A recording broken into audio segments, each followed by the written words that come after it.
娘娘，这是王爷特意让胡神医给你开的安胎药，你还是趁热喝了吧。王爷他还是不相信我吗？绿萝、绿意，当时你们两个也在场的，你们都看见了，我没推他，我真的没推他。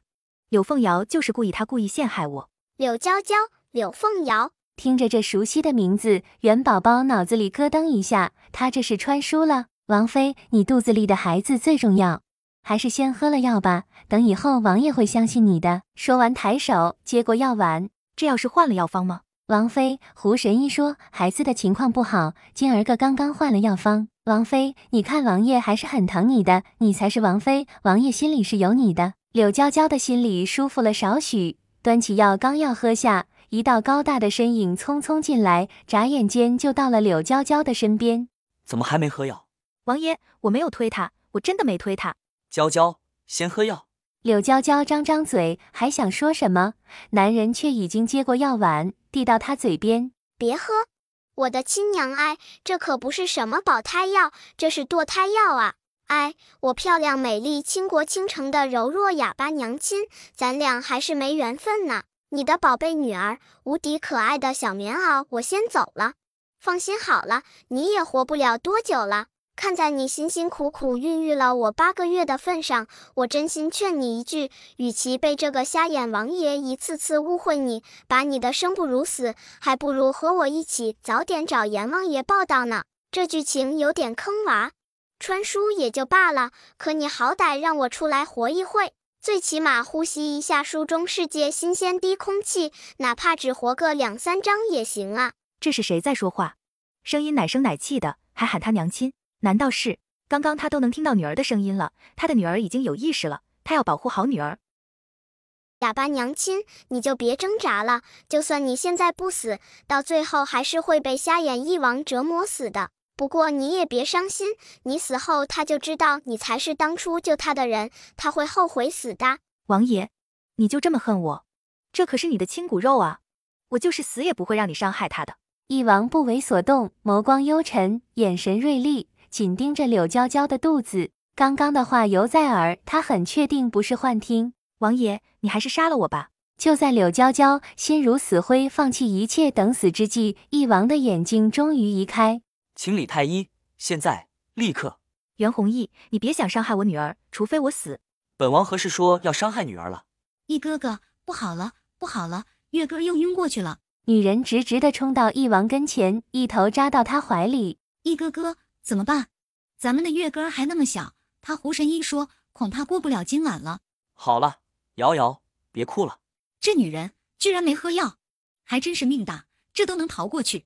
不过不急，她还有别的法子。翼哥哥，是不是姐姐不想救我的月哥？柳凤瑶擦了擦眼角的泪水，身子一屈，对着柳娇娇的方向就跪了下去。姐姐，我知道你恨我抢走了翼哥哥，可孩子是无辜的，你推我的事我都原谅你了，求求你救救我儿子吧。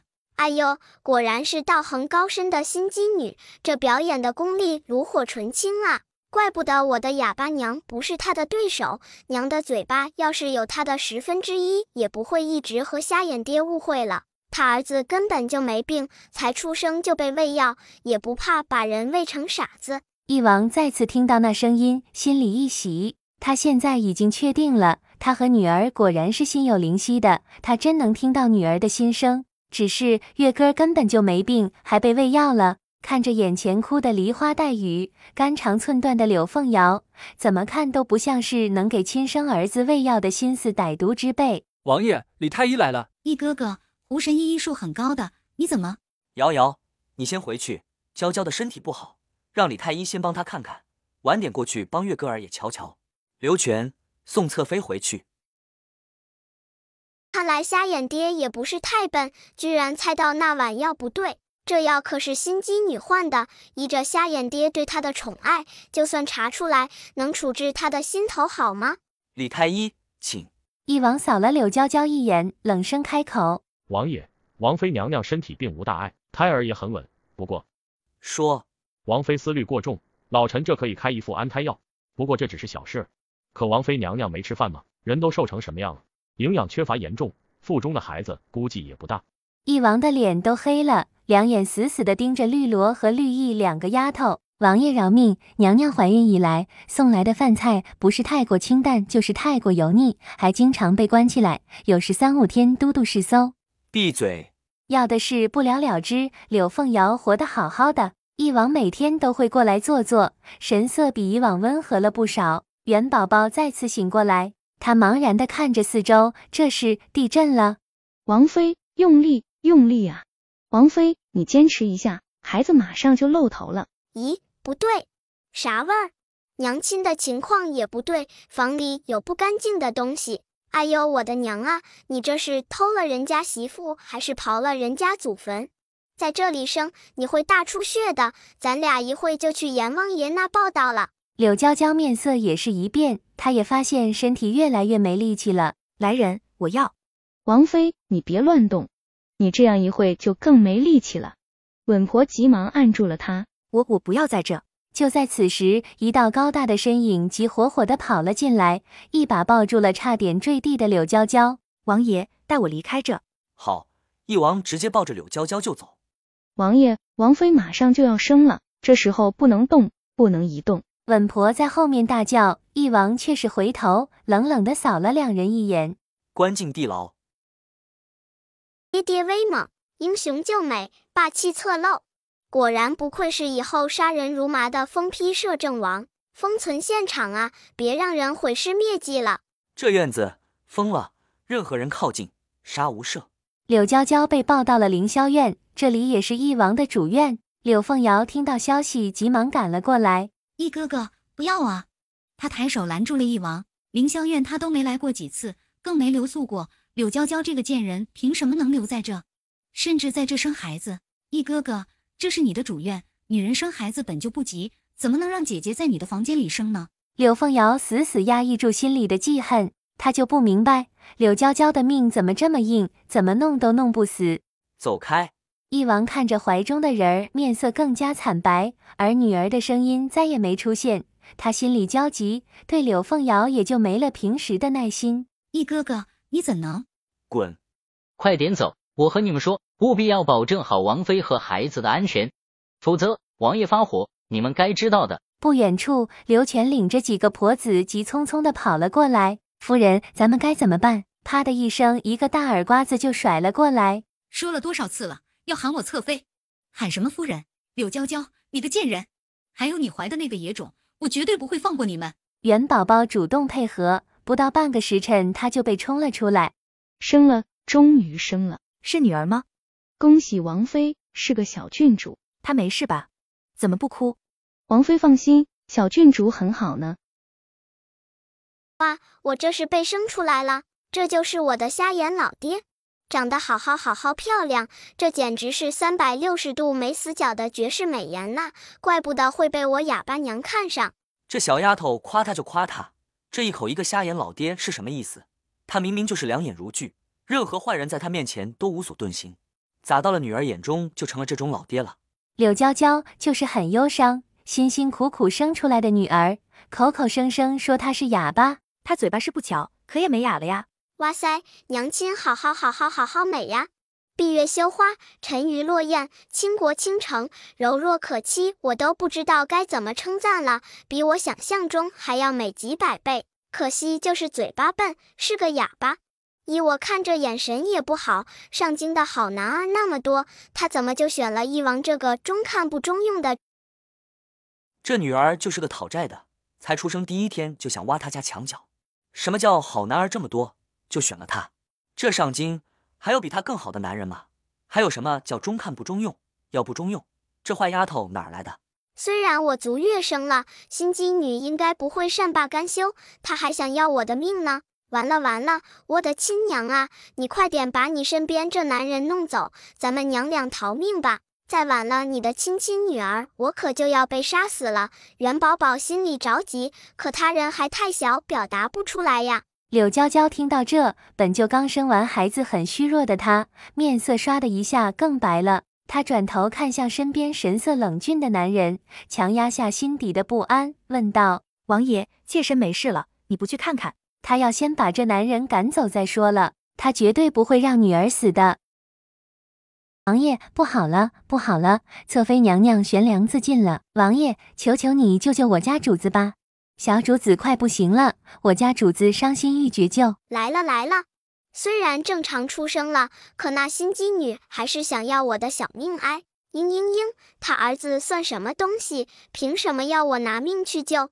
更何况他根本就没病，难道就只有我该死吗？元宝宝一阵郁闷，只恨自己有嘴说不出。王爷，侧妃悬梁，你还是赶紧过去看看吧。去吧，快点滚吧！你不走，我怎么带着女儿逃啊？一王转头，眸光复杂地看着柳娇娇，那眼神似乎能看透一切。胡神医不是在吗？王爷，胡神医是在，这次勉强救下了主子，可主子一直在哭，还说不如死了算了。元宝宝听了都想翻白眼了。那让他去死啊！他舍得才怪了，还想要我的心头血去救那孽种。没病的人救什么救？猪血鸡血都能救人。柳娇娇心里大惊，女儿已经不止一次说那孩子没病了，难道真的？一王忽然起身，不过他还不忘嘱咐一声：娇娇，你好好休息，晚点本王过来陪你。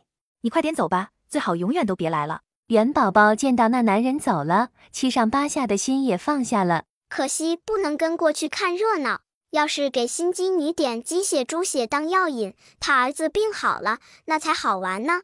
娘亲身体太弱，不能出去，要不你带我过去看看？小家伙，你也不想想，你的脑袋还走裤腰上挂着呢，小命要紧，咱娘俩还准备逃命呢。这热闹咱们还是不要看了吧。已经一脚跨出寝室门的一王忽然转身，大步走了回来。孩子给我，你先休息。不要，你不能带走他。娇娇，你放心，我只是抱女儿过去看看，很快就回来。不，我不信你，你还是想杀了我女儿。柳娇娇抱得更紧了。元宝宝被憋得难受，妈呀，压死我了！呜，宝宝喘不过气了。元宝宝抗议着，柳娇娇这才反应过来。没想到我没死在心机女手里，差点被我娘憋死。娇娇，本王向你保证，绝对不会伤害咱们女儿的。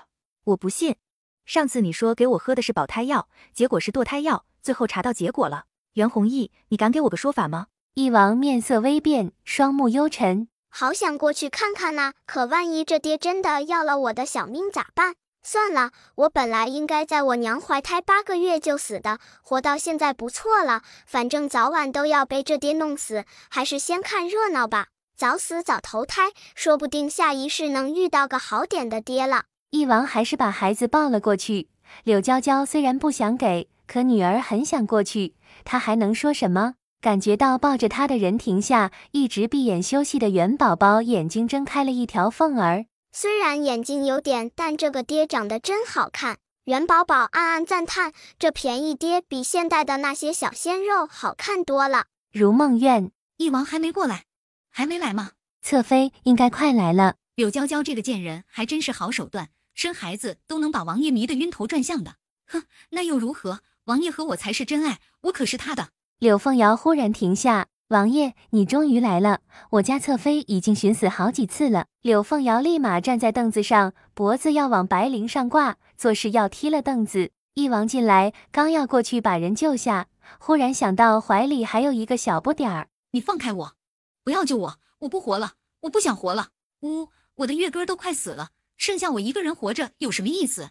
你放开我。侧妃，你不要想不开，王爷那么疼你，他一定会救小公子的。是啊，侧妃你放心，王爷已经过来了。心机女又开始表演了，装的，都是装的，松开她，你看她舍不舍得上吊。一王嘴角一抽，他算是明白了，这小丫头才刚出生呢，就是一个小操心命。不是想死吗？你好歹把白绫挂在脖子上啊。一王抬眼看去，才注意到柳凤瑶的2只手攥着白绫，果然没挂在脖子上。既然侧妃娘娘活够了，一心寻死，你们身为她的贴身丫头，却在这阻拦，你们2个平时都是这么当差的。来人，把这2个阴奉阳违的丫头拉出去，不听主子使唤，擅自做主，打20大板子吧。一哥哥，不要啊，他们2个都是贴身伺候我的丫头，求求你不要打他们。瑶瑶，你不是想死吗？现在没人阻止你了，可以继续了。今天他的一哥哥这是怎么了？被啥玩意儿附身了吗？一哥哥，瑶瑶只是一哥哥，我只是担心咱们儿子胡太医说他快不行了。不死了。翼王挑眉看着他，柳凤瑶急忙摇头。胡神医呢？听到翼王终于不再提上吊的事，柳凤瑶小心翼翼地从凳子上爬下来。王爷，老夫在。小公子的事，老夫已经查好，用有血亲关系、年龄相差1岁之内的心头血，的确可以治好。翼王眉心一跳，女儿说过月哥根本就没病，这肯定是柳凤瑶的主意。不过这个胡神医也绝对不无辜。胡神医，你确定？王爷，月哥的病都是胡神医在治疗，他的医术你也知道，他说能治，肯定就能。能不能治都看你说，可不就是神医吗？元宝宝心里吐槽。我要回去，我不要被挖心。热闹看完了，没啥意思。元宝宝想回去了，这爹脑子还不好，明知道这女人装死还不处置，哼，坏人，不要你报鹅。元宝宝抗议的想要挣扎。老实点。一哥哥，我知道你不忍心用姐姐的孩子，我也不忍心呢。可我的月哥，胡神医，你不是说只取孩子的一点点心头血，对孩子身体并无妨碍吗？胡神医忽然被点名，急忙点头附和。老夫有取心头血的秘术，只取1点，绝对不会伤害孩子。取你的心头血试试，不伤害，是直接弄死吧？走吧。柳凤瑶都没想到翼王会答应，胡神医也愣在那。取，这就去取。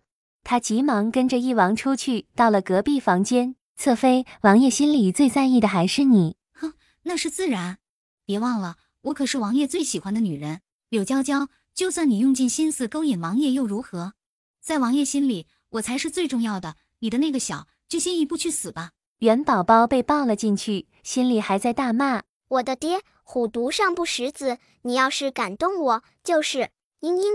早知道就不过来看热闹了，跟着我的美人娘亲私奔多好啊！翼王听到私奔2个字，他在想自己是不是不该管闲事，这没良心的，只想着挖他墙角，拐走他女人，还不如让他自生自灭呢。胡神医，你确定用我女儿的血就能救月哥？是，王爷。呵呵，翼王冷笑一声，一个壮汉走了过来，一把握住了胡神医的下巴。在他还没反应过来之前，一颗药丸已经塞入他嘴里。小家伙，难不成你想挨一刀？没人性啊！我可是你唯一的女儿，亲生的，你居然要杀我！等我大了，不孝顺你，把你背到山沟沟里。好了，端走吧。什么？啥？这也太奇怪了。他看着碗里那一点点的血，还有地上倒着的大公鸡，这药引真是神奇。胡神医，血已经取好了，治不好月哥，你就给他陪葬。翼王低头看向还在哼唧的小丫头，走，过去看看那心头血管用了没？肯定管用，要不然心机女怎么继续要我的血？啊呀，这爹都知道那孩子是装病了，为啥不拆穿呢？元宝宝的小脑袋瓜想了半天也没想明白。翼王听到这，嘴角忍不住勾了起来。小样，你就慢慢想吧。一哥哥，瑶瑶都不知道要怎么谢你了，月哥好多了。他没事吧？一哥哥，月哥只是身体太弱了，再加上用药的事，等过几天他身体好了就好看了。胡神医，我儿子的病什么时候能彻底恢复？柳侧妃，这个老夫觉得3次应该就能彻底痊愈。胡神医，就没别的办法吗？姐姐生孩子也不容易，总不能为了我的孩子就害了姐姐的孩子吧？翼王眸光一冷，双目薄凉地看向许神医。胡神医低垂着头，连看都不看看他一眼。柳侧妃，小公子现在还小，治疗比较简单，若是拖下去，恐怕还是活不了多长时间啊。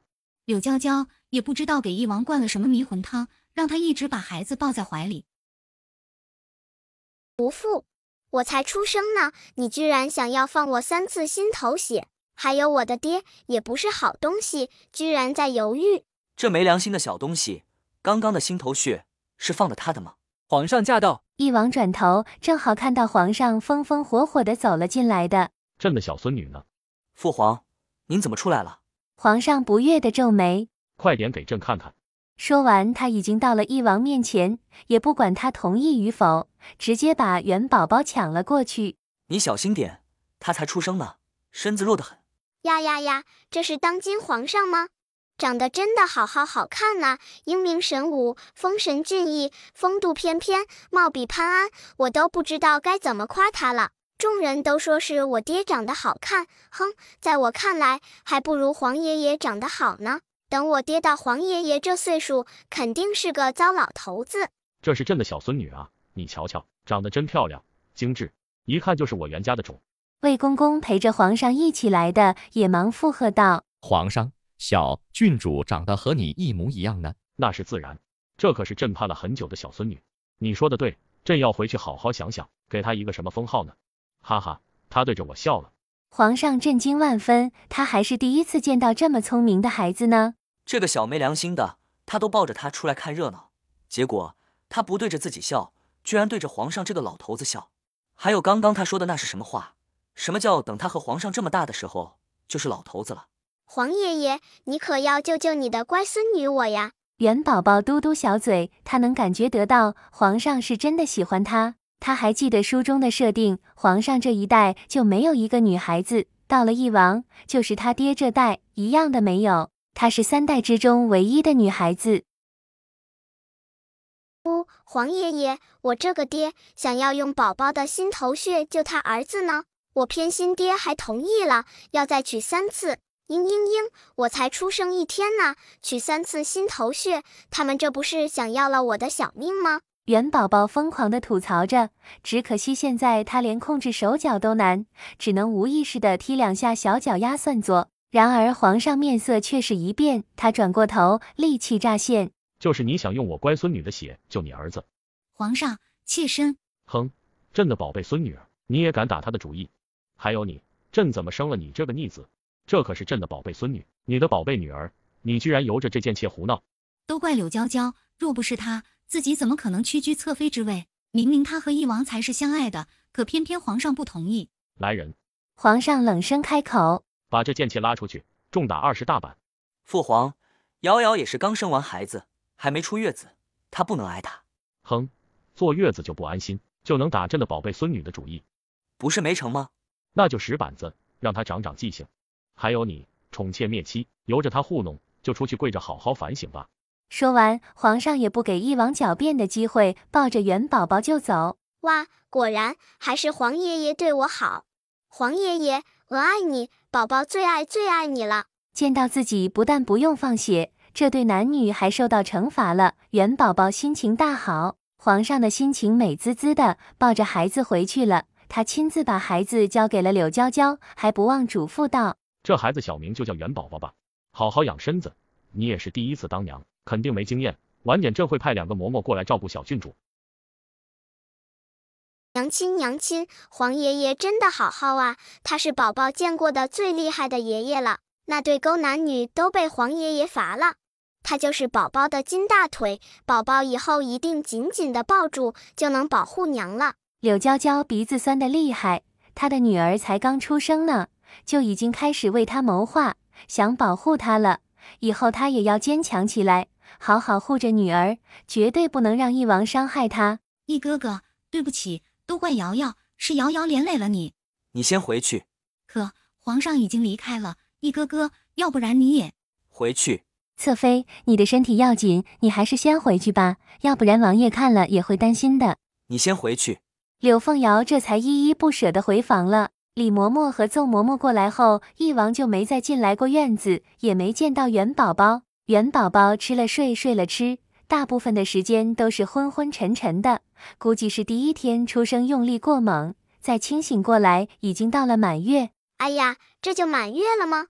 原来我还没死啊，看来我的小命还是挺硬的。娘亲好漂亮，就是脸色有点苍白。娘不丑，爹爹也漂亮，那宝宝长大了肯定好看。哎呀，我这睡着了都发生了啥？我的名字还是叫宝宝吗？宝宝，你喜欢这个名字吗？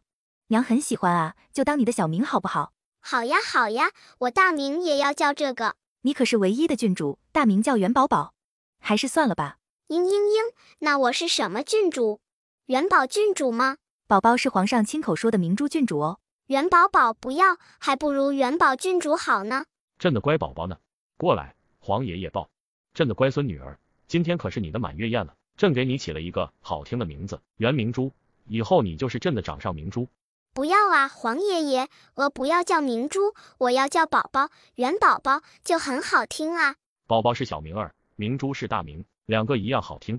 不要，我就要叫宝宝，元宝宝或者元宝，多好听，还招财呢。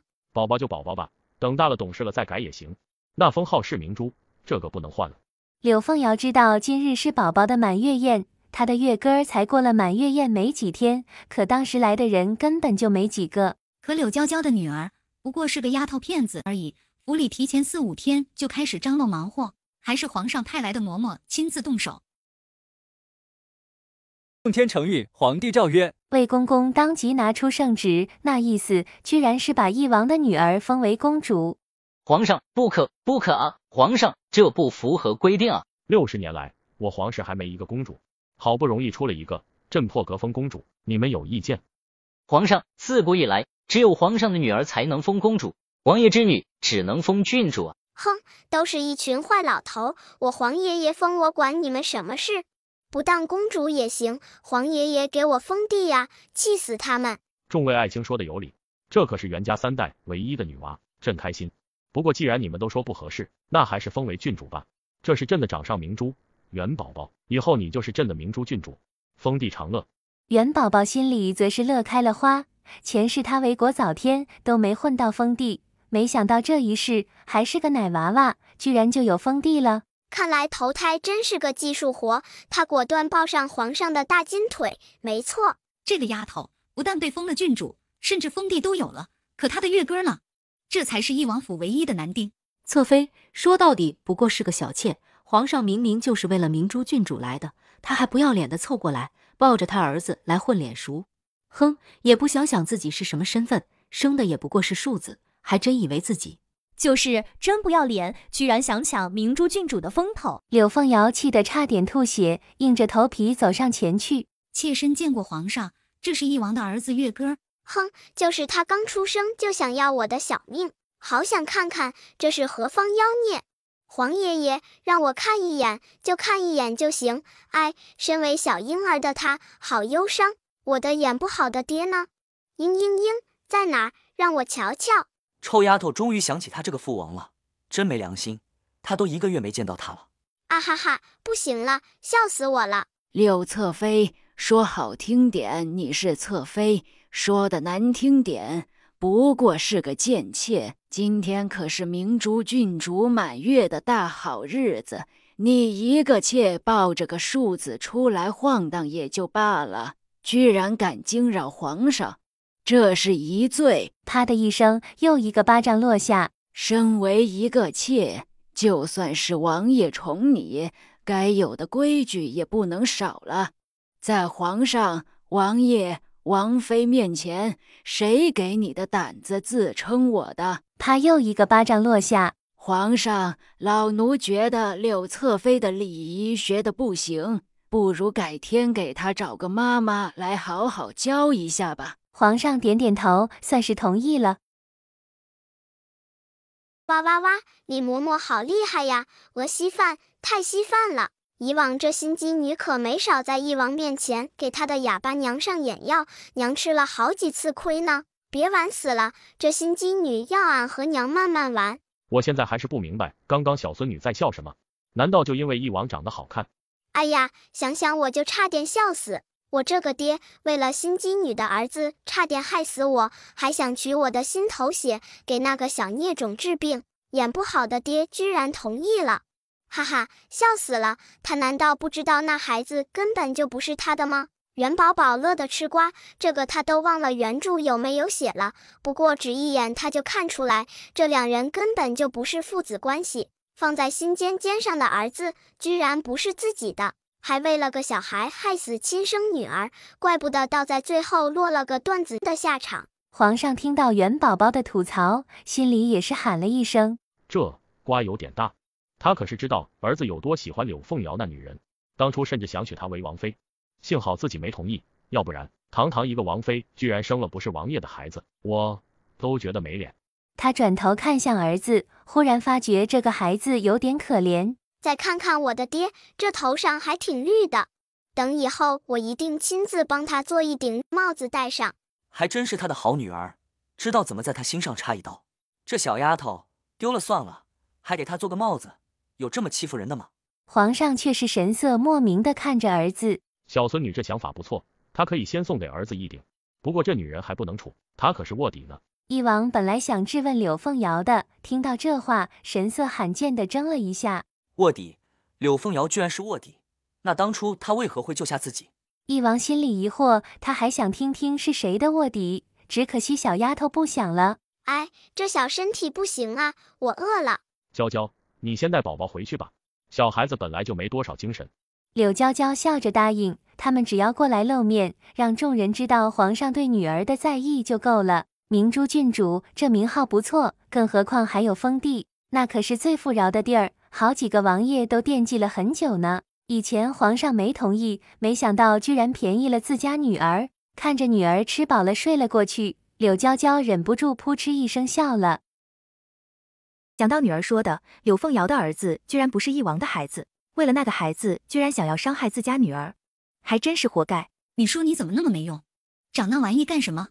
该死的！你为什么不是个女的？哎呀，李嬷嬷居然还在呀！她好厉害，好厉害！也不知道心机女现在啥样了。哎，转头看看，咦呀，这个花瓶是青花瓷吗？好值钱！这个是什么材质啊？看起来好有年代感，肯定也不便宜。这床，元宝宝看着自己躺着的床，更是震惊了。哇哇，这居然是紫檀木，这床更贵呀！他女儿居然是个小财迷，这好说啊。他干脆把元宝宝抱到梳妆台前，拉开首饰匣子。宝宝你看，这是娘亲的呀，等你大一点，想要什么都是你的。元宝宝再次惊呆了，这么多的首饰，精美绝伦，金光闪闪，有的上面还有晶莹剔透的宝石，这随便一件拿回去都是天价呀，还是娘亲好。我要了，我全要了。银子，好多好多的银子。刚刚走进门口的翼王听到女儿的心声，差点一个趔趄跌倒。宝宝，你喜欢这些啊？簪子好看，给爹爹，漂亮。听到女儿的话，柳娇娇犹豫了一下。宝宝是想给爹爹戴上吗？来，娘亲帮你。还是娥娘亲懂我，嘤嘤嘤，娘亲我爱你。绿油油的，和我的眼不好的爹真般配。哈哈，我可是爹爹最贴心的小棉袄。帽子做不了，先戴个绿簪子也一样。翼王，这小丫头屁股痒了是不是？还有完没完？俊脸瞬间黑了，浑身的气势冰冷。翼王出去走了没几步，正巧遇到了妆容精致的柳凤瑶。王爷，王爷，瑶瑶做了一点你最喜欢吃的小菜，月哥也想你了。翼王的脸色本来就不悦，听到月哥几个字，浑身的气息更冷。月哥不过是个野孩子，可偏偏他还不能动柳凤瑶，他还是跟着过去了，连看那孩子一眼都觉得恶心。想到这女人居然敢给自己戴了绿，还被一个奶娃娃耻笑，翼王就一刻也不想待了。出去，我要出去。元宝宝挣扎着，李嬷嬷，小郡主还没出去过呢，我想带她出去一趟。元宝宝终于还是出去了，柳娇娇亲自抱着，看着外面的繁花似锦，上面还有翩翩起舞的蝴蝶。小郡主很喜欢外面呢。是呢，宝宝，你看着花好看吗？好看，好看。该死的，袁弘毅，怎么说我都是你的救命恩人，你居然敢这么对我！我还给你生了个儿子，你居然……他是不是心里就只有柳娇娇那个贱女人？哼，他能把人从柳娇娇的手里抢过来一次，就能抢第二次、第三次。不远处，袁弘毅听见宝宝的声音，宝宝居然抱出来了。他大步走了过去，面色淡淡的，少了几许平时的冷意。宝宝，外面好看吗？元宝宝正在看蝴蝶呢，忽然听到老爹的声音，他笨拙地转过头去。嘤嘤嘤，老爹虽然有点眼瞎，可长得是真好。还是我老娘厉害，把这妖孽拿下了。以后我也要找个这么漂亮的男人，但绝对不能眼瞎。翼王听得心思有点复杂，女儿这心声，听得他的心态都快崩了。前一刻哄得你心慌怒放的，下一刻保不准能直接把你气死。这小丫头，她是爱也不是，恨也不是，给美女娘花，也给漂亮爹一个。翼王回神，心里一喜。宝宝，爹爹是男人，不。翼王的话只说了一半，在他看清元宝宝小胖手里的东西时，脸上的表情差点就绷不住了。看着那片还算完整的绿叶，翼王差点再次喷出一口老血。小郡主，你拿着叶子送给你父王啊。李嬷嬷不知道其中的道，反而觉得小丫头很有意思。元宝宝两眼亮晶晶的，小嘴巴笑得都露出牙花儿了。王爷，这是小郡主的一番心意，也是她第一次送给你东西，你还是收下吧。这叶子可是很有纪念意义的，要不然老奴让人储一下，保存下来。柳娇娇低着头，她快憋不住了。还有纪念意义，保存起来。要不要挂在寝宫的床上，时刻提醒翼王他的脑袋是绿的？对，必须保存，要不说我老爹瞎呢，好坏都分不清。也就幸好我来了，要不然我老娘都不知道被他虐了多少次了。老娘8个月被喂了堕胎药，知道后想杀了这爹，心机女过来挑拨，这爹把他关在柴房3天不给治疗，差点要了他的小命。元宝宝想着原书里的剧情，那时候他娘是真的很惨，虐得死去活来的那种，而他报复的远远不够呢。宝宝说的前世，自己这么混蛋吗？心机女说的是柳凤瑶吧？可柳凤瑶那么善良，怎么可能？偏偏我老娘就是个恋爱脑，都差点被虐死了。临死之际，爹过来救了他，给他点温柔，解释他不知道是堕胎药，娘就相信了，又原谅他了。心机女想上位，又来作乱，给他儿子用药，又赖到我娘。元宝宝回想着书中的剧情，就想骂一声大写的哇！你的心上人来了。姐姐，瑶瑶还没谢谢你呢。上次多亏了你女儿，要不然我家月哥可能早就……哎呀，心机女果然又开始作怪了，哈哈，她不知道她儿子喝的是鸡血，根本就不是我的心头血呀！哇哈哈，我老爹也是挺鸡贼的，也会玩阴奉阳违这一套。元宝宝想的那天柳凤瑶说管用，就忍不住想大笑。王爷，宝宝都是郡主了，可月哥……不急，可月哥也不小了，宝宝都是郡主了，月哥若没封号，外面的人会怎么说呀？世子的事以后再说。王爷，你是不是不喜欢瑶瑶了？王爷，你不是说会照顾瑶瑶一辈子吗？果然是封批设定，刚刚还是温暖如春呢，现在又寒风凛冽了。王爷，宝宝累了，妾身先带他回去。转眼间就到了明珠郡主的百日宴。宝宝，时间不早了，快点哦。妈呀，哪个刁民要害鹅呀？这上面居然被撒了花粉，我这小身板不会过敏吧？嬷嬷，这衣服我刚刚似乎闻到一股花香味儿。嬷嬷，我知道是谁要害我。这上面的香应该是无言花，在我很小的时候，曾经有一次就因为这个浑身起满了疹子，差点毁容了。柳凤瑶，你一次次的算计我女儿，真当我是好欺负的？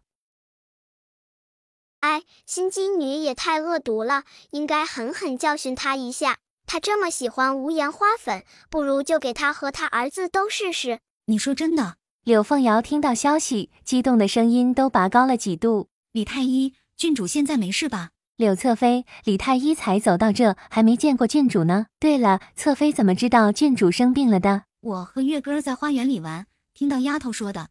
柳凤瑶，你怎么来了？王爷，听说小郡主的身体不适，我担心她才过来的。太可恶了，这心机女眼巴巴的过来，还带着儿子，就这么想顶替我进宫吗？哼，我才没那么弱呢！咦，他们2个现在就在这，这不就是最好的机会吗？李太医，刚刚小郡主的胳膊曾经接触过，不会有事吧？刚刚已经用清水洗过了。没事，只接触了一小会，问题不大。以后穿衣服的时候注意点，小孩子的衣服最好不要接触任何花花草草的。王爷，要不然就让月哥去吧。门外，柳凤瑶见到李太医迟迟没有出来，知道疹子应该很严重，她心里得意，面上却是忧心忡忡的。总不能大张旗鼓的准备了这么久的宴，却没主人吧？我知道我家月哥不如郡主得宠，可他也是你儿子啊。月哥虽然看起来比较瘦小，可若不是那天不小心被姐姐推倒，瑶瑶才提前生下来的。王爷，瑶瑶没怪姐姐的意思，瑶瑶只是……柳娇娇在里面听到柳凤瑶又在挑拨，气得当即就想上去撕烂这女人的嘴。哎呀，心机女真以为没人看到吗？哼，她不知道，当时后花园有2个洒扫丫头，好像叫花叶什么的，她们可是目击者呀。而外面的翼王听到后，眸光一暗，他抬起手，刘全急忙过来。不过一盏茶的功夫，2个丫头就被领了进来。你说是王妃推你才早产的？王爷，瑶瑶，那天你小产的时候，你可知他们2个在哪儿？翼王指着刚刚进来就跪下的2个丫头。王爷，瑶瑶不知。那天你爹到的事，他们也在，需要他们再说一遍吗？来人，送侧妃回去，守好院门，3个月之内不要出来。哎，果然是真爱呀！元宝宝看到这也忍不住感叹了。给他戴了绿帽，生了野孩子，他都不计较，陷害他的王妃也只是禁闭。王爷还真是好度量呢。呵呵，柳凤瑶陷害我，你不相信我也就罢了，还逼着我喝早产药，这药更是被人换成堕胎的，差点我的小宝宝就夭折了，连出生的机会都没有，结果就只是禁闭。王爷可真大方。娘亲，要不然我哄哄皇爷爷，你还是踹了这爹爹吧。女儿说的有理，可以一试。好想教训一下这小家伙，你咋就不盼着我点好呢？打20大板，再禁闭吧。王爷，不要啊！妾身只是羡慕姐姐得宠，不是有意的。翼王冷哼一声，刘全急忙招呼人把柳凤瑶拉下去。很快，外面就传来柳凤瑶的惨叫声，元宝宝笑得脸上都乐开了花儿。无言花，给他用点。哼，敢害宝宝，让你也好好尝尝。元宝宝终于进宫了，可以去看他的金子银子玉石了。哎呀，朕的小宝宝！李嬷嬷急忙上前，把事情简单说了一下。皇上听到也是怒了。袁弘毅，你怎么宠那个女人？朕不管，若她敢再算计宝宝，朕连你也不饶。小宝宝，想皇爷爷了没有？想了，非常想了。皇爷爷，你也不去看我。不过可惜晚年有点凄惨，被气得瘫在床上，屎尿都不能自理，还没人管，饥一顿饱一顿的。哎，皇上的心里一惊，他这个乖孙女刚刚什么意思？难道他还知道未来的事吗？还每天被打，哎，可惜我疯批爹爹不知道，还以为皇爷爷已经死了呢。皇上目光冷冷地看了翼王一眼，这臭小子白养他了。不过幸好我来了。皇爷爷，你可是宝宝的粗大腿，宝宝一定会保护好你的。宝宝，走，朕带你去宴会。元宝宝却没注意大人的心情，他现在兴奋得很，还努力伸长了脖子，最后很是遗憾，可惜不是白玉做的。他家女儿不光喜欢吐槽，还是个绝对的小财迷呢。众人送的礼物也很丰厚，元宝宝看到琳琅满目的好东西，眼睛都直了，他全都想要。这都是鹅的，礼都在宫里，皇爷爷那么有钱，应该不会贪了鹅的吧？皇上低头看着着急万分的小丫头，只觉得很好玩，这么一点点就知道护着东西了。小卫子，把这些礼物整理造册，送到国库。魏公公心里诧异，他记得早上皇上还说过这些晚点都给郡主送过去的。不，皇爷爷坏，鹅的，都是鹅的。鹅要钱，好多钱。皇上听到小丫头着急的都快哭了，哈哈大笑。再补上一些，一起给郡主送过去。哇，还能这么玩？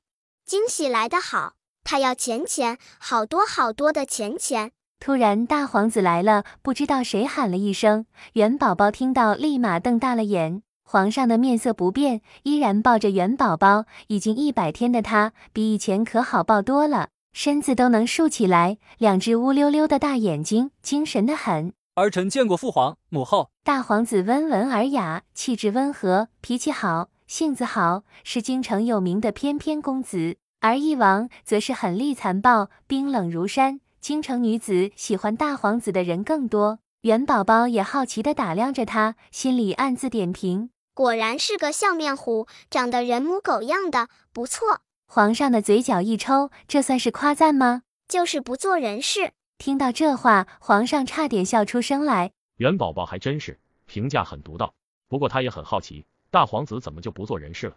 这孩子的风评一向很好，性格敦厚，在这安稳的年代，以后肯定是一个明君。别再被牙黄影响颜值。牙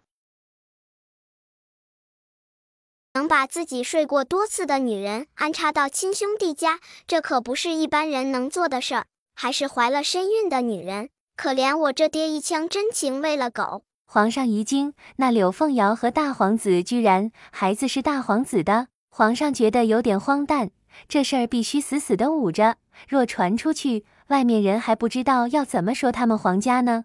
果然，柳凤瑶那个孩子是大皇兄的，估计他心里还暗自得意吧。哈哈，他却不知。元宝宝再次观察了大皇子的面相一下，心里更确定了。以往玩得太花，玩坏了身子，一看就是无子之相啊！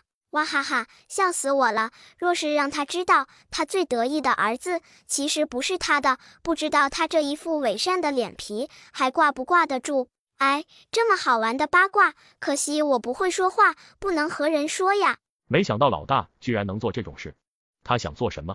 送一个以为怀着自己孩子的女人到义王府里，若说没有阴谋，他也不相信。不过更可恶的是那个柳凤瑶，一个贱妾而已，居然祸乱自己的2个儿子。皇上恨不得现在就弄死他。只是想到元宝宝说的话，算了，还是留给他们自己玩吧。百日宴这一天，不远处还能看到阳光正好，一道白链贯穿天际，上面甚至还微微泛红。这是不好，是闽西，应该就是这几天有地龙翻身了，房屋倒塌无数，死伤数人。完了，从京城过去最快也要2-3天，来不及了呀。关键是我不会说话，怎么提醒皇爷爷呀？可根据史书记载，那是天灾，人都没法控制的天灾。每一次出现，百姓家破人亡，死伤无数，尸体堆叠如山，现场惨不忍睹。元宝宝忽然说天灾，还有地名，不会是真的要发生吧？而且就在最近几天。皇上面色突变，老四，跟我来。就是这，皇爷爷，快点让人过去。娇娇，你先带元宝宝回去吧。哎，别让我走啊，快点派人去救人呐！义王临危受命，他亲自带人去了闽城。回禀父皇，儿臣过去的及时，发动全部兵力疏散百姓，提前放水。那边的房屋损坏不少，不过暂无人员伤亡。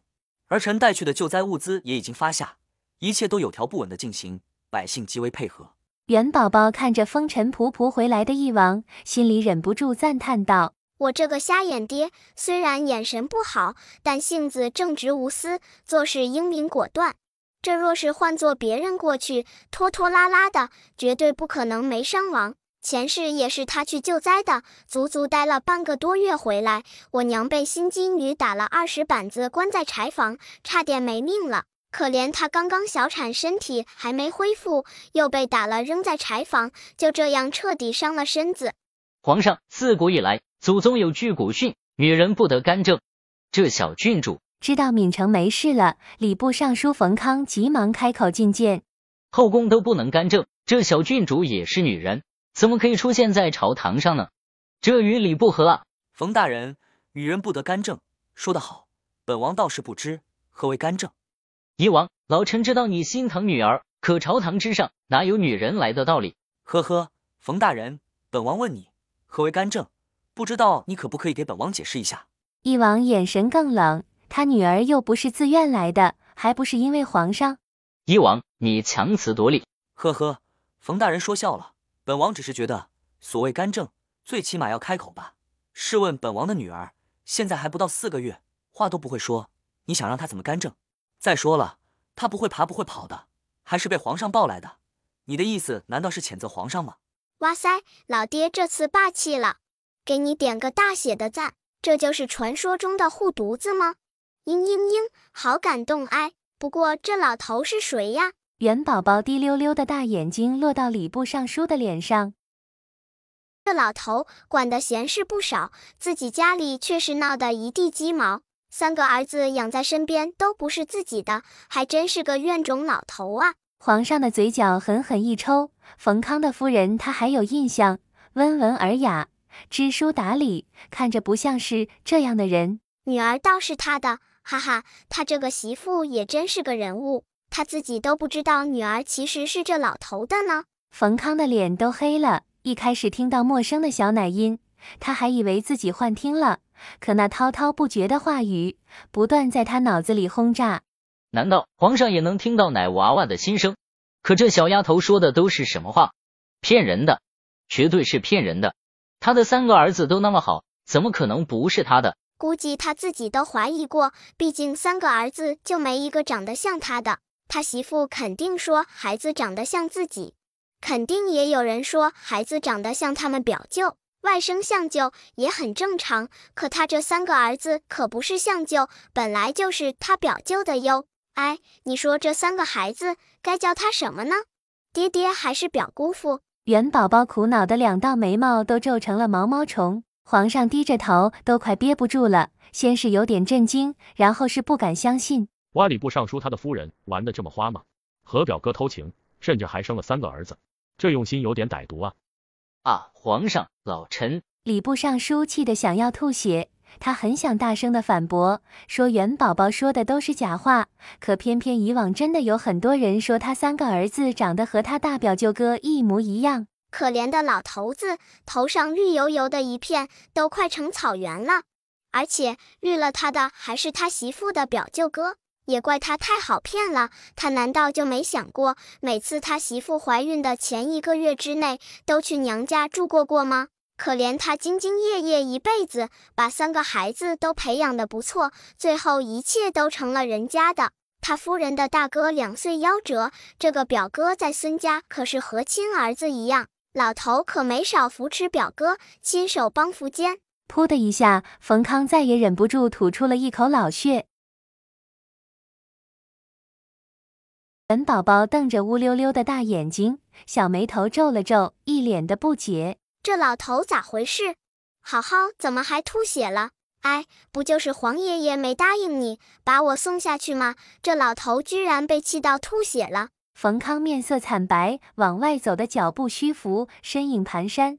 皇上都觉得他现在极为可怜。哎，这老头也太惨了，费尽心力养大的3个儿子不是自己的，他这身体这么弱，知道了还不直接气死了。元宝宝看着可怜兮兮的老头，眼中全是同情。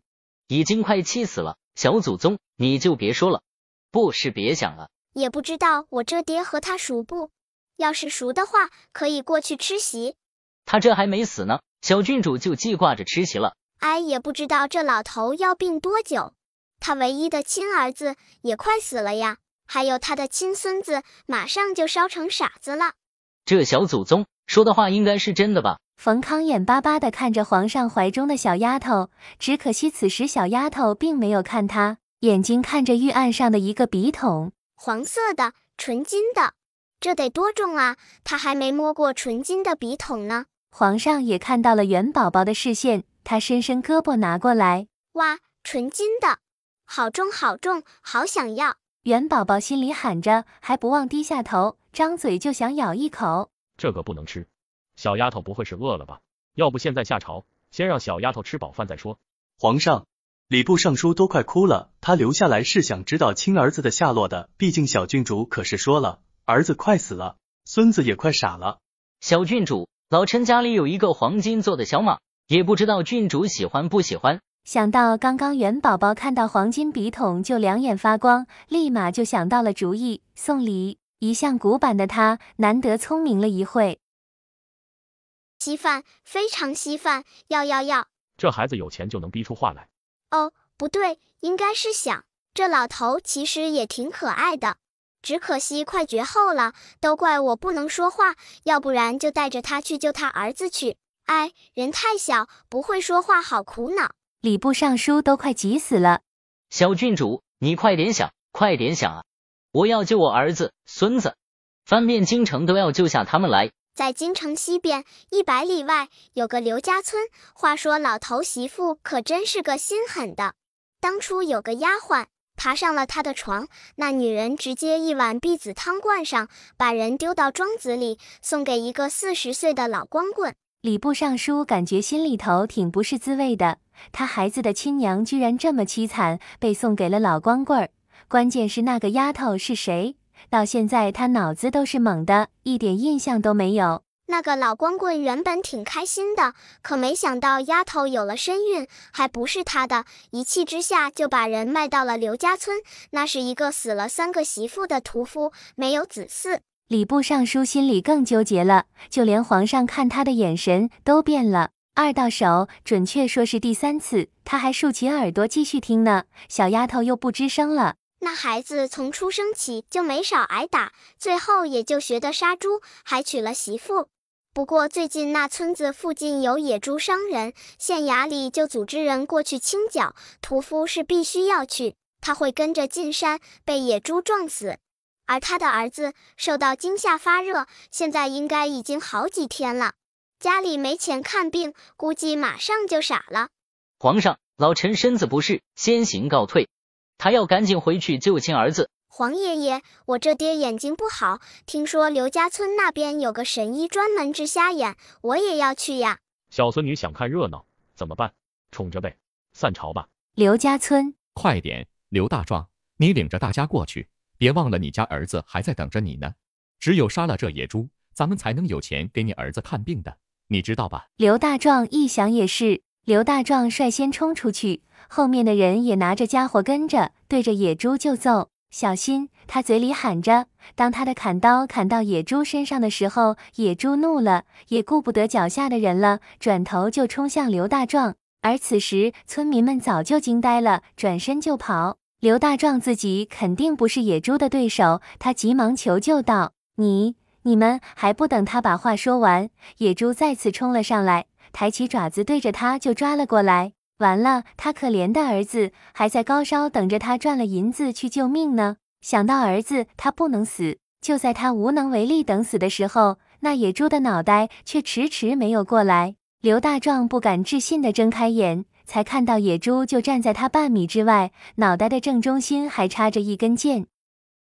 刘公子，你没事吧？刘大壮一脸的懵。刘公子自小到大，他还是第一次被人称呼公子，以前大家都喊他名字。刘公子，你父亲很担心你，快点跟我下去吧。我儿子生病了，我想分点钱给儿子看病。刘公子，你放心，你儿子有太医帮忙治疗了。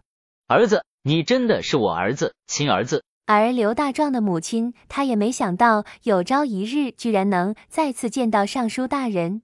他是来认孩子吗？孩子，对不起，爹爹不知道你的存在，这些年让你受苦了。礼部尚书心里难受的紧，他辛辛苦苦一辈子养的都是别人的儿子，自己唯一的亲生儿子在这个小山村里。对不起，丽娘。老爷，你。对不起，丽娘，我会给你报仇的。这老头不会是嫌弃这个老奶奶，只想要儿子，不想把他接回去吧？老头子也太坏了，老奶奶的脚也是为了救儿子才被打断的，他是为了儿子才咬牙忍住，老头应该把他接回去，好好给他养老才对。元宝宝看着他们相认的画面，担忧万分。怎么回事？把本夫人拉到这来做什么？呵呵，孙秀秀，这人是谁？你还认识吗？不过是个村妇，我怎么认识？夫人，你还真是好忘性，我是丽娘啊。不认识。当初是你把我送给庄子里的老光棍，你忘了？呵呵，原来是你呀，爬上我家老爷的床，就想飞上枝头当凤凰了。丽娘面色一红，她当时的确是有这个心思，可这么多年过去，她也受到教训了。孙秀秀，丽娘的事暂且不提，我只问你一句话，这3个孽种是谁的？冯康，你胡说什么呢？他们都是你的儿子，你刚刚说的话是什么意思？你是在怀疑我吗？我不活了，我这都活了大半辈子，孙子都会跑路了，你居然怀疑我？孙秀秀说着呜呜的痛哭起来，你别说，她哭泣的样子还真是……哎，怪不得能把他表哥迷得神魂颠倒的，这徐娘半老的威力也不小啊！可怜的老头，他的夫人直到现在每年都回娘家住好几次呢，最近几年住的次数更多，是不是这老头不行了，所以他才跑回娘家找他表哥？嗨嗨嗨！皇上急忙咳嗽起来，他家小孙女想的不用这么露骨，现在能听到他心声的人可不少。你说你一个小娃啊，这样想合适吗？想这些会影响你的形象啊。元宝宝果然不乱想了，2只眼睛滴溜溜地看着外面。哇哈哈，马上就要虐渣了，鹅稀饭、炒鸡稀饭，让暴风雨来得更猛烈些吧。不把这些人整个半死，对不起这老头当了大半辈子的王高子。虐渣吗？打个半死怎么够？那你就死吧。礼部尚书眼神阴狠，抬起手对着孙秀秀的脸就打了过去，啪啪啪啪的。你冯康，你疯了？他们都是你的儿子，你从小看着长大的，你居然这么说他们？你让儿子们以后怎么做人？怎么做人？他们真是我儿子吗？孙秀秀，老子就没见过比你更恶心的人！你居然和自己的表哥偷情，还生了3个孽种！冯康，你胡说什么呢？他们明明就是你。不要打我！一道身影被人丢了过来。表哥，你……呵呵，奸妇终于团聚了。孙秀秀，你说你就这么贱吗？和自己的表哥偷情？不，没有，你胡说，你胡说！礼部尚书冷笑一声，他从袖中掏出一把匕首。这3个孽是你的吗？妹夫，我只给你1次机会，数到3，你若不说实话，你这东西就不用留着了。3、2……我说，他还是受不了自己被淹，好可惜，我还想看怎么被淹呢。这男人也太怂了，你不过是失去一点东西，有可能保住你儿子。礼部尚书终究还是没让元宝宝失望，让人狠狠打了相关人员一顿。他的夫人孙秀秀则是让丽娘亲自处理，丽娘和刘大壮还有他的媳妇儿子都被接了回去。至于孙秀秀，打完了直接丢到勾栏院，那里给钱就能行，足够他好好反省了。元宝宝吃了满满一肚子的瓜，早就吃撑了，回家收拾收拾，赶紧睡觉。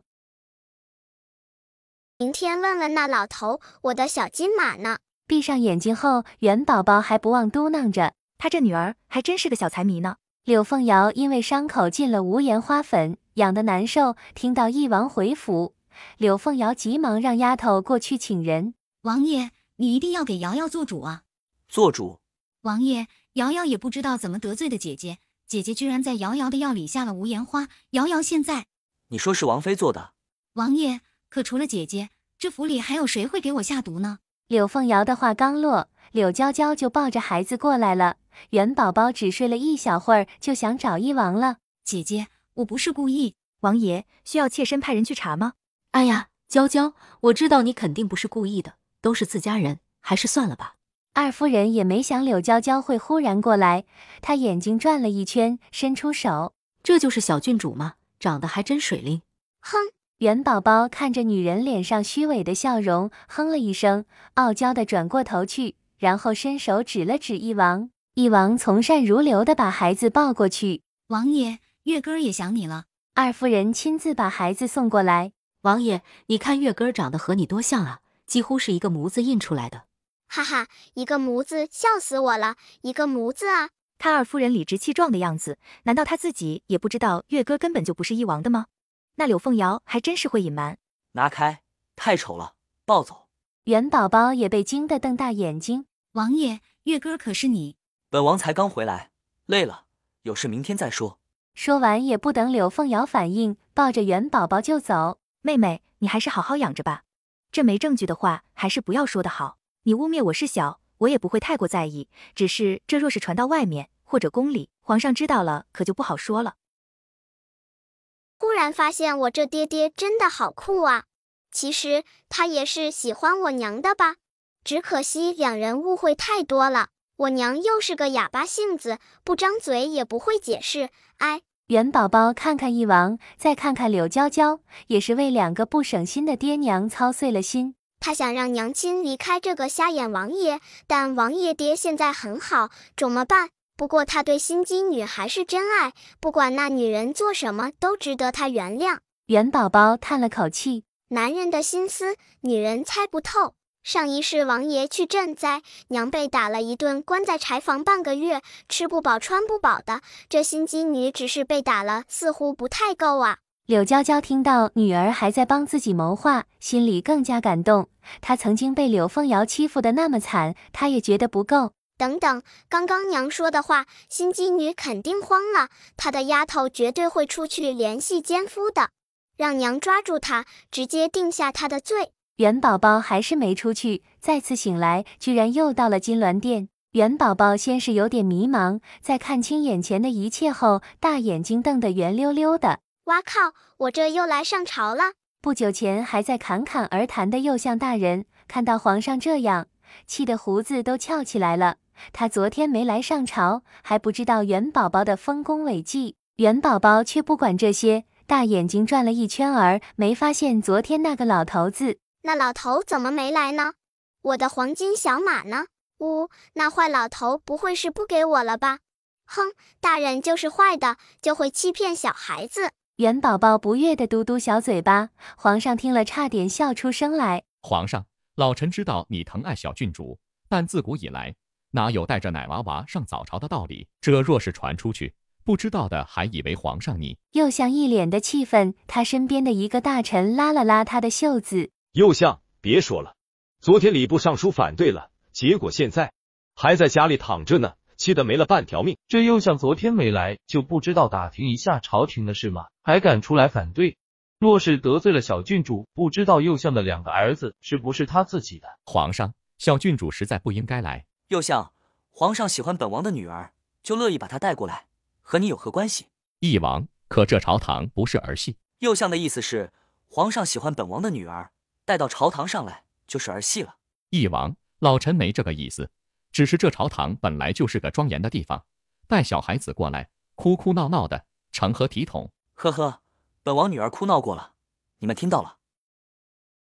哎呀，这老头还是个丞相啊，少年得意，一辈子顺风顺水，在民间的名声也很好，百姓都说他清廉，家里连一件值钱的东西都没有，朝堂上更是仗义直言，是众人心中难得一见的好官呐。脑中忽然响起的声音，惊得右相面色变了变。这是谁在说话？不过这声音像是个小孩子，难道是……就连皇祖父都觉得右相是个千古难得一见的大清官，若不是已经没什么可赏赐的，估计皇祖父还想继续给他加官进爵呢。实锤了，果然是小郡主。哼，以为这么夸我，我就会让你在朝堂上玩？本大人可是仗义直言的清官，才不会被几句马屁给轰得改变主意呢。不过这都是右相做给外面人看的，其实他就是羊屎蛋子。好着急，小郡主，你倒是快点想啊！羊屎蛋子表面光，内地里却是一地鸡毛。不会是2个儿子都不是右相的吧？不可能，怎么可能那么惨？那俩孩子长得和右相挺像的。说不准呢，难道是有私生子？要那么多银子干什么呢？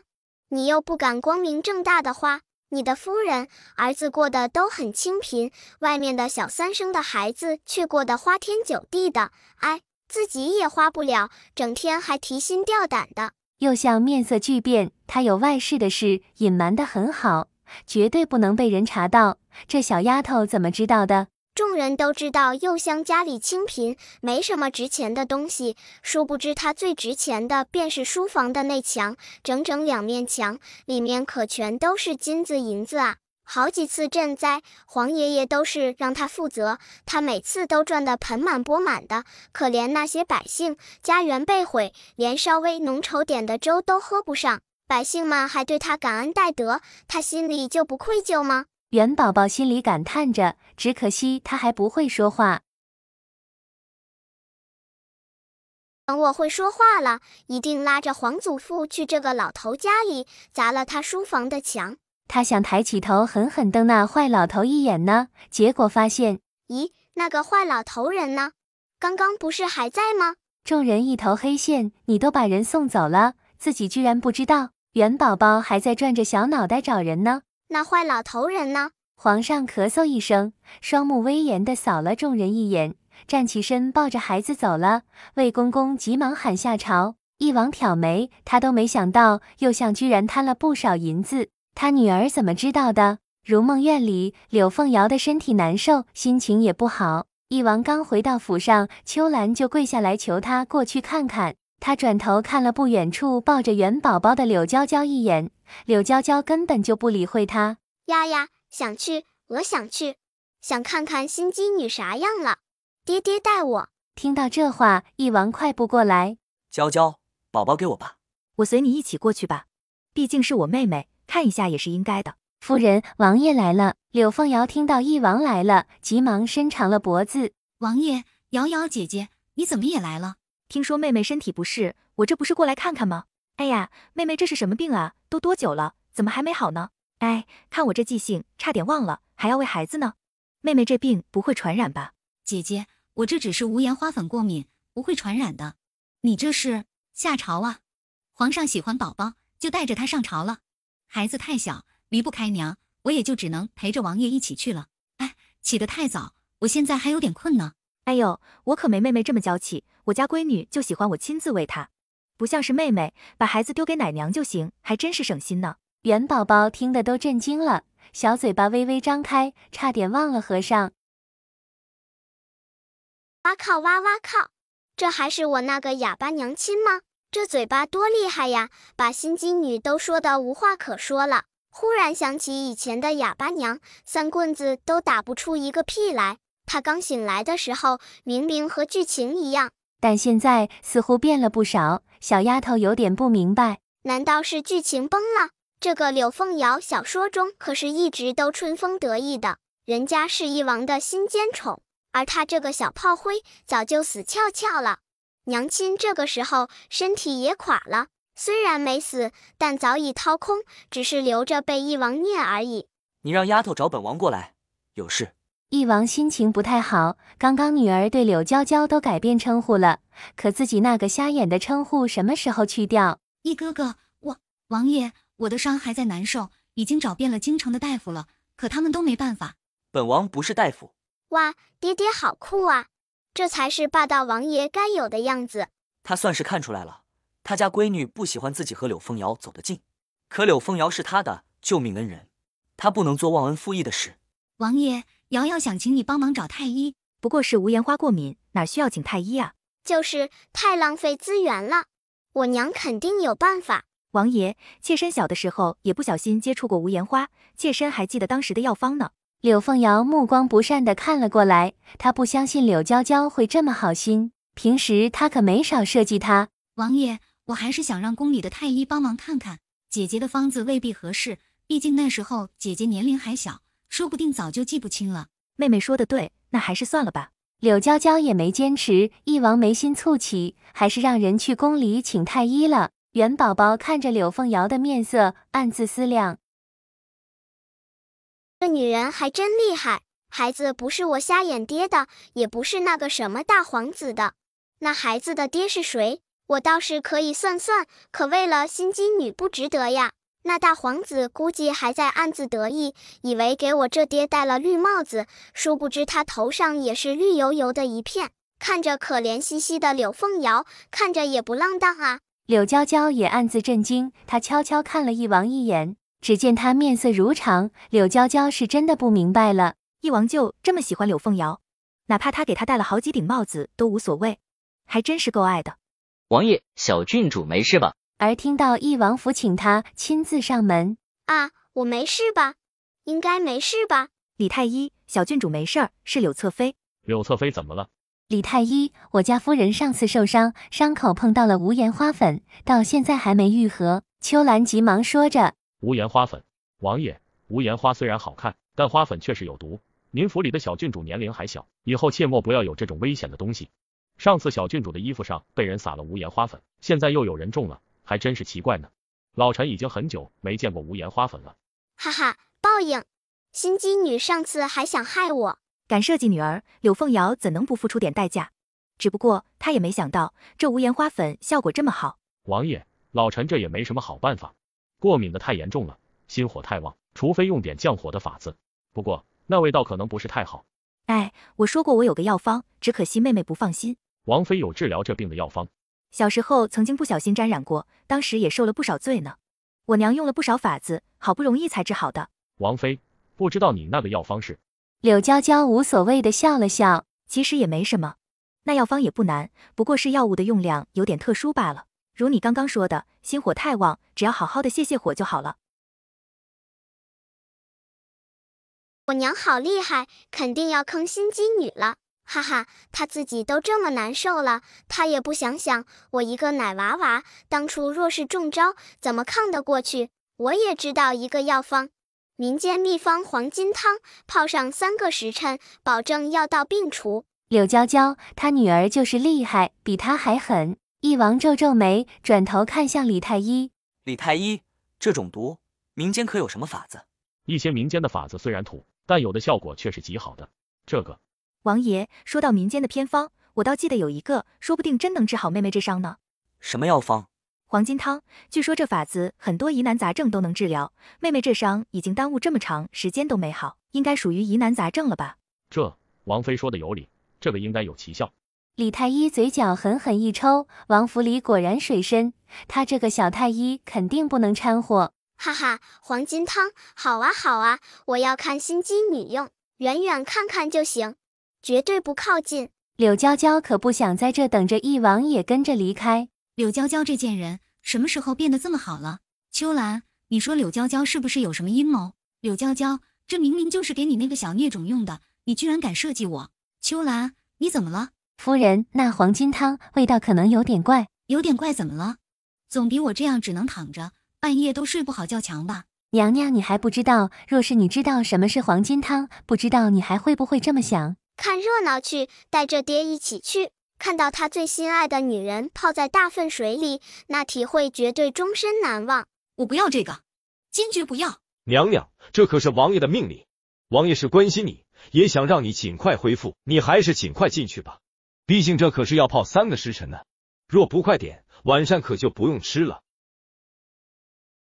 有这么多黄金汤，心机女还吃什么夜宵啊？直接低头吃就行了，哈哈哈，笑死我了！让你给我下毒，泡完这次不知道要洗多少次澡才能去掉味儿。元宝宝开心的尖叫，他还不忘抬头看了看一王的俊脸，笑得贼兮兮的。让我这个爹亲眼看到他最心爱的女人泡在大粪水里，看他以后和他羞羞的时候还下不下得去口。很想把这小家伙扔了，永远都捡不回来的那种，不知道行不行。柳凤瑶坚决不想进去。柳娇娇笑容灿烂，她转头看了看身后的2个婆子，你们2个帮忙把柳侧妃送进去，晚点去账房领2两银子去。是，王妃。柳凤瑶还在挣扎，你们做什么？这可是王爷的意思，王爷还在院子里看着呢，你确定要反抗？就在她犹豫的当儿，柳凤瑶就被丢到桶里。柳娇娇，你这个贱人，你是故意的，你肯定是故意的，对不对？哈哈，好玩，解气，快点走，臭死宝宝了，我要回去洗香香。外面在做什么？怎么闹哄哄的？老夫还要和小郡主道谢呢。礼部尚书昨天还是一副死了老娘的苦瓜脸样，但听到右相的惨状，他忽然觉得自己其实也不惨，不就是被戴了几十年的绿帽子吗？比丢了9族的小命强吧。王爷，上次老夫答应给小郡主的小金马，今天拿过来了，老夫想亲自交给小郡主。我的小金马。元宝宝一进来就被那黄金闪闪的小金马吸引了，小手一伸就想把东西抱在怀里。不过沉甸甸的，是黄金做的，错不了。这老头不错，说话算话，好人一个。这老头遇到我算是走了大运了，要不然到死都在给人家养孩子，养完儿子养孙子，大善人都没他这么无私的。不过若不是小郡主，他估计连重孙都能帮人养，到时候还真成了千年王八了。他儿子是不指望了，不过孙子还行，聪明伶俐，好好培养一下，还凑合吧。礼部尚书心里一喜，这2天他一直在愁，媳妇儿不是自己的，3个不错的孩子和他没什么关系，他觉得自己就是一个大怨种，好不容易找来的儿子，30来岁，培养都来不及了。不过小郡主说孙子不错，那他就多上点心，说不定以后真能接自己的班呢。养得好了，青出于蓝胜于蓝也不一定。其余几人也着急的上前送上他们的礼物，金鸡、金鱼、金蝴蝶、金狗都是纯金做的。元宝宝的眼睛瞪得溜圆，他还是第一次见到这么多纯金的小动物呢。好稀饭，好值钱。明明是个丫头片子，凭什么得那么多人喜欢？他女儿的月哥才是一王府的长子呢。再说了，不过是几个大臣，其实也没什么。咱们月哥等以后可是一王府的世子，他才是王府正儿八经的继承人呢。女孩子就算再得宠又怎么样？长大了还不是要嫁人？看着那些以往高高在上的大臣，一脸谄媚的讨好元宝宝，他恨不得上前抓住他们问个明白。这些老东西，平时见到王爷都没给这么好的脸色过。娘，你说月哥若是个女孩，是不是这些都是月哥的了？王爷，小郡主天真烂漫，正是长身体的时候，早起对小郡主的身体来说不好。左相见小郡主挺开心的，就试着开口。就是啊，王爷，小郡主应该多睡觉，开开心心的就好。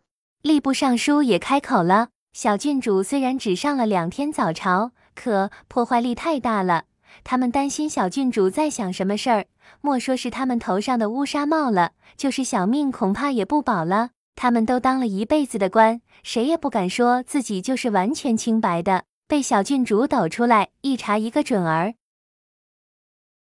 哈哈，原来他们怕我呀，这是在贿赂我吗？嘤嘤嘤，我有这么厉害？小丫头的眼睛咕噜噜地转了转，其实书中的剧情她记得不多，而看相什么的，她太小了，也不敢乱用，算一次她都要昏睡好久呢。王爷，老夫记得王妃的娘家人都在长阳，现在京城这边天气都有点冷了，要不然让王妃和小郡主去长阳玩玩，那边漂亮的玩具更多，金银首饰比京城的都要精致。元宝宝听到后面一句，眼睛都发光。好东西，他要，我要去长阳，要买好多好多好东西。娇娇，你可终于来了！看到女儿过来，柳夫人激动地哭了起来。咦，这就是我外祖母吗？好漂亮！原来娘亲是继承了外祖母的美貌，哈哈，估计我长大了也很好看。柳夫人神色一正，脑中小孩子说话的声音让她面色微变。难道是柳娇娇怀中的小丫头？只可惜外祖母的气色是真不好，看面相活不了3个月了。可惜我太小了，不能炼药，要不然还能帮外祖母续命几年。我又不会说话，要不然我可以给外祖母开个方子，调理一下，她也能多活几年。柳娇娇心里更激动了，她焦急地等着女儿开方子。只可惜元宝宝不乱想了，打了个哈欠，困了，睡觉觉。谁能想到柳凤瑶居然做出那种事来？她们可是堂姐妹，抢了堂姐的男人，这事儿说出去她都觉得丢脸。娘，你可有找大夫看过？他们怎么说的？要不你还是跟我回京吧，我去求求王爷，让他请太医院的太医帮你看看。娇娇，娘的年龄大了，生老病死本来就是很正常的，你不要担心。娘也看开了，以往娘最担心的就是你，现在知道你过得不错，娘就是死了也放心了。娘，宝宝一定有办法的，你放心好了。宝宝，娘亲也没想到你外祖母瘦了这么多，你说是不是这里的大夫医术不行？要不然咱们把你外祖母接到京城，让太医帮她看看。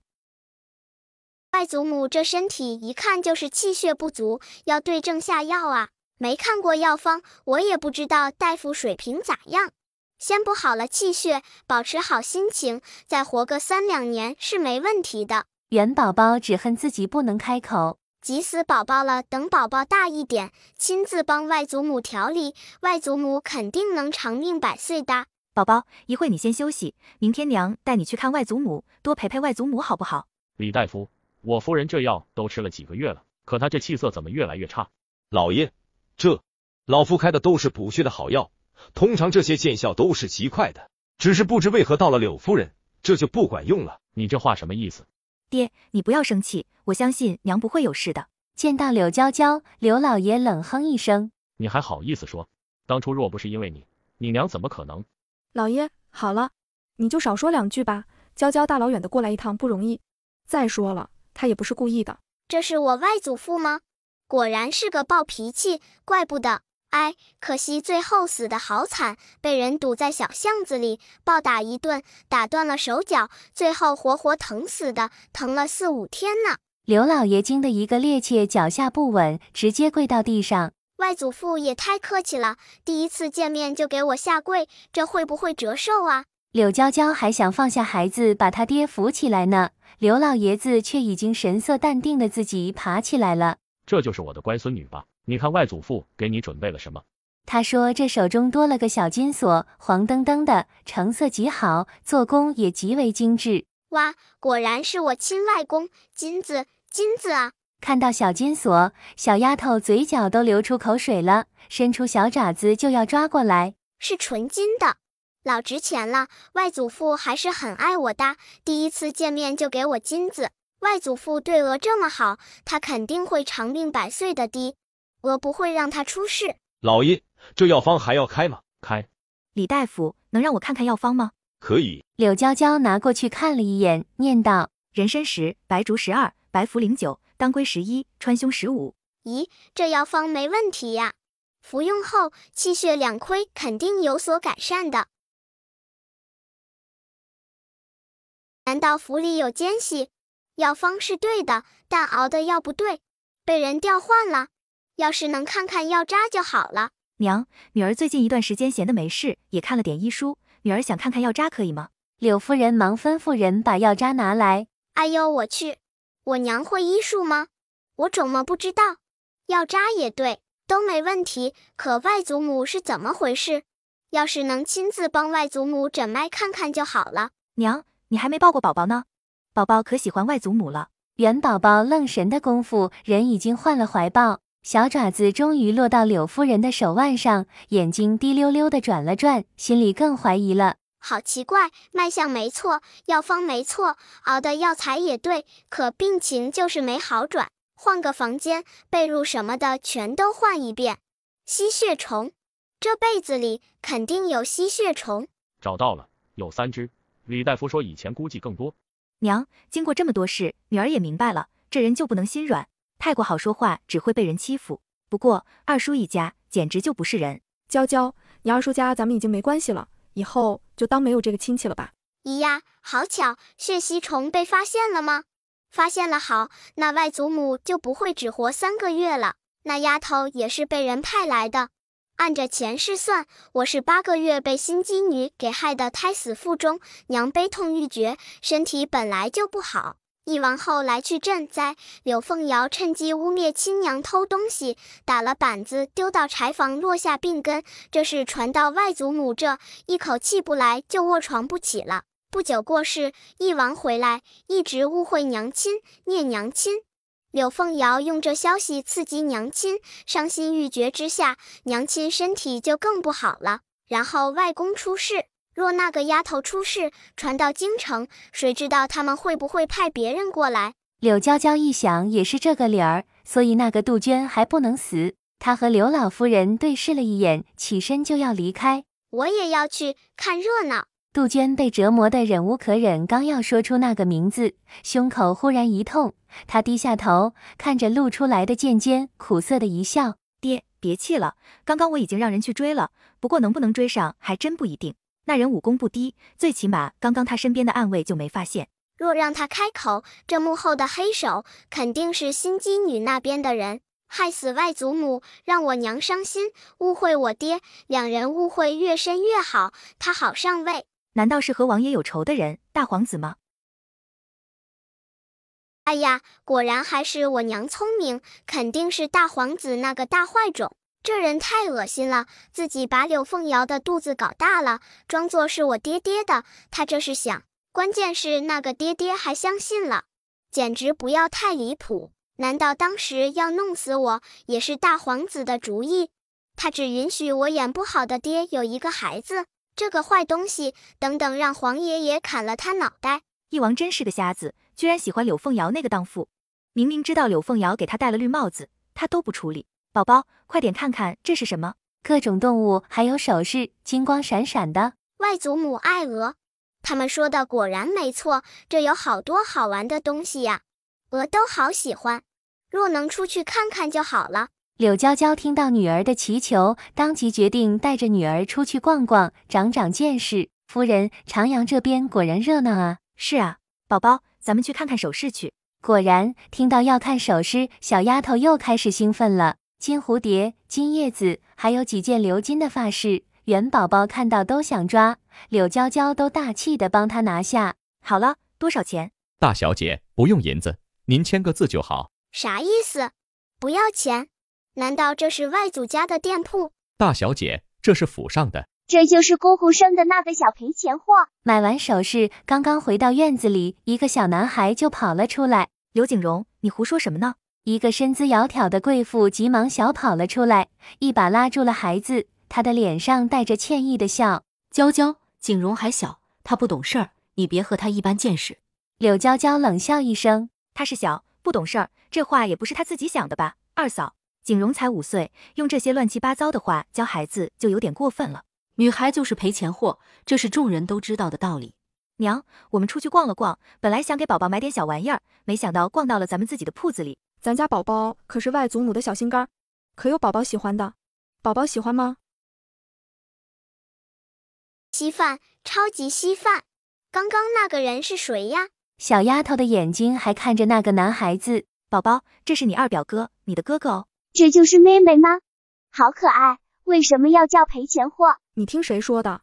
妹妹可是咱们家的宝贝儿。元宝宝听到外祖母的话，心里极为舒爽。他好奇地打量着眼前的小男孩，再看看不远处站着的女人，两条小眉毛紧紧地皱了起来。不对呀！什么不对？难道是刘景荣有问题？这真的是二舅妈的儿子吗？两人之间居然没有母子相。小丫头心里感慨，她也很好奇，为何二舅妈会养一个没亲缘关系的孩子。二儿子现在在哪？无论如何都要让他们尽快回家。娇娇，难道景荣真的不是咱们柳家的孩子？娘，宝宝的话不会有错，不过宝宝年龄太小了，每次推演都会累得睡好几天。娇娇，我现在心里乱得很。如果景荣不是咱家的孩子，那真正的孩子在哪？也不知道他现在过得如何。当初两个孩子是怎么换的？宝宝，你可终于醒了。娘亲好漂亮，爹爹好眼瞎，放着这么漂亮的娘亲不喜欢，却喜欢那个心机女。女儿，你没必要一直想这事儿。娘已经后悔嫁给一王那个睁眼瞎了，我还是要出去看看，总感觉小表哥离得我不远，以前不知道也就罢了，现在他人都过来了，一定要救小表哥。你这个养不熟的白眼狼，你想和他们说什么？呵呵，求救吗？也不想想你是什么东西。人家给你点银子，你以为人家就是菩萨了？早知道你这么不安心，当初就应该扒了你的皮。小兔崽子，白养你这么大了，连狗叫都不会。柳娇娇原本想阻止的，看到二哥出手，她才停下脚步。二舅舅威武，找了这么久都没消息，没想到他在这，他居然是小表哥。打死这个坏老头，他一直都虐待小表哥。表哥在生病呢，高烧啊，都快晕了。元宝宝着急抬起小手，用力指着男孩的方向，嘴里哦哦地叫着。宝宝喜欢这个小哥哥吗？还是我娘聪明，这是小表哥呀，若不赶紧给他找大夫，熬不了几天就死了。发烧只是表面的，他身上受伤太多了。这坏老头简直该死，他还想把表哥也做成小猴子呢。二舅舅子女宫黑沉，说明子嗣过得不好，中间微微透红，不好啊，小表哥最近有性命之忧啊。摊主，我女儿挺喜欢这孩子的，多少钱？我们要了。夫人，这可是我亲生儿子，不卖的。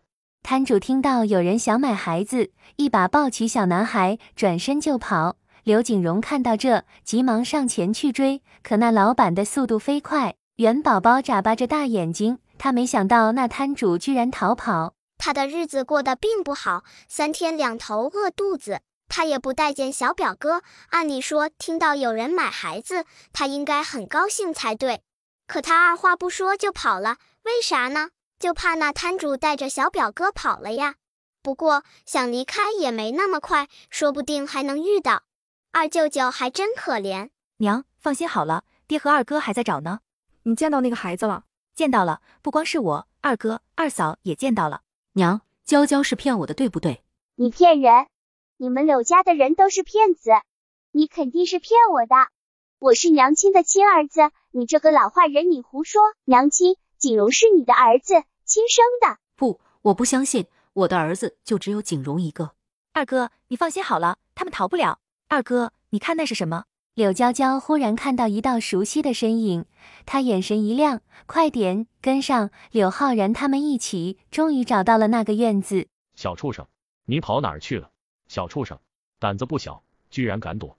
就在他愣神的当儿，几道人影冲了进来。你们这是私闯民宅！呵呵，好啊，你去县衙告吧，孩子，我是你爹爹。那这2个人是先关在县衙，还是也送到刘府？送到县衙。我只是睡了一觉，好像错过了很多事儿。哎呀，小表哥来了呀，丢人呐！我什么时候才能说话？宝宝醒了呀。他转身抱起孩子，再次来到小男孩的面前。宝宝，这是小哥哥，你不是很喜欢他吗？让小哥哥留下来陪你玩好不好？二舅妈只是暂时接受不了，她疼儿子的前提是那是她的儿子啊，也不知道小表哥身体如何。小时候亏了那么多，要怎么补回来？小表哥好可怜，那2人真不是人，怪不得喊小石头。石头可不就是没人疼没人爱，随意打骂的吗？可为何贾表哥和二舅舅身上还有联系？虽然很淡，但这明明就是有血缘关系呀！哪怕再淡也是，会是谁换的孩子呢？老爷、老夫人，不好了，不好了！是景荣少爷跳湖了，幸好有人从湖边经过，已经把人救上来了。我过去看看。老夫人着急地说着。有热闹，我要看，我要去看。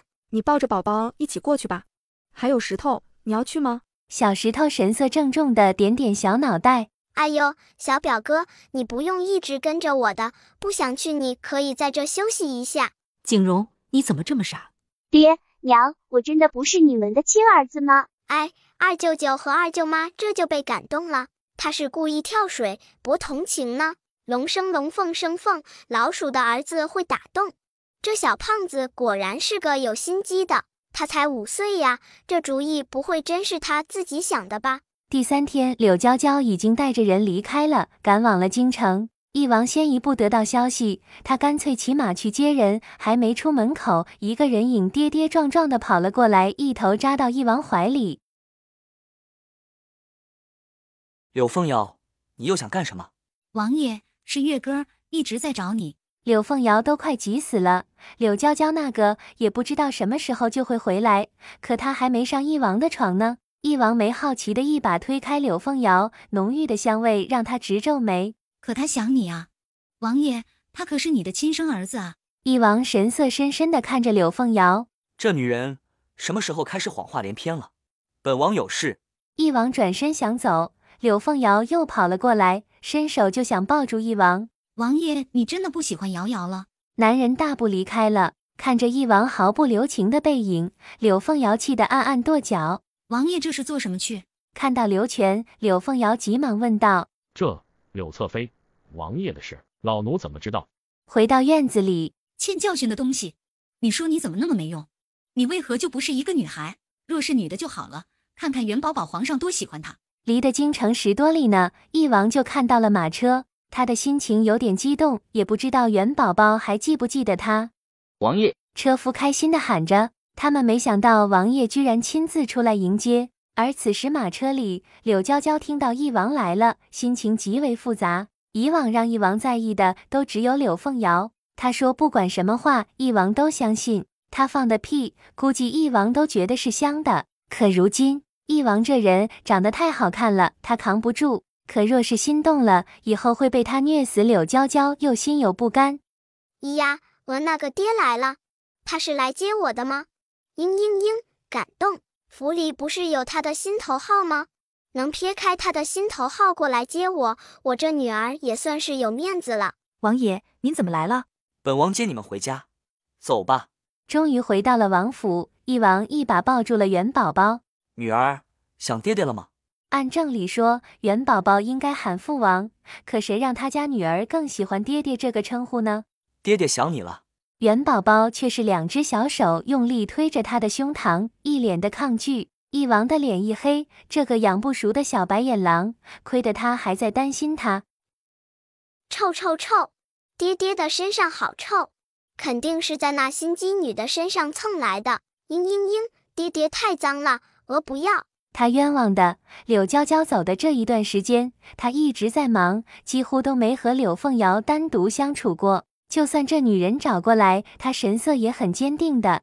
有理也说不清了，他太冤枉了。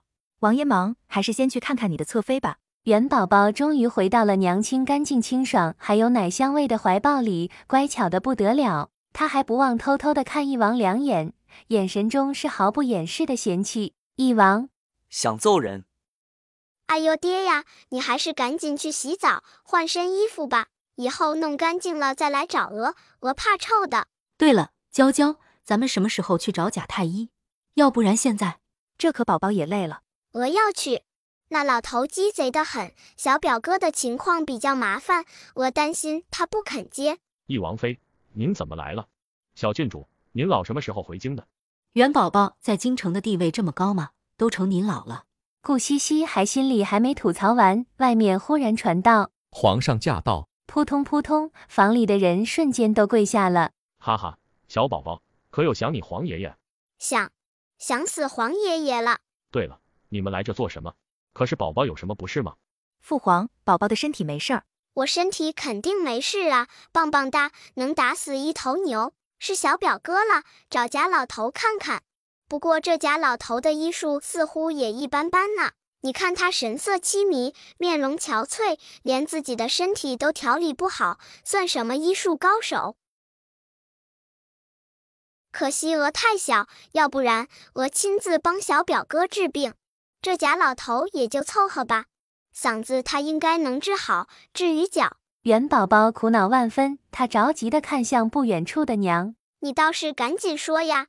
哎呦，我的娘哎，关键时刻你咋又变成哑巴了？快点说呀！趁着我皇爷爷这老虎的威风在，贾老头不敢拒绝的，让他帮小表哥治病啊！贾太医，这是小石头，宝宝的哥哥，他受伤了，嗓子和脚都有伤。我这次过来就是想请你帮他看看，能不能治一下。好，那请小公子随我去隔壁房间检查一下。我也要去，带我去。鹅不放心。嗓子问题不大，我这开一副药，最多2个月就能恢复。这小公子这脚怎么样？这个不太好说啊，骨头已经长好了，老臣也没办法。这老头也太坏了，他明明可以试试的，居然不接。小表哥的脚明明是有救的，就是有点疼罢了。骨头已经长好了，可当时错位了，所以2条腿都不一样长，敲断重新复原就好了。不过这老头最近也很憔悴，唯一的女儿情况不好。哎，女人就一定要生孩子吗？其实可以不生吧，本来还想帮他女儿一把的，只可惜这老头不上道啊。王妃，老臣觉得小公子的脚还是有救的。贾太医听到元宝宝最后的话，急忙改口：小祖宗，活儿我都接下来了，你倒是快点说说办法啊。老爷，大小姐来了。很快的，他的女儿进来了。哇靠，传言会不会有假？这个贾老头的医术真的不错吗？我都有点怀疑了，感觉一般般呢。他女儿的病居然都看不好，还真是用医误人呢。傲春，这是小郡主，你给郡主准备的礼物呢？元宝宝听到还有礼物，2只眼睛都亮了。他家小孙女什么都好，唯一的缺点就是有点财迷。啊，爹，你不是说给郡主准备了一个金佛吗？对呢，你看我这记性。柳娇娇想要帮她收着，可小丫头就是攥着不松开手，真财迷。这个大姐姐挺好的，第一次见面就给鹅礼物，她的身体是没问题的。估计贾老头也知道这点，要不然说这老头是庸医呢？都知道没问题了，还一直给他开药针灸，让他多受了多少罪。他这病很简单，太医治不了，一般的大夫治不了。把人丢给净室房的徐嬷嬷，估计1、2次就好了。她是子宫半毒死，那嬷嬷有办法处理的，怎么可能怀孕呢？宝宝，明天咱继续上早朝好不好？不要，鹅不要，小孩子要多睡觉，长高高。他们都给鹅礼物了，鹅不能去害他们。算了，你还是多睡点觉吧。这金佛能给皇爷爷吗？皇上也是故意逗元宝宝，元宝宝直接撇过头去。贾太医怎么样了？没事，应该问题不大。不过最近几天都尽量不要动，小孩子恢复得快，多吃点滋补的药膳，绝对能恢复好的。小表哥肯定不会有事儿，过段时间他就和正常的孩子一样了。真好，幸好发现的及时，要不然小表哥说不定已经死了。姐姐，你可终于回来了，妹妹都想死你了。妹妹的消息还真够慢的，我都回来3天了。我姐姐前2天月根身体不好，妹妹一直着急，就没注意外面的事儿。柳侧妃，你家月根身体没别的毛病吧？刚出生没多久都差点死了，甚至需要亲兄弟的心头血做药引。姐姐说笑了，月根只是早产，所以身体才。姐姐你放心，那是我不会放在心上的。柳侧妃，你这话说的好笑，当初你早产的事，王爷不是都找人查清楚了吗？我家王妃离得你老远呢，你就冤枉是我家王妃推你。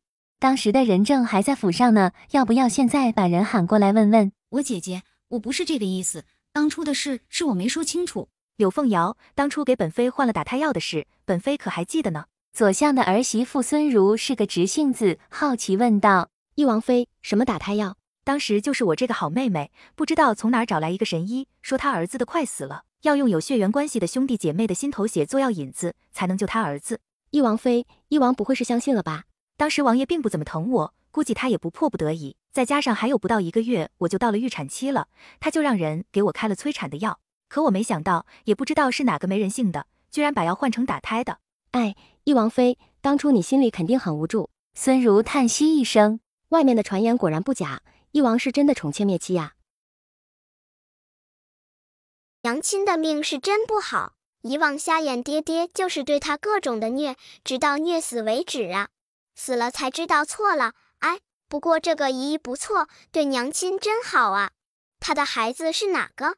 这小脸蛋真漂亮。元宝宝咯咯咯地笑着，孙如更高兴了，从手腕上退下一个大金镯子要给元宝宝。孙姐姐，这个可使不得。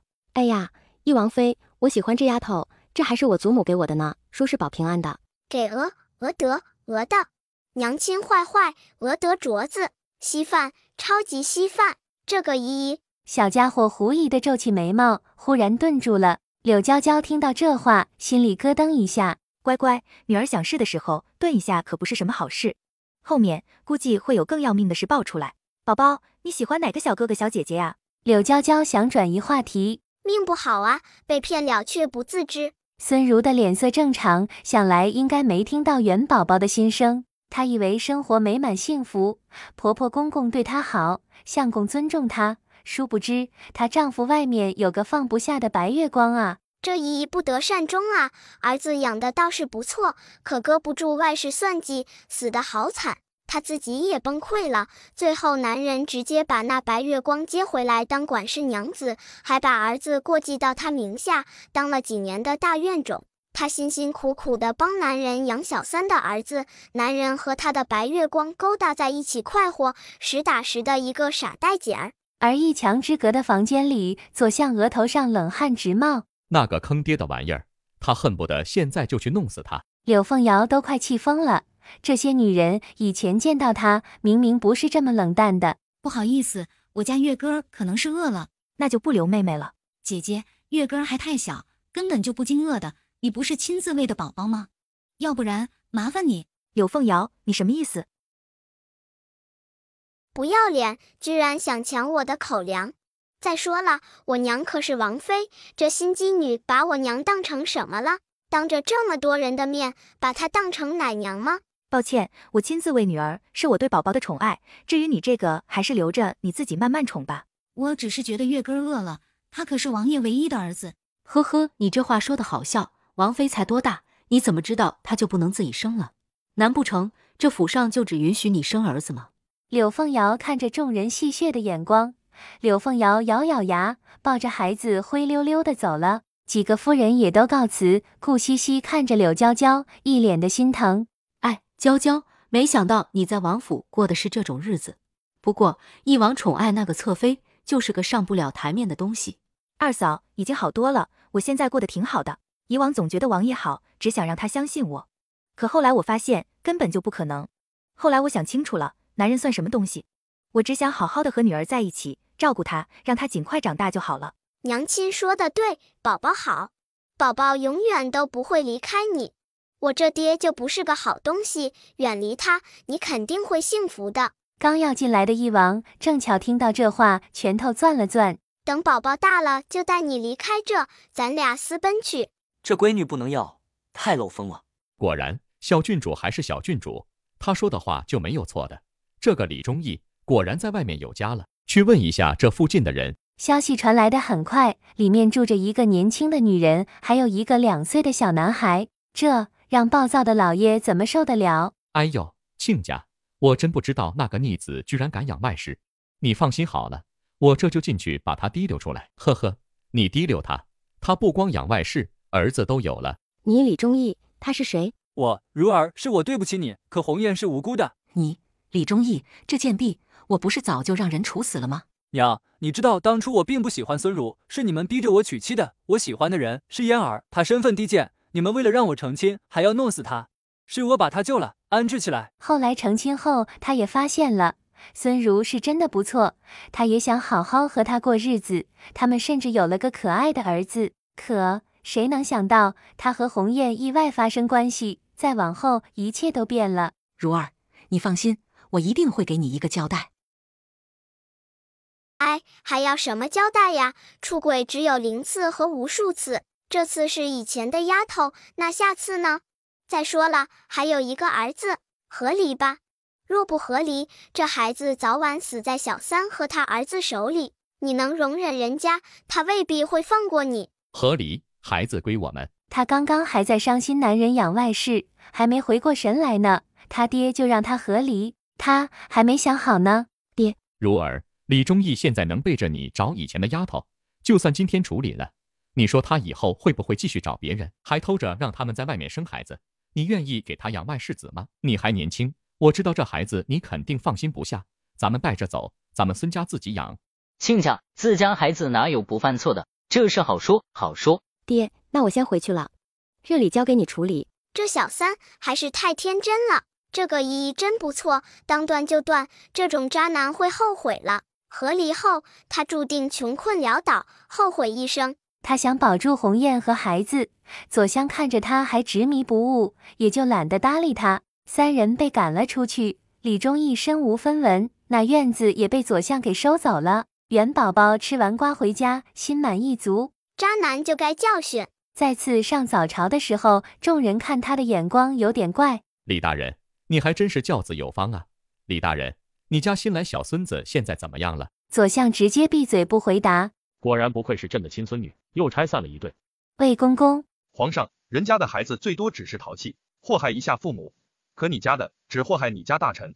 哎，朕还想带他在后宫走一趟呢。魏公公，您若是真把小郡主带来了，估计后宫的妃子就不得安宁了。这个宅子不错呀，看得出来风水还行，不知道有没有鹅的房间。等我娘和我瞎眼爹和离了，我们就住在这。不过娇娇，你看咱们这宅子刚刚入住，府里的人也不多，爹还想找点靠谱的人来。行，那晚点就找人牙子过来。翼王下朝回来，正巧遇到，也就一起随着过去了。翼王却霸道地把人抱过去，小丫头挣扎了2下，不是他的对手。坏蛋爹爹，我不要你抱。翼王心里冤枉，他都不知道怎么得罪这小丫头了。娇娇，你是王妃，这长家还是要你多操心一下。王爷，妾身照看孩子已经很累了，没精神长家。娘亲棒棒的，别管这烂摊子。心机女长家2年，王府早就成了空壳子了。2年花了你20多万两银子，他娘家都付得流油。这柳凤瑶也是个人才，也不知道从哪儿找来一个厉害的账房先生，账目做得滴水不漏，想查出来都难。不过，若是这爹说要用大量的银子，那边是肯定拿不出来的。王爷，妾身的秀雅院年久失修，宝宝也大了，等等会走了，难免乱跑，妾身担心还有危险，要不先休憩一下。翼王目光深深地看着他，怎么难道他的银子给那个心机女用可以，不能给自己用吗？臭男人，你那个侧妃都不知道给你戴了几次绿帽子了，你居然还护着她。好，多少钱你自己去账房支取。哇，银子都是鹅的，鹅稀饭银子、金子，也不知道王府的库房都有什么好东西，好想看看。哎，如果我能住这里就好了。一睁眼就是数不清的珠宝，夜明珠漂亮，鹅稀饭，东海珍珠成色不错，鹅药。王爷、王妃、小郡主，前面这间是书画。书画，鹅懂啊。咦，这个玉佩不错呀。不过元宝宝既然喜欢，送给他就是了。元宝宝开心的一把攥住，紧紧的。先去看看字画吧。王爷、姐姐，你们怎么突然有兴趣来库房了？这里太脏了，需要什么让下人过来取就是了。柳凤瑶笑眯眯地说着，她还刻意走到翼王身边，抬起手向着元宝宝的小脸就摸了过去。心机女，太臭了，滚开，别想害鹅。柳侧妃这话说的好笑，身为王妃，这王府的库房我都不能来吗？再说了，王府的什么东西不是王爷的？来库房难不成还要和你申请不成？姐姐，你知道我不是这个意思。柳凤瑶委屈地红了眼睛，漂亮的丹凤眼里泪水滚滚的，似乎随时都可能落下来。心机女的演技是炉火纯青啊！咦，不过她身上的气息有点杂乱呢。元宝宝狐疑地看着柳凤瑶，那是什么意思？以后来这库房要和你报备一声，你批准了才行吗？哇靠，娘亲牛，这嘴巴功夫厉害了。剧情不太对，娘亲的人设不是个哑巴吗？现在似乎难说了，那演不好的爹还能继续折磨他吗？算了，等鹅大一点，就带他离开这里，脱离剧情，他就不会被折磨死了。一王很心塞，刚刚那么多好东西都白送了，不但不疼他这个爹爹，还总想着带着他媳妇跑路，他这是女儿吗？简直就是插在他心口的一把刀。柳凤瑶还要解释，外面秋菊却已经抱着个孩子急匆匆的进来。王爷、王妃、夫人，柳凤瑶急忙把儿子抱过去。王爷，你看咱们儿子现在长得多可爱呀，和你小时候一样呢。一王目光淡淡的看了月歌一眼，薄唇抿得更紧了。柳侧妃，原来你和王爷早就相识啊！王爷才几个月的时候你就见过他啊？柳凤瑶，他恨不得给柳娇娇这件女人几个巴掌。这死女人什么意思？是为了故意拆她的台吗？姐姐，我的意思是和王爷现在很像。王爷，这可是你儿子，你不抱抱他吗？看着柳凤瑶一脸急切的样子，柳娇娇都快憋死了。她似笑非笑地看着一王，总感觉一王现在很可怜。抱抱，快点抱抱！元宝宝看得着急，兴奋的两只小眼睛都快瞪出来了。王王，千年的王王啊！哇哈哈，以后不应该叫他瞎眼爹，应该是大王爹了。这个心机女，她还想用儿子争宠，这爹就是吃他这一套。好想知道以后这爹知道这孩子不是他的，是心机女给他戴绿帽子生下来的，他的表情如何？难道王爷能听到元宝宝的心声是断断续续的？那自己要不要提醒一下？毕竟一日夫妻百日恩，不为别的，单单是为了他是宝宝的爹，他也不能让这人继续当冤大头，是不是？还什么爹？若不是这家伙太小，不经打，他不介意直接打他一顿。就没见过这么不盼着爹好的孩子。不过柳凤瑶的确是不要脸，说起月歌是他儿子的时候，这女人的眼神坦荡荡的，半点心虚也没有。是她的演技太好，还是说她自己都不知道这孩子是谁的？一王忽然想起上次元宝宝说过的话，他说一开始以为是大皇子的，可后来发现根本就不是。如此说来，柳凤瑶的男人可不是3、2个，而自己还曾经和他忽然有点恶心反胃。先看话吧。一王不想继续生气了，他也不乐意继续听元宝宝的小奶音了，他现在只想尽快转移小家伙的注意力，听得太糟心了。王爷，月歌一直都很想你，你不抱抱他吗？你没看到我怀里抱着一个？一王冷哼一声，大步走到前面的房间，管事的急忙跟上，把这里的造册递了过来。元宝宝只瞧了一眼，2只水灵灵的大眼睛就落到了那一卷卷的画轴上。柳凤瑶抱着孩子紧跟在后面，看着里面这么多的画卷，她心下稍定，不会那么巧的。再说了，王爷也不懂得鉴定，就算是看到了，也未必认出来。小丫头看着看着，惊讶地瞪大眼睛。我这个演不好的爹，果然名不虚传呐！不光看女人眼光不好，看字画也是一样，这里居然有几幅假的，哈哈。柳娇娇则是心里惊讶，她也看向那些的画卷，这一幅幅都是卷起来的，看外面根本就看不出什么来。可女儿是怎么发现的？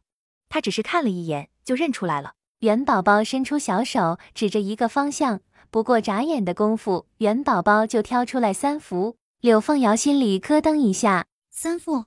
怎么这样巧？不，肯定是巧合。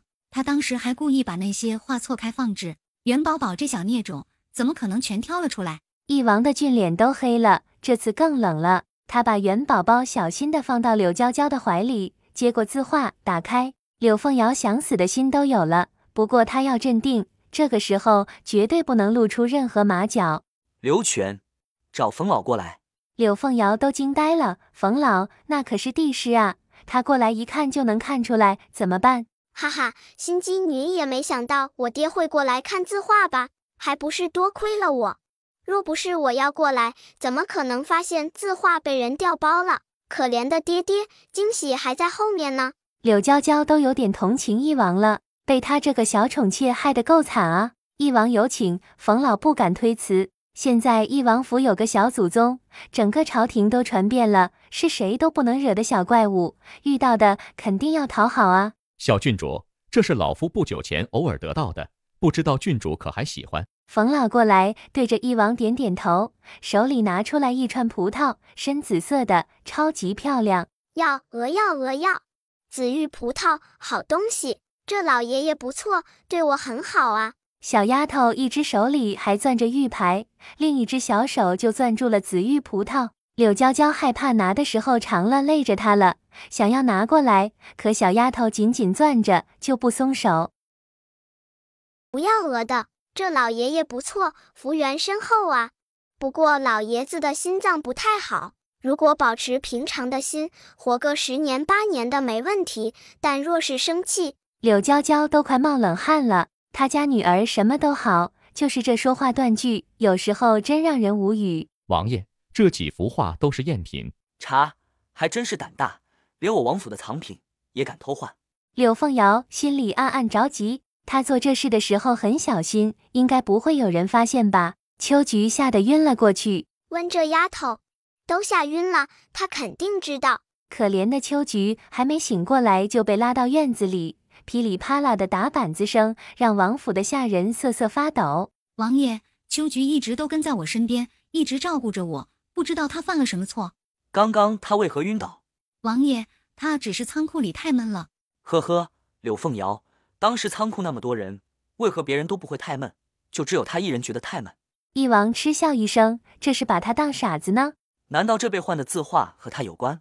柳凤瑶暗自着急，看到秋菊可怜兮兮的样子，她更加担忧。这丫头万一承受不住招了怎么办？王爷，秋菊自小陪着瑶瑶，就像是瑶瑶的姐妹一样，求求你饶了她吧。以往是妾身掌管库房，书画丢失妾身也有失察之责。王爷，妾身愿意找回书画。同意，她偷的，让她找回来。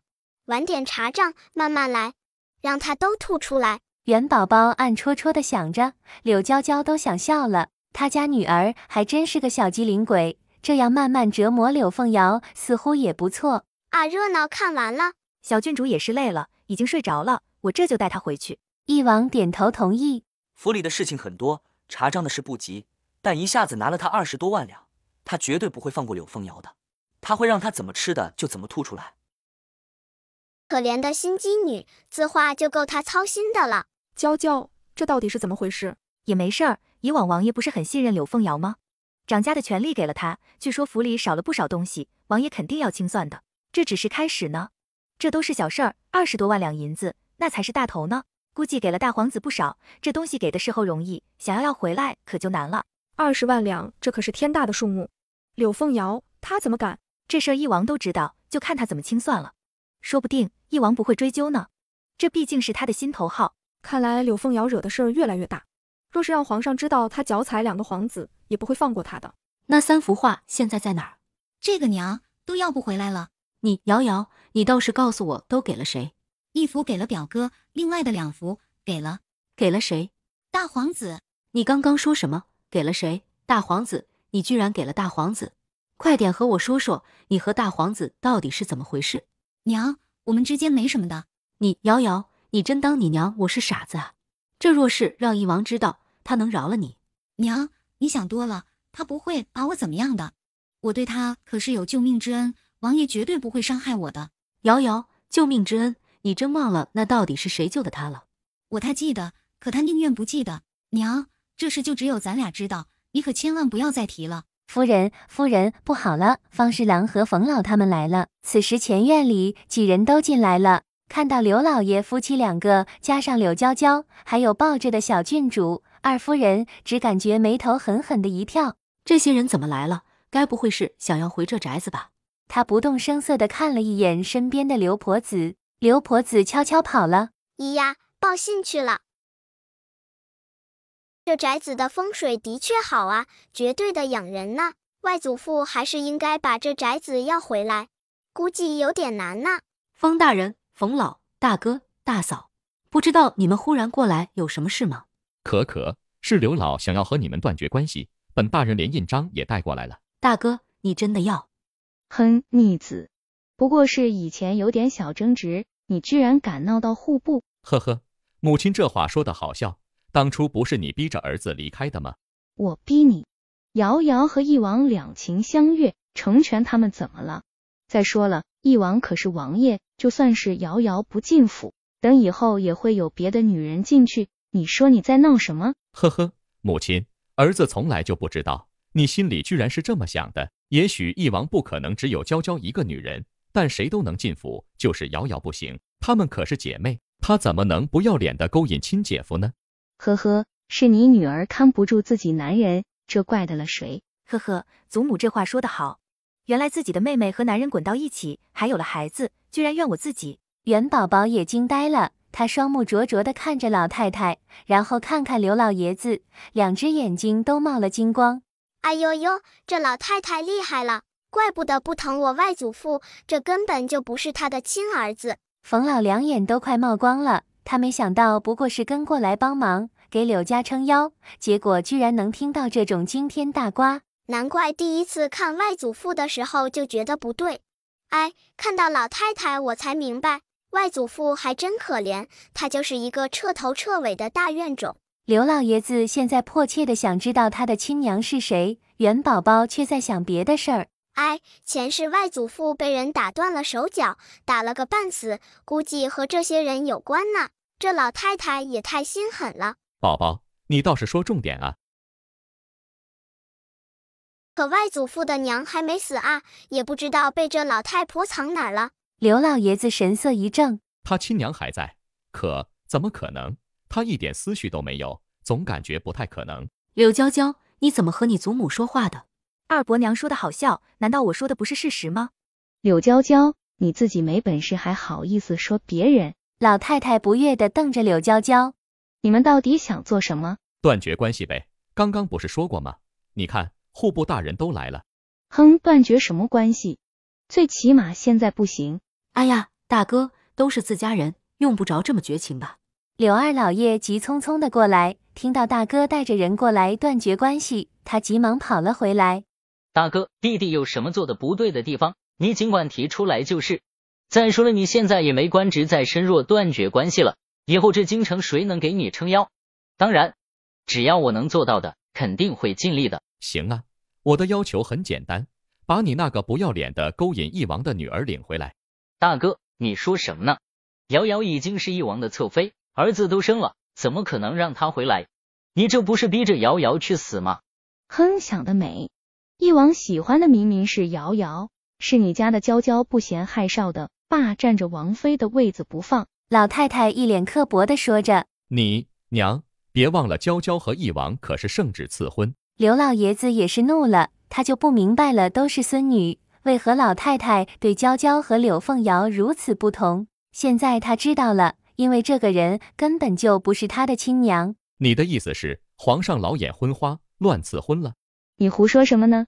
逆子，我可没那个意思，你这是要害死我吗？这老太太也太可恶了。不过既然他们都以为是我娘死赖着王妃的位子不放，不如让我娘离开得了，合理，远离义王那个瞎眼王爷，也省得我娘以后被他虐死。刘老爷子一怔，女儿会被义王给虐死？好，既然你们也说是我女儿霸着王妃的位子不放，那我把话放在这儿，等办好了断绝关系的手续，我就带女儿去义王府要和离书。娇娇，你会同意的吧？外祖父霸气，就应该支持我娘和离。不过可惜我娘是恋爱脑，深爱着义王，肯定不会同意的。小丫头也纠结了，她记得原书中说过，义王妃就是这个身体的娘，可是个资深的恋爱脑，被虐死才不爱的那种。好，连爹爹都支持她，她有什么好纠结的？什么？我听错了吗？娘同意了？恋爱脑的娘觉醒了？天还没黑呢，我在做梦不成？哇靠，这剧情崩得有点厉害了。你柳娇娇，你说真的？在场的众人还没反应过来，柳凤瑶已经忍不住跑了出来。她没想到柳娇娇居然主动放弃。如果柳娇娇这个贱人真的走了，就凭自己对义王的救命之恩，她也要娶自己当王妃吧？咱们现在就回去。不急，你后悔了？刚刚只是乱说。柳娇娇冷笑道：“我可没你那么无耻。方大人，先办手续吧。”爹，那就快点办呗，这事儿咱们也不吃亏。不过先说好了，就算是办了手续，这宅子依然是我爹娘的，你也不能要回去。大伯，行。手续办完了，一人一份，还有一份要送到衙门备案。柳娇娇，现在可以回去了吧？柳娇娇，你该不会是骗人的吧？有这么多人看着，你可不能后悔。绝对不会，他又不是傻子，明知道继续跟着一王会惨死，他还找虐不成？冯老激动的两眼冒光，马上就要看一王被休了。元宝宝也很紧张。家眼爹喜欢心机女，娘主动退出，他应该会同意吧？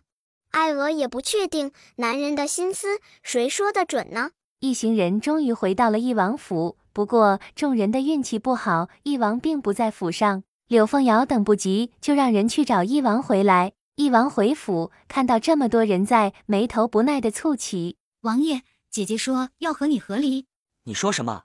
一王脸都黑了，眼神在众人身上扫了一圈，最后落到柳娇娇身上。柳娇娇，你的意思？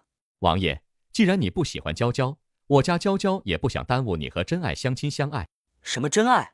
我这爹应该要开心坏了，心机女才是他的心头好。我娘主动让位，让他们两个人长长久久，哈哈，还养着一个父不详的儿子。冯老小心地扶着心脏的方向，这是他一个外人能听的吗？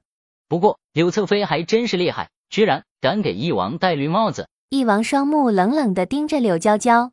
你的意思？王爷，娇娇知道你喜欢的是柳凤瑶，而且柳凤瑶也说了，是娇娇阻了你们相爱的路，所以王爷，咱们还是和离吧。你已经有一个更喜欢的儿子了，宝宝只不过是个女孩，想来你的新王妃也不会喜欢的，我带走就好了。一王勾唇，眸光更冷。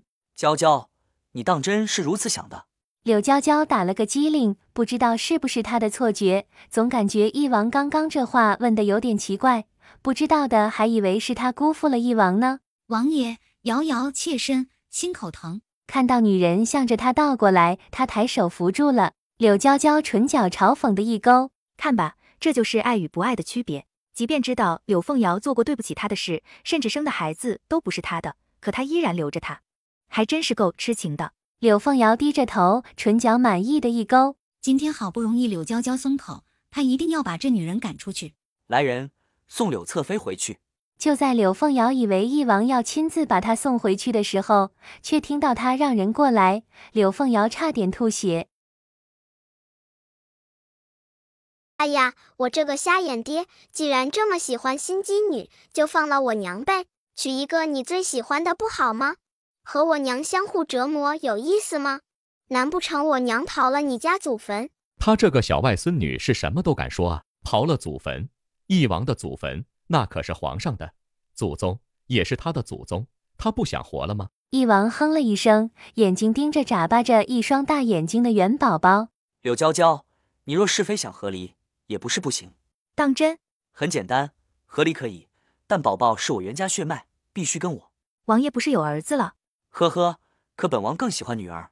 不要不要啊！我不要跟着这爹，他会让心机女害死娥的，爹坏。一王心里一喜，没想到女儿居然会喊爹了。他上前一步，伸手就要抱过孩子，柳娇娇却是紧紧地抱着不放。松手！你没听到他刚刚喊我了？元宝宝还是到了一王的怀中。宝宝，再喊一个爹，快点，喊个爹爹。他哼哼唧唧的半天，决定以后再也不让瞎眼爹抱了。想到元宝宝的做派，柳娇娇也是一阵后怕。她这个女儿很聪明，但有时候想的也太跳脱了，她听着都害怕。不过你也是个小没良心的，我照顾的你最久了，连个娘都没喊一声。元宝宝张张小嘴巴，用力的试了一下，还是不行。他现在只是无意识的说简单的字，想要说出他想说的话有点难度。皇上这2天虽然没跟着，但他有派人暗中保护着元宝宝。为了能知道最新的瓜，他甚至暗暗把派过去的心腹提成了正一品。想到小丫头过的精彩日子，皇上也是一脸的羡慕。不过柳娇娇居然动了要和离的念头，这可不行。那个柳凤瑶算什么东西？她怎么可能当王妃？倒是他的儿子越来越看不懂了，不知道他在留着柳凤瑶做什么。不过翼王是绝对不能和离的。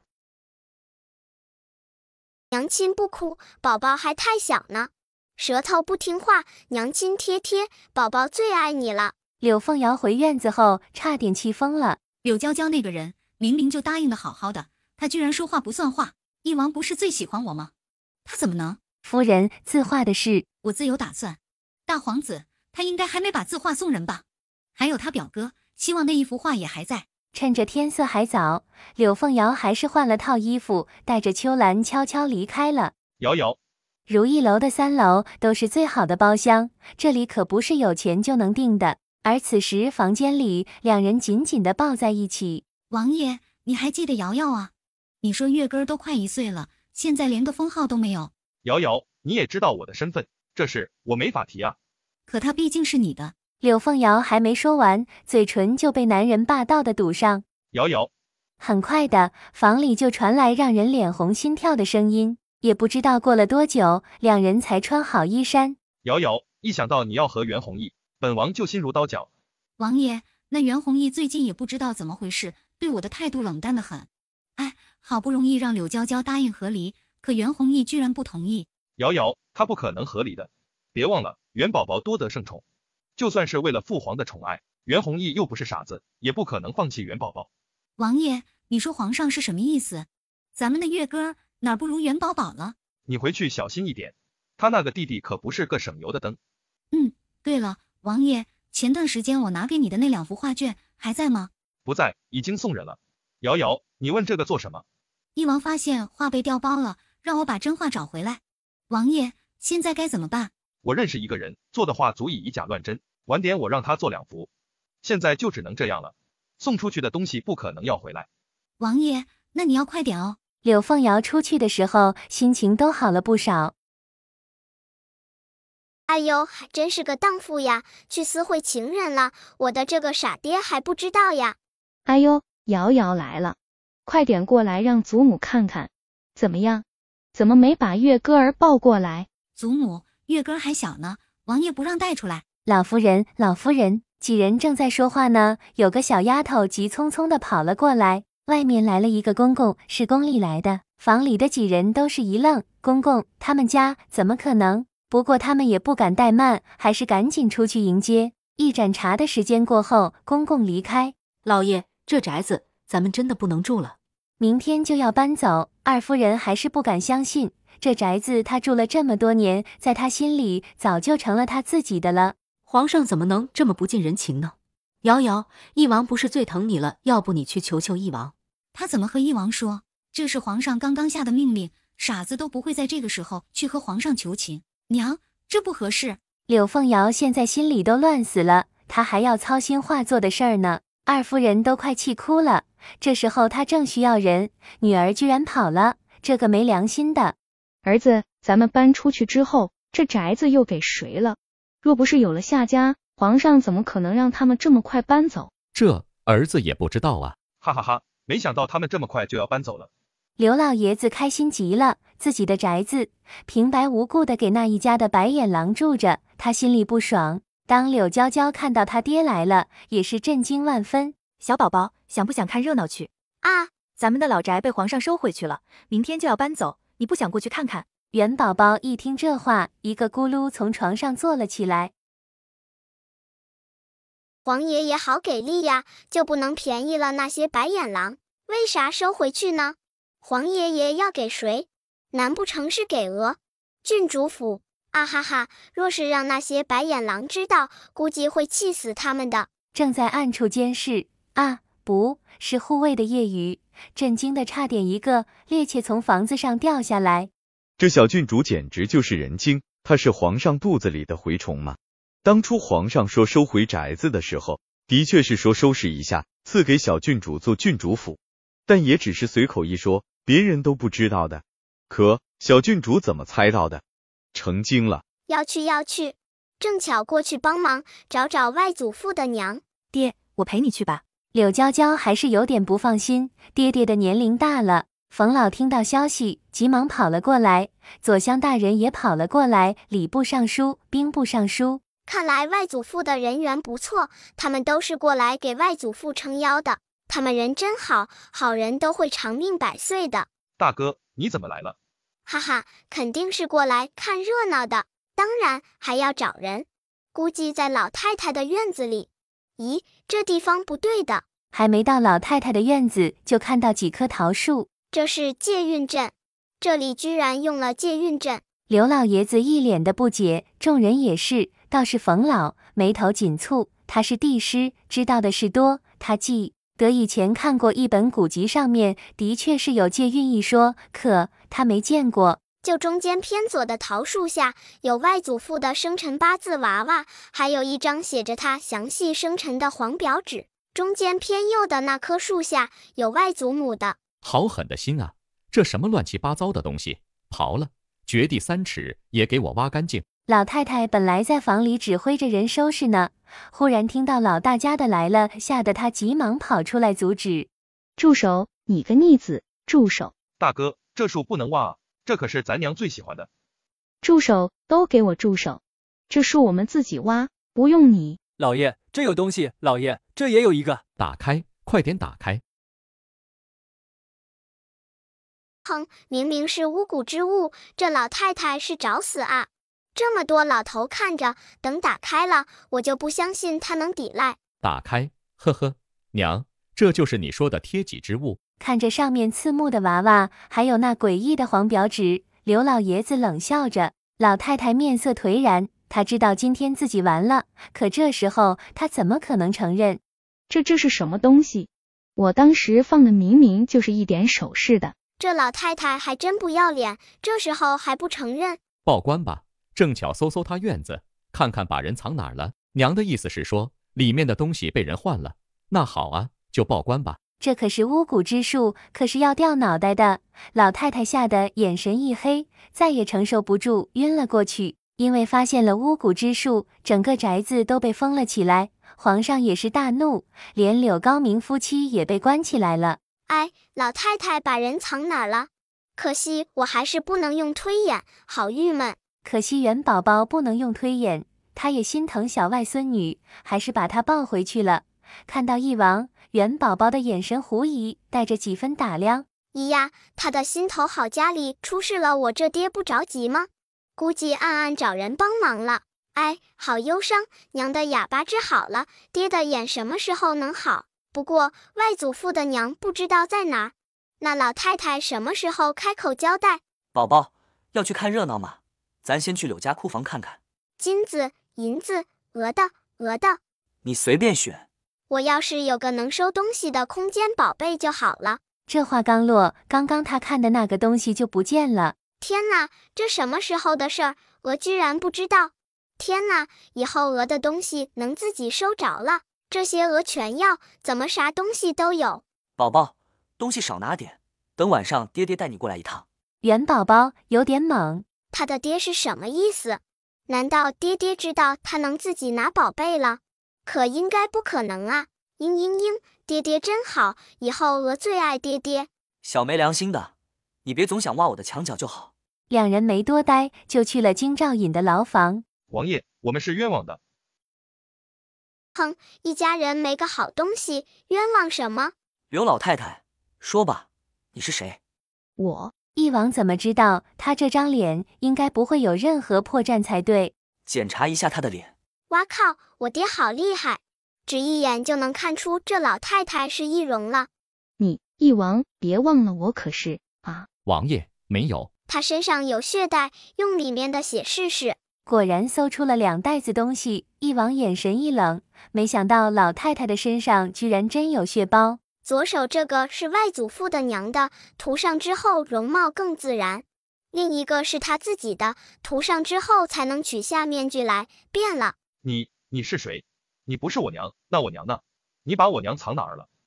高明，我就是你娘啊，我是你的亲娘。不，你不是。高明，我才是你亲娘。那贱人早就死了，我才是柳家的老太太。哈哈，你是我儿子亲生的。至于柳高远，那就是个他凭什么要继承柳家的一切？老太太最疼爱这个儿子，只是不知道当他的儿子知道他这个娘是假的，还会不会认他。你是小蝶。刘老爷子听到消息也赶了过来，他一进来就看到了刘老太太那张脸。你是娘的贴身丫头，后来不是暴毙了吗？你居然……什么丫头？柳高远，你没发现我和那人长得多像？我本来是你小姨，我和那贱人本来就是亲姐妹，只可惜我娘身份不好，只不过是个通房丫头。就因为我没投胎到一个正房夫人的肚子里，我就该被轻贱吗？自小就被当成是丫头，终于熬到那人出嫁怀孕，他居然霸道的不让我们这些丫头代替他伺候老爷。我也是好不容易才得手了一次，还怀孕了，可他居然还不同意给我名分，我只要一个妾室的名分就行。两人本身还有几分相像，所以就刻意的模仿，一直到后来遇到一个高人，替换成功。我娘呢？死了，哈哈，那人都没用了，我还留着他做什么？我娘呢？你把我娘藏哪儿了？外祖父，别冲动，他肯定不会主动说的。不过没事啊，这老太太最在意的便是她的儿子、孙子，一个个的打个半死不活。看他嘴硬到啥时候。再说了，不用你动手，这老太太也活不了了。巫蛊之术，黄爷爷的大忌。刘老爷子冷笑着，从行架上拿起一根鞭子，啪的一声，鞭子打到柳高明的身上。刘老爷子可不给他喘息的机会，啪啪啪，连着10几鞭子下去，柳高明疼得哇哇痛哭。老太太害怕了，刚刚鞭子落到他儿子身上，疼得他心里都颤抖。人还没带过来吗？你还要带谁？急什么？很快就到了。你们干什么？放开我！你知道我是谁吗？绑上，打！不要！哈哈，看看老太太还能坚持多久。聪明的就快点说出来吧，毕竟早晚的事儿。难不成他还想一家人都给他陪葬吗？娘，你真的要看到他们都被打死吗？我说还不行吗？谁都没想到，在老太太的院子的杂物间里，居然有个暗道，里面有个石室，而真正的刘老太太就被关在这。幸好这法子需要曾外祖母的血，要不然那老太婆太过可恶，黄爷爷不会放过她的。巫蛊之术啊，非死不可。哎，爹爹怎么还不来呢？天都黑了，我的金子银子啊，我的宝贝。柳娇娇听得迷迷糊糊的，这小丫头又想做什么？绿萝，把小郡主的东西都给她拿过来。很快的，床上摆了不少，哎，都是黄金的，好东西呀！这几个丫头怎么还不出去？还有我娘，都出去呀！我自己玩。刚刚还盼着你爹爹，现在就嫌弃我这个娘在这碍眼了。宝宝自己玩一会，娘出去一下。元宝宝乖巧的点头，真乖。哈哈，终于都出去了，额德。小丫头快速把东西收起来。想不到我居然也有传说中的空间，以后额德宝贝都可以随身携带了。一王就站在门外，空间是什么？你也知道了。还，今天去柳家的时候，库房的东西莫名少了，是小丫头收走的。我也是那个时候才知道，她居然有空间，就像是咱们说的库房，不过是在宝宝的身上，咱们看不到，却随时可以收东西，也能随时拿出来。两人进去的时候，床上干干净净的。爹爹来了，带鹅去。想去。元宝宝张张嘴，想说的话，最后只出这么简单的一个字。鹅还是太小了，再坚持4个月，等1岁，鹅肯定什么都会说了。臭爹爹，还不快带我过去！夜雨把元宝宝做的事说了一遍，皇上乐得合不拢嘴。这运气还真好啊，身上带着储存东西的空间，他都没有的宝贝儿，小丫头居然有，运气逆天。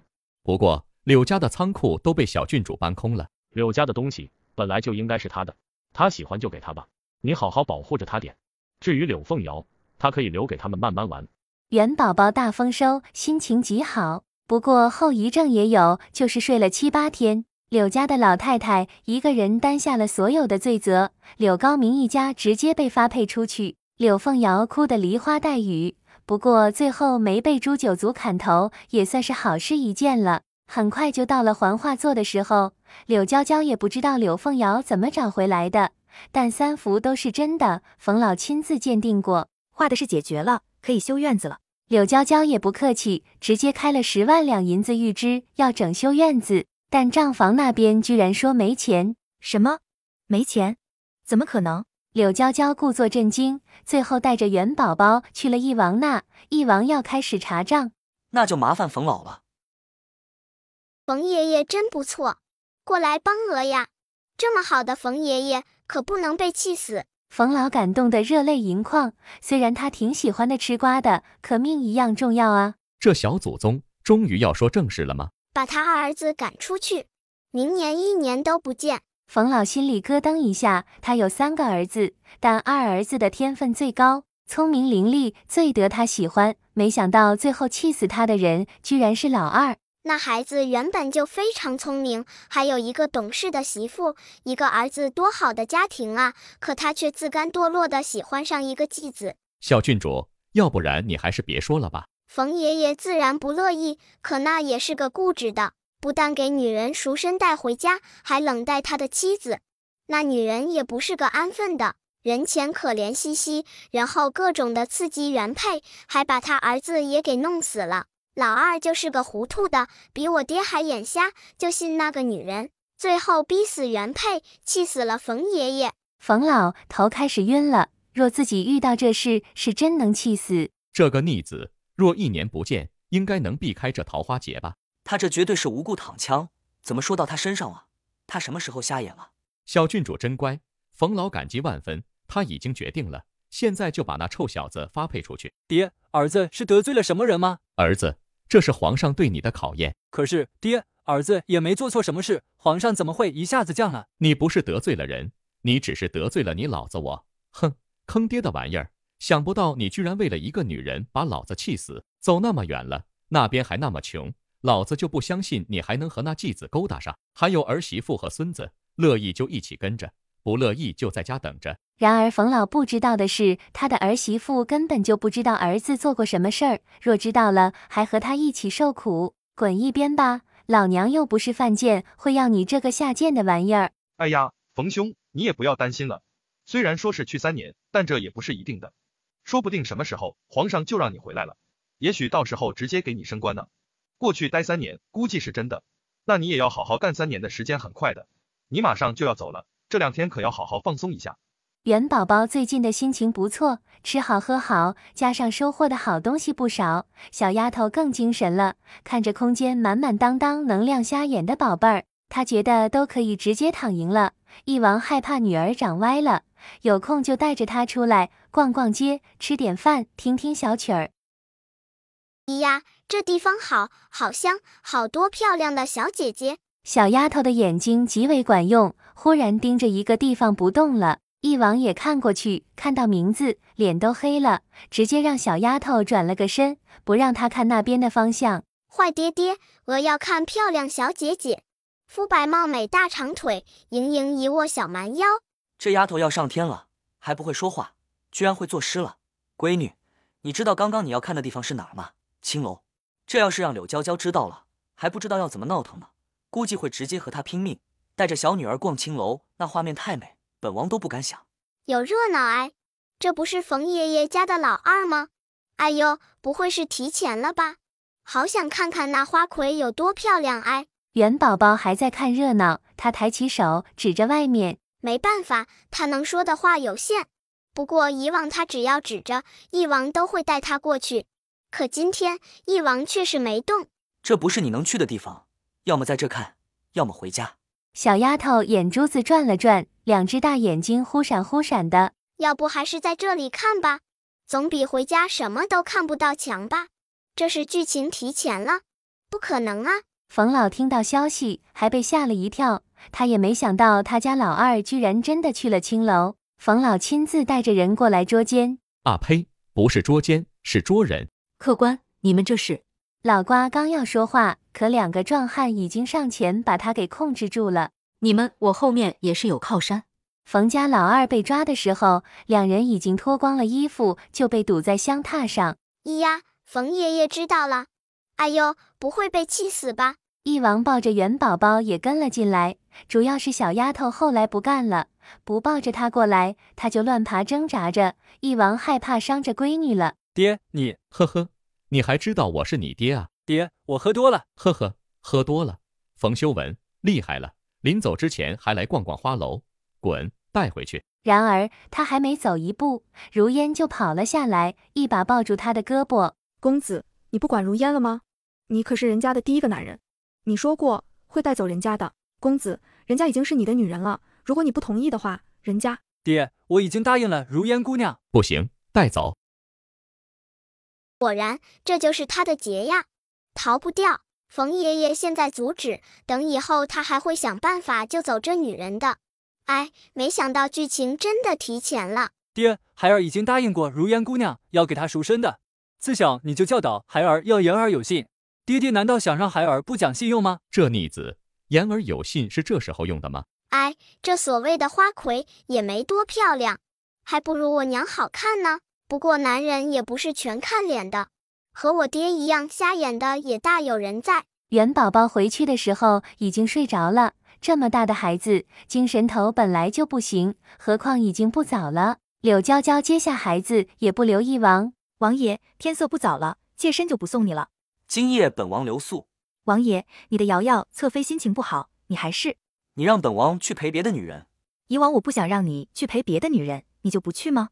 以前喜欢她的时候，一王一整颗心都在别的女人身上，现在知道她的好了，又想来找她，这世上哪有这么多的好事儿？王爷，你跟我出来一趟。王爷，我知道你也能听到宝宝的心声，你应该知道前世你一直虐我，把我虐死的是吧？一王还以为柳娇娇要和他说什么悄悄话呢，结果没想到居然说的是这个。王爷，我也知道你现在对我和宝宝都好了不少，只是我更清楚你心里更在意的人是柳凤瑶。那天我说的话都是真心的。王爷，也许当初咱们两个人在一起就是错误，是我耽误了你和柳凤瑶相爱相守，我愿意退出，成全你们两个。最近几天他看得清楚，特别是二叔一家出事后，他更是明白巫蛊之术，最后居然只有一个老太太出来顶罪，其余人只是流放。呵呵，说着其中没一王的手笔，谁信呢？娇娇，在你心里就是这么看本王的。王爷，我只是……柳娇娇的话还没说完，一只大手就压到她的唇上，她的手忽然向下，一把搂住了柳娇娇纤细的腰肢，稍微用力。柳娇娇还没明白过怎么回事呢，人已经到了男人的怀里。王爷你……娇娇，别忘了你可是本王的王妃。去找你的柳侧妃去。说完这话，他转身就跑，跑得比兔子都快。爹爹还是喜欢娘亲的，爹娘差点擦枪走火了，完。直到把元宝宝抱在怀里，柳娇娇的心还扑通扑通的乱跳着。该死的男人，他不要继续在王府里了，他要和离。孙玉娘知道自家男人从青楼领回来一个花魁，也是被气了个半死。玉娘，娘知道是修文对不起你，哎，你是怎么想的？还跟着他一起过去吗？娘，我想考虑一下。公子，如烟知道自家的身份低微，也不敢奢求什么。是公子把如烟从火坑里救出，如烟只希望能陪在公子身边，哪怕是做奴做婢都行。公子，不管你到哪儿，都带着如烟好吗？走吧，玉娘性子温和，她不会为难你的，没有人会赶你走。如烟，你是我的女人。公子，真的吗？走吧，我要和玉娘说一声，玉娘，昨天的事是我不对，姐姐，是如烟的错。如烟知道自己身份低贱，只求能做个奴婢伺候在公子身边就好。姐姐，求求你，让如烟留下好吗？如烟和你保证，绝对不会肖想别的。玉娘，如烟很可怜，就让她留下吧，当你的贴身丫头吗？冯修文，你想纳妾我没意见，可你选一个什么样的女人不好？为何要选个青楼的继子？冯修文，你要带着她一起走是不是？玉娘，我和你保证，家里只是多了一个丫鬟而已。你若是不乐意，以后就让她跟着你。听到这话，孙玉娘直接被气笑了。冯修文，你知道一个丫鬟的身价是多少？她的是多少？丫鬟会做什么？她又会做什么？丫鬟可以端茶倒水伺候人，你的这个青楼妓你会吗？丫鬟不会主动爬上主人的床，你的这个妓你能保证吗？姐姐，如烟可以学，如烟和你保证，一定会好好学习的。如烟也不会主动靠近少爷，更不会勾引他。他是不会靠近，但可以让男人主动靠近，来个偶遇什么的，再来个一不小心跌到男人怀中，勾引的法子多了去了。哎，这姐姐长得不错，可惜是个命不好的。元宝宝昨天就记挂着，他知道这里有热闹，今天就闹腾着柳娇娇带他过来。他的命怎么不好了？难道是因为他男人有了别的女人？和我娘有的一拼了。男人疯狂地迷上了这个青楼花魁，还想宠妾灭妻，对他各种的陷害，最后把他害死。那女人是真狠，连孩子都容不下。可怜孩子死了不到1年，他也病死了。冯老更可怜，儿媳妇孙子死了，儿子着魔了一般，活活被气死了。孙玉娘还是不敢相信，可不怕1万就怕万一。看自家男人对她的维护，以后两人之间有争执，估计她真的是向着这个心机女。不行，她不想死。爹娘，既然她和夫君情投意合，那我就做主让夫君收了姑娘吧。不过儿媳妇就不跟着去了，路途太远，丁丁年龄又小，我还是在这里照顾她吧。如烟，谢谢夫人。你们去收拾了，山高路远，我就不去送夫君了。哎，这姐姐也太好欺负了。合理，带着儿子回娘家，为啥要和这个渣男绑在一起？他身边有美女陪着，逍遥快活。可你呢？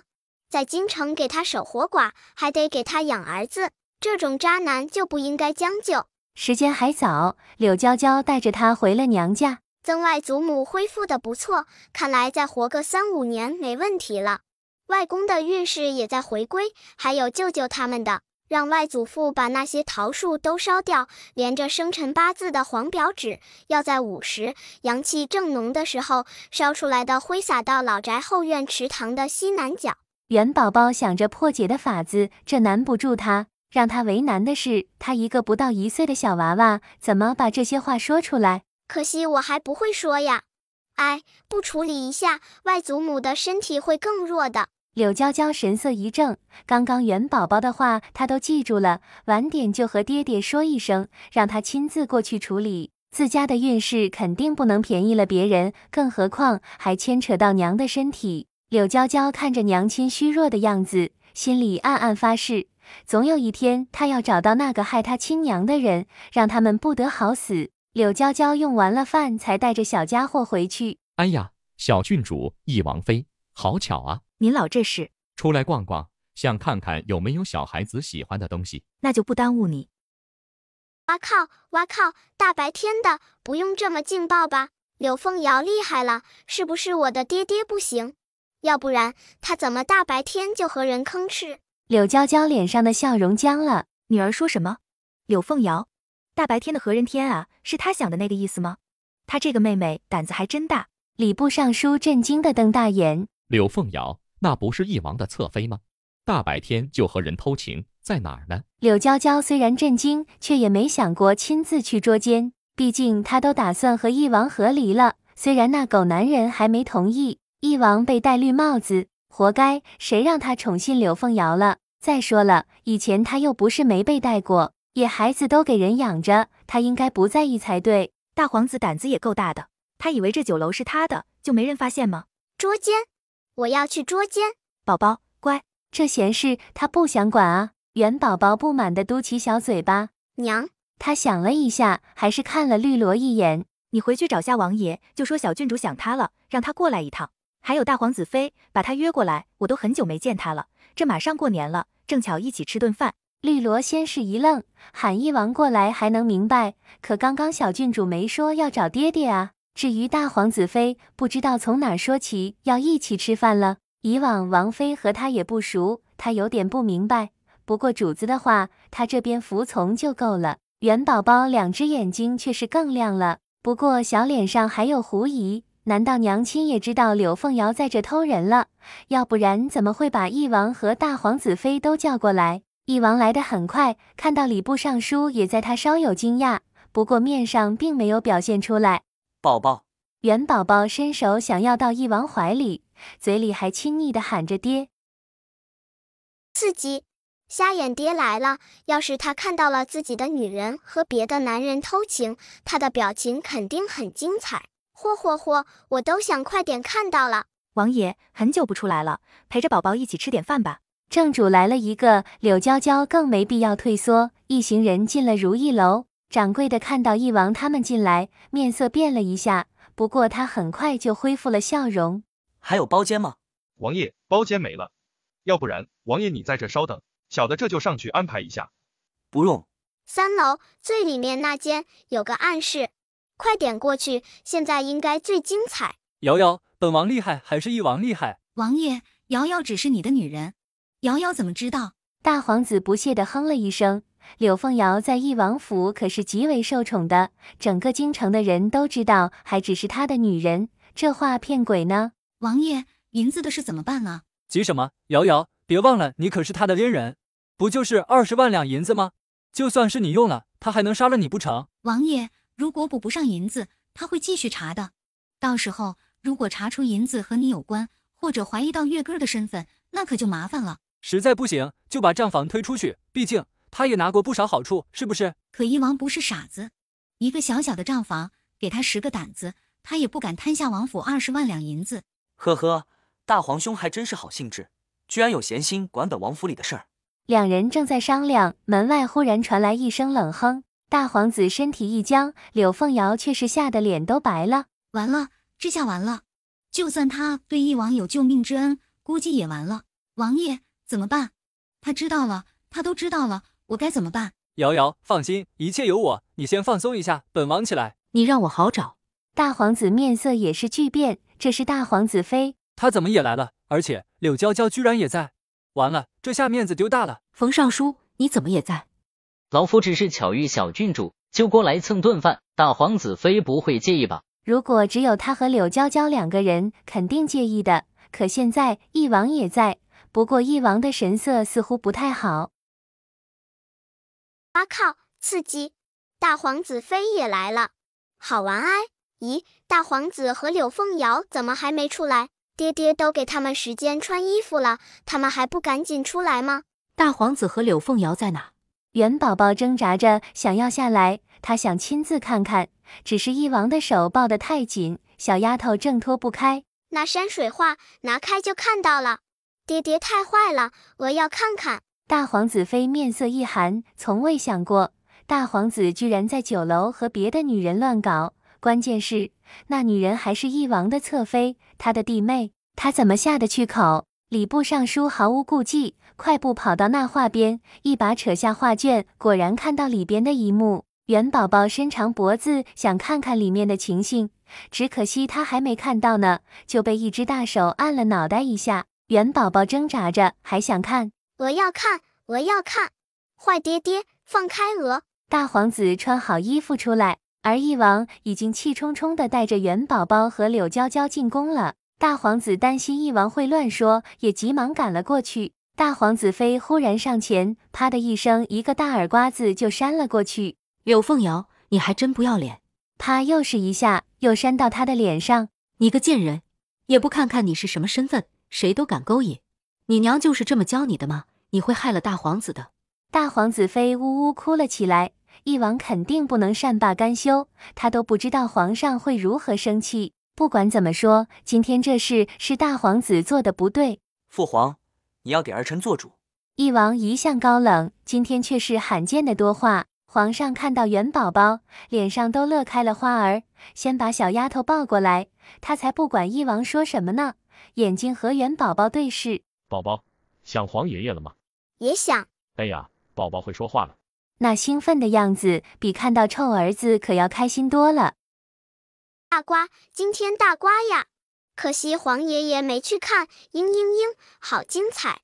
大皇子和柳凤瑶偷情被抓，好尴尬。皇上脸一黑，这个逆子虽早知道大皇子和柳凤瑶有奸情，可看着翼王一脸怒气的样子，他还是莫名为这个儿子心疼。而翼王那边也把事情说了一遍，魏公公听了都惊呆了。不得不说，大皇子是真大胆啊，大白天就在一起乱来，还被翼王他们抓了个正着。来人，把那逆子给朕拿下！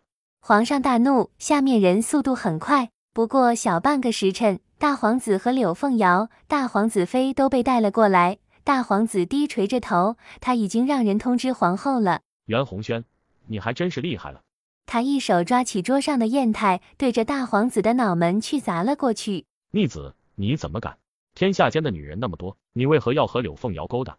父皇，儿臣是喝多了酒，脑子不清楚才。皇兄说的轻松，喝多了就能和本王的侧妃。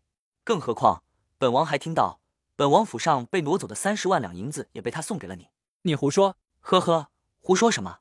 当时可不是只有本王一个人在，本王的王妃还有冯尚书也在。冯尚书，你倒是说说看，到底多少万两？皇上，老臣听得清楚，是30万两没错。娇娇，你可听到了？是30万两。你们胡说！30万两，呵呵，胃口不小，那就补上，朕给你3天的时间。皇爷爷威武，只是补上不够啊！爹爹的心灵受伤，自尊心受辱，这最起码也要补偿个10万两银子的损失费吧？我小小年纪就看到那种不该这个年龄看到的，眼睛都脏了，总要洗洗眼睛吧？也不用太多，10万两就行，我很好说话的。你这一张口就讹人家20万两，还好说话。不过小丫头说的有理，袁弘轩，你身为一个哥哥，居然做出这种事，就补偿一儿10万两银子。小郡主为此事受了惊吓，眼睛都红了，也补偿10万两，期限3天，不能再多了。元宝宝心里大叫着，想到马上就有10万两银子进账，2只漂亮的桃花眼微微眯起来，心里早就乐开了花儿。皇爷爷对娥最好了，娥最爱皇爷爷。晚点给他买个小糖人，娥最喜欢吃了。人家有奶就是爷，在元宝宝这，有钱就是爷，就是他的最爱，绝无例外。来人，把这贱女人拖出去杖毙！不，他不要死，他也不能死。皇上饶命啊！皇上，妾身指示。拖出去！一个女人祸害了他2个儿子，这样的女人，皇上是绝对不可能放过。柳凤瑶吓得腿都软了，眼见求皇上无望，她着急的眼神望向大皇子，却见他此时也是一脸的颓败。王爷，王爷，救我，救我呀！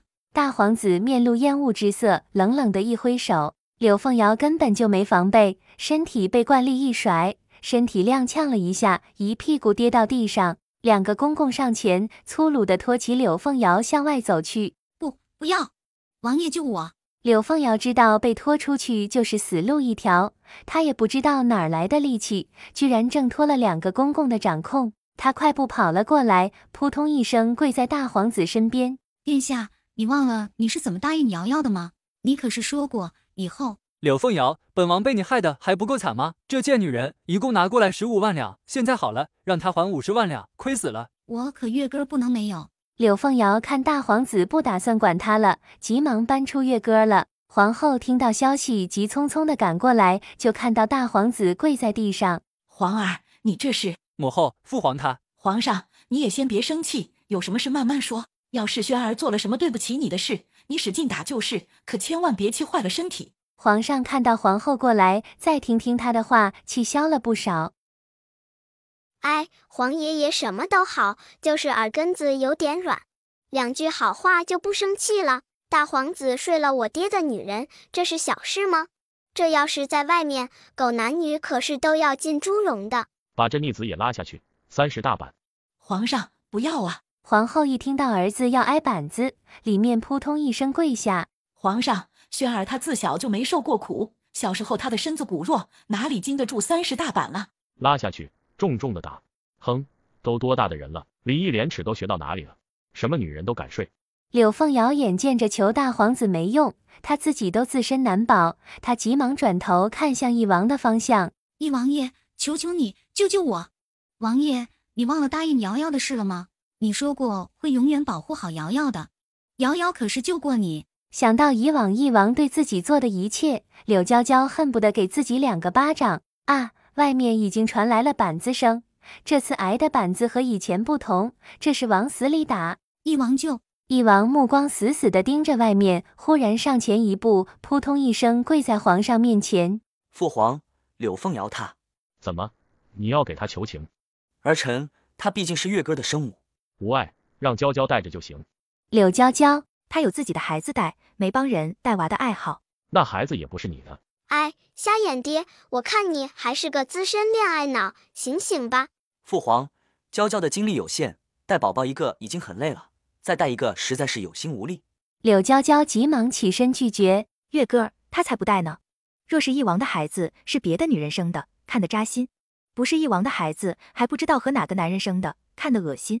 总归看着不舒服的玩意儿放在眼前干嘛？母后，救命！皇上，皇儿他只是一时糊涂，求求你饶了他这一次吧。皇上的面色变了变，这毕竟是他的皇后，虽然大皇子做的事儿荒唐，他也没想过要处死他。来人！哎，皇爷爷根本就不会处死大皇子的，皇后不求，大皇子也死不了。这剧情崩坏了，柳凤瑶不会今天就死了吧？元宝宝皱皱眉，想起以前看过的内容，按说不会这么快死掉才对，还有很多剧情没走呢。估计也死不了，让他和大皇子凑一起才行。皇上心里一紧，他没想到元宝宝居然猜到了他的心思，他是想留下大皇子一命，可柳凤瑶那个贱人……父皇，既然柳凤瑶和大皇兄情投意合，儿臣愿意成全他们两个。咦，我这瞎眼爹啥意思？不懂啊，咋把心头爱都送人了？这可不符合你的霸道王爷范儿。元宝宝都被一王说懵了，两只大眼睛眨呀眨的，怎么也想不明白。皇上也没懂儿子的意思，柳娇娇更是迷惑。不过外面的柳凤瑶听到这话，心里却是一喜，跟着谁不重要，今天只要能保住这条命，他就谢天谢地了。罢了，30大板吧，死罪可免，活罪难逃。皇上，大皇子晕过去了。皇上，求求你放过轩儿吧，他只是一时糊涂。打了多少？皇上面色一沉，这个儿子太欠揍。回皇上11下。皇上冷笑一声，饶了他也行，一板子1000两银子。皇后，你可愿意？皇上，妾身答应。19000两，还有他欠下的50万两一起，3天内送去翼王府。若凑不够，就换成板子吧。皇爷爷牛嘤嘤嘤，皇爷爷好好。又多了1万多两银子，可惜不是给鹅的。元宝宝开心坏了，虽然钱给翼王府，可都说了大河养鱼，小河有虾呀。爹爹手里有钱了，他也可以撒个娇，缠着爹爹买了。这女人皮糙肉厚的，比大皇子耐打多了，现在还吊着一口气没晕过去呢。他也可以用银子抵。只可惜皇后可没理会。见皇后迟迟没说话，元宝宝一脸的失落。哎，皇后太小气了，少赚1万两，好忧桑。哎，不行呀，不过柳凤瑶离开翼王府了，那娘亲咋办？还能合理吗？王爷，月哥可是你的儿子，你怎么忍？翼王忽然靠近，在柳凤瑶面前蹲下。你确定那是本王的孩子？王爷，月哥就是你的儿子，你说这话是在怀疑瑶瑶吗？呵，柳凤瑶，本王不是傻子，就算是本王喝醉了，睡没睡过女人，还是分得清的。不远处的柳娇娇冷眼看着，他们说话的声音虽低，可她都听到了。柳娇娇心里更震惊，她没想到，原来一开始翼王就知道。可他都知道那孩子不是他的，为何还要为了那个孩子一次次的伤害他们的宝宝？元宝宝也是惊讶的瞪大眼睛，刚刚听到的事有点震惊他三观。原来这爹也不是真瞎呀，为啥他对柳凤瑶这么不同？似乎不是啊。小丫头百思不得其解，两根小眉毛又皱在一起。不过他去了大皇子府好啊，哈哈哈，好好和大皇子妃斗吧，他们一家3口也团圆了。坤宁宫，你说说你要玩什么样的女人不行？为何要那个贱货？说吧，那女人你打算怎么办？母后，我不是想着……那现在怎么办？皇上都说让那女人来你府上，还有那个孩子，这事让你的人注意点，千万不要让外面的人知道，影响你的名声。你听说了吗？今天如意楼出了一个大事儿，有人在如意楼的3楼苟且，可你知道那2人是谁吗？大皇子和翼王的侧妃柳凤瑶。这不可能吧？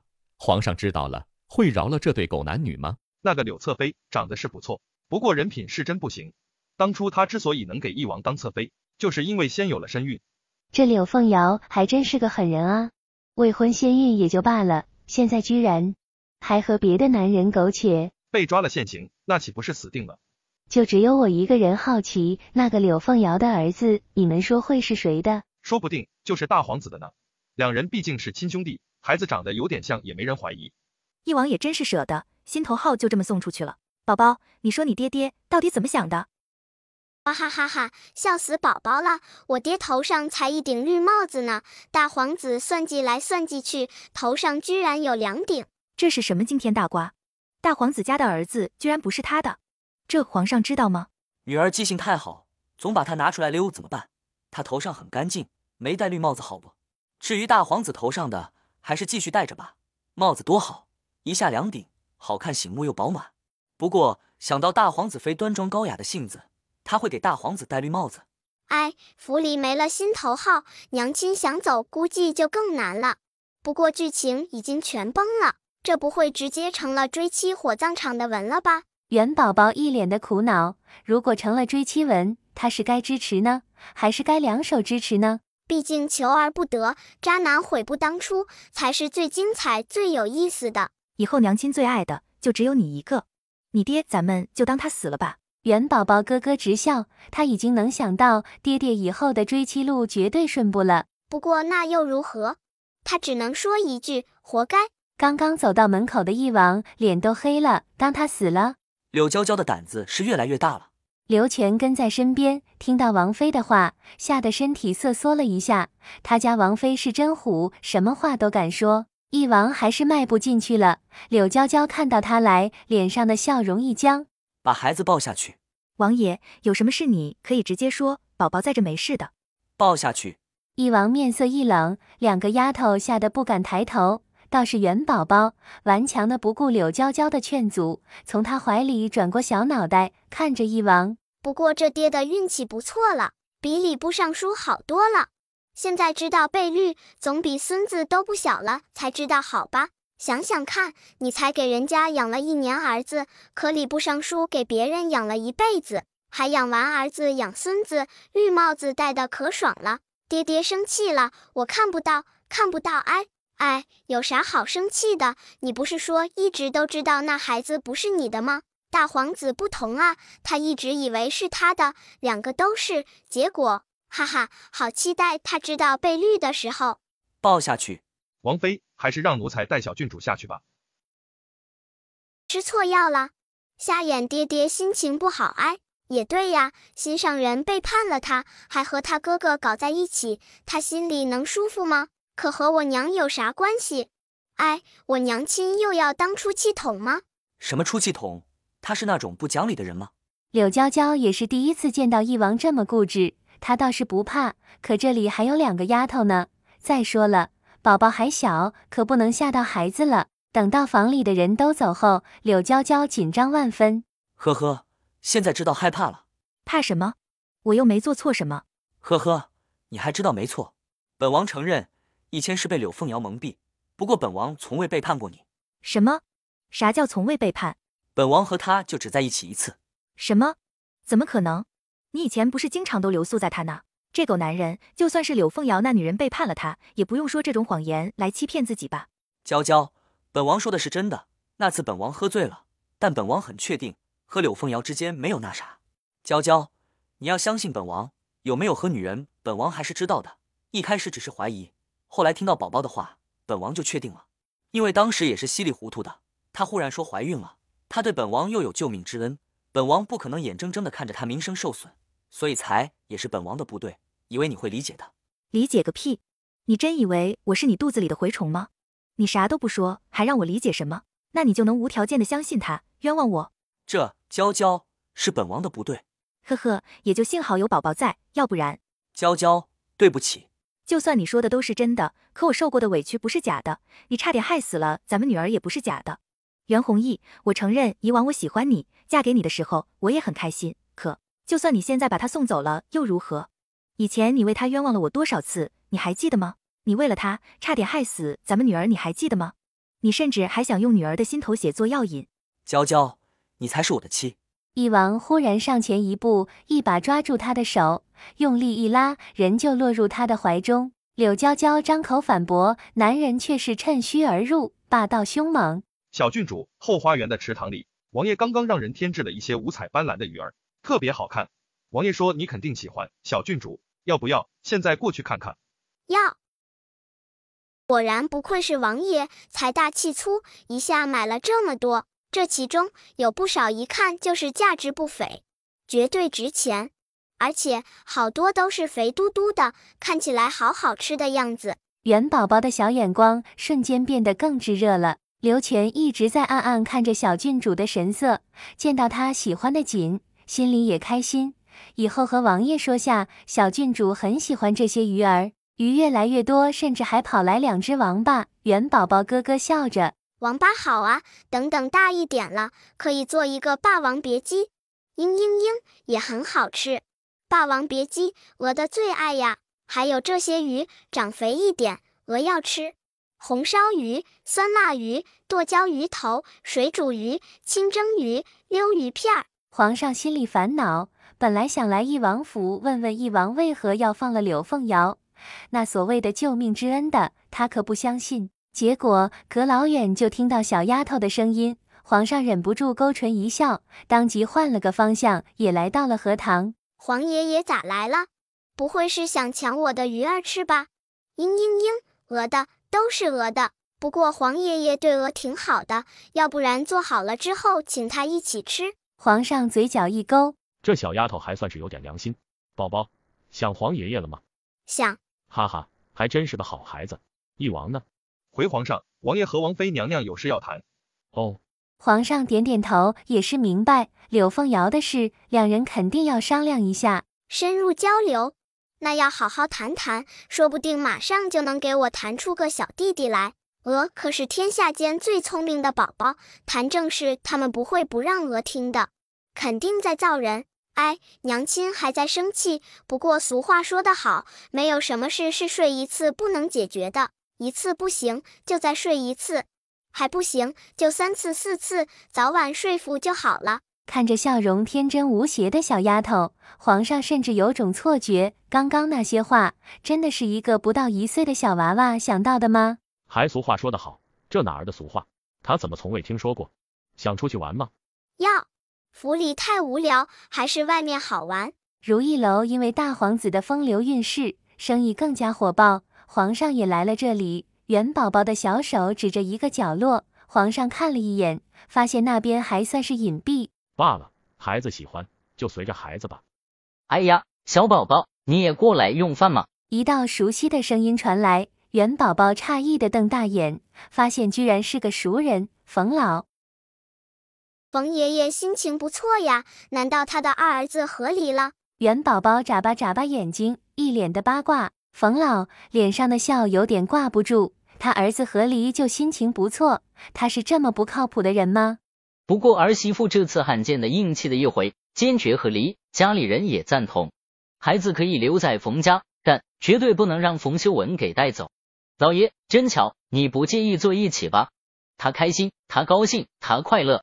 不过不是为了儿子和离，而是那个不省心的玩意终于走了，他还依然活着，没有被气死。而且儿媳妇和小孙子都不用死了，这难道不是好事吗？赶走一个不省心的玩意儿，拯救全家。宝宝，给你介绍一下，这是我的小孙子冯爱学，小名丁丁，就是喜欢做学问的意思。元宝宝也看到了那个原本早夭的孩子，看起来不过5、6岁的样子，长得倒是不错。冯爷爷是帝师，肯定是希望未来孙子也是一个有学问的人，看起的名字就知道了。小二开始上菜了，元宝宝双目直直地看着那些菜，口水都流出来了。不过今天娘亲没跟着挨，只有黄爷爷一个人在，是不是可以多吃一点？鸡，宝宝想吃。宝宝想。宝宝喜欢这个小哥哥吗？皇上把元宝宝抱在怀里，指了指坐在对面的冯爱学。元宝宝眼睛都没看向人家，依然盯着香喷喷的菜。男人啥时候都有，美食可不是。嘤嘤嘤，鹅要吃。这小哥哥注定要让冯爷爷失望了。冯老心里7上8下的，一开始以为元宝宝又不说了，可后来，这句话啥意思？难道这小子和他爹一样？这些给宝宝吃点，应该问题不大吧？鸡，算了，就吃一口。皇老爷，这个菜小郡主还不能吃，小郡主太小了，吃这些不行的。坏，小主子，若是让夫人知道，会揍你小屁股的。娘亲很凶的，可平时都不给他吃好吃的。要不这样吧，奴婢给沾点汤，你先尝两。元宝宝虽然还是不太甘心，可这也比啥也吃不到强吧？哎，啥时候他才能长大呀？他要吃遍这古代的美食，反正他有钱。对了，那个坏人的10万两银子还没给鹅呢。鹅要买好吃的肉，等着鹅，最多半年，鹅就能吃了。还是黄爷爷好，这大腿最粗了，以后鹅要抱紧了。鸡腿。元宝宝一边吸着鸡腿肉儿，大眼睛也没闲着。咦，这个小二哥不错呀，长得还是可以的，不过可惜是个不孝顺的。他老娘还没死呢，他就把人丢到猪圈里，只不过是一点小病，花不了多少钱，他宁愿把钱给儿子买点心，也不给老娘看病，估计最多2天，那老太太就死翘翘了。养个这样的儿子，还不如养一条狗呢。小二，他抬手对着那个小二招招手。客人可有什么需要？小二，你家里还有什么人？客人，小人家里还有一个老娘、媳妇和一个儿子。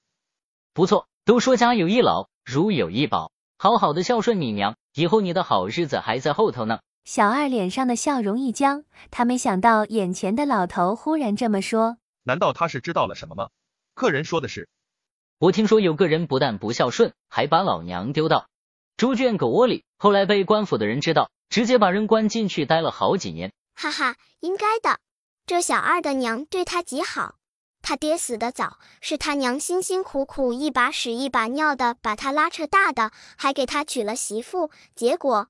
你应该不是这样的人吧？元宝宝在一边看着热闹，刚刚冯老说的时候，他心里还在吃惊呢。冯老早知道猪圈狗窝的，难道现在有很多人都是这样畜生吗？不过刚刚他又发现一个事儿。小的自然不是。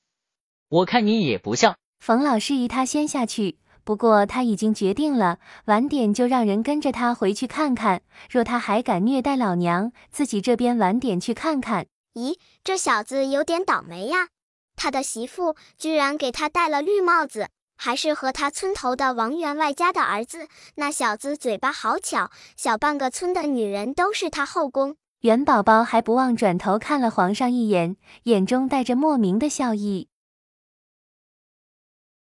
嘿嘿，快赶上黄爷爷了，不是比黄爷爷都牛。黄爷爷的后宫要他自己养着，可那小子的后宫全村的男人帮他养着。皇上郁闷的差点吐血，忽然感觉桌上的东西也不香了。后宫，一个村里的员外之子居然养后宫，还让一个村里的男人给当冤大头，你就说离谱不离谱？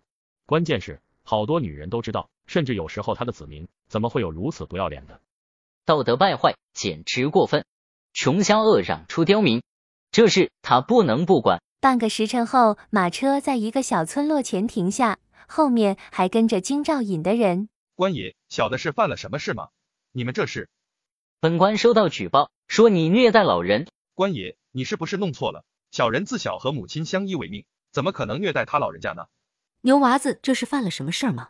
不知道啊，我看来的人不少，估计犯下的事儿不小。哎，这人还真有欺骗性，居然没一个人怀疑他，真是可怜了他老娘，被虐待都没人相信啊！你们是？院子里传来惊恐的叫声，有男人也有女人。哇靠，想不到居然还有意外收获，有奸情，鹅要去看看。大人，刚刚属下进来的时候，他们2个……你居然……天啊，二丫居然祸王秀才！大人又发现一个老人，这不是牛娃子的娘吗？牛娃子居然把亲娘赶到猪圈了，可不是吗？这简直就不是人。就是以前他娘为了他吃了多少苦，这牛娃子的心是被狗吃了吗？居然把娘赶到猪圈里。二丫，你居然敢！抬起手，啪的一声，一个巴掌就扇了过去。你牛娃子，你居然敢打我！女人不敢相信，小二却抬起手，再次扇了他好几巴掌。你个贱人，我在外面辛辛苦苦的做工赚钱，让你在家里照顾咱妈和孩子，你把咱妈丢到猪圈也就罢了，居然还敢背着我和别的男人偷情。他不敢相信地看着小二，没想到这人居然如此无耻，把老太太赶到猪圈，明明就是他的主意。不要脸，太不要脸了！这时候知道把所有的过错都推到一个女人身上了，简直无耻至极。虽然这女人也不是什么好东西，可虐待老人是他们2人做的，这男人和女人都很可恶。哎，这村里太乱了，和那个酸秀才有关系的女人20几个了。这人还真是恶呀，荤素不忌呀。那个头上绑着个蓝色头绳的大妈都40多了，他都下得去嘴。那大妈还对着皇上害羞地笑了笑，明畅也是无语了，这女人胆子真不小，居然敢笑想皇上不想活了吗？皇爷爷还真是魅力不减，老少通吃啊，哈哈。来人，把他们都拉起来，去找几条凳子过来。很快的，2个人被压到凳子上，啪啪啪的板子声落下，痛得2人哇哇大叫：不要，不要打！大人，不知道我家牛娃子犯了什么事儿，他一直都是个好孩子，如果有什么错，还请大人手下留情。哎，可怜天下父母心，就算孩子做了再多的错事，在老娘这都是个孩子，都是值得原谅的。老太太，你可知道你生病后，他把你丢到猪圈里，让你自生自灭。我相信他不是故意的。再说了，老身年龄大了，早就到了该死的时候，这是老身自己的主意。啊，官爷，我什么都没做啊，你为何要打我？胖婶子没想到他不过是来看个热闹，居然也被连累。咦呀，这人厉害呀，居然看出这2人有奸情。说吧，你除了祸害了这个二丫，他还和哪个女人苟且了？说出3个，可以饶你板子。大人，我坦白。说出3个人也可以免去板子吗？这人厉害呀，太牛了！这法子好，不一会的功夫就把一堆女人全找出来了。不错不错，有勇有谋。元宝宝回去的时候，还能听到刚刚那些人的惨叫声。女人都是15板子，然后各回各家，各找个妈。不用想也知道，回家后他们的男人也不会放过她的。都成亲了，还乱来。你带着宝宝去哪儿了？王妃、小郡主去如意楼吃了点东西，然后绿萝都不知道该怎么出口。以后这种地方别带小郡主过去。绿萝、绿意，收拾一下，我要回娘家。当天下午，柳娇娇就跑了。当天晚上，翼王亲自去了柳家。王爷，你来做什么？我来找咱闺女。爷又有好东西要给我吗？难道是我的10万两银子？小丫头的记忆力极好，现在还惦记着她的银子。她这个闺女是真财迷，府上刚刚生了2只小狗，粉粉嫩嫩的，我想着咱女儿应该喜欢，就过来和她说一声。小狗，刚出生的，我要。爹爹最好了，鹅爱鹅爹爹，鹅要回去看小狗狗。他家这傻闺女是真好哄啊，金子银子能拉走她，现在一只小狗也能带走她。宝宝，都什么时辰了？睡觉。宝宝，你娘说的对，不早了，咱们先睡觉吧。翼王，我是说我们娘俩睡觉，你还是哪儿来的回哪儿去。娇娇，咱们可是夫妻，夫唱妇随，你在哪儿为夫就在哪儿。这里是我娘家，你回你的王府去。娇娇，你娘家也是我家，别忘了咱俩可是夫妻，孩子都有了。娇娇，宝宝还在呢，你放心好了，本王不会当着宝宝的面做什么的。坐吧，坐吧，随便你们坐呀。今晚鹅不会看到活春宫吧？哈哈，鹅还吃奶呢，就能看到爹娘的活春宫，好刺激。第2天一早，翼王，你怎么来了？母亲，别，我可不是你母亲。母亲，你是娇娇的娘亲，自然也是我的。哎呦，我的爹爹呀，说你瞎眼，你连脑子也不好使。外祖母是为我娘生气呢，你说啥都没用，先拿下我娘啊！重点搞错了，哎，笨蛋！对付女人更简单，挑她最喜欢的东西，买，还不行就直接睡，一觉不行睡2觉，说服为止。元宝宝眼睛咕噜噜地转着，可惜他还不怎会说话，要不然可以当军师，恋爱导师也行，估计能赚不少钱。好笨，鹅要看小狗狗。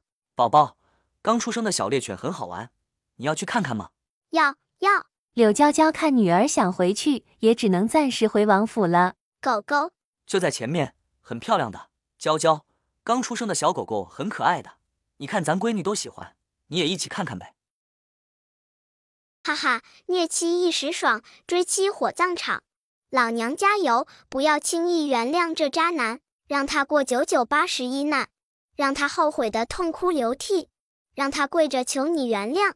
好的，我的小棉袄呢？说好的爹爹最好呢，这小家伙就会看热闹。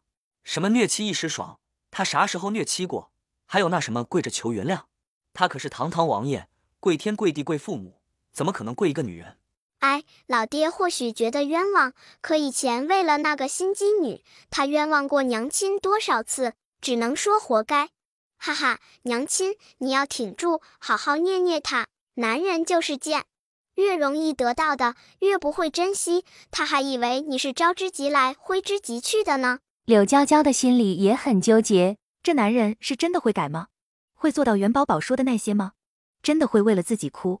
还是女儿说的对，狗男人算什么东西？他只要有女儿一个就够了。王爷，刚刚老奴看过了，小狗非常可爱，都快睁眼了。宝宝，你不是想看小狗狗吗？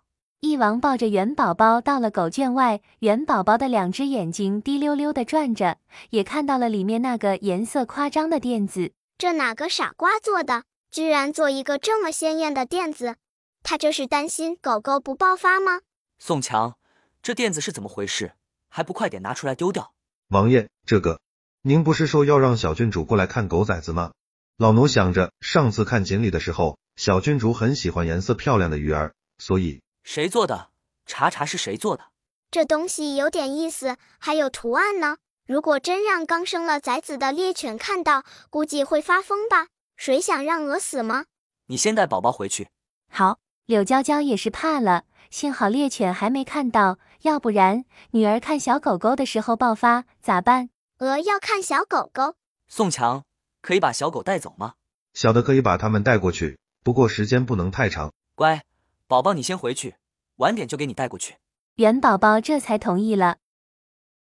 哎，这大皇子还真不是个东西，当初对冰糖姨姨一见钟情，可姨姨已经有一个心悦的男人了。冷冰糖眸光一暗，这事当初家里人瞒得很严，外面的人都不知道，也不知眼前这小丫头怎么知道的。小丫头能知道她以前有爱人就很厉害了，应该不知道别的了吧？冰糖姨姨也是个厉害的，知道拒绝不了太子，就……哇靠，刺激呀！就在院子西北角的一棵合欢树下，两人就吭叽吭叽睡上了。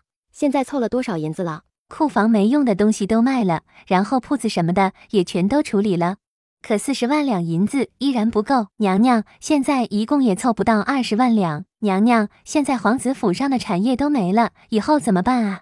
就只能靠你的嫁妆贴补了。冷冰糖眸光一冷，嗤笑一声：贴补？府里都没银子了，想来也不需要管家了，以后让大皇子自己管吧。他出去偷腥，惹怒了皇上，还想让我帮他。呵呵，哪来的脸呢？这小郡主到底是什么来头？完了，这若是让大皇子知道，让皇后娘娘知道，他和儿子都要死的。要不然，趁着小郡主还不会说话，先把小郡主弄死，一次就中了。成亲前把自己的第一次给自己最爱的人，冰糖姨姨牛。大皇子妃不是很高冷吗？一直都很端庄，贵女的典范。谁能想到私底下居然这么豪放？幸好时间差的不多，要不然儿子都会被人怀疑。也幸好孩子长得像冰糖姨姨，要不然那个相好的后来失踪了，父母都说他拿着银子逃走了。冰糖姨姨为了这事还伤心了许久，一直到现在，她心里都不原谅那个男人。可她不知道的是，他早就死了呀，就被葬在那棵合欢树下，他们曾经欢好的地方。死了，真的死了吗？他以为那人是孬种，害怕得罪皇家，抛弃了他远走高飞了。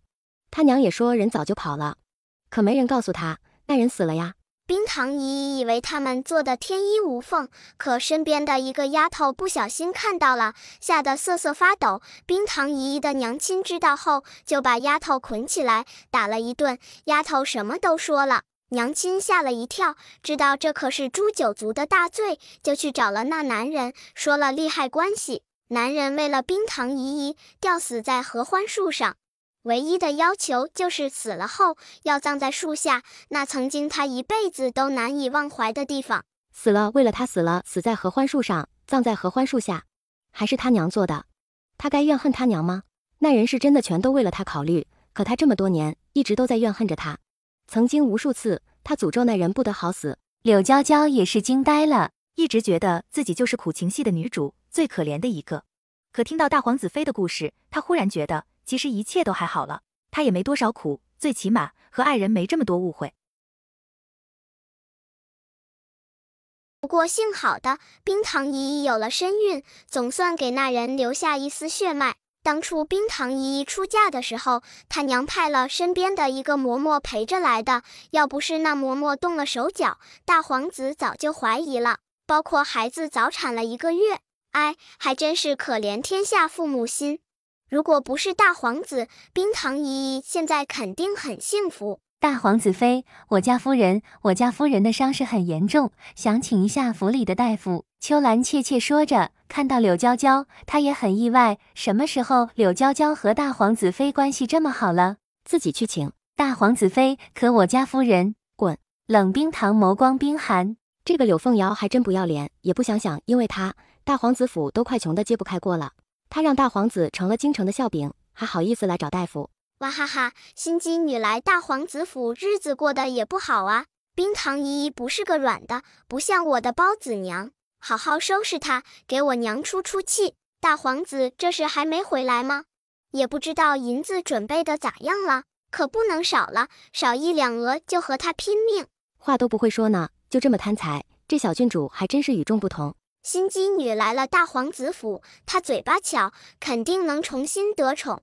冰糖姨姨可怜了，也不知道冰糖姨姨能斗得过她不？大皇子估计还很得意，毕竟心机女的孩子是他的，他还以为心机女对他一心一意，忠心耿耿。这么多皇子，就只有他有2个儿子，在皇上面前也是独一份。要是让他知道2个娃都不是他的种，哈哈，笑死鹅了。冷冰堂心里一惊，这小郡主居然什么都知道。可柳凤瑶的儿子也不是大皇子的，大皇子想偷人，让一王帮他养儿子，结果不知道为何冷冰堂也多了几分期待。他本来就有弱精症，想要孩子难了去了。冷冰堂想到府里也有不少女人，小妾通房7、8个。大皇子说为了维护他的地位，给他们喝避子汤。想不到啊，堂堂皇子居然不行，我要去看看。给心机女找个大夫，我可是小天使。冷冰堂犹豫了一下，还是让人去请了大夫。冰糖姨姨人美心善，大好人呢。前世她也是个惨的，后来慢慢对大皇子心动了。大皇子和柳凤瑶的事也没暴露，用自己的嫁妆贴补大皇子，最后大皇子成了皇上，却只给了他一个贵妃的头衔。有人说孩子长得不像大皇子，最后眼睁睁地看着孩子被推入荷花池淹死，大皇子妃伤心欲绝，身体坏了。柳凤瑶躲到宫里，换了个身份，成了贵妃，活活把她折磨死了。呵呵，虽然是前世，可这账他一样记住了。小梅，你去厨房拿点辣椒面。拿辣椒面做啥？再拿点盐。我去。冰糖姨姨霸气。刘大夫，里面的人在宫里挨了板子，到现在伤口还没恢复，一会麻烦你亲自帮忙检查一下。大皇子妃，这不合适吧？哇靠，冰糖姨姨霸气，亲自检查，哈哈。大皇子妃，小的这有3种，这种是普通的，用不了1两银子，这种稍微好点，3两银子1瓶，还有这个效果最好，10两银子。一个贱妾不用太好的东西。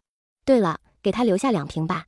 冷冰堂让丫头拿了2瓶，笑了笑，把他们刚从厨房拿来的辣椒面和盐各自加到瓶子里。这是特效药，药到病除。哇靠，厉害了，我的冰糖姨姨。娘啊，你看看人家，再看看你。但凡你有冰糖姨姨一半的手段，能被柳凤瑶那个心机女一直欺负吗？差点连我都胎死腹中。大皇子呢？都这个时候了，柳凤瑶居然还在期待着大皇子亲自过来看她。大皇子还没回来，你的丫头不是说你想要大夫吗？这位夫人外伤还没恢复，身体高烧，需要开点药退烧。柳凤瑶的身体好，不过是个贱妾，退什么烧？刘大夫，你还是检查一下这贱妾的身体吧。你们想干什么？不行，留下点药膏就行。柳凤瑶紧紧攥着被子，就担心真被掀开，被那些臭男人看光了。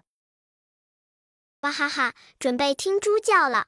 3、2、1，准备开始。冷冰堂和柳娇娇可没离开，小梅、小竹和秋兰他们上前帮忙掀开被子。好惨，皮开肉绽呢，还是黄爷爷的人给力，打得实诚。这心机女也是个牙硬的，伤成这样还生龙活虎的。宝宝，你可别什么都看，污了你的眼睛。柳凤瑶这才看向柳娇娇，听到这话，气得咯吱咯吱的咬牙。这贱人，都怪他，肯定是他的事，要不然谁能知道他大白天和大皇子在一起？哎呀，柳姑娘，你还是忍着点吧，这可是大夫刚刚给你开的伤药，你说你怎么这么娇气呢？你俩愣着干嘛？还不快点帮忙？不想让你家主子快点恢复了啊！不要不要，这是加了辣椒面的。元宝宝也伸长了脖子，还用小手拍了拍柳娇娇，对于他不让自己看热闹极为不满。我要看，臭娘亲，就不如瞎眼爹爹好。哼，等等告诉爹爹，你虐待鹅。娇娇，宝宝真可爱，我抱抱。还是冰糖姨姨好，我要看腌肉。冷冰糖的嘴角再次一抽，腌肉加了辣椒面，再加上点盐，可不就是腌肉吗？就是差点盐。柳凤瑶还在挣扎着，只可惜她哪是两个丫头的对手。她一脸怒意地看着大皇子妃，只可惜人家根本就懒得看她一眼。元宝宝目不转睛地看着，盯着上了2次药。第一次是加了辣椒面滴，现在更是撒了盐。元宝宝兴奋的两眼放光，恨不得多撒上一点。活该，让你想弄死我！哼，可惜了那么好的调料，腌好了也不能吃肉，白瞎了那些调料了。啊！柳凤瑶又被疼醒了，结果就是伤口更疼、更辣、更难受。早知如此，他就是疼死也不让丫头过去找大皇子妃，还不如别给他治疗呢。看完病，上完药，元宝宝看得心满意足。太好了，我差点闻到喷香的烤肉味儿，可惜鹅太小了，不让吃。嘤嘤嘤，啥时候才能长大？鹅想入宫见鹅皇爷爷。鹅的银子还没到宫里呢，就遇到了翼王。爹爹，小丫头张开小手，翼王急忙接过来。这么早出去了？看心机女被虐了，你的白月光啊，好惨好惨！鹅不告诉你，说不定心机女还在等着你过去解救呢。白月光，翼王一开始不解，什么白月光？宝宝去大皇子府玩了。娇娇，本王和他没任何关系。哦，对了，大皇子把银子给了吗？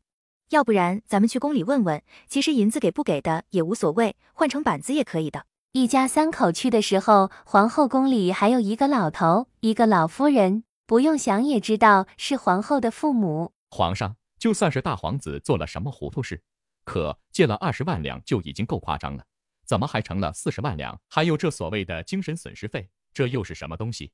老夫活了这么大岁数了，还是第一次听到这说法。呵呵，连精神损失费是什么都不懂，还当什么大将军呢？皇后的位子之所以坐得这么稳，也是和几个哥哥手中握有不菲的兵权有关。名声倒是不小，可不咋做人事啊。陌生的声音让老将军愣了一下，转头找了一圈，最后落到被翼王抱着的小丫头身上。他还是第一次见到元宝宝，刚刚的声音是……老将军急得两眼冒火，嘴巴张张合合的。这老头咋了？这老头不会是中风了吧？坏事做太多了，所以中风。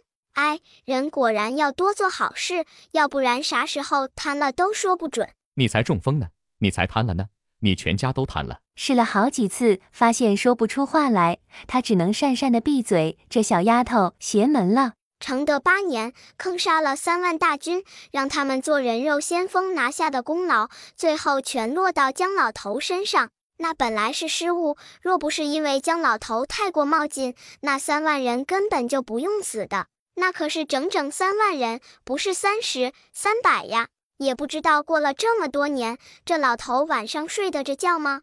就不会做噩梦？不怕那3万多冤魂过来索命吗？这老头太坏了，抢别人功劳也就罢了，还立人设，家里就只有一个夫人，夫妻恩爱，幸福美满。殊不知他外。皇上，老臣觉得被小郡主精神损失费是应该的。小郡主年龄才这么小，可不能被吓到了。老臣这就让人回去准备。这个小郡主太邪门了，她藏得那么好的人，小郡主不会也知道吧？这到底是什么妖怪？姜老将军让下人回家准备银子，大皇子妃也让人送了过来。这老头还是不错的，看来也不是一无是处。鹅的10万两啥时候到呢？皇上听得暗暗着急，这小丫头，你别被一点银子就收买了。快点继续说，姜老将军还有什么？难道是外面有人吗？是谁？元宝宝终于收到了10万两银子，开心的大叫：“我有钱了，很有钱，很有钱，可以躺平了，找个有山有水的地方，啥都不用干，就当一条咸鱼。”咸鱼是什么？不过躺平一听就是偷懒，那可不行。小丫头这么厉害，绝对不能躺平，她还想靠着小丫头整顿朝廷呢。再说了，小丫头可是说过，她这位子会被人拉下去的。爹，爹必须要走吗？你也知道，轩儿现在正是最关键的时候，她需要你。你若是走了，我和轩儿以后该咋办？皇后娘娘，那天你应该也听到小郡主的心声了吧？她说的都是真的，爹想要狡辩，可事情做了，总归是有痕迹的。皇上若是想查，早晚都能查出来。皇上能暗自处理这事，老夫心里就万分感激了。皇后娘娘，有些事还是看开点吧，我也帮不了你多少了，以后你自己还是要万事小心。大皇子也是惊呆了，他没想到只是睡了一王的侧妃，怎么把他外祖父给睡的要离开京城了？不过咱们还没输，你还有大皇子妃，他的外祖父也是大将军，他娘家还是……轩儿，你还是回府吧。冷冰堂看到你这样，他一定会心疼的。你的态度也好点，和他赔个不是。我争那个位置为了谁？是为了我自己吗？等以后还不是给儿子？皇爷爷对我真好，这么早就过来等着鹅了，好开心！今天可是鹅的1岁大寿。1岁大寿是什么鬼？说的虽然没问题，可没有人把1岁也说成大寿的。今天还是抓周呢，让鹅看看都有什么好东西。小丫头的眼睛咕噜噜地转着，只可惜距离抓周的玉桌太远，看不到。一会儿再抓周啊，还要再等等吗？鹅想现在就抓呢，鹅要抓个最值钱的。柳娇娇听了都忍不住想要扶鹅了，她家女儿不知道的还以为没见过钱呢，这小财迷的性子真不知道是随了谁。鹅要好吧，小郡主都着急了，她可是今天的小寿星，就先开始吧。皇上抱着她向玉桌走去，刚要放上元宝宝呢，皇后忽然开口：“皇上，今天还有一个孩子也要过生辰呢。”元宝宝已经到了玉桌子上，小丫头也好奇地转过头来：“还有一个？谁哈？”皇上，你忘了，除了小郡主快要过生辰了，还有一个孩子也差不多呢。元宝宝也是愣了一下，皇后这话什么意思？有人想截胡她的抓周？转头看了看玉桌子上几乎一大半都是金光闪闪的东西，元宝宝怒了：“这么多金子，是他的，都是他的！皇后娘娘太坏了！”呵呵，皇后，朕怎么不知道还有别的孩子？皇上，你忘了还有月歌了吗？皇后神色依然镇定，她转头看向站在不远处的大皇子，依然风度翩翩，玉树临风，而此时他怀中还抱着一个不大的孩子。呵呵，皇后说的孩子就是他吗？皇上也被气笑了。月歌儿，这本该是皇室的耻辱，一个女人做了一王侧妃，又和大皇子苟且生的，皇后怎么好意思把人带过来？皇上，月歌儿也是你的孙子，那要不要给他一个封号，比如做大皇子府的世子？皇后面色一变，大皇子府已经有世子了，还是冷冰堂的儿子，堂堂正正的大皇子妃生的，怎么可能换柳凤瑶那个贱人生的儿子？皇上，臣妾没那个意思。元宝宝看着皇后忽然变色的脸，忽然想笑。皇后这是记恨上我了，可娥什么都没做呀。哼，就这小肚鸡肠的性子，也难为她能在皇后的位子上待了这么多年。等娥大典了，一定告诉皇爷爷，皇后的好爹爹为了功劳坑杀了3万无辜的将士，为了3个儿子的晋升，霸占了无数有本事人的功劳。娥也要告诉皇爷爷，江家的小将军上战场带着10几个暗卫，几百个兵士守护，还被吓得又拉又尿在裤子里。江家，堂堂护国大将军的江家，国之脊梁的江老将军，居然……不敢相信，简直不敢相信！谁这么大胆，居然敢诬陷江老将军？这皇后娘娘也不是个好的。皇后年老色衰，皇后的容貌本来就不是绝色的那种，当初之所以坐到皇后的位子上，也是因为她家里人有兵权的事。此时年龄大了，更是色衰而爱弛，和皇上站在一起，不像是夫妻，看起来悬殊足足有10几岁呢。而且也没趣得很，皇爷也早救不了。那怎么办？这死丫头怎么什么都知道？皇上，臣妾觉得月歌的年龄和小郡主差不多，前段时间因为很多事情，生辰宴和抓周都没举办，不如一起吧。这毕竟也是您的皇孙。哎呀，原来打这个主意呢！皇爷爷辛辛苦苦的给我准备的抓周，皇后居然想蹭，想截胡。哼，凭什么？就凭你在宫里养了好几个相好的吗？皇上，妾身没有。皇上，妾身。你说月歌儿？皇上听到皇后宫里有相好的，面色一冷。抓周、生辰，让他爹娘给他办。宝宝是朕喜欢的孙女，朕乐意亲自帮他主持。皇后有意见？皇上霸气开口，双目死死地盯着皇后。看来皇后今天脑子不清醒。来人，把皇后带回宫里，没朕的允许，不许离开凤仪宫一步。皇上，臣妾冤枉，臣妾可以指天发誓，绝对没做对不起皇上的事。啥时候开始抓周啊？这皇后不会还有别的坑在吧？皇上，吉时到了，宝宝可以抓了。你看看喜欢什么东西，选一样最喜欢的。只能选一样吗？我想都要。小孩子才做选择，我不是3岁小孩了。你不是3岁，你1岁，先选一样，其余的以后再说。皇上没说继续带走皇后，他也悄悄地靠近，看到桌子上居然有2、3个香炉，其中还有一个金光闪闪的。皇后心里冷笑，这死丫头，如果选香炉就好了。皇上那么喜欢的一个丫头，居然选香炉，哈哈！相信到那个时候，皇上的表极为精彩。小郡主居然选了苹果，这啥寓意？有人惊呆了，这东西算什么？苹果，自然是平平安安了，寓意不错。礼部尚书抚摸着胡子，乐呵呵地开口：“这个不错，雕刻精致，做工极美。等鹅长大了，戴上肯定好看。关键是这一套用料实在，不会贬值啊。这毛笔是这个不错，皇爷爷专用的，拿出去应该能换不少金子吧？”小丫头皱眉想着，皇上脸上的笑容一僵。这小丫头钻钱眼里了，居然想拿着她御用的毛笔去换钱。柳娇娇都是一头冷汗，她很想上前和女儿说一声：“闺女，这东西不能卖的。”可她不敢。这时候她还能做什么？咦呀，这个不错，居然是纯金的香炉。皇后看到元宝宝终于拿起了金香炉，眼睛都快瞪出来了。这死丫头，别换了，就选这个。柳娇娇也看到女儿手里的东西，她心里也是吓了一跳。香炉，这东西可不吉利啊！也不知道是哪个傻叉，居然用金子做香炉，还给送到这里来，想干嘛呢？皇上听到后瞳孔一缩。皇上，老奴这就让人去查。小郡主的抓周，桌子上居然出现了不该出的东西，这还真是……哼，不急。皇上淡漠的眼光看向皇后的方向，看到她一脸激动的样子，唇角一勾，他应该知道是谁放上的了。皇后，你还真是闲得慌呢。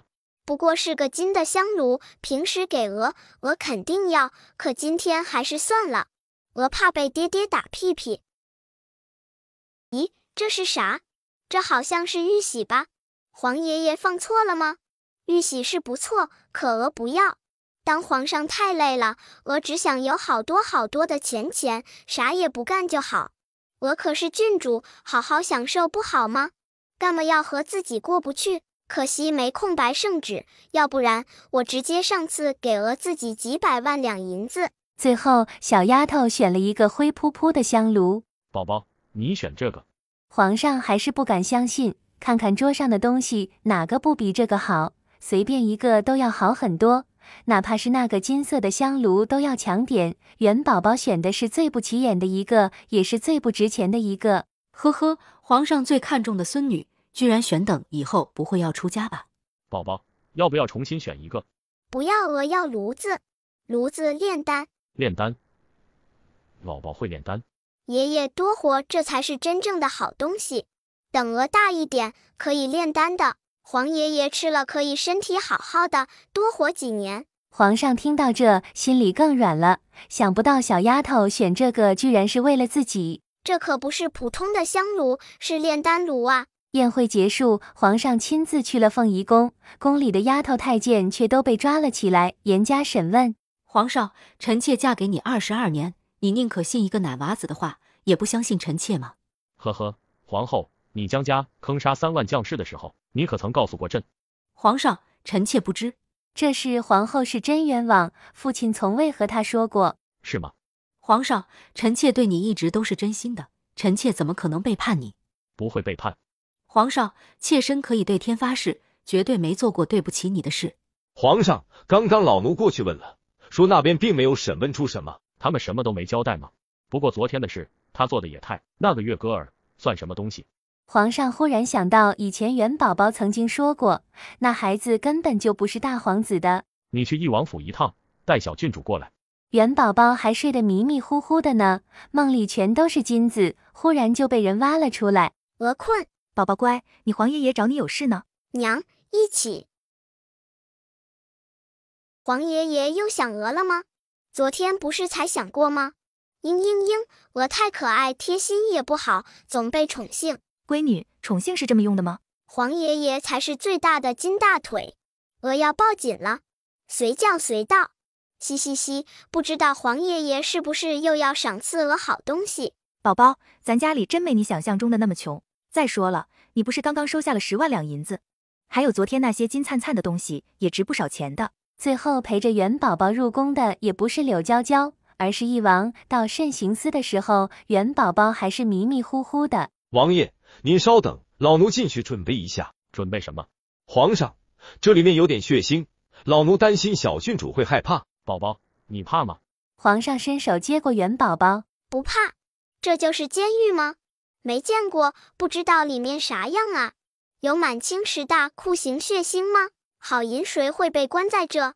这里关的肯定是坏淫。刚刚他让人去通知皇后了，今天要过去看的都是皇后的人，怎么能少了他这个当事人呢？听到皇后2个字，元宝宝也竖起了耳朵。这女人太坏了，居然想劫胡娥的金子。皇爷爷不会是想把她送过来吧？估计不太可能，怎么说她都是当今皇后，不可能随意用刑的。皇上，臣妾真的是冤枉的。皇后是小跑着过来的，她的发髻有点乱了，2只眼圈都黑了，面色憔悴，看得出来昨夜休息的不好。昨晚干嘛了？偷东西了？这是一夜没睡呀。皇上，臣妾对你的心天地可见，真的从未做过对不起你的事。皇后忽然觉得有点可笑，她跟了皇上20多年，到最后居然不如一个还不会说话的奶娃娃说的话有分量。皇上神色淡淡的看着他，不想看看你的人。皇上，臣妾真的没有。不等皇后说完，皇上已经转身走了，抱着元宝宝，元宝宝还不忘回头，对着皇后娘娘做了个鬼脸。哎呀，这就生气了，这老巫婆估计恨不得掐死我吧。我就喜欢她明明生气的要死，恨不得弄死我，却又拿我无可奈何的表情。很多人都在哼哼着叫着，元宝宝也是第一次看到古代的大牢，看起来还是有几分凄惨的。哎，好可怜呐！皇上，臣妾真的冤枉啊！老巫婆说的啥意思？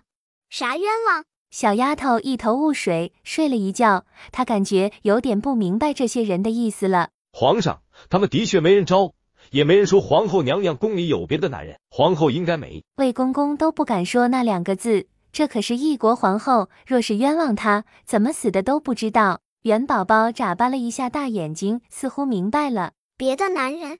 皇后又不是脑某某病，她怎么可能在宫里藏别的男人？她明明知道自己没别的男人，昨天还那么想，如此污蔑自己。更过分的是，皇上还相信了，连证据都没有，就让人扣押了他宫里的奴才，全都用刑。这让他以后在宫里怎么抬起头来？皇上，你居然如此不相信臣妾，臣妾还不如死了算了。皇后说着就要撞墙，魏公公急忙拦住了她。哎呀，拦什么？她绝对不会真撞的，这速度就算是真的碰到墙上，头皮也就红了一下，都够呛见血。皇后，她现在越来越恨这小郡主了，她恨不得现在就过去把她的嘴巴给堵上。活了这么大年龄，还是第一次遇到这么讨厌的人。皇后是有人，可娥没说她有男人呢。她也知道身为皇后，后面还有一个大的家族，还有大皇子，她不可能找野男人的，但可以找野女人。皇上，野女人是什么鬼？他怎么有点不明白？翼王也是惊呆了，第一次听到还有野女人的说法。这死丫头怎么什么都知道？不过和女人在一起也算偷情吗？皇后关系好的野女人还不是一个呢，有4、5个，可以每天选不带重样的，夜夜换新郎。哦，应该是新娘。小丫头眼睛更亮了，好想看看皇后和那些女人都做啥事儿。在她的金丝床板之间有个隔层，里面还有皇后这些年的心得体会呢。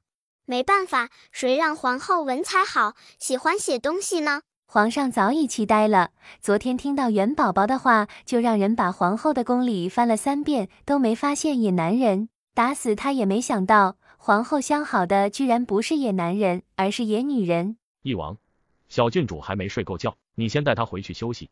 乖，晚点皇爷爷带你去库房挑点好东西。有好东西，他肯定乐意。被抱出去的时候，他还在想着，这次要挑选值钱点的东西呢。出门不远就看到魏公公。魏公公什么时候走的？我咋没注意呢？哎，看不了热闹了。睡觉还是去听说书？书？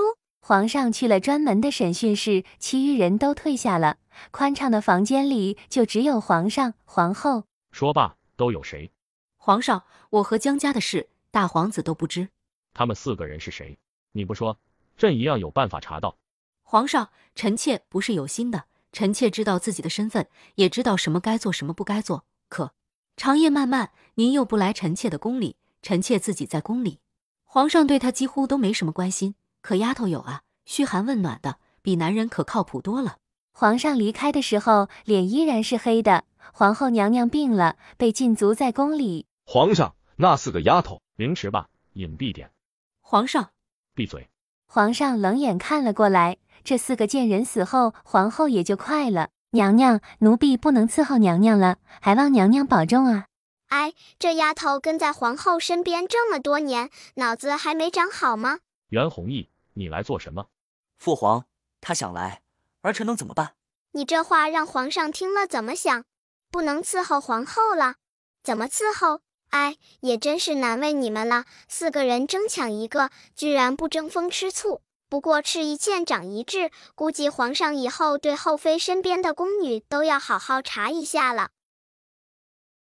皇爷爷是真可怜，不但要提防野男人给他戴绿帽子，还要提防野女人。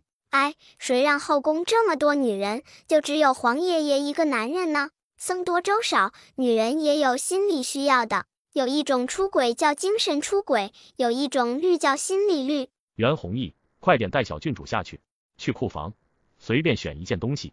皇上知道元宝宝贪财，没有东西，这小丫头绝对不会离开的。果然，听到随便选，小丫头终于回过神来。选东西？好呀好呀，鹅稀饭。我要多选几件，要很值钱、很值钱的那种。哼，就1件，别想要太多，只选1件，快点。宝宝，咱们现在选去。翼王走后，开始行刑。鹅要，鹅要，鹅还要。女人逛街是买买买，元宝宝进了仓库就是要，看到啥都想要，小手还伸着想拿。你皇爷爷说了，只能拿1件，不能多拿。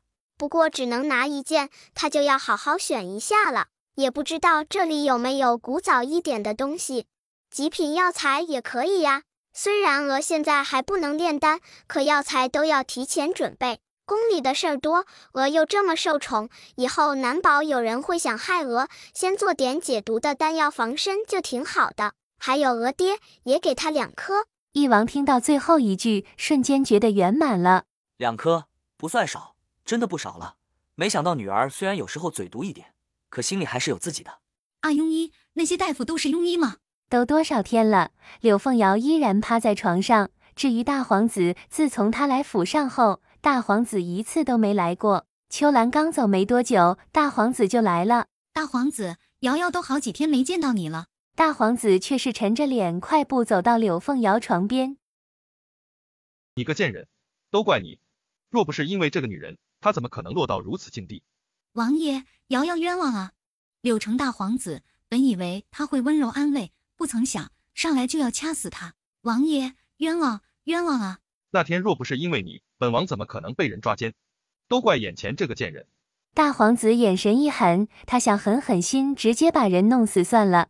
这女人就是个灾星。柳凤瑶本来就受伤了，一直躺在床上，身上也没多少力气，她哪是大皇子的对手？就在他以为自己就要死了的时候，耳边忽然听到一道熟悉的声音：“王爷，住手！”这是他最讨厌的那个女人大皇子妃的声音。大皇子，你这么掐死她不合适吧？怎么说她都是你的女人，给你生了一个儿子，这事儿皇上都知道了，若忽然死了……冷冰堂冷笑一声：“你说皇上会怎么想？”大皇子神色一正，他刚刚的确是冲动了，他只是痛恨柳凤瑶，他觉得这女人就是个害人精，若不是她，他身边的人不会一直出事。我知道你的心情不好，她死不足惜，不过是个贱妾而已，可现在还不是死的时候。刚刚妾身才打听到消息，说是宫里母后那边。冷冰堂似乎犹豫了一下，大皇子却是面色一正，他急忙松开柳凤瑶的脖子，一把抓住冷冰堂的手。没事，夫君，我知道你只是着急，刚刚我也想出去打听一下的，只是外面的传言。夫君，我也是好不容易才打听到的消息，听说……大皇子妃犹豫了一下，看了一眼房里的人，有些话说出来似乎对皇后的名声不好。什么？你快点说啊！大皇子却没注意这些，大皇子妃看他自己都不在意，叹道：“估计是传言吧。听说父皇把母后的4个贴身大宫女都抓了，让全宫里的后妃围观，凌迟了他们4个。母后到底犯了什么惊天错事，才会让父皇如此生气？以后母后怎么在宫里立足啊？”母后被禁足了，经过这打击，听说她的身体更差了，谁都不能过去探视。冷冰堂低下头，眼下眼底的冰冷。禁足生病，谁相信呢？估计用不了多久，皇后娘娘就该病逝了吧。也不知道外祖父他们怎么想的，什么时候告诉表哥他的身份呢？都怪那些幕后的人，当初表哥被换，估计就是大皇子的人做的。不过大皇子现在好惨呐，贤王，哈哈，一辈子都是一个闲散的王爷，他还想离开京城呢，皇爷爷怎么会乐意？哎呀，小郡主，您这是干嘛去了？魏公公，好巧啊！老奴一直在等小郡主呢，刚刚听说小郡主出去了，老奴也不知道小郡主去了哪儿，害怕和您错过了，所以就在这等着您。皇上要见您呢，已经等了一会儿了。元宝宝心里一惊，皇上怎么忽然要见娥？这天色已经不早了呀，都快黑天了。小郡主，快点吧，皇上那边可是做了你最喜欢吃的桂花雪莲糯米鸡呢。听到好吃的，元宝宝口水都快流出来了。那道菜宫里的御厨做的的确销魂，只可惜材料太贵了，也不是经常能吃的。也不知道皇爷爷今天怎么回事，忽然做这么好吃的东西，肯定有事。不过元宝宝却不在意，他只要吃好吃的东西就行。好啊，我这就去。而此时御书房里气氛沉闷，几个尚书，左相右相还有冯老都在。除了他们几个，还有现在的风云人物，2个状元，再加上一个原本不该出现在这里的女子。女子看起来不过15、16岁，长得倾国倾城，闭月羞花，风华月貌。此时脸颊通红，低垂着脑袋跪在地上。月华，你决定了。可谁能想到，他们正在御书房商量事儿呢。月华公主忽然跑了进来，说新月当今的文状元陈诗美，非要嫁给他。皇上最是疼爱这个公主，无奈之下就只能把2个状元一起喊来。父皇，儿臣心意已决。陈诗美，你的意思呢？你家里可有妻室？陈诗美扑通一声跪下，回皇上的话，没有，臣惶恐。朕只问你一句话，你愿意娶公主吗？臣乐意之至，公主能看上臣，是臣的荣幸，臣乐意。元宝宝被带进来的时候，正巧听到这句话。咦呀，不是说请我吃桂花雪莲糯米鸡吗？咋来了御书房还这么多人？我的小鸡鸡呢？小丫头进来就扫了房里的众人一眼，几个老头见过很多次了，没啥好看的。然后是穿的和花蝴蝶一样的月华公主，元宝宝也直接不看。公主这咋回事？打扮得这么漂亮，不知道的还以为要去相亲呢。不会是想要被指婚吧？大眼睛在公主和2个年轻的男人之间看了看，元宝宝撇撇嘴，可惜了，一个有家室，一个好事将近呢。宝宝，过来。元宝宝乖巧地跑过去，皇上一把把他抱起来，放在腿上。宝宝，你看朕钦点的这2个状元怎么样？元宝宝这才抬眼看向2人，认真打量着。那个看起来比较壮硕的是武状元，一脸正气，还不错。武状元不错，一身正气，以后当官应该也不错。小丫头赞许的点点头，然后看向另一个。这是文状元。这是陈诗美，月华公主看中了她，朕还想着要不要给她赐婚呢。元宝宝听了，嘴角狠狠一抽，仔细观察了一下陈诗美的五官。哎，陈诗美果然和她名字一样，就是一个陈世美呀。皇爷爷，状元答应了吗？小丫头乖巧地歪着小脑袋，一脸天真地问道。能娶到公主是臣的荣幸，臣乐意之至。可你家里不是已经有媳妇儿子了吗？陈诗美愣了一下，没想到小郡主忽然这么说，皇上却是面色一变。陈诗美，你家里娶妻了？皇上明鉴，臣从未娶妻。皇上，臣可以对天发誓，家里真的没娶妻。小郡主，不知道你刚刚这话是什么意思？你怎么能污蔑臣呢？父皇，儿臣相信陈状元。为您说小郡主说的话是什么意思？这个陈诗美不会是家里真的有妻儿了吧？礼部尚书眼睛眨了好几下，不知道的还以为他眼抽筋了呢。小郡主，你不能仗着父皇喜欢你就乱说。我相信状元。元宝宝看着恋爱脑的月华公主都无语了，她说什么了吗？哎，这月华姑姑比额娘亲还要恋爱脑，也不知道陈诗美怎么拿下她芳心的。可她不但早就成亲了，孩子都6岁了。关键是为了能娶公主，她居然亲手毒杀了她的妻儿。可问题的关键是，你毒杀妻子也就罢了，你怎么舍得把儿子都毒死的？那可是你的亲骨肉啊！虎毒不食子，你这做的事儿，畜生不如。几个老臣看向陈诗美，发现她面色虽然苍白，但神情并不慌。一时之间，他们也不确定陈诗美能不能听到小郡主的心声。皇上却是怒了：这状元该死！人就埋在他后院的老榆树下。皇上蹭的一下站了起来，转身向外走去，而几个老臣也急忙跟上，他们也想过去看看。元宝宝刚回过神来，发现已经被抱着走了。这咋了？御林军亲自前去，很快就把人挖了出来。而刚刚一直还在阻拦的老太婆看到人被挖了出来，扑通一声跌到地上，呜呜大哭起来。是老婆子，我鬼迷心窍，都是我做的，和我儿子无关。哼，你自己做的。元宝宝看着这老太婆，心里嘀咕：这老太婆可没少搓磨儿媳妇，比太后都难伺候。快生孩子的时候，还要给老太婆做饭洗衣服。不小心跌到早产，差点一尸两命，可谁能想到女人命大呢？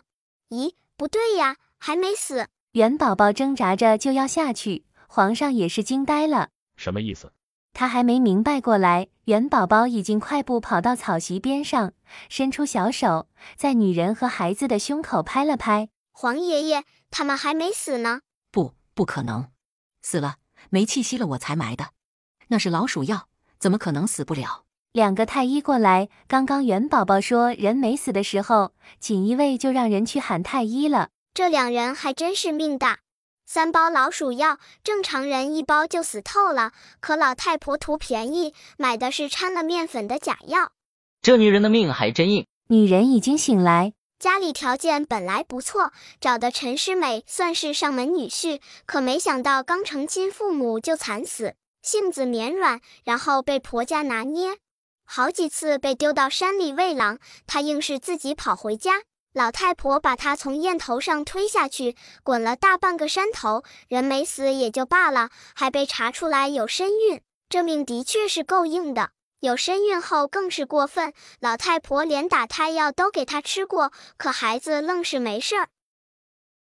这孩子也是个奇才呀，好好教育一下，等以后绝对是国之栋梁。当个替身，有必死无疑的事让他顶上，绝对死不了。陈诗美还是被下大牢了，和她老娘一起。听说判了陈诗美死刑，还要把她做的事公布出去。我想见她一面就见一面，可以吗？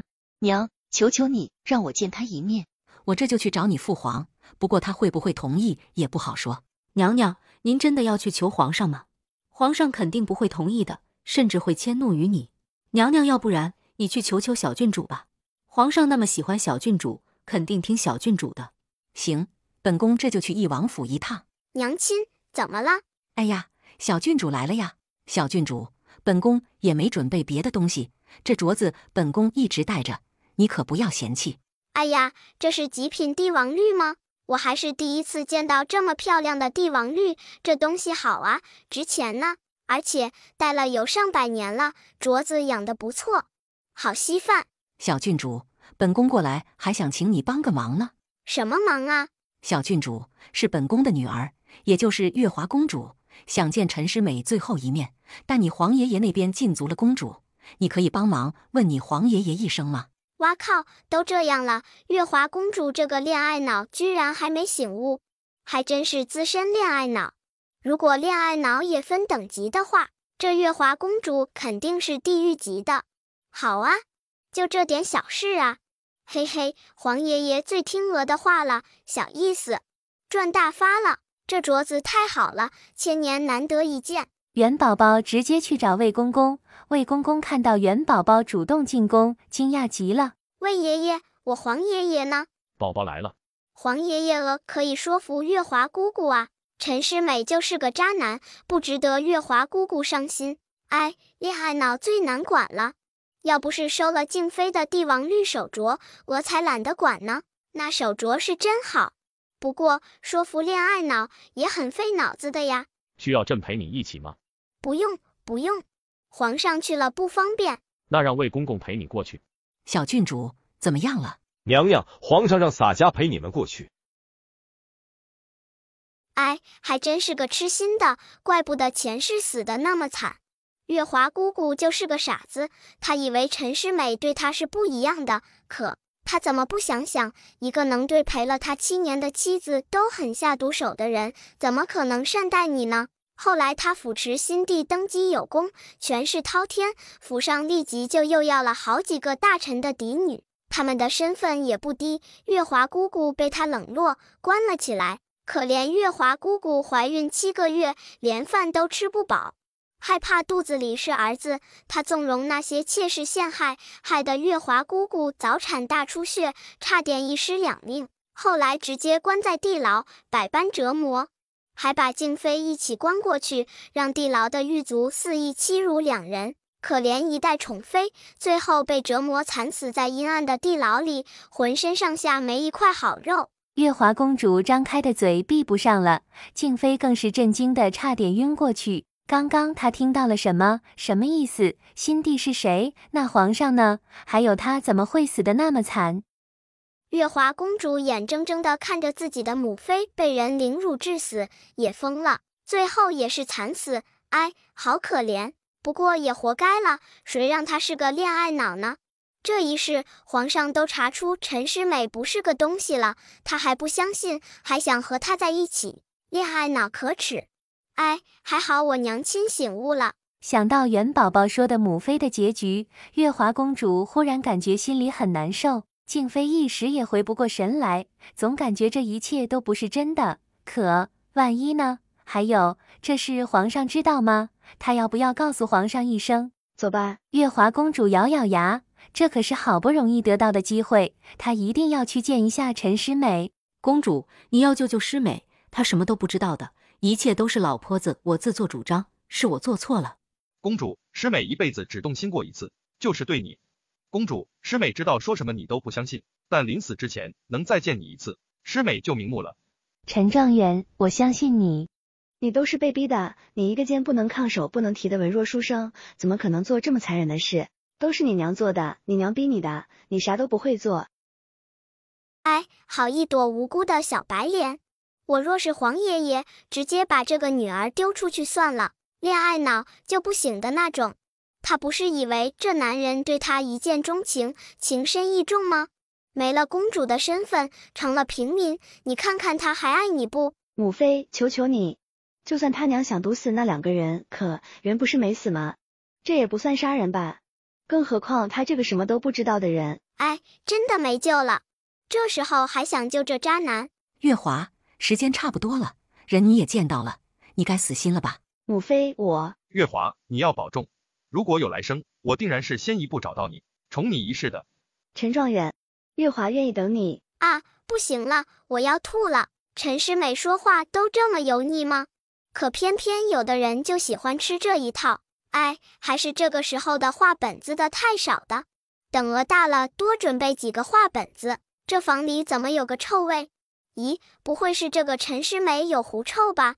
哈哈，居然真的有狐臭！这陈诗美厉害了，平时好好打理一下，再带个香囊，也许闻不出来。可这大牢里可没人惯着她，这才多久就这么重的味道了？月华姑姑还是快点和他在一起吧，这味道越激动越大的。两人晚上嘿咻嘿咻的时候，来点狐臭调味。月华公主脸上的表情都僵了，不过公主退后几步之后就没再回来。月华姑姑怎么了？刚刚不是还要死要活的吗？咋跑了？突然就跑了？不会是去找黄爷爷求情的吧？我要过去看看，哈哈，月华姑姑会不会被打屁股？月华，母妃，我累了，想好好的休息一下。听到月华不是去找皇上，静妃也就放下心了。看来女儿已经想通了，没想到让女儿放弃的一个渣男的，居然是一个小小的狐臭。哎呀，宝宝来了，怎么样了？你那个不省心的姑姑还在闹腾吗？哼，再不听话，朕让她和亲去。也不知道月华姑姑忽然怎么了，原本还是情意绵绵，你侬我侬的，后来就跑了。估计是被陈诗美身上的狐臭给熏跑了吧。不过这样也好，那陈诗美本来就不是个东西，前世黄爷爷被逼死，和他有直接关系哎。哇靠，刚醒来就看到这么精彩的事，这是要彻底虐渣吗？王爷，求求你救救瑶瑶！王爷，求求你救救瑶瑶！瑶瑶快不行了。看着她哭得梨花带雨、弱柳扶风的样子，翼王神色一顿。呵呵，柳姑娘，你这话说的还真是好笑。以前你在王府的时候，王爷对你多好，可你却不谙遇事，偷偷出去和大皇子……哦，小的说错了，应该是贤王偷情。当时你把王爷的面子放在哪里？被人当众抓到，皇上想要处死你，也是我家王爷替你求情的。你不知道感恩也就罢了，现在拦住我家王爷的马车，你说你到底还要不要脸？我王爷，瑶瑶当时是无意的。哎呦，我的好妹妹，你倒是给我说说看，你到底是怎么无意的？天都黑了，翼王还没回来，柳娇娇还在担心，就让身边的丫头出去看看。结果听说自家王爷被人堵在门口进不来，柳娇娇急忙出来了。姐姐，柳凤瑶，你有话说话，你可别做出这副委屈巴拉的样子，不知道的还以为是本王妃怎么欺负你了。你们可都要给我作证啊！我才刚出来，距离她还有好几步路呢。这个该死的女人，如果不是她，自己怎么可能会这么惨？我没有王爷，瑶瑶什么也没做。柳凤瑶见到不是柳娇娇的对手，再次转头看向翼王，说吧，你拦住她到底有何事？对了，管家，找个人去贤王府一趟，问一下贤王到底是什么意思。他是不行了吗？连一个小妾都管不住。我王爷，你不能这样对我，你忘了我可是你。柳娇娇冷笑一声，你可是王爷什么？曾经的侧妃吗？身为王爷的侧妃，光天化日和别的男人偷情，还是那么羞耻的被人抓到床上。柳凤瑶，你这脸皮还真厚啊！这要换成别人，早就找个强撞死了。对了，你那个月哥长得好像也不像大皇子，该不会根本就不是大皇子的孩子吧？柳娇娇冷冷地看着他，柳凤瑶心里咯噔一下。你胡说什么？月哥就是大皇子的孩子。哦，是吗？一道嗤笑声传来，贤王妃带着4、5个人气冲冲地走了过来。柳凤瑶，你还真是犯贱呢！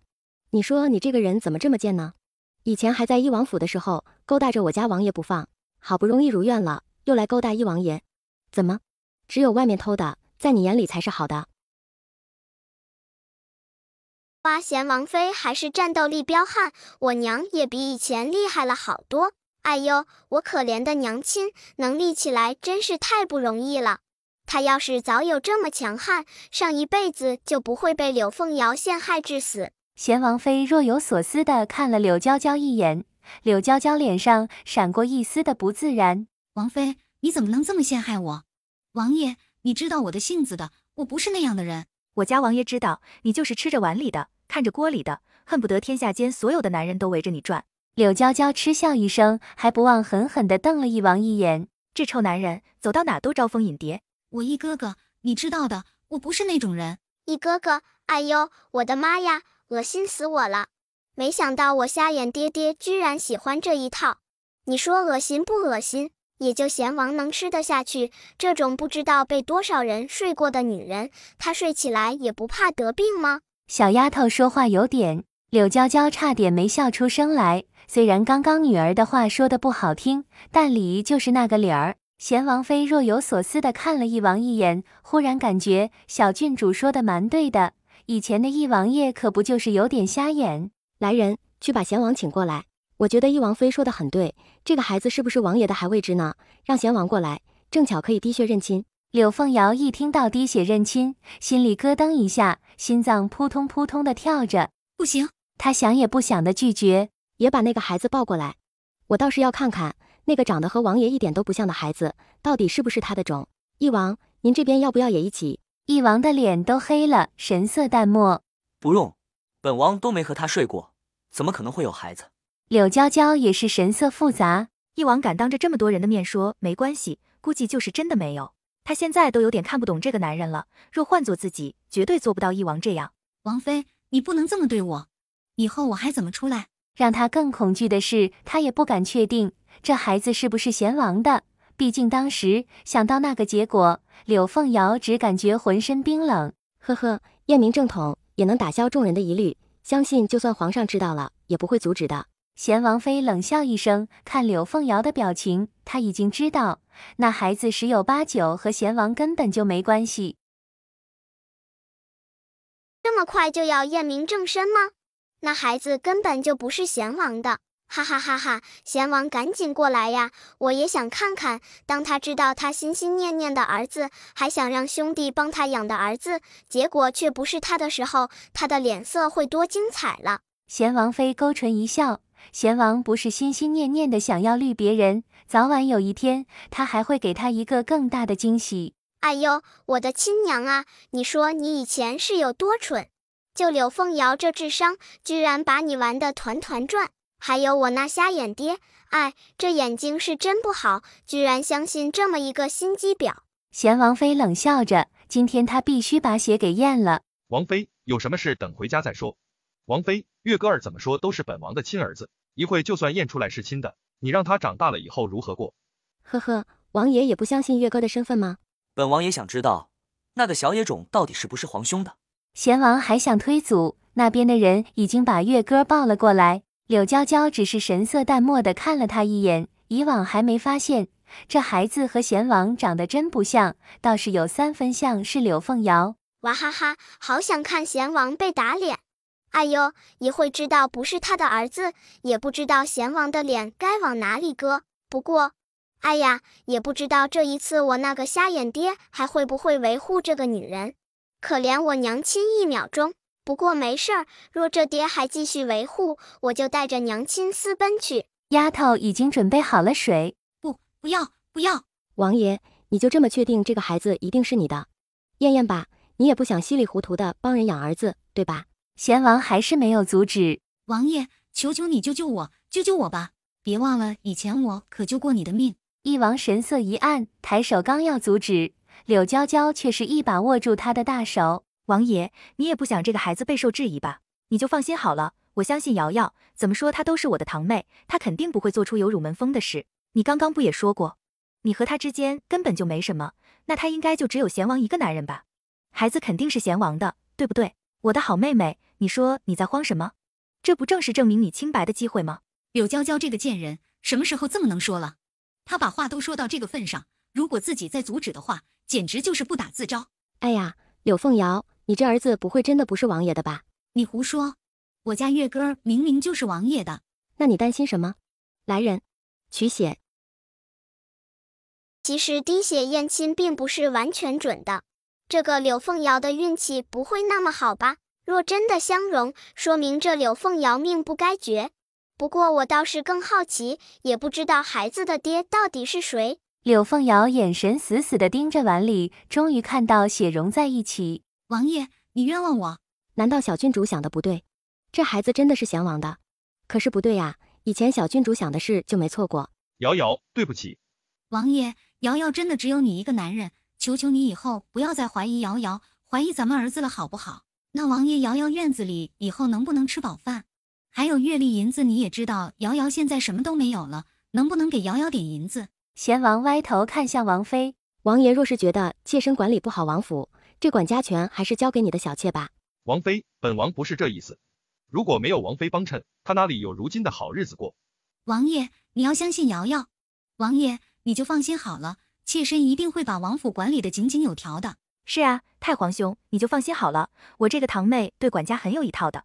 以前在义王府掌家2年多，亏了至少20万两呢。王爷，你知道我当时是……好了，大皇兄，你们家有什么事还是回家说吧，本王累了，本王可不比大皇兄清闲。爹爹娘，小郡主，奴婢抱你回去。我想跟爹娘一起。小郡主，王爷和王妃有事干呢，一会儿再去找他们，好不好？元宝宝眨巴眨巴眼睛，贤王府的人也走了，也不知道爹娘在忙什么，都不管他这个小可爱了。冰糖，你别和瑶瑶一般见识，这王府的家还是给你来管，你才是王府的主母。王爷，瑶瑶也是有经验的，你相信瑶瑶好不好？你给我闭嘴！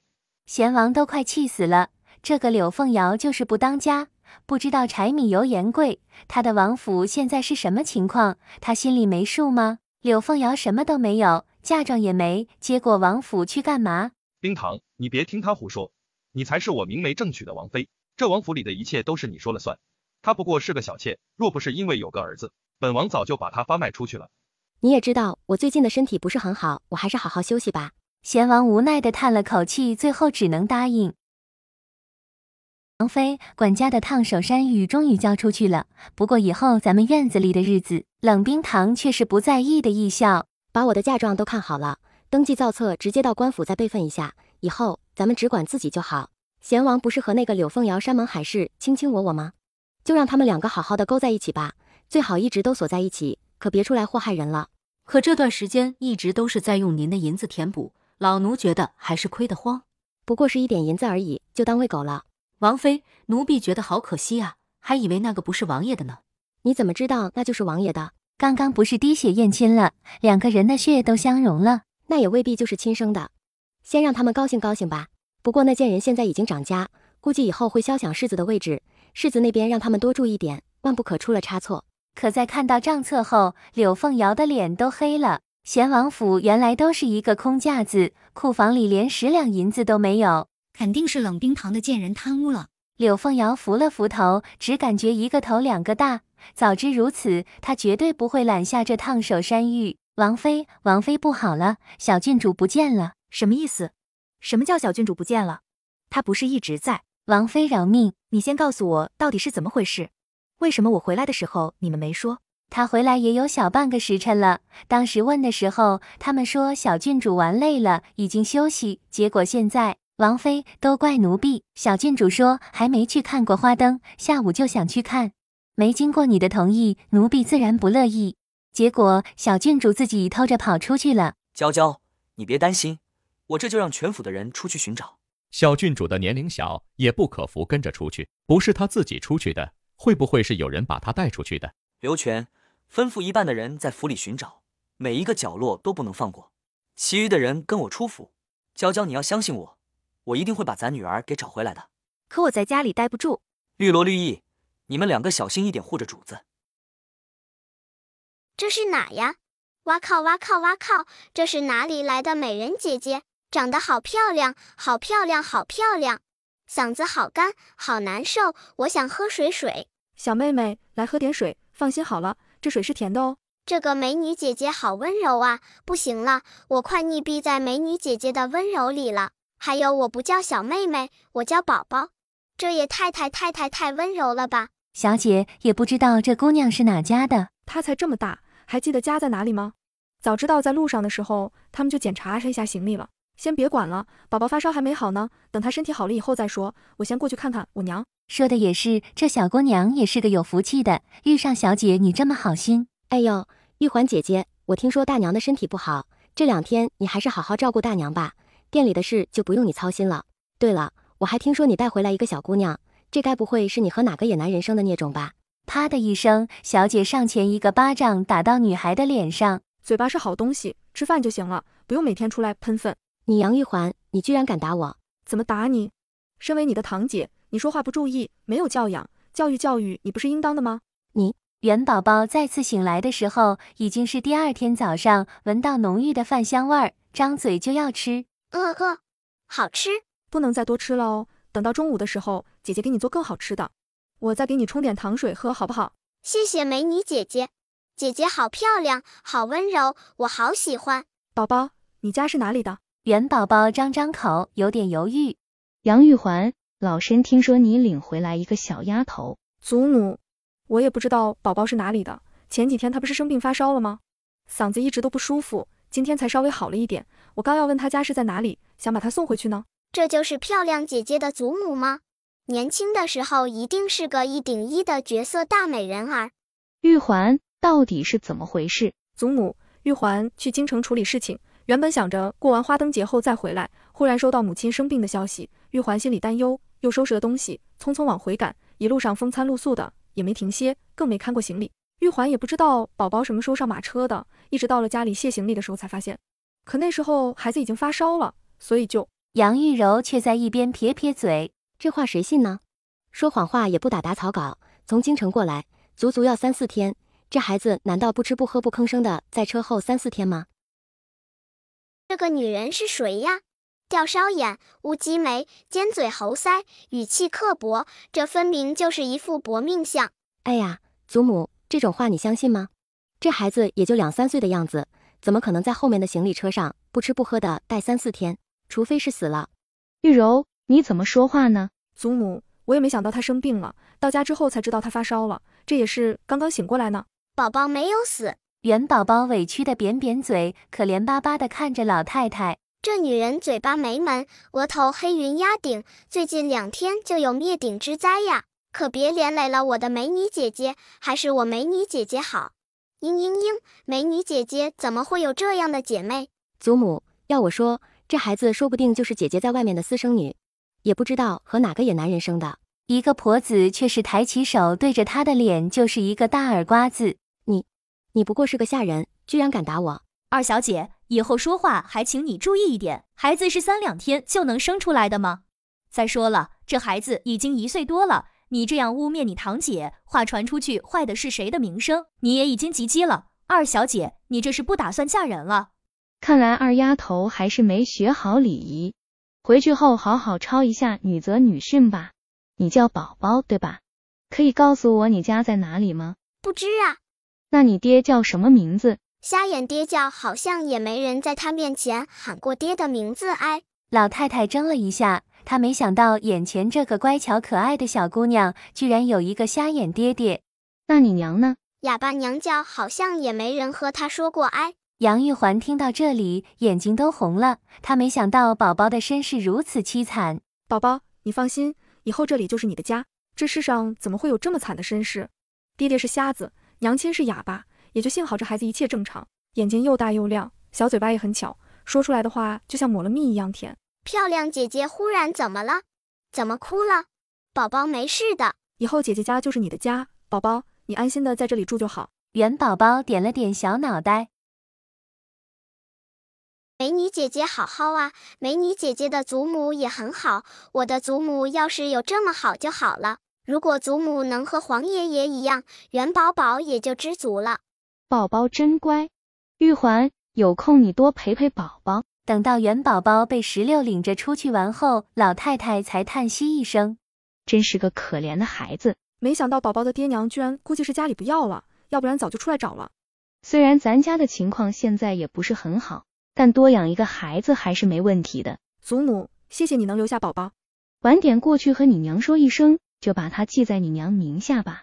府里忽然多个孩子，总要给他身份，要不然下面的丫鬟也会轻贱他的。元宝宝听说要认杨玉环的娘做干娘，开心的拍着小手。好啊好啊，干娘喜欢我吗？你这么可爱，娘一定会喜欢你的。姐姐现在就带你过去。元宝宝蹦蹦跳跳的跟着，他觉得这里的日子比在家里强多了，自由自在，也没有人一直跟在身边管着他。美女姐姐，咱们这有好吃的吗？好吃的东西不少，不过最有特色的应该就是杨梅了。估计再过1个月，杨梅就上市了。刚刚从树上摘下来的杨梅特别好吃，估计你以前都没吃到过。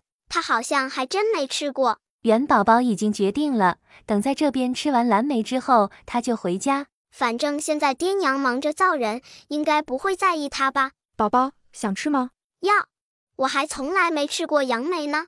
我记得家里应该还有杨梅罐头，咱们地窖里面还有吗？小姐，奴婢也不知道，要不然奴婢去问一下。杨梅罐头还是美女姐姐亲自做的，应该很好吃吧？行，你看看，要是还有的话，就直接拿到我房里。哎呦，我的好姐姐，不知道的还以为这是你的私生女呢，不过是从路上捡来的一个野孩子，你对她这么好干嘛？元宝宝也转头看了过去，就见杨玉柔扭着屁股走了过来。杨玉柔，说话给我注意点，她嘴巴臭，宝宝别和她一般见识。丑人多作怪。你这野丫头说什么呢？野鸭说什么？说你。哦，知道了，你是野鸭。你居然说我是野鸭？元宝宝一脸不解地看着他。要不然你是野鸡。杨玉柔，你还真是出息了，和一个小孩子计较什么？童言无忌，不知道的还以为你是3岁小孩呢。你哦，对了，你连3岁小孩都不如，最起码3岁小孩不会随便指着一个人喊人家野丫头、孽种。元宝宝暗暗在心里给杨玉柔记上一笔，刚刚他骂过他的话，元宝宝都记得清清楚楚的。等以后回到京城，他要和爹爹还有黄爷爷好好的说说。他是野丫头，不知道鹅爹爹算什么，鹅爷爷算什么，还有孽种。这要是让皇上知道他的宝贝孙女儿是孽种，也不知道杨玉柔的脑袋够不够砍的。杨玉环，你居然和外人一伙！什么外人？宝宝可是我的妹妹。杨玉环，你胳膊肘子往外拐，我会让你后悔的。杨玉柔跺了跺脚，转身就走。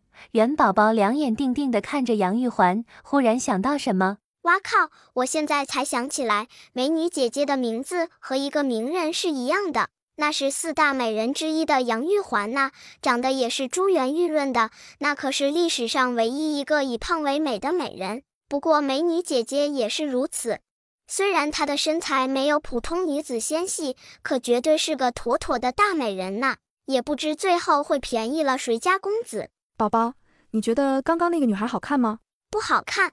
鼠目寸光，尖嘴猴腮，这就是一副福薄之相。可她的身材好呀。其实以前我也试过减肥的，可都没什么用啊。姐姐最好，美女姐姐真的不用减肥，你现在才是最漂亮的。只是你平常穿的衣服不对，等把衣服改一下，你绝对是最漂亮的姑娘。关键是你福缘深厚，以后贵不可言。宝宝有办法帮姐姐瘦下来吗？姐姐不用瘦。其实姐姐并不胖，稍微瘦一点也行，就瘦个10斤吧。虽然到不了刚刚猴子脸那样，绝对比现在要好看。等我偷偷出去帮姐姐抓药，喝上7天，姐姐绝对能瘦的。小姐，二小姐太过分了。厨房那边一共就找到了2罐，可她看到奴婢拿着，二话不说就上去抢，最后还故意摔碎了1罐，另1罐也被她抢走了。这个杨玉柔还真是不要脸，连小孩子的东西都抢。他说宝宝小姐就是个野丫头，还不知道从哪找来的孽种，说是该死。这杨玉柔还真是迫不及待的想死啊！哈哈，今天早上我就看到他黑云压顶，一会儿不知道谁要教训他。人间自有天收，我才不会让美女姐姐过去呢。小姐，夫人让你过去一趟。那你看着他点，姐姐有点事，晚点再过去陪你。元宝宝却想跟着，到最后杨玉环还是把元宝宝也带了过去。姐姐家的生意出问题了吗？不知道这生意是不是有什么核心技术？那可要小心一点，二房那边不安稳呢。刚刚我看姐姐的面相有致命一击，也不知道会不会是和技术有关。杨玉环心里咯噔一下，她想起他们杨家的生意，一些核心的技术都是掌握在大房自己人的手里。应该是有人背叛，只可惜没看到人，我也不知道是谁。哎，人有朝夕祸福，美女姐姐这一关一定能过去的。幸好有我在，不管在什么时候，我都站在美女姐姐身边。咱们扬州一共就这么大的地方，好几个制衣坊的生意都被另外2家抢去了，以后咱家的生意……娘，你也不要担心，就算他们能抢走别的生意，可月光锦的秘方怎么了，玉环？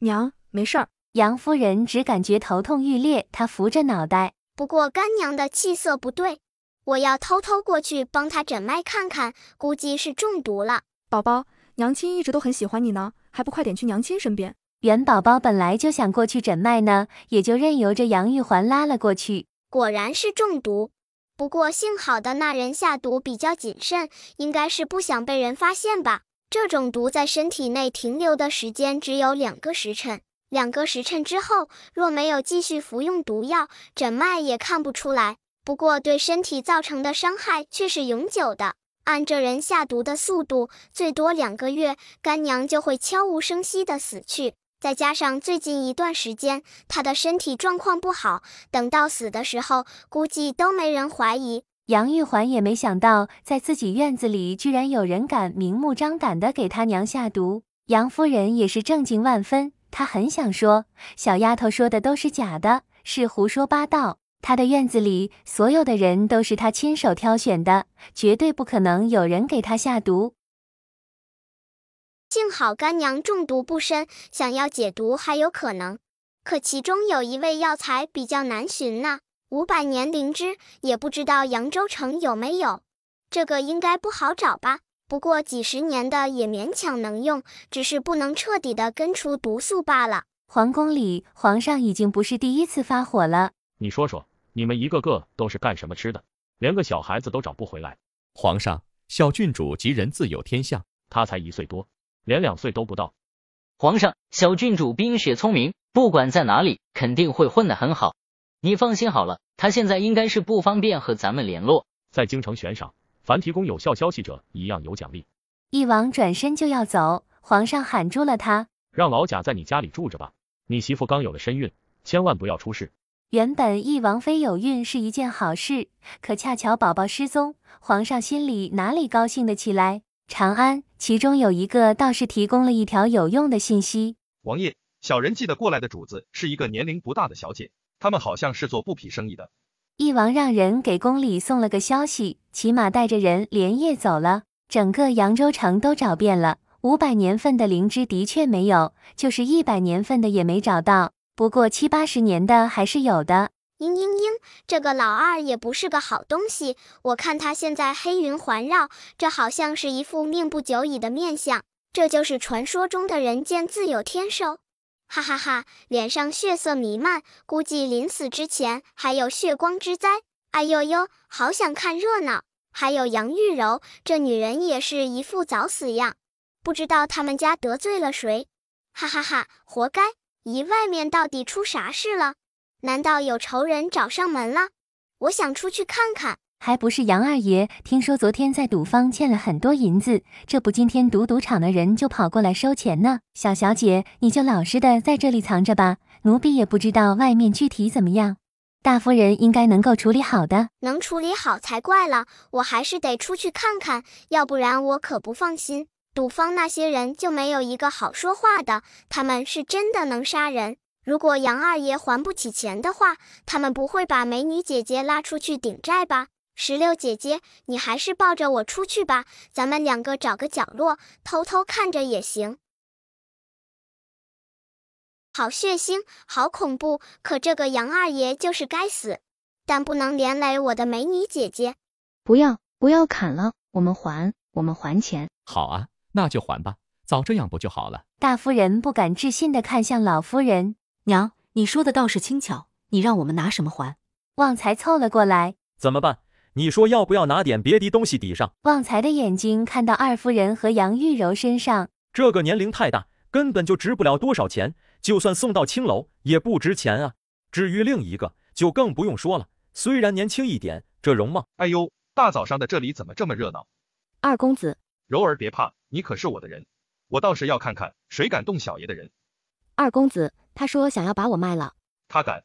哎呦，这个李二公子厉害呀，玩得挺花的，这还男女通吃呢。男女通吃也就罢了，他和别人还不同。这是哪来的野孩子？不会是哪儿来的小孽种吧？在胡说什么呢？你说谁是野孩子？谁是孽种？这是我妹妹。你妹妹？杨玉环，你爹都死了5、6年了，居然还弄出来一个1、2岁的妹妹。杨玉环，你娘还真是……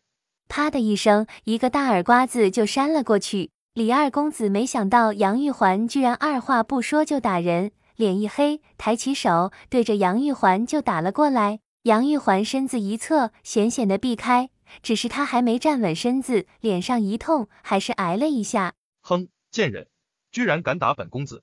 杨玉环想要还手，忽然听到一声惊恐的叫声：“不要抓我！”原来刚刚闪躲的时候，李二公子带来的小厮已经一把抓住元宝宝的肩膀，把他抓了起来。杨玉环面色一变，转身想要过去把元宝宝救下来。也在此时，李二公子一把抓住杨玉环，用力的向怀中一扯，杨玉环站立不稳，差点就跌到李二公子怀中。哎呦，杨家大小姐，像你长得这么胖的，我可不喜欢你，就不要投怀送抱了。就算是你真的投怀过来，我也不会喜欢的。杨玉环，枉你还是我姐姐，你到底要不要脸？这可是我男人，你的妹夫，大庭广众之下，你居然连自己的亲妹夫都要勾搭。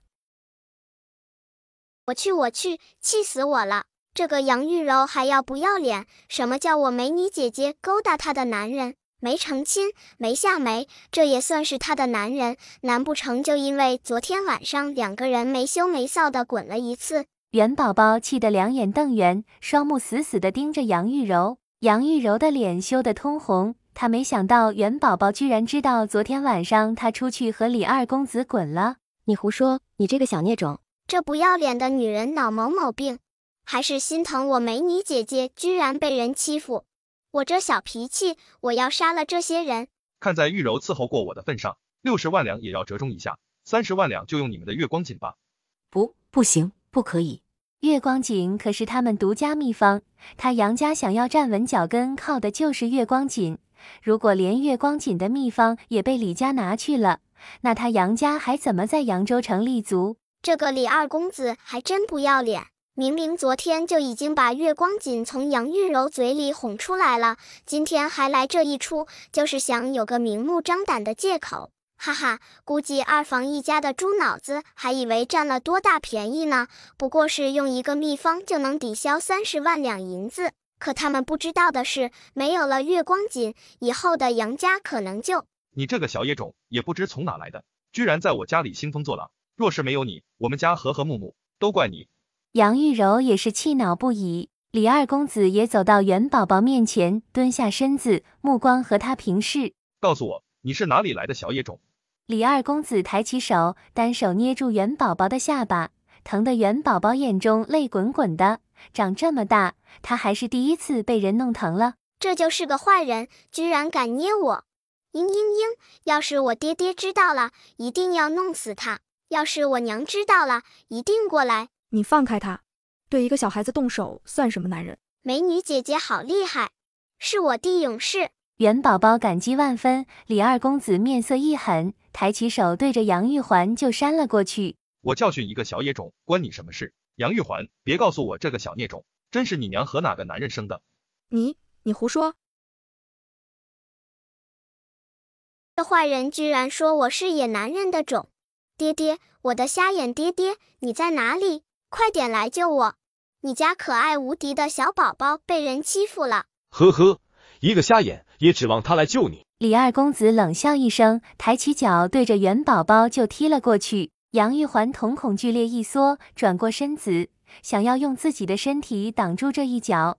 啊一声惊恐的惨叫，不过却不是他发出的。杨玉环这才转过头去，发现身边不知何时多了一个身材高大、一身黑衣的男人。小丫头抬起头，用力地抬起小脑袋，然后看到一张熟悉到骨子里的俊脸。爹爹！杨玉环一脸不敢相信地看着眼前这个俊美无双的男人。这就是宝宝的爹爹？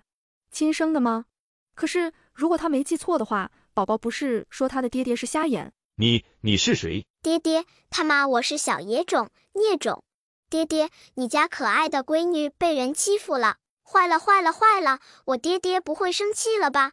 嘤，可我什么都没做呀。不过幸好是爹爹来了，要不然我会被打的。这男人真坏，居然想打我和我的美女姐姐，一会儿我要让我爹爹杀了他。一王要不是能听到女儿的心声，他还以为他家宝贝闺女真的委屈的哭了，或者是真受了什么委屈。可听听他心里在想什么，打打杀杀的，是他一个1、2岁的小女孩该想的事吗？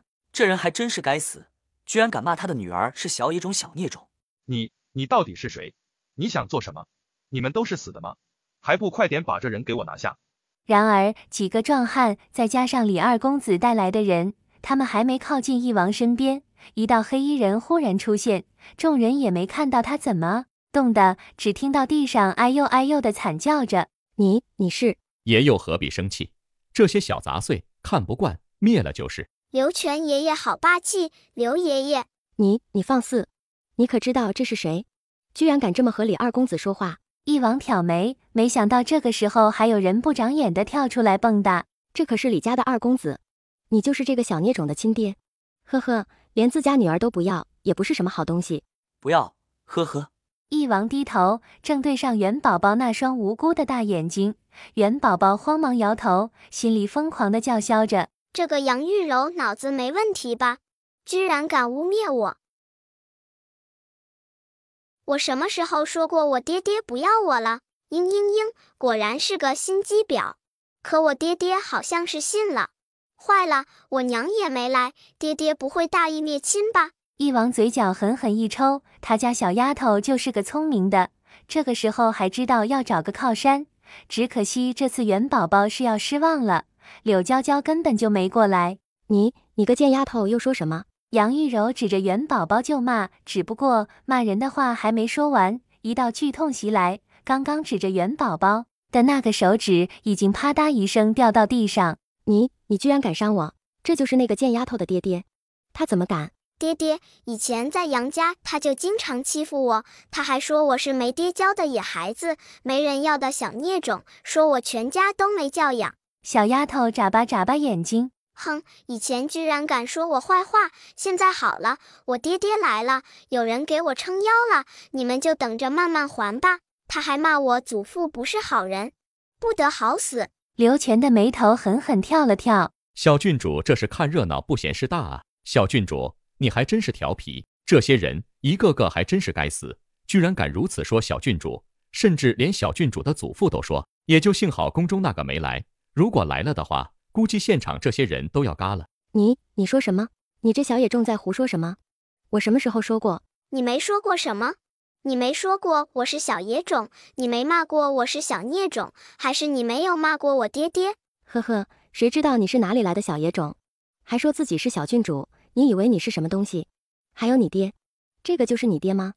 你不是说你爹是瞎子，还是说你本身就是个瞎子？你连人是不是瞎子都不知道，我看你就是胡乱认爹。元宝宝忽然被抱了起来，身体腾空，男人眼神微冷。乱认爹？你还认谁为爹了？爹爹，没有，我没有乱认爹，你是我唯一的爹爹。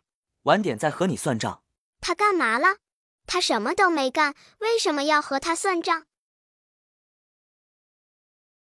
好危险，幸好我只认了个干娘，没有干爹，要不然我亲爹会把我的小屁股打烂的。如果让我娘知道我认了一个干娘，会不会也打我的小屁股？就知道这个小丫头不靠谱，这才几天不见，居然连干娘都认了，回去后一定要打，狠狠的打。什么意思？他家闺女出门捡回来的这个小娃娃，居然是一个小郡主。呵呵，你是什么东西，居然敢污蔑本王的女儿？刘全，这人嘴巴太臭了，拔了他的舌头。遵命。不要。哎呀，我爹爹还是太仁慈了，只是拔了他的舌头而已。我就说杨玉柔有口舌之灾，还有血光之灾，哈哈哈！本宝宝铁口铜牙，说话算话。这个李二公子也不是什么好人，你说他为什么要男女通吃呢？单纯的喜欢男的或者是女的不好吗？如果他只喜欢男的，那以后只是霍男的就行，只喜欢女也是一样。可现在他男女一样祸害，这人太可恶了。李二公子听了，额头冷汗直冒。他想说，以后他什么都不霍了，他男女都不喜欢了，只霍自己可不可以？说着，从怀中掏出一沓银票。小郡主，以前不知道您老的身份，多有冒犯，这是小的给你赔不是了，求求你不要和小的一般见识。那些银票看起来不少哎。都什么时候了，他家闺女还是不改小财迷的本性。爹爹，要不然他一向是个很好说话的人。愣着干嘛？还不快点把这些惹人眼的东西带走。处理完碍眼的人，然后是李家。爹爹，宝宝好想你啊。想我还不回家？我太小了，不知道家在哪里。你说我信不信？要不然你问问别的1、2岁的宝宝，他们知不知道家在哪里？晚点再收拾你。我不要，我要找娘亲告状。小郡主，等回去后，你娘亲估计也不会轻饶你。说吧，为什么要跑到这里？到了正房，一王大马金刀的坐着，元宝宝就趴在他的膝盖上，那情形，只要说错一句，估计又有一顿打。爹爹好坏，我决定不喜欢爹爹了。刚刚已经打我了，现在居然还要打我。我又不是故意不回去，我只不过想着吃完新上市的杨梅以后再走。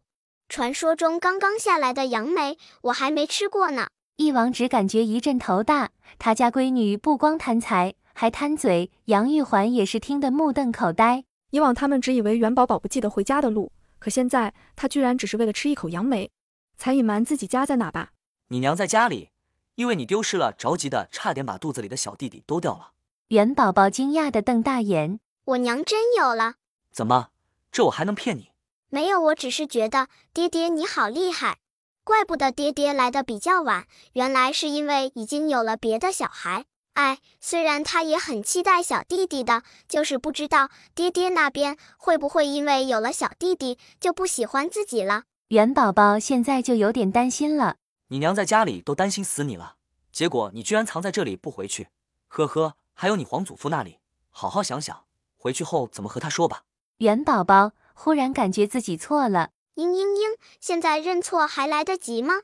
就说他不是故意的，他只是一时之间没想到自己的家在哪里，不知道这样说他们会不会相信。刘全问大夫人和杨玉环，不知道当时你们怎么发现小郡主的？说来也是巧合，当时小女子去京城谈一桩生意，原本想着过完花灯节再回来，中途却接到家母病重的消息，无奈之下只能连夜往回赶路。这一路上都是风餐露宿，几乎没有好好休息过。等回到府上，才发现行李中多了一个孩子，就是小郡主。说来也是惭愧，这一路上我都没发现车上多了一个人。等到小郡主醒来之后，我们也问过她家在哪里，可能是小郡主的年龄太小，她自己根本就不知道。问了好几次，她也说不上来。后来我们只能退而求其次，想要问一下她的爹爹或者是娘亲。小郡主说她爹是个瞎子，她娘是个哑巴。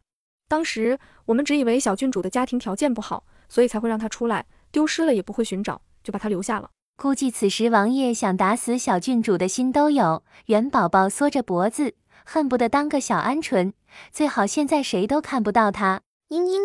想要找个靠山，娘亲在也好，最好还是皇爷爷。小丫头挣扎着想要跑，一王冷笑一声，抬起大手，在她的小屁股上啪啪啪打了好几下。还敢哭？你也不想想，因为你忽然失踪，整个京城都被折腾成什么样？莫说是金兆尹，就是皇城禁卫军都出动找人，甚至还贴出了高价悬赏。元宝宝这一失踪，整个京城几乎都翻天了。我真的没记住。等回去好好和你娘说，小郡主的事多亏了你们照顾，李家本王会处理，以后扬州城的生意你们一家独大。刘爷爷，要不你和我爹爹说说，你们先回去，我在这再住几天呗。元宝宝可不敢和一王讨价还价，他怕被揍。小郡主，你就饶了我吧。哎呀，算起来也没几天了，最多半个月。这里的杨梅下来之后，我吃完了就回去。刘爷爷，你想想，长这么大，我还没吃过刚刚从树上采摘下来的杨梅呢。关键是插的时间也不长，一共还有10几天而已。为了这口吃的，小郡主你还真拼。不过他是不会和义王求情的，因为义王绝对不会同意。小郡主，你可知道王妃在京城有多想你？知道你消失不见了，急得她肚子里的孩子都差点没保住，你就不想你娘亲吗？元宝宝歪着脑袋想了想，想啊，娘亲肯定也喜欢吃杨梅，等我吃到后，我也给她挑几颗最好的，快马加鞭送到京城给她吃。你的想在吃的面前一文不值，呵呵，那你娘是不是要开心？有你这么孝顺的一个大闺女。一道冷笑声传来，吓得元宝宝差点跌到地上。刘全也是听得头皮发麻。王爷，小的还有事的，现在就去忙。说完这话，刘全也不管义王答不答应，拔腿就跑。哼，没义气！爹爹，我有没有说过你长得真好看？我就没见过比你长得更好看的男人。哎，爹爹愁死我了！你愁什么？我的爹爹长得太好看，自小我就看着你这样的神仙颜值，你说以后等我大了怎么找夫君？最起码得找一个不比我爹爹差太多的吧。义王虽然很生气，可莫名的心情好了不少。油嘴滑舌。我没有，爹爹，我说的都是实话。小郡主明天就要离开，也不知道这一辈子还能不能见到，估计以后想要见面都很难了。你呀，这种事就不要想太多了。两人之间如果有缘的话，以后还会见到；没有缘分，就算他在咱们家，你们也不会成为好姐妹。马车上，元宝宝的情绪很低落，就差10几天，他就能吃到最新鲜的杨梅了。你这小丫头，如果让你娘知道你这么抗拒回京，她会伤心的。我只是想晚几天回去，坏爹爹，你居然不同意。就算现在回去，我也能让你吃上最新鲜的杨梅。怎么吃？元宝宝一脸天真的看着他。我爹爹不会脑残的，想要把杨梅树栽到京城吧？义王的嘴角狠狠一抽。什么叫脑残？他知道手残脚残，但脑子残是第一次听到。其实杨梅是可以移栽的，可移栽过来之后结的杨梅好不好吃就不一定了。算了，等到了京城之后，我再磨一磨我娘，她肯定会同意我来给她买杨梅的。不是说孕妇最喜欢吃酸吗？到时候我就说要给我娘买。哼哼，我不但能吃到最好吃的杨梅，还能赚个孝顺的好名声，我真是个小机灵鬼。义王都懒得吐槽了，有个这么贪吃的小闺女，他还能怎么办？若是让柳娇娇知道她的女儿这么孝顺，估计真的会感激涕零。也不知道我和美女姐姐说的话，她会不会照做？哎呦，好想在京城再见到她呀！到时候有我罩着她，她想在京城横着走都行。元宝宝还在感慨，等回到家的时候，却是一点精神都没有。柳娇娇看着病恹恹的小家伙，抬手想把他抱过去，义王确实阻止了他。你身子重，还是我来吧。他才多大，又不重。那也不行。义王小心地把元宝宝放到床上，拉住柳娇娇的手，一脸关切地问道：最近一段时间府上可还安好？小家伙没有闹腾你吧？看着男人一脸关心的表情，柳娇娇有点一言难尽。以前怀着宝宝的时候，你怎么没这么关心我？义王揉了揉眉心，有时候女人较真起来，还真是让人受不了。他以为柳凤瑶的事情早就已经过去了，可他家女人还是时不时的拿出来说。娇娇，以前是我做的不对，以后这种事绝对不会再出现了。义王把人控制在怀里，狠狠地亲着。元宝宝原本就没睡着，一开始还能听到爹爹和娘亲说话，后来房里忽然安静了。元宝宝心里好奇，悄悄翻了个身儿，眼睛睁开一条小缝，就看到爹爹把娘亲抱在怀里，狠狠地亲着。元宝宝震惊地瞪大眼，乖乖，他居然看到这么劲爆的事情！现场版的亲吻，嘤嘤嘤！突然感觉这一刻的爹爹好霸气。娇娇，你不知道这几天我一直在想你，要不是因为宝宝这小丫头调皮，咱们怎么可能分开这么长时间？爹爹，其实你可以不用去找我的。再说了，我这么聪明可爱，怎么可能会有事？就算离家千里之外，我也一样能混得风生水起，好得不得了。如果爹爹没去把他抓回来的话，他现在还在扬州那边天高皇帝远地随便玩耍，而且过几天就能吃到好吃的杨梅。你还说，如果不是你的人没好好的看好宝宝，他怎么可能会失踪？都是我的错，以后一定在小家伙身边多安排几个人。元宝宝听到这话，激动差点从床上跳起来。坏爹爹，想哄娘亲，你好好的哄就是了，干嘛要把我拿出来遛啊？我这么聪明，根本就不需要人保护，好不好？嘤嘤嘤，现在想要出去都很难，要是再给安排上几个人，那我还不是成了笼中的小鸟？还有娘亲，你和爹爹亲亲我就够了，干嘛还要把我拿出来？我就是个小可怜，爹不疼娘不爱，还安排上很多人看着我。柳娇娇快步走到床边，把元宝宝抱了起来。你这小丫头，就一会儿没看到，你居然跑到扬州，你说你怎么不上天呢？给我一架飞机，我能在天上遨游。如果没有飞机的话，热气球也勉强可以。以后万不能如此了，再自己偷着跑出去，我会。以后万万不能调皮了，知道吗？他可是能得很，偷偷藏到人家的行李车，3、4天一句话也不吭，不吃不喝的，一直到扬州才被发现。过去后就发烧了，也就幸好那家人不错，给他请了大夫。等他好了之后，人家问他是哪里的，他居然说不知道，问他爹爹和娘的名字，你知道他怎么说的？他已经知道错了，爹爹干嘛还要再拿出来说呀？我记得我没有说呀，为什么他们都知道了？当时我爹爹真的是个瞎子吗？有那么好的我娘他看不到，偏偏就喜欢柳凤瑶那个心机婊。至于我娘，按照原来的剧情走，就是一个哑巴一样的人物，主打的就是不说，什么都不说，你误会就误会呗。也是被我爹给伤了心，一开始他还是解释的，可爹爹一直都相信心机婊的话，不相信他，时间长了，娘亲也就自暴自弃。所以我说的，我爹是瞎子，我娘是哑巴，没错吧？元宝宝在心里为自己解释着，柳娇娇一听就生气了，你出去。娇娇，我已经。一王想说他已经改了，他也把柳凤瑶赶出去了，以前的事就不能翻篇吗？你出去，今晚我不想见到你。元宝宝眨巴眨巴眼睛，一脸的迷茫。我娘这又是怎么了？刚刚2个人还在一起，卿卿我我，搂搂抱抱，怎么眨眼之间就要把我爹赶出去了？这难道就是传说中的孕期焦虑症？一王一头黑线，他不知道什么是孕期焦虑症，但他知道是因为他的宝贝闺女。这个闺女是应该扔出去了，留在这儿碍事而不说，还经常不动声色的给他上眼药。你说他辛辛苦苦的不远千里把闺女找回来，结果最后见到媳妇儿一面都还没亲热够呢，就被媳妇赶出去。娇娇，以前是我错了，以后我都改了，行不行？你放心，以后咱府上别的女人一个都没有，就算是父皇想要往这里塞都不行，我就只有你一个女人，我发誓。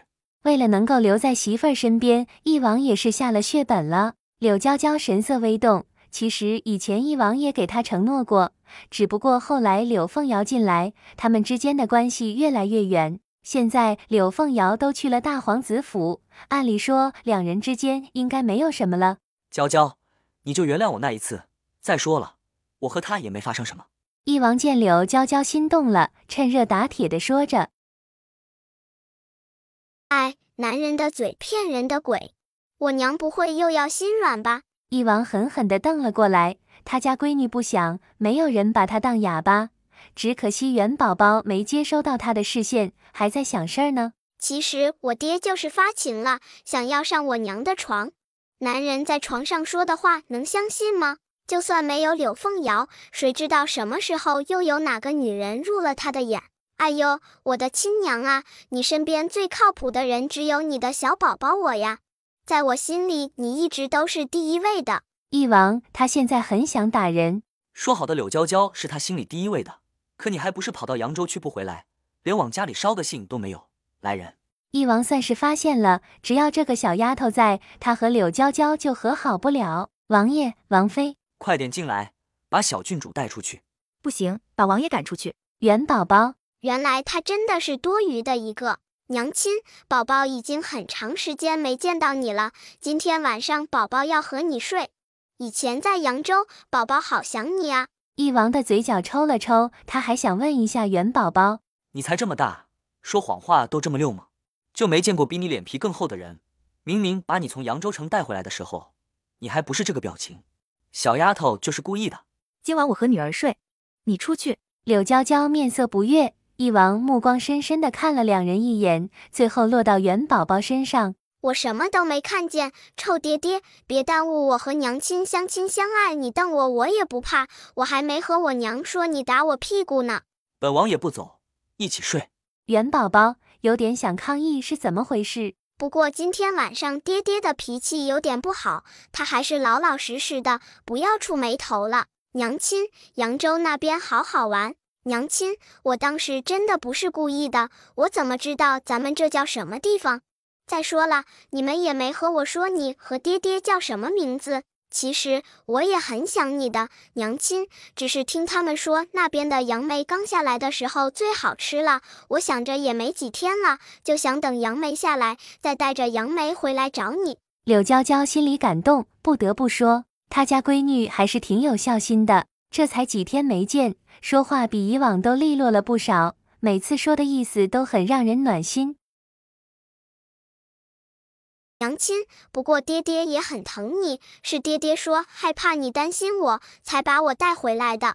要不然过几天我过去给你拿杨梅去。元宝宝眨巴眨巴眼睛，到现在还对刚刚下来的杨梅念念不忘。到时候让他们送过点来就是。送过来都不新鲜了，还是刚刚摘下来的最好吃。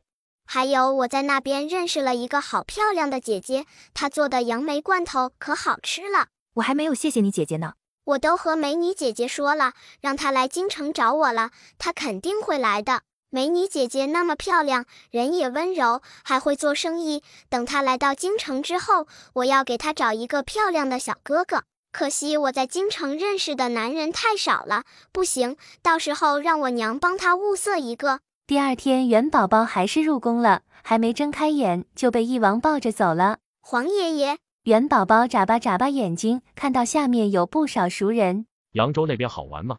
扬州好玩吗？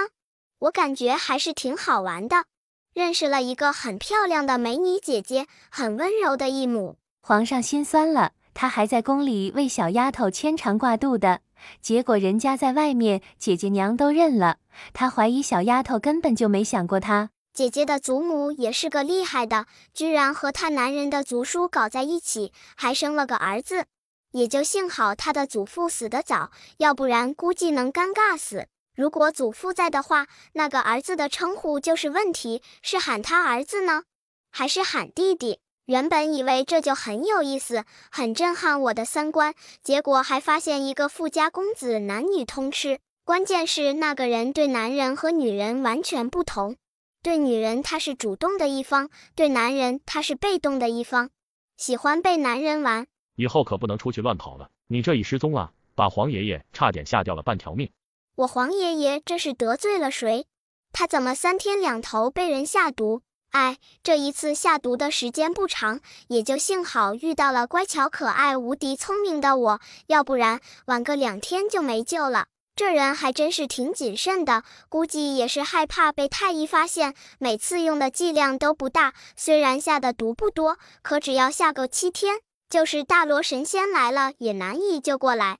我皇爷爷还真是命大，幸好我回来的早，要不然……皇上已经让人去请了贾太医，等到几个人到了御书房的时候，贾太医也小跑着赶了过来。贾爷爷，你快点给皇爷爷诊脉呀！翼王面色幽深，他这才离京多长时间，他的父皇居然又中毒了，也不知是谁下的手。想到这，翼王走了出去。哎呀，四皇帝，你怎么出去了？父皇的身体不适，你不在这里看着吗？你就不担心父皇？贤王大声喊着，就害怕皇上注意不到。元宝宝也瞪大眼睛看了过去，落在贤王那充满算计的脸上，眼睛滴溜溜地转了转，脑中多了个主意。这大皇子还真不是东西，把怀了孕的女人塞给我爹也就罢了，想让我爹帮他养儿子，被发现了，还有脸在我爹面前蹦跶。皇爷爷中毒，我爹能不担心吗？可他在这也帮不上什么忙，所以他出去查查真凶怎么了。也就只有大皇子这种没脑子的东西才会在这里一直等。你以为在这问候几句，皇爷爷对你就会改观吗？果然，翼王就不是个好说话的，他的女儿也不是好东西，两个人一样可恶。皇爷爷这宫里不行啊，3天2头被人下毒，咱也不知道他是怎么活了这么多年的。不过幸好有我这个小可爱，这解毒有点麻烦，剧情有点不对，按理说应该不太可能啊，难道是贤王做的？贤王，他的大儿子给他下毒，对这点皇上还是不太相信的。如果皇后还在，说不定贤王还有这本事，可现在就是给他2个胆，他也不敢吧。这家伙就是生来克他的，如果没有他的话，月歌儿还是翼王的儿子，等以后翼王府的一切都是他的。不得不说，贤王想的还是挺不错的，只可惜想法很美好，现实却很骨感。这大皇子又怎么了？这是着急的还是生气的？咋就说不出话来了？翼王已经出去查了。乖，不和笨蛋说话。皇上说得很对，这个大皇子可不就是一个笨蛋吗？也不想想他现在是什么情况，老老实实的苟在一边，当一个闲散王爷不好吗？还想蹦跶出来和爹爹作对。不过以前都听说爹爹的母妃是极为受宠的。皇上，您的脉象是有点不对，不过具体中了什么毒，老臣也不清楚。哎，这些太医的见识还是太少了一点，应该把他们丢到苗疆。我皇爷爷哪里是中了毒，这明明就是蛊虫，只不过他中的这种蛊虫并不带毒，还需要别的辅助。辅助的东西是一点一点的加上的，具体是啥我也不清楚啊。不得不说，那个凶手还是很聪明的，居然想到这样隐晦的法子。若不是碰到我，就是大罗神仙来了也查不到。单纯只懂一样的，肯定想不到皇爷爷是中了蛊。你这个院子住的是谁？元宝宝停在一个院子前面，这里繁花似锦，和宫里其余的地方有明显的不同。小郡主，这是婵妃娘娘住的地方。婵妃？元宝宝不解地看着魏公公，他怎么不记得宫里有这种妃子？小郡主，如果你对婵妃娘娘住的地方有兴趣的话，以后可以过来。咱们现在还有更重要的事要干呢。魏公公，你听过一句古话吗？魏公公眨巴眨巴眼睛，他听到的古话挺多的，只是不知道小郡主说的是哪一句。磨刀不误砍柴工。小郡主，你的意思是？我什么意思都没有，魏公公什么时候这么啰嗦了？我只是觉得这个院子有点特别，若我没猜错的话，有几种花的香味很吸引蛊虫，我还是想进去看看，可魏公公好像不同意。爹爹带你进去。魏公公也急忙跟上。这是翼王，这是小郡主，你家主子呢？主子刚刚忙累了，应该在休息，奴婢这就进去通知主子一声。这个婵妃还真是有几把刷子，花草长得都很好，特别是这一种。元宝宝停在一小片花丛中，这些花并不高大，算起来比人的巴掌大不了多少。上面开着一种淡白色的小花，距离近了之后，还能闻到一股淡淡的若有似无的香味。这是无影花。这个花别看没什么特别，但养起来却不容易，对水和土壤都有明显的要求，而且最关键的是，想要让它开花，需要的是另一种花作为养料。这花种了多久了？具体时间奴婢也不知道，小郡主好像主子养了有2年了吧。不过这花是今年才开始开的。翼王，小郡主，魏公公。婵妃过来了，来的速度还不慢。看到众人停在花丛边，婵妃温柔地笑道：“本妃也没什么喜欢的，就喜欢侍弄这些花花草草的。这些花草以前都没见过，是从别的地方移栽过来的吗？”这也是我偶然之间发现的，只是感觉它们有点特别，所以才尽心养着。婵妃娘娘，怀了孕离的花草要远一点，太医没有告诉你吗？小郡主说什么呢？本妃怎么可能怀孕？可你的肚子里明明就有一个小宝宝了，让我看看到底是几个。这个婵妃娘娘看起来温温柔柔，一副娇弱的不能自理的模样，没想到私心还是挺大的。只不过她这算盘打得有点太快了，就算她真的怀上孩子，等孩子生下来长大要多长时间？可皇上的身体根本就坚持不到那个时候。也许他从来没想过皇上能坚持到什么时候，还是说我一开始的判断失误，他根本就没想过要弄死皇上，只是想，如果婵妃一开始的目标根本就不是要弄死皇上，只是想让他成为一个傀儡，那这一切就说得过去了。你胡！婵妃忽然听到一个小丫头的声音，还很吃惊，可里面的内容更是让她心惊肉跳。这2年多的时间，她一直都小心翼翼，谨小慎微的。也是因为怀孕了，她才不得不提前动手。可谁能想到，居然被一个小孩子给识破了。这婵妃娘娘不会是有病吧？你瞧瞧，不知道的还以为得了什么见不得人的病呢。应该让皇爷爷看看她这样子，估计以后见到她连兴趣都没有。不过一个娇滴滴的弱女子却喜欢养蛊，还真是爱好独特。他以为这两种花就没有人认识吗？哈哈，也是他倒霉，居然碰到我。翼王心里震惊，拉着元宝宝离的两种花都远点。来人，把他扣住！翼王冷哼一声，没想到这么快就破案了。爹，哇靠，我爹太厉害，简直是包公在这么快就发现蝉妃不对了。嘤嘤嘤，如果我爹是以后的皇上，那可是万民之福。翼王恨不得上前堵住元宝宝的小嘴，这种话是他能说的吗？爹爹和我就是心有灵犀，他居然也想到了。不过人虽然抓到了，可想要解毒还是难呀。皇上知道是蝉妃下的手，还是一点都不敢相信。蝉妃，自从你入宫之后，朕待你不薄，你为何要害朕？皇上，妾身不知道你说的是什么意思，妾身也从来没想过害你。再说了，妾身过来伺候你的时间有限，怎么可能害你？妾身已经是你的女人，也是你的妃子，你就是妾身的天，妾身的一切，妾身就算是自己死，也绝对不会害你的。这话深深地触动了皇上。蝉儿，看起来好美好的一幕，也许蝉妃是迫不得已，可她就没想过，皇上差点因为她就死了吗？或者她不想让皇上死，只是想让皇上当她的傀儡？那你为何要对朕下蛊？皇上，是不是在你心里已经给臣妾定了罪了？妾身说这只是无心之举，你信吗？妾身也不知道身体里什么时候多了一个蛊虫，当有感觉的时候，皇上你已经中蛊了啊！呵呵，妾身就知道皇上是不相信妾身的，可妾身真的没有要害皇上的意思。若真的想要害皇上，那也不会等到现在，以前妾身也有很多机会的。这个蝉妃娘娘果然是个高手，说的话真真假假，假假真真，你不仔细分辨，绝对分不出来。她的身体里面有蛊虫，一直都养着，这件事她一直都知道，可此时却装作什么都不清楚。她对皇上是有几分感情，但绝对不多，她更希望的是能够帮到家族。哦，原来是她爹爹威胁她了。她的身上不只有一只蛊虫，还有一只哀。另一个的母蛊应该在他娘亲的身体，如果他不给皇上下毒的话，他娘亲那边就会。我说蝉妃怎么这么淡定？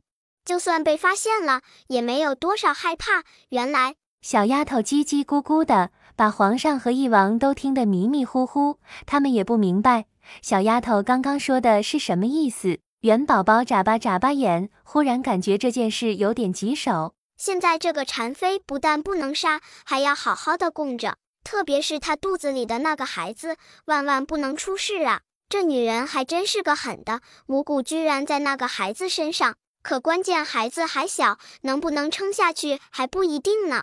翼王面色微变，没想到最后的结果居然如此残酷。只要把下毒的毒源解决，我再开个药方排余毒，皇爷爷这边暂时也不会有事。只不过蛊虫的事还是要尽快解决，可惜暂时我没办法。先把人关起来，小心看守。到最后，蝉妃娘娘也没受到惩罚，谁让她肚子里的那块肉万分金贵呢？这个刘大人的面相有点奇怪，看得出来他不是不行。虽然不能一夜7次，但1个月20-30次还是可以的。刘大人更加震惊，他没想到小郡主连这个都知道，可他连个孩子都没有。小郡主，实不相瞒，小的在那方面是挺正常的，只是不知道为何府上的女人都不会怀孕。其实以前我的夫人也怀过一次，只不过孩子掉了，一直到现在都没有。你这个有点复杂，还得去你家中一趟。宝宝，你还小，娘亲，你放心，不会有事的。那我陪你过去。娘亲，你就先不要过去了。你现在还怀有身孕，娘亲，我怀疑刘大人家里有不干净的东西。你现在怀着小弟弟过去，万一冲撞了可不好。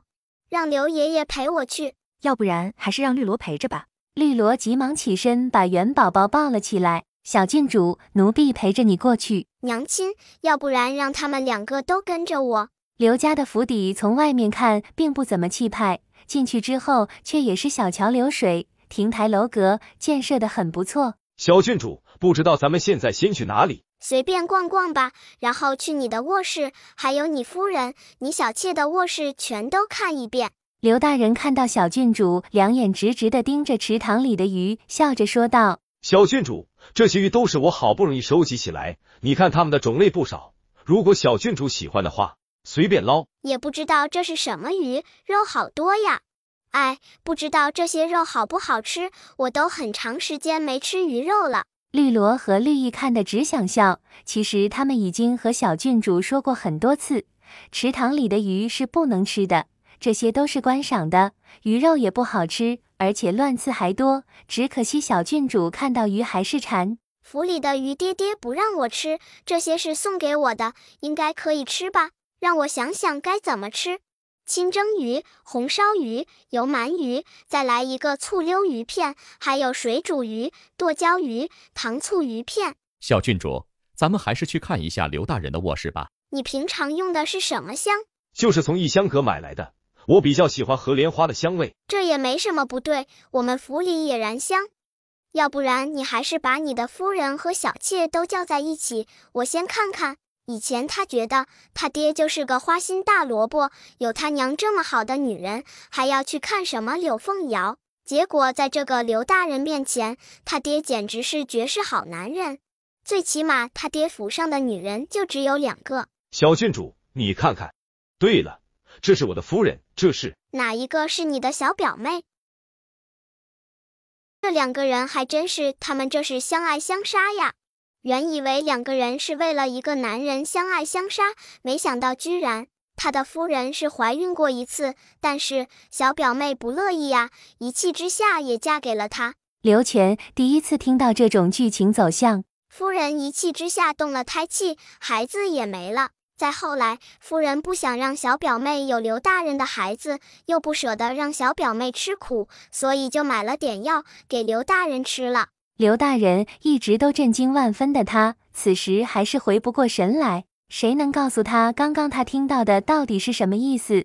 怪不得这么多年他连个女儿都没有，原来是他夫人给他喂了绝子的药。他的夫人也是挺爱他的，并没有想过让他绝后，所以给他用的药量并不多。小表妹也是如此，她不想让夫人承受生产之痛，更不想让自己最喜欢的女人给别的男人生孩子，当然也不想让女人吃苦，所以也给柳大人下了药。原来他的夫人和小表妹才是真爱，他只是个意外。刘全一脸怜悯地看向刘大人，这就是个妥妥的大冤种。这2个女人相爱相杀也就罢了，为什么要牵扯他这个无辜人？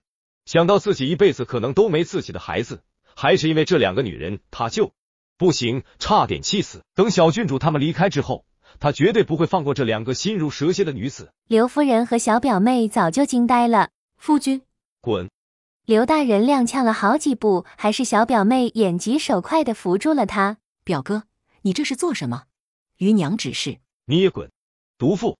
你们2个不要脸的毒妇！哎呀，这个刘大人也不是笨得无可救药吗？原来他已经有所察觉，自己的妻子和小妾给他戴绿帽子，这感觉应该是前无古人后无来者，毒一遭了。其实他的夫人和小表妹也没真的发生什么，毕竟都是女人，充其量就是相互怜惜吧。刘大人还真是可怜，10几年连个自己的娃都没有。不过他这情况有点特殊，当初用的药太重，对身体造成不可逆转的损失，想要孩子有点难呀。小郡主，求求你救救我，我刘家不能绝后啊！也在此时，一个老太太被扶了出来。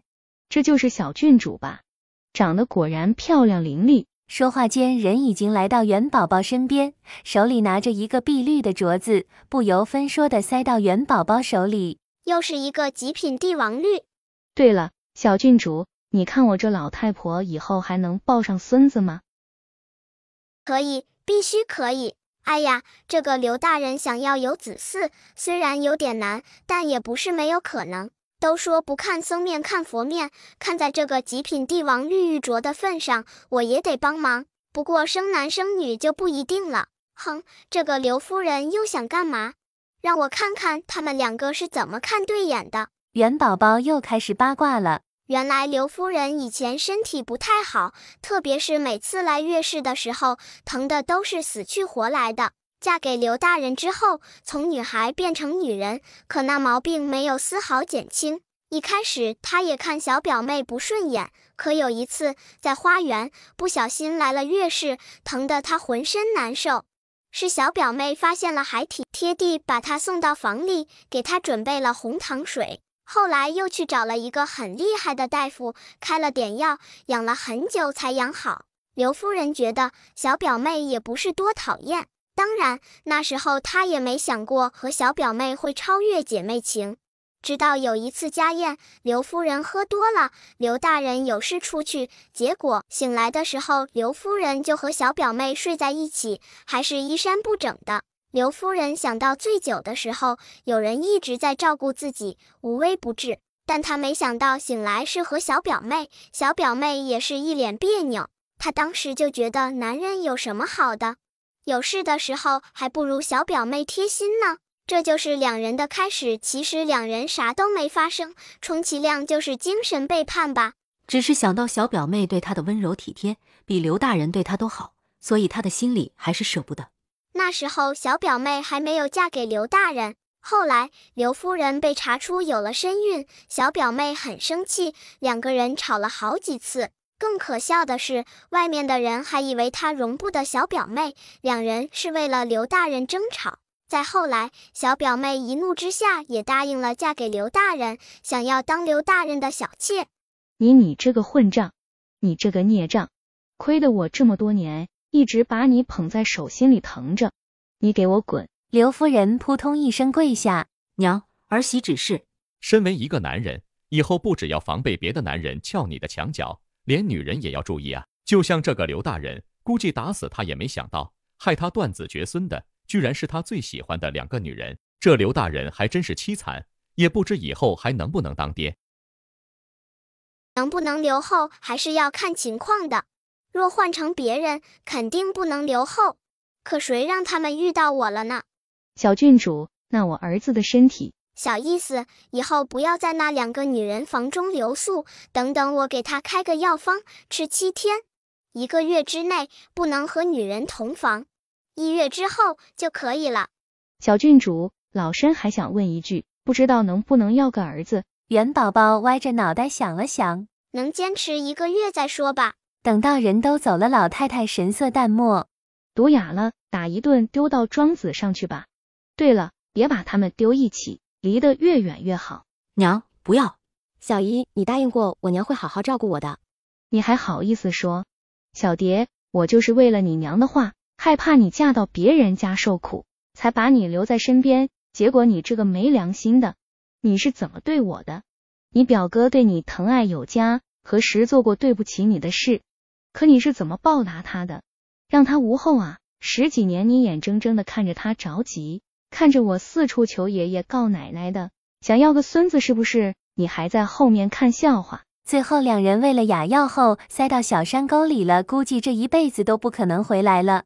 对了，那几个小妾你好好注意一下，若有了身孕，让下面的人仔细伺候着点，这可是咱们刘家好不容易得来的孙子，万万不能出错。元宝宝是典型的渣女作风，处理完之后就不管了，一直到有人过来找她。美女姐姐，你居然真的过来找我了。姐姐，你是过来给我送杨梅的吗？美女姐姐，你不知道我爹爹和娘亲好讨厌，他们不让我去扬州吃杨梅。姐姐给你带来了好多。你就是小郡主，我应该喊你小郡主呢，还是喊你妹妹？你是美女姐姐的弟弟。谢谢你们了，小哥哥，以后你喊我的名字就好。元宝宝先吃了2个，有一点点的酸，但更多的却是甜味，果然好吃。宝宝，我听说你那个美女姐姐来了，杨姑娘宝宝和我提起你，我还没好好谢谢你呢。哎呀呀，我娘总不能让美女姐姐一直在门口站着吧？美女姐姐不远千里的过来找我，京城应该没有宅子吧？要不然让她在我家住几天。终于又有人能陪我玩了。杨姑娘，杨夫人，咱们还是进屋吧。到了正厅，柳娇娇和杨夫人说了一会儿话，杨夫人就要告辞，柳娇娇留他们住了下来。杨夫人忙拒绝道：忆王妃，我们在京城也有宅子的，还是不打扰了。随后魏公公就来找小郡主入宫。娘亲，宝宝累了，我不想去皇宫啊，里面一点也不好玩，肯定是皇爷爷又想让我给他看病了。我都和他说过，一时半会死不了，他怎么就不放心呢？这话也就只有他家宝贝闺女能说，也敢说。若换做别人，10颗脑袋也早就脑袋搬家了。小郡主，是皇上想您了，还在宫里给你做了醋溜鱼、凤凰展翅。元宝宝有点纠结，宫里的御厨做的都很好吃啊，还有御厨新研制出来的点心，好看又好吃。元宝宝还是到了宫里，皇上是在御花园等着元宝宝，百花盛开，彩蝶纷飞，御花园里的景象美不胜收，元宝宝看得都直了眼。可惜没有照相机，高清这里拍下来，或者是录像，那就好了。皇爷爷还真会享受，有那么多的女人伺候也就罢了，御花园里也这么漂亮。小宝宝，快点来看看，皇爷爷都给你准备了什么好东西。元宝宝也很好奇，看着御桌上摆好的菜肴，元宝宝觉得今天没有白来，好好吃的样子，再加上他忙活了大半天了，小肚子都饿得咕噜咕噜的。元宝宝吃得开心，两只小腿踢来踢去的，魏公公也在一边帮忙收拾。等到小丫头吃得差不多了，皇上让人撤下菜肴，端来精致的糕点。这个是什么呀？小郡主，这是御膳房的人刚刚研制出来的，还没有命名呢。要不然，小郡主你给起一个。魏公公急忙解释，元宝宝眨巴眨巴眼睛。刚研制出来的，那他就是第一个吃的人。晶莹剔透，就叫冰肌玉露鲜花糕。好，这名字起的还是小宝宝厉害。宝宝，你喜欢吃就好，改天让他们做点，直接给你送过去。小宝宝，皇爷爷对你好吧？哼，皇爷爷的小心思我还不知道吗？不就是想让我帮他解毒？可我也说过了，但是我还没啥办法。哎，只可惜前世我对蛊虫不太精通，再加上古今悬殊太大，如果可能的话，我早就帮皇爷爷解毒了。皇爷爷该不会是不相信我吧？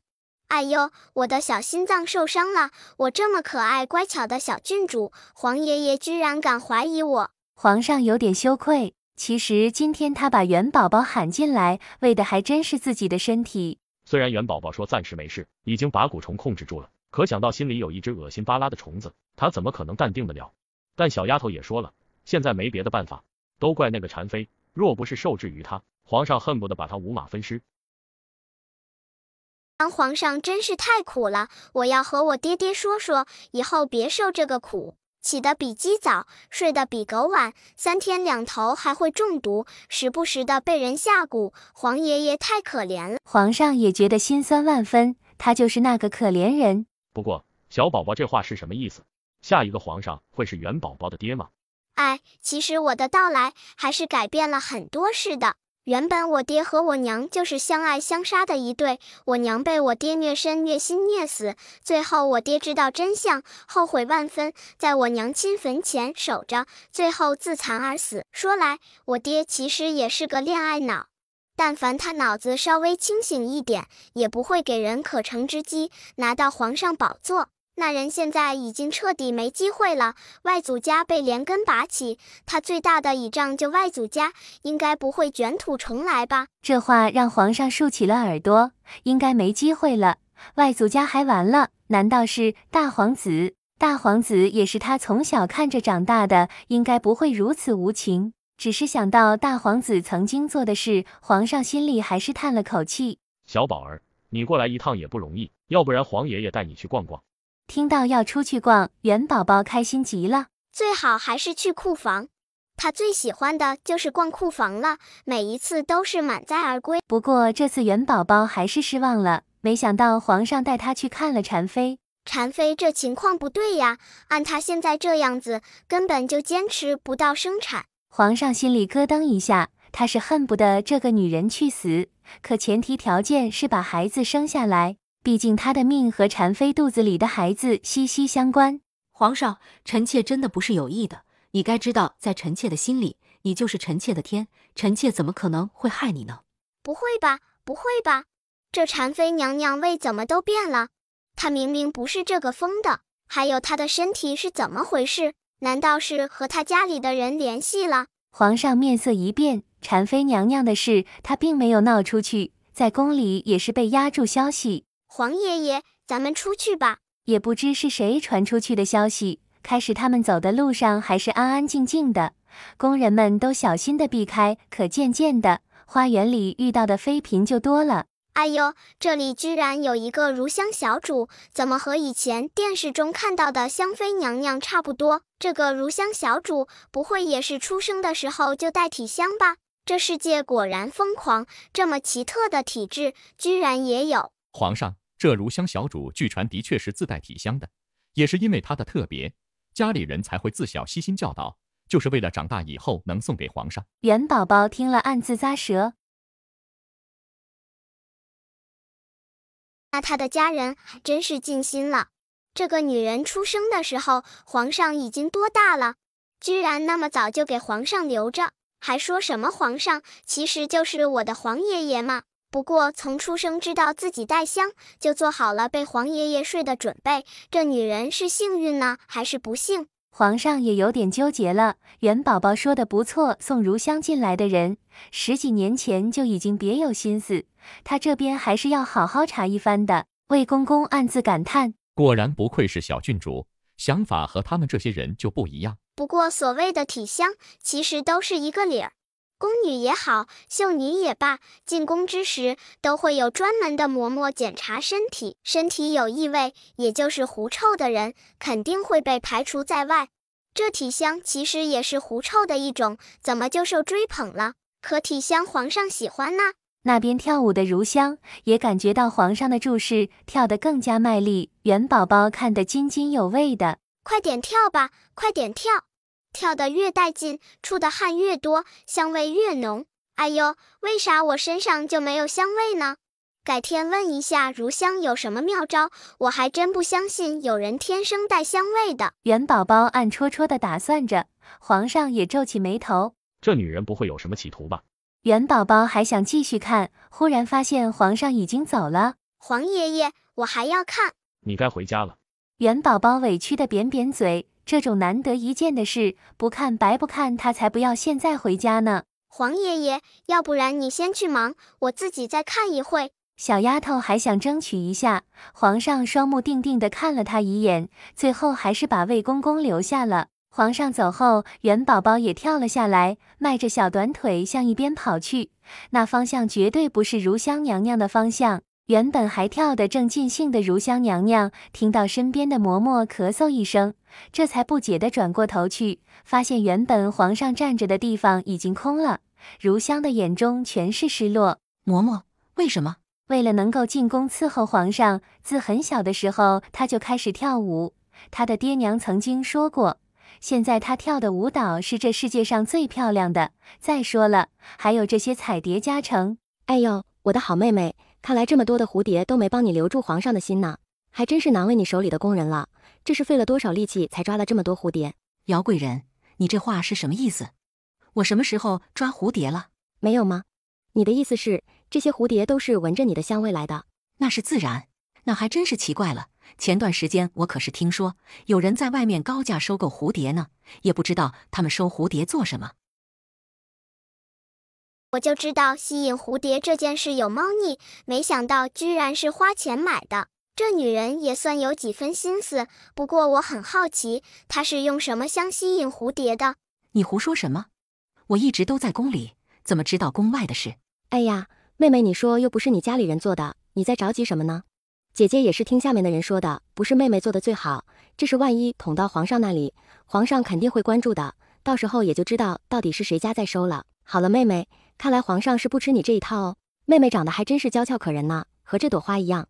不过花再好，又能盛开几天呢？说完这话，她扭着细如杨柳的小腰，袅袅婷婷地走了。小主，他是故意的，你放心好了，皇上心里肯定是有你的。元宝宝看得暗自咂舌。宫里都这么热闹吗？他没见过，但大体应该不差。不过看他们的段位也不高啊。你说皇爷爷为什么要娶这么多女人？就为了他们在宫里争斗吗？魏公公很想说他是个太监，他不懂，他一个女人也没娶过。魏公公想要带小郡主离开，可小郡主依然赖在这里不走，直到如香小主走了，元宝宝才暗戳戳地跟了上去。走了没几步就被人喊了。元宝宝，你在这里干什么？你怎么来了？本公主出来看花，没想到就看到你鬼鬼祟祟的。小宝宝，和皇姑姑说你在干什么？看女人，绝对不是在看男人。你放心好了，那些臭男人我一个也看不上。月华公主只感觉耳根子一红，她觉得小宝宝就是在内涵她，只可惜没证据。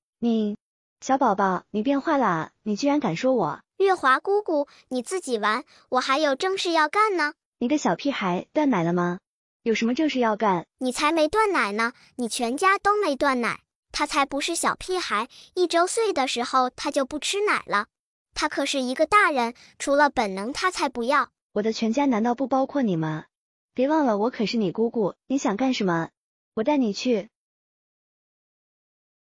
月华姑姑，你跟着也行，可千万不能出声，知道吗？月华公主点点头。那是自然，我肯定一句话也不说。小主，你放心好了，皇上离开肯定是因为有事，晚点他绝对会翻你的牌子。就是啊，小主，你是最特别的。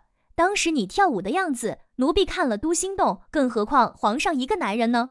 皇上知道我是谁吗？还有那个贱人，他怎么知道有人在外面买蝴蝶？爹爹不是说过那件事知道的人不多吗？我又感觉有点喘不过气来。快点去把吴太医找来。你说那个法子到底是不是真的？我总感觉这毛病和那法子有关。他们说的是什么法子？宫里可是金融秘术的，这个女人不会是要以身犯险吧？元宝宝对着他翻了个白眼，他们2个人一起过来的，他怎么知道？怪不得，我总感觉这个如香小主有点不对，原来是沾了因果。只是有点奇怪，那因果淡淡的，似乎和他的牵扯不深，或者是他用了什么别的办法。现在看来，皇爷爷的宫里还真是卧虎藏龙，各种高手都有啊。依着从元宝宝那里听到的3言2语，估摸着应该是见不得人的手段。哼，他要是赶不来，我就……难道孙如香和吴太医有一腿？宝宝，他和太医难道有一腿？魏公公他很想问问月华公主，你知道眼前这个女人是什么？这可是你爹的小妾，你这样兴奋地问你爹的小妾和太医有没有一腿合适吗？若是让你爹知道，会不会直接灭了你？月华公主，完了，他忘了小宝宝才2岁这么大，应该不知道男女之间的事情，简直要笑死我了。月华姑姑这表情，她心里肯定自责万分，以为带坏了小孩子。可她不知道的是，我不光知道什么是有一腿，我还知道什么叫有2腿。其实我也很好奇，2人之间到底有没有关系？主子你放心，吴太医一定会过来的。我就是担心他的法子不管用，最近一段时间我的身体越来越没力气，你说会不会是那个的副作用？主子你放心好了，老爷已经在找另外合适的人了。什么叫在找另外合适的人？难道孙如香还有别的嗜好？也在此时看到吴太医的刹那，元宝宝再次看向不远处的孙如香，心里忍不住开始感叹起来。哎，还真是一对苦命鸳鸯呢！原来他们2个曾经也算是青梅竹马，两小无猜。只可惜孙如香一直都知道，长大了肯定是要入宫的，而吴太医喜欢天真无邪的孙如香，2个人倒是没有越雷池。也是啊，这个孙如香可是要入宫的，肯定要保持着处子之身，但她早就决定也会把自己的身体交给吴太医了。所以他才不遗余力地在皇上面前出现，想要吸引皇上的注意。等被皇上睡过之后，他就可以和吴太医双宿双飞。他家父皇还真可怜，宫里娶了这么多女人，环肥燕瘦都很漂亮，可其中真的爱他的又有几个？娶回来这么多女人，却管不住。父皇的宫里还真是乱七八糟的，也就只有他的母妃对父皇一直都是一心一意的，可偏偏现在父皇对母妃一点也不好。都有好几个月不去母妃宫里留宿了，母妃一直都在暗自伤心，也希望有个皇子傍身。可现在父皇都不过去留宿，他怎么可能有儿子？熊哥哥，听到那一声娇滴滴的熊哥哥，元宝宝和月华公主都打了个寒战，一阵恶寒。这一声称呼还真是千娇百媚，千回百转，听得让人骨头都软了。香儿，你今天又跳舞了。熊哥哥，你知道我的心的，我对你一心一意，可身为孙家的女儿，我又无可奈何。如香，不要去吸引他的注意好不好？我不想你为了别的男人去。孙如香颤抖的嘴唇忽然转过身，狠狠地抱住吴太医。熊哥哥，你也不要我了吗？孙如香，你现在可是皇上的女人，你让我怎么要你？刚刚你是在御花园里跳舞了吧？我可是听说了，彩蝶翩翩。孙如香，你也真是能耐。熊哥哥，你知道我为什么要去御花园里跳舞？为什么要去勾引皇上？我还不是为了咱们两个。你也知道我现在入宫了，已经是皇上的女人，可我入宫到现在，皇上都没宠幸过我，我还是处子之身。熊哥哥，你知道我的心都在你身上，我也想把纯洁的自己交给你，可是我敢吗？你敢吗？我想把自己交出去，只要一次，等我不是咱们两个就可以长长久久了。熊哥哥，你不想要我的身体吗？不远处偷听的几个人目瞪口呆，魏公公都恨不得上前进去捉奸了。皇上还是走得太早了，如果皇上也跟着过来，那会更精彩。元宝宝他记得以前看过的电视，还有书上也说过类似的情节，可哪里有亲眼见到的精彩？如香，你真的是为了我？要不然呢？你以为我看上的是皇上？别忘了，他比我爹的年龄都要大。他低下头，捧住孙如香的脸，用力地吻了上去。偷听的几个人都很激动，元宝宝更是在暗戳戳地攥着小拳头。滚一起，滚到一起！月华公主都有点无语了。她家小宝宝是看热闹不嫌事大，就这么想让她的皇爷爷戴绿帽子。熊哥哥，你说的那个法子会不会有别的害处？最近我的身体越来越虚弱，每天睡觉的时间也加长了。你的身体暂时没问题，不过身上的香味以后会越来越淡，还是要想别的办法。熊哥哥，那我该怎么办？伯父不是在找另外的人？人很难找，最近都没有找到合适的。熊哥哥，你说我身上的香味会不会彻底消失？要不然你帮我想个别的法子吧。这个我也不确定，要不然等等我试一下，找一些花朵提取，说不定能模仿出类似的香味。吴哥哥，我就知道你对我最好了。元宝宝却被人拉着走了。你这小不点，看这种画面也不怕长针眼？你都不怕，我怕什么？月华转头看向魏公公，你要和皇上说吗？这个如香小主还真是可恶。其实我更好奇，他们找的合适的人是谁？是不是和如香身上的香味有关？我感觉我是撞破了什么天大的秘密。难道香味可以后天养成？如果真是如此，那个吴太医也算是有几分本事。哎，好好奇呀！以前我也没听说过能让一个人身上忽然之间就能自发散发出香味的法子来。小宝宝，咱们去找你皇爷爷吧。想不想看一堂抓奸在床的戏码？要，我最爱看了。几个人到了御书房，公公还贴心的把人都赶了出去。月华公主巴拉巴拉的把刚刚看到的事说了一遍，皇上听得脸都黑了，阴冷的目光看向魏公公，还真是好得很呢。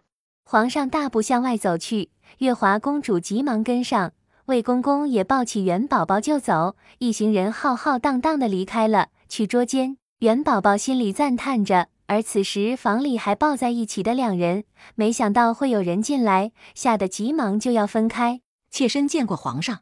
皇上。魏公公把元宝宝放下，上前几步，一脚踹在吴太医身上。孙如香，皇上，妾身只是身体不适，刚刚起来的时候差点跌倒，是吴太医扶了妾身一把。哎呦，那你这跌倒的还真是时候，这都跌了1个时辰了，还没爬起来。这是什么意思？那个小孩子怎么知道吴太医已经过来了1个时辰？皇上，妾身没有。可不是没有吗？1个时辰都没从吴太医的怀里爬出来。哎呀，这个如香小主的嘴巴怎么肿了？不会是被蚊子咬的吧？嘴唇肿了，可以说是蚊子咬的，可身上的衣服乱糟糟的，又是怎么回事？你看看领口都开了，也不知道身上有没有痕迹。魏公公已经招手，一个嬷嬷走了过来，把人带进去，好好检查一下。皇上，不要啊！妾身可是你的女人，现在还是处子之身呢。若你让人检查了妾身的身体，还让妾身怎么在这宫里立足？检查身体是没错，可也查不出什么呀。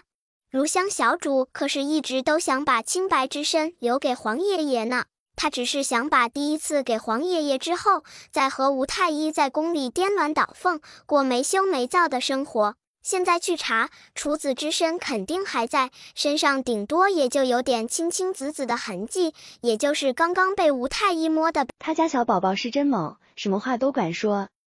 不对，应该是什么话都敢想。皇上，你不能这么对臣妾，臣妾对你的心是真的。元宝宝吸了吸小鼻子，他很确定这应该是一种花香，可到底是什么花呢？他也很想知道蝴蝶们喜欢的是什么花香。这要是让他研究出来了以后，他也可以去御花园里面吸引蝴蝶了。不行，我一定要知道怎么吸引蝴蝶。到时候我和娘亲在花园里面跳舞，迷死我爹那个瞎眼的。现在你还说你爹，你就不怕他打你的小屁股？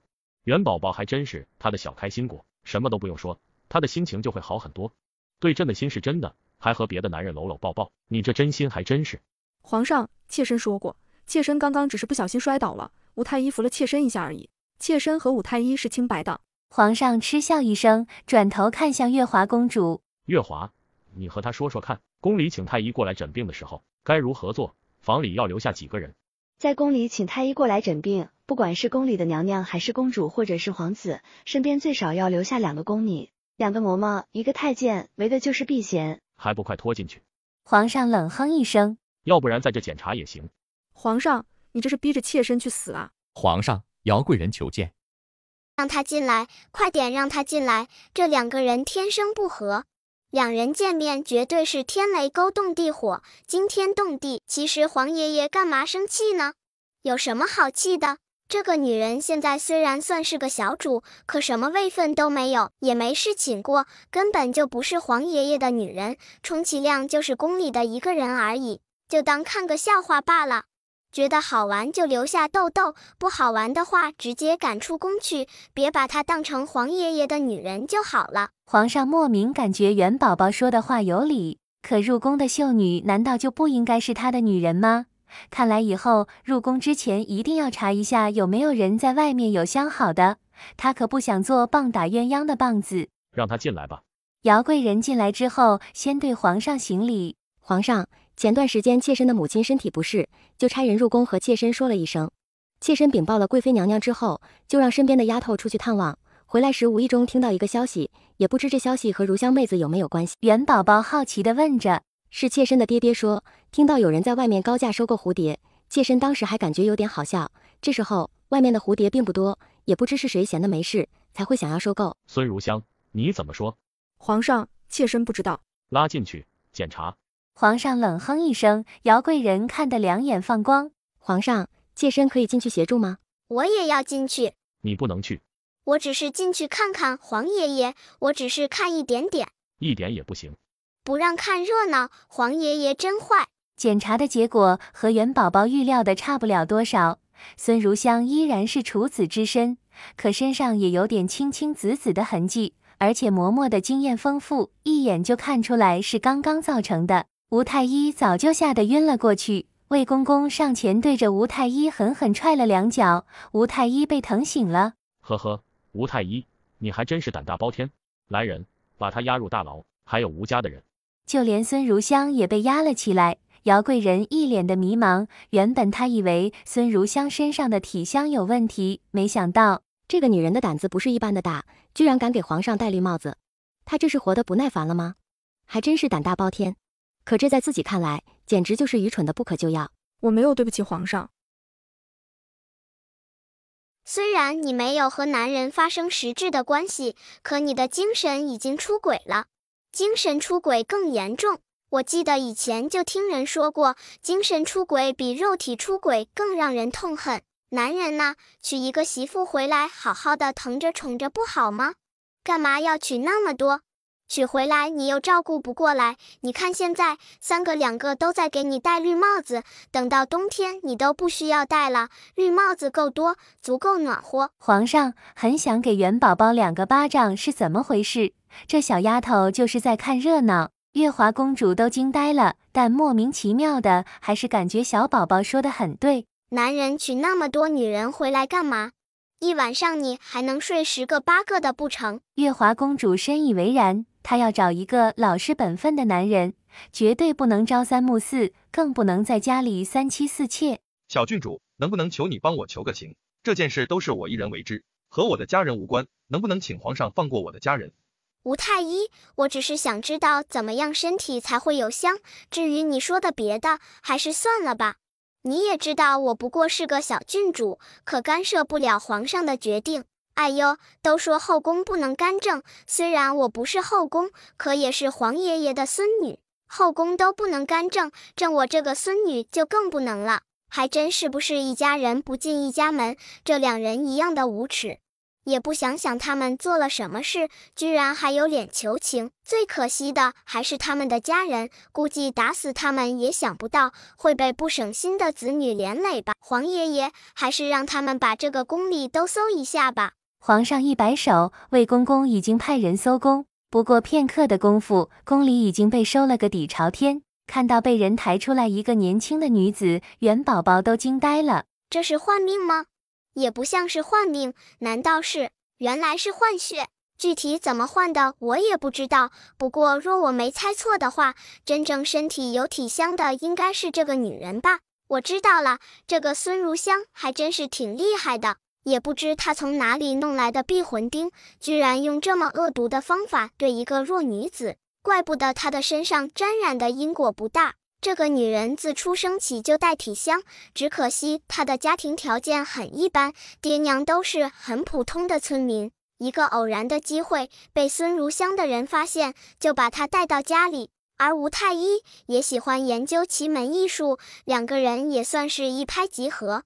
再加上两人本来就是青梅竹马的缘分，所以在很小的时候，吴太医就开始研究。我娘这是把我带哪里了？昨晚还在床上睡觉，醒来就换了个地方，不会是要把我卖了吧？嘤嘤嘤，娘亲不爱我了，居然打我的小屁屁。是你皇爷爷让你入宫，好像是婵妃娘娘的情况不好，怎么回事？母后，你什么时候回来的？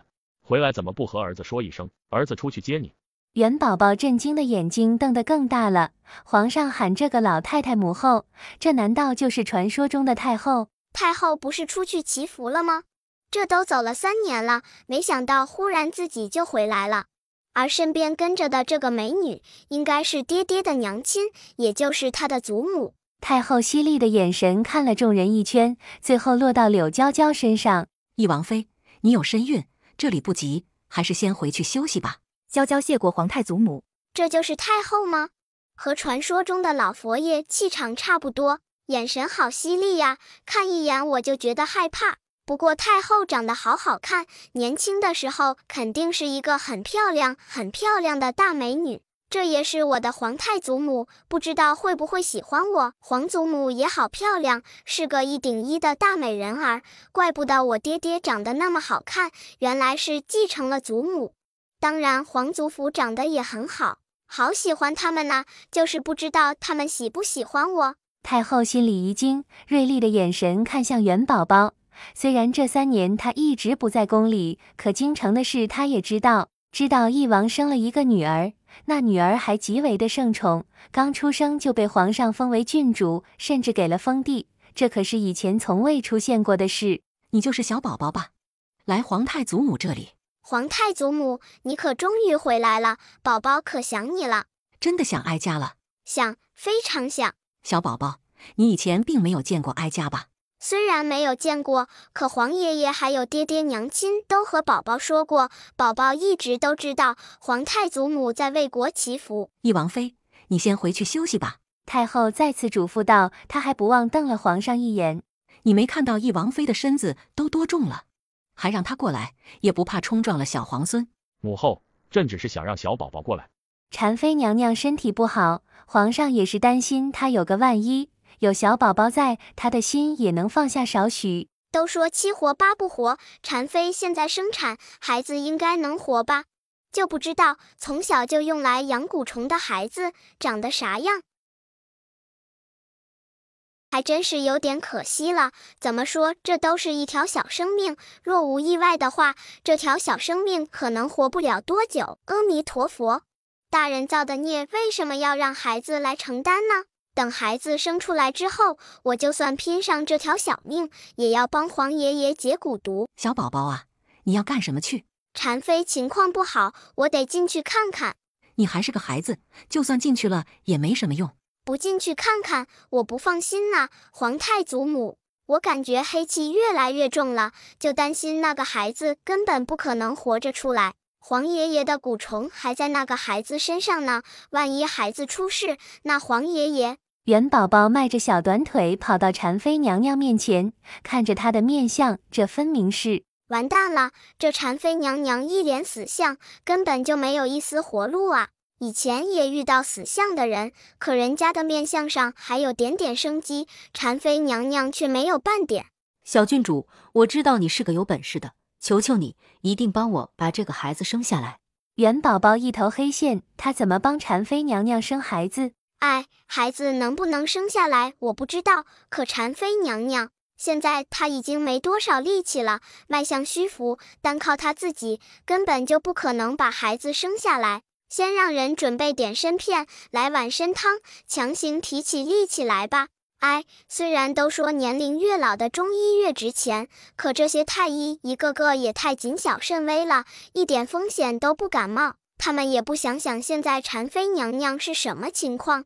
如果不用激烈的手段，孩子根本就不可能生出来，大人就更不用说了。我觉得太医院的选拔有问题，以后应该也要考试，有能干的人一样能入太医院，把一些没本事的直接赶出去就是。小郡主，我是不是不行了？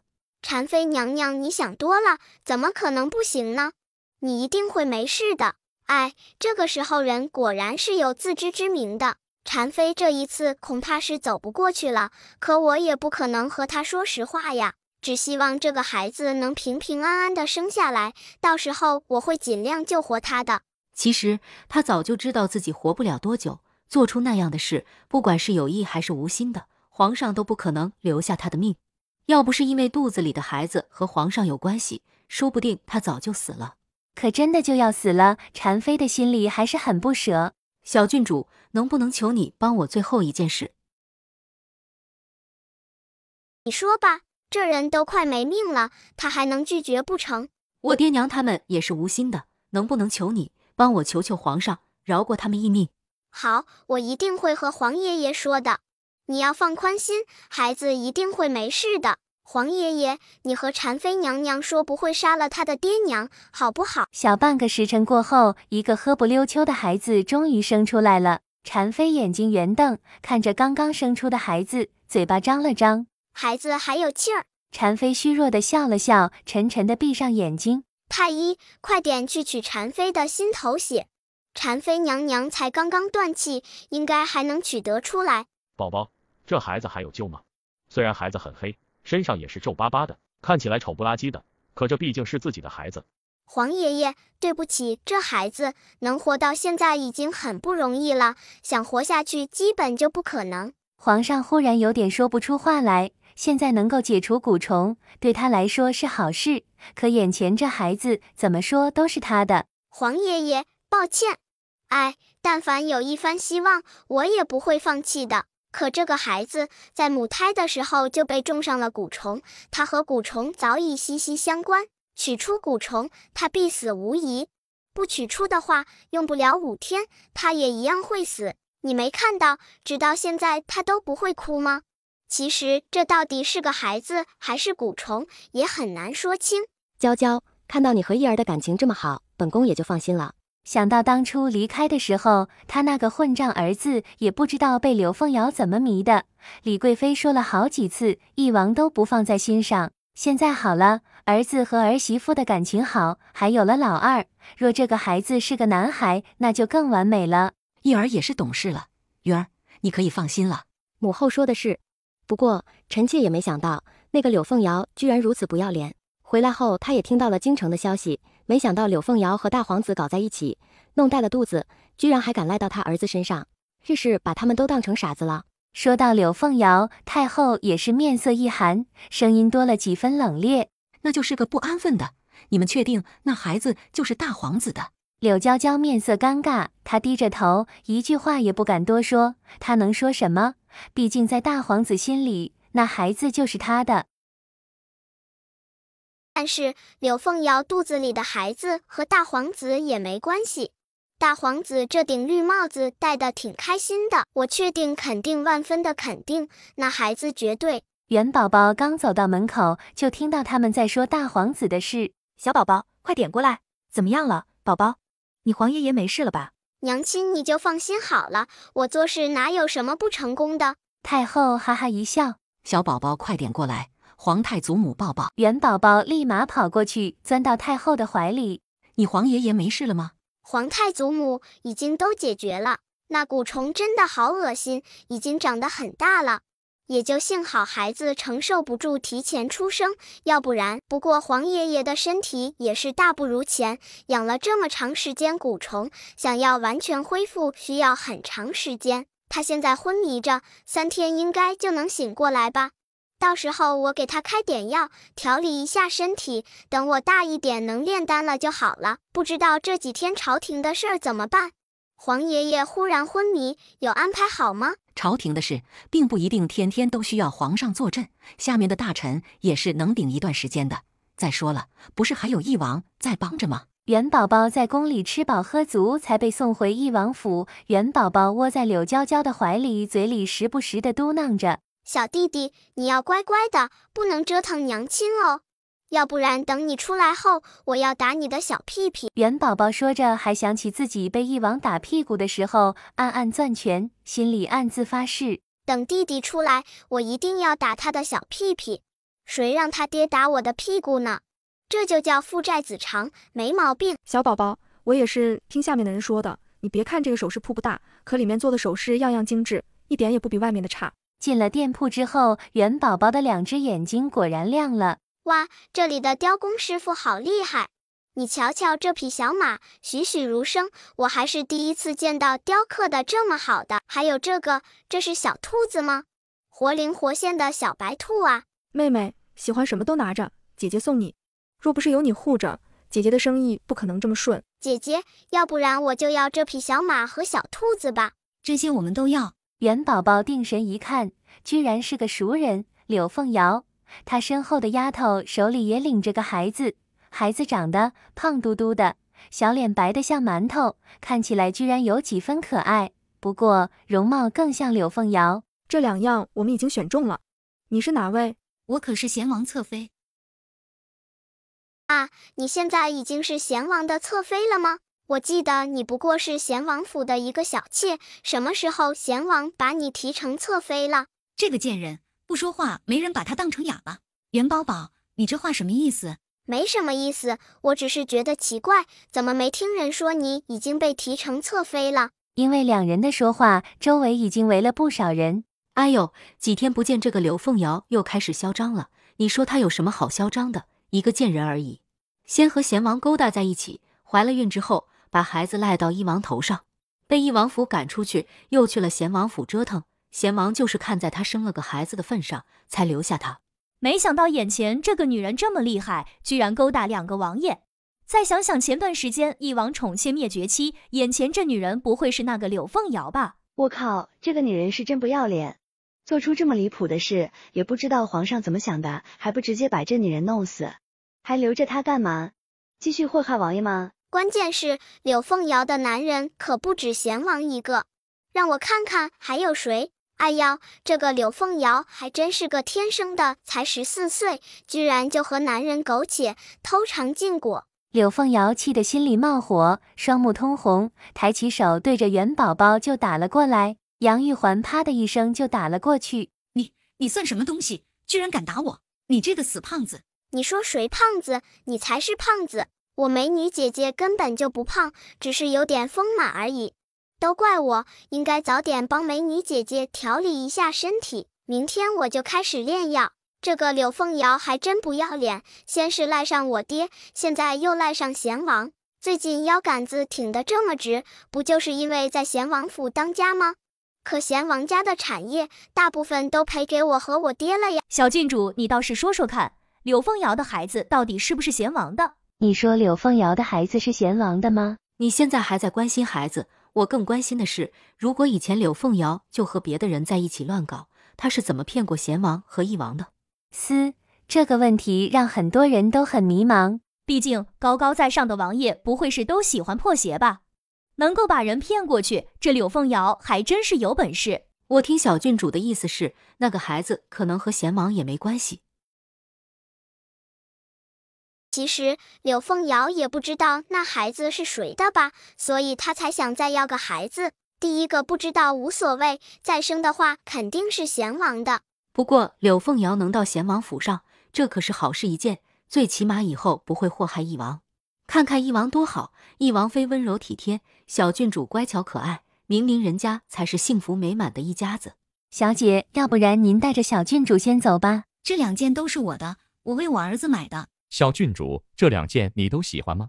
那小的都送给你好不好？这位老伯不错呀，居然想要送给我。小郡主喜欢就是小的荣幸。这还真是个有眼力见的。这位老伯是个人才呀，也就他这个店铺的地理位置不好，若给他个大点的店铺，他一定经营的有声有色的。怎么回事？我都说了这几件东西我都要了，你听不懂人话吗？抱歉，这是小郡主先看中的。伯伯霸气。柳凤瑶身上有多少银子？啥时候这么阔气了？侧妃，咱们的银子，想当侧妃的小妾，你都要了？你有钱吗？你这个胖子，我胖吃你家米了？不知道你还要不要？如果没钱的话也不用。柳凤瑶冷哼一声，气呼呼地走了。月歌儿眼睛一直看着元宝宝，眼中全是艳羡。他虽然是贤王的儿子，在府上却并不受宠，他的娘对他也是时冷时热的，有时候还打他骂他。小家伙已经很敏感了，可却不敢反抗，更不敢在贤王面前乱说什么。临走的时候，他还依依不舍地看了元宝宝一眼，不过元宝宝却懒得看他。哼，那个小东西我才懒得理他呢。虽然他没做过对不起我的事，可小时候好几次差点因为他死了。他娘不是个好东西，他也一样。碍眼的人走了之后，杨玉环和店家结算。姑娘，刚刚我说的都是实话，这点小东西就送给小郡主玩儿吧。老伯，我看您这店铺也赚不了多少钱，要不你跟着我开个大点的店吧。我都一大把年纪了，可以吗？我这边不看年龄，只看能力。你想不想试一下？老伯立马就答应了，连店铺也不要了。贤王府，王爷，大夫说我这次怀的还是个儿子，终于有了身孕，而这次肚子里的孩子不会有错了。不是才知道怀孕吗？大夫已经能诊断出来了。大夫说能诊断得出来。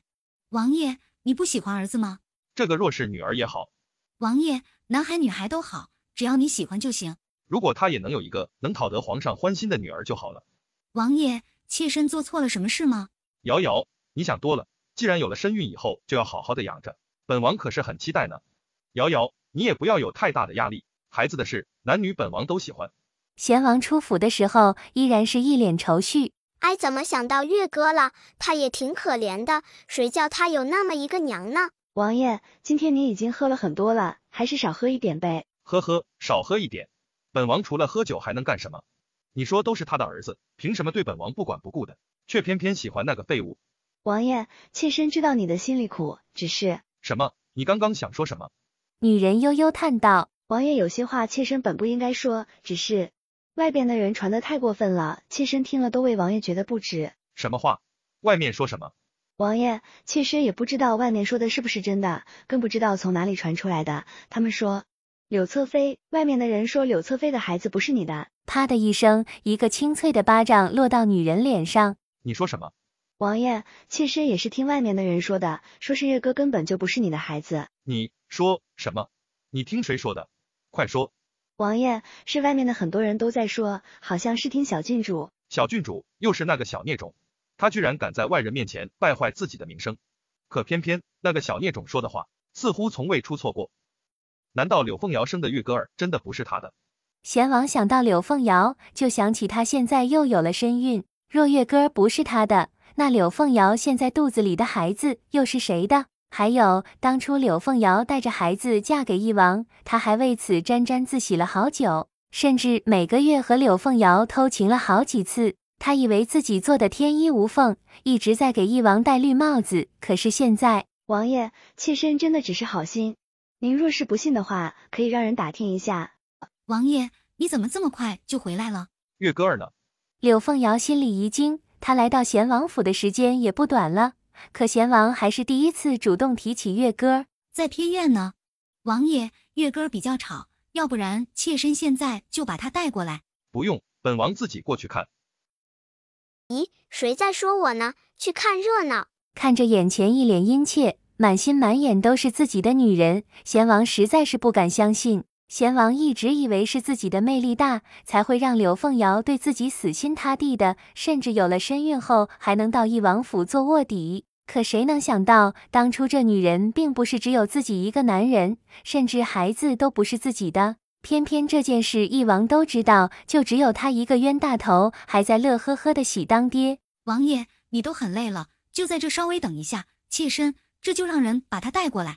秋兰，你去把公子叫过来。秋兰急忙出去。平常月歌儿不过来缠着你吗？如果他记得没错的话，这么小的孩子会很依赖娘亲。以前经常过来缠着我，不过现在有了身孕，妾身也是担心。如果说月歌不是他的孩子，那肚子里的这个会是吗？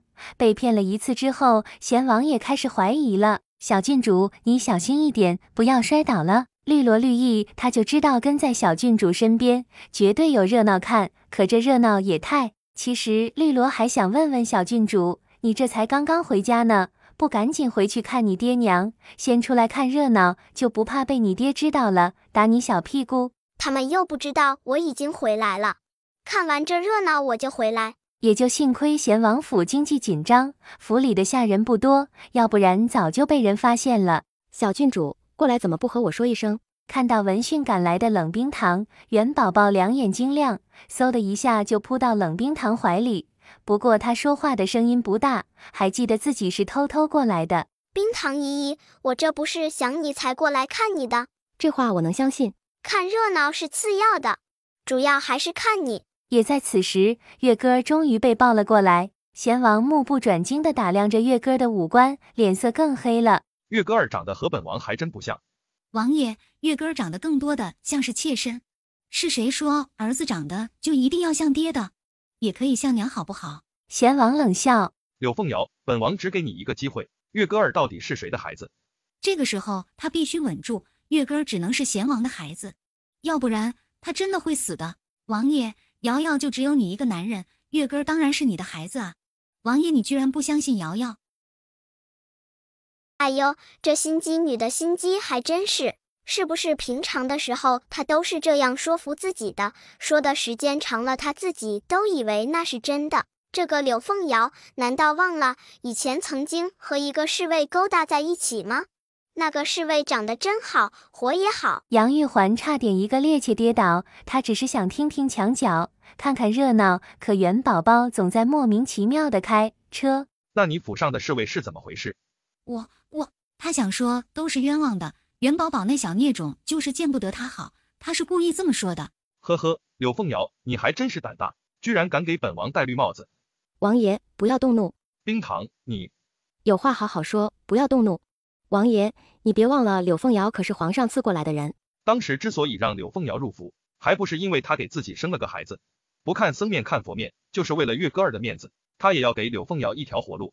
可现在再次看向月歌，贤王恨不得掐死他。小孩子对周围人是很敏感的，感觉到贤王冰冷的视线，月歌吓得向丫头身后躲去。王爷，我敢对天发誓，月歌真的是你的儿子，亲生的。若我说谎，就让我死全家。哎呦，这是研发的，还真是有水平。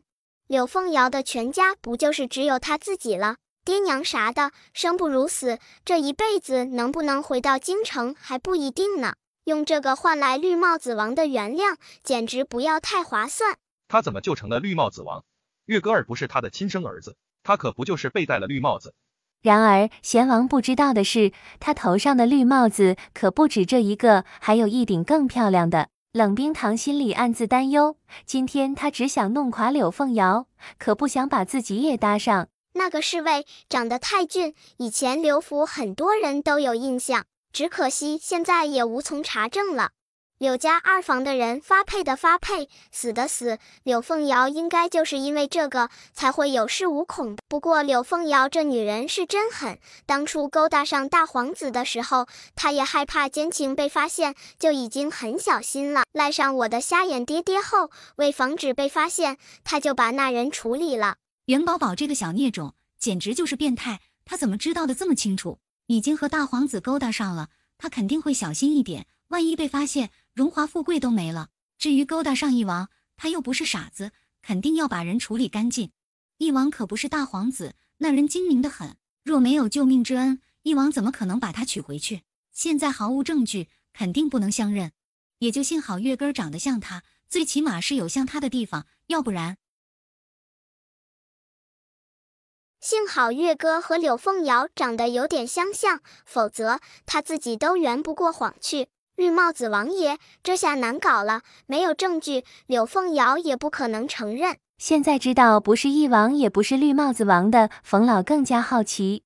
小郡主这孩子真的不是贤王的。不得不说，柳凤瑶这个女人是真厉害，真敢玩呐。当然不是啊，孩子的爹。元宝宝看向躲在丫鬟身后的月哥，他的年龄还小，虽然害怕，还是忍不住伸出头来看看这个看看那个，小嘴巴紧紧地闭着，一句话也不敢说。还真是难为他了，这个时候都没有哭，这孩子他爹。元宝宝都快笑了。哇靠，那个男人还真是命硬呢，大祸不死必有后福啊，居然没有死成，还活着呢，也不知道现在在哪里。柳凤瑶要是知道那男人没死，还估计晚上做梦都能吓起来。贤王忽然感觉头上更绿了，冯老看向绿帽子王的眼神多了几丝怜悯，还真是可怜，被戴了这么大一顶绿帽子，当初那顿板子是白挨了。他心心念念的女人一边和他睡，说着爱他喜欢他，一边和别的男人卿卿我我，最后整出一个孩子，关键不是自己的。冷冰堂更是退后2步，远离这对渣男贱女，这两人一样恶心一样脏，和他们站在一块，他都觉得喘不过气来。柳凤瑶，你还真是该死！绿帽子王伸出手，啪啪啪的就打了过去，那巴掌声都不带停的。秋菊硬着头皮上前阻拦，他家主子落得不好，他也没活路。王爷，不要打了，我家主子肚子里还怀着孩子呢。王爷，大夫说过，主子现在的身体很弱，不能受刺激，不能挨打的呀。哇哇哇，心机女居然又怀孕了，让我算算这孩子是谁的。哎呦，其实不管是谁的，反正不会是绿帽子王的，他这一辈子都别想再当爹了。贤王心里咯噔一下，他转过头，一脸不敢置信地看向外面。贤王想问一下，元宝宝那个小孽种说的是什么意思？什么叫他这一辈子都不可能再当爹了？明明在床上的时候，元宝宝可不知道他的小心思，还在算奸夫的消息呢。哇靠，这个人居然是……元宝宝震惊，后面的话都说不出来。冯老急得恨不得钻到元宝宝的脑子里。柳凤瑶肚子里孩子的爹到底是谁？想事情不带想一半的，咱全都想完好不好？杨玉环也激动得两眼冒光，对柳凤瑶他是佩服的伸出10个手指，就没见过比他更厉害的人，把这么多有本事的男人玩弄于股掌之间，青楼里的姬子都没有他厉害。柳凤瑶心里突突突的打鼓，更多的却是不敢相信。不可能，怎么可能？这次他怀着的孩子一定是贤王的，绝对不会是别人。明明就和那人，可他和贤王，难道就那一次？不可能。他还是不敢相信。贤王的脸更黑了，他怎么也不敢相信，这个满心满眼都是他以他为天的女人，在他的王府居然还敢给他戴绿帽子。那人还真厉害，一次就中，这让绿帽子王情何以堪？冯老差点笑出声来，不知为何他就是想笑。再看看差点气死的绿帽子王，冯老喊不厚道的真笑了。哈哈哈，这也没办法，谁让绿帽子王一脸无？元宝宝的眼光看向冷冰堂，没再继续想下去。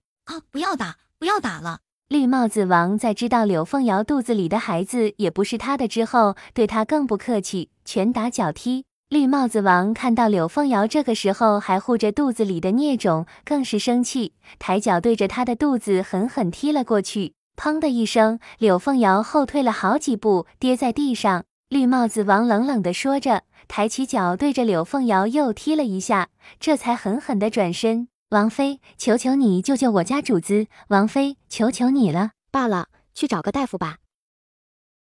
这柳凤瑶还真是贼心不死，已经被抓到1次了，来到贤王府好好的待着，老老实实的当个小妾不好吗？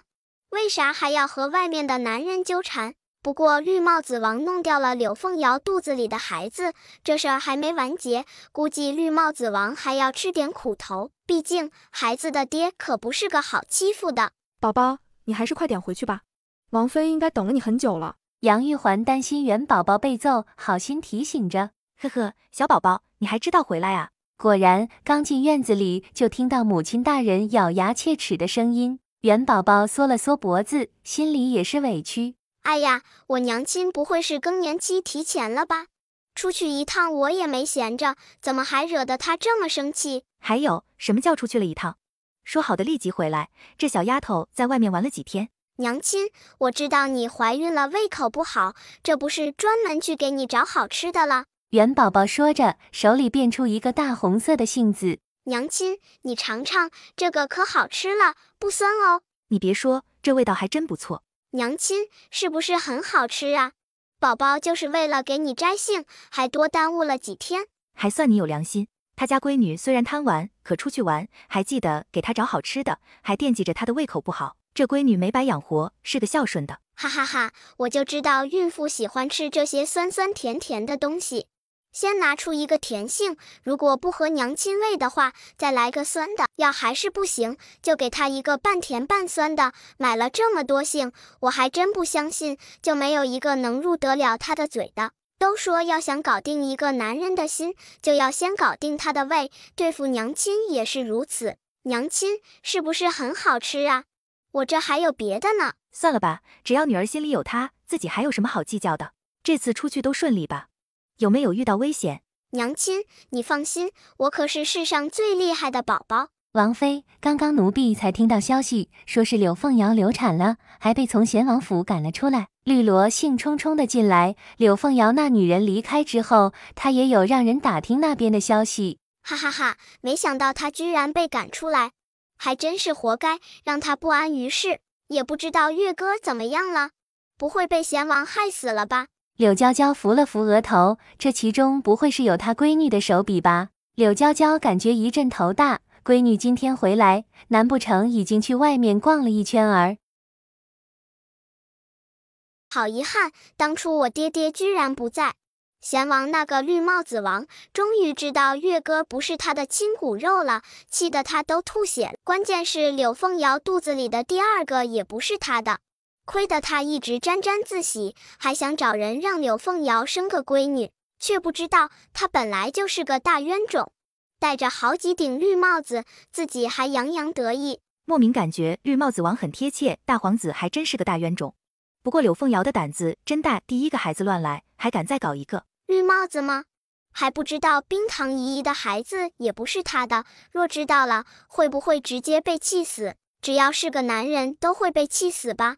2个女人，3个孩子，居然没有一个是他的。他天生子嗣源淡薄，很难让女人怀孕呢。有点后悔今天没去看绿帽子王的表情，肯定精彩。但他是真狠，活生生踹掉了柳凤瑶的孩子。不过对于他来说也很正常，毕竟那孩子是他头上戴着绿帽子的证据。柳凤瑶也真可怜，刚刚掉了孩子，又被人赶了出来。坏了！柳娇娇愣了一下，正听得起劲呢。她家闺女怎么忽然停下了？还有闺女刚刚说的话是什么意思？什么坏了？难道闺女同情柳凤瑶了？这可不行，那个女人根本就不值得同情。想想那女人做过的事，柳娇娇恨不得抽了她的皮，扒了她的筋。王妃，柳凤瑶现在就在贤王府门前的大街上，听说很惨呢。周围很多人都指指点点的，不过却没有一个人同情她。大家伙都说她是自作自受，其实上一次很多人就看不起她，只是碍于贤王的面子，大家伙不敢当着他的面说罢了。那个绿帽子王有什么面子？绿萝惊讶了，没明白绿帽子王是什么意思。柳凤瑶给他戴了2次绿帽子，冰糖姨姨。我的小祖宗，这是要害死你冰糖姨姨？虽然这房里都是他信得过的人，万一被人听到，有人嘴碎，这种话传出去，可是会要人命的。他不说了还不行。王妃，你就是太紧张了，咱们房里又没有别人。不过小郡主说的绿帽子王还真贴切，那贤王爷可不就是爱戴绿帽子吗？等晚点他要出去说说，这么好的外号，应该让更多的人知道才行。我取名一向是还有一套的。元宝宝骄傲地扬起头，柳娇娇瞪了他一眼，以后不能随便乱起名。他没有乱起，都是根据各自的情况起的。王妃，这名字真不错，奴婢觉得柳凤瑶这一次是完了，娘家的人早就被流放了，现在死活不知。绿帽子王也厌恶了他，把他赶了出来，柳凤瑶还能去哪里？哎，也不一定是走投无路啊。我娘和绿萝姨姨是不是忘了，柳凤瑶还有最后一张底牌呢？就是不知道这一次我瞎眼爹爹会怎么做。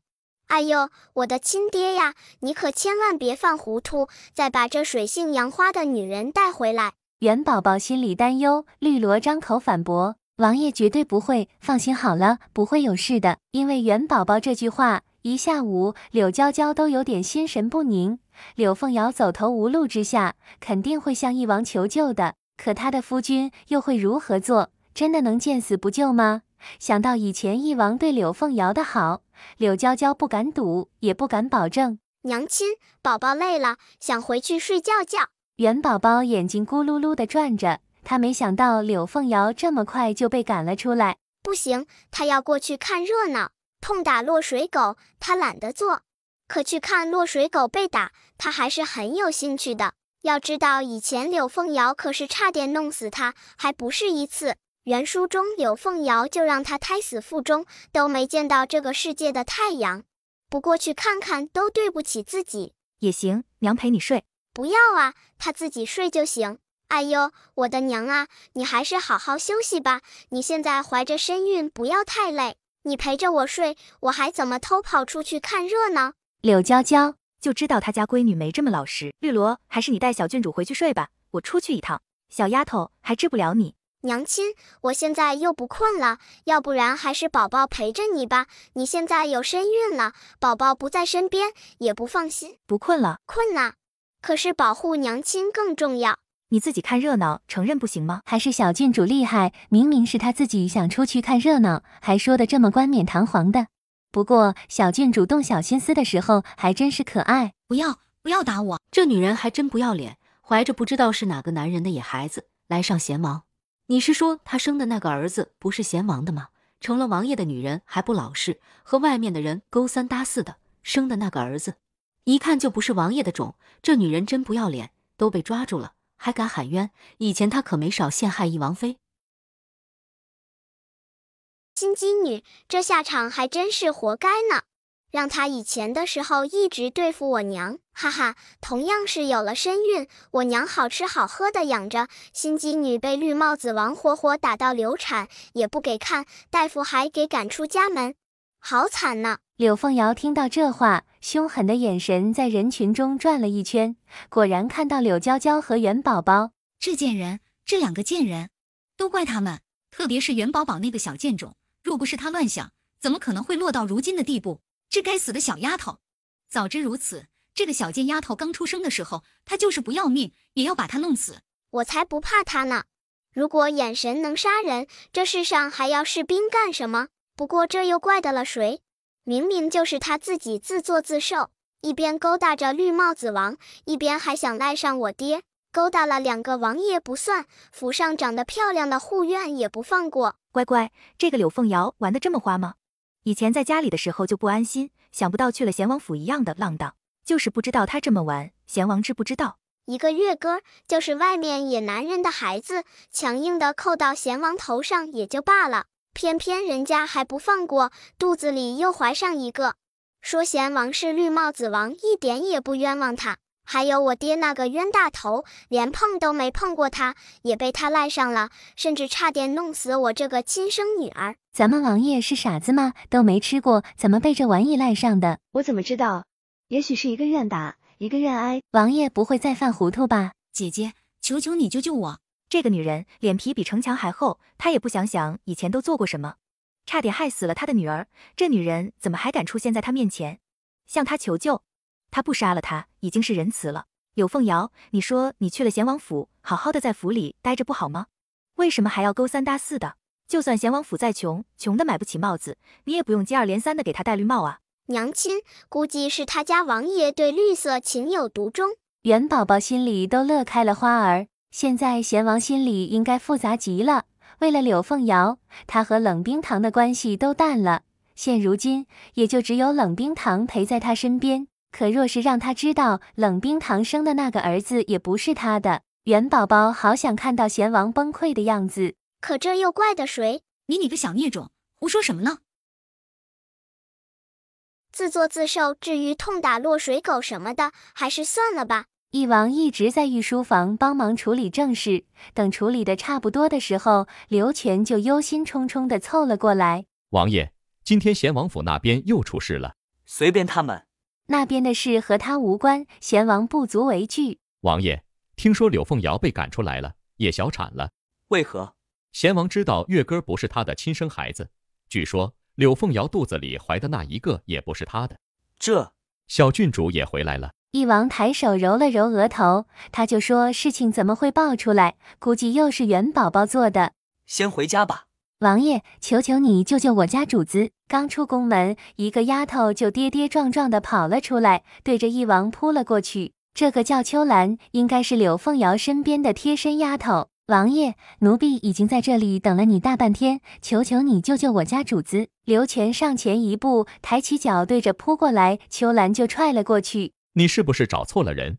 柳凤瑶早就和翼王府没关系了，你要求也应该去求贤王。以前他也知道主子做的事不对，可总觉得能一直隐瞒下去，都怪元宝宝那个贱人。翼王爷，我家主子小产，也没大夫帮他诊治，还被赶出了贤王府。若你不管的话，我家主子会死的啊！翼王爷，你忘了我家主子曾经可是救过你的。王爷，王妃娘娘还有身孕呢，现在在府里等着你。再说了，小郡主今天也回来了，您还是快点回去吧。刘全都想把秋兰踢走了。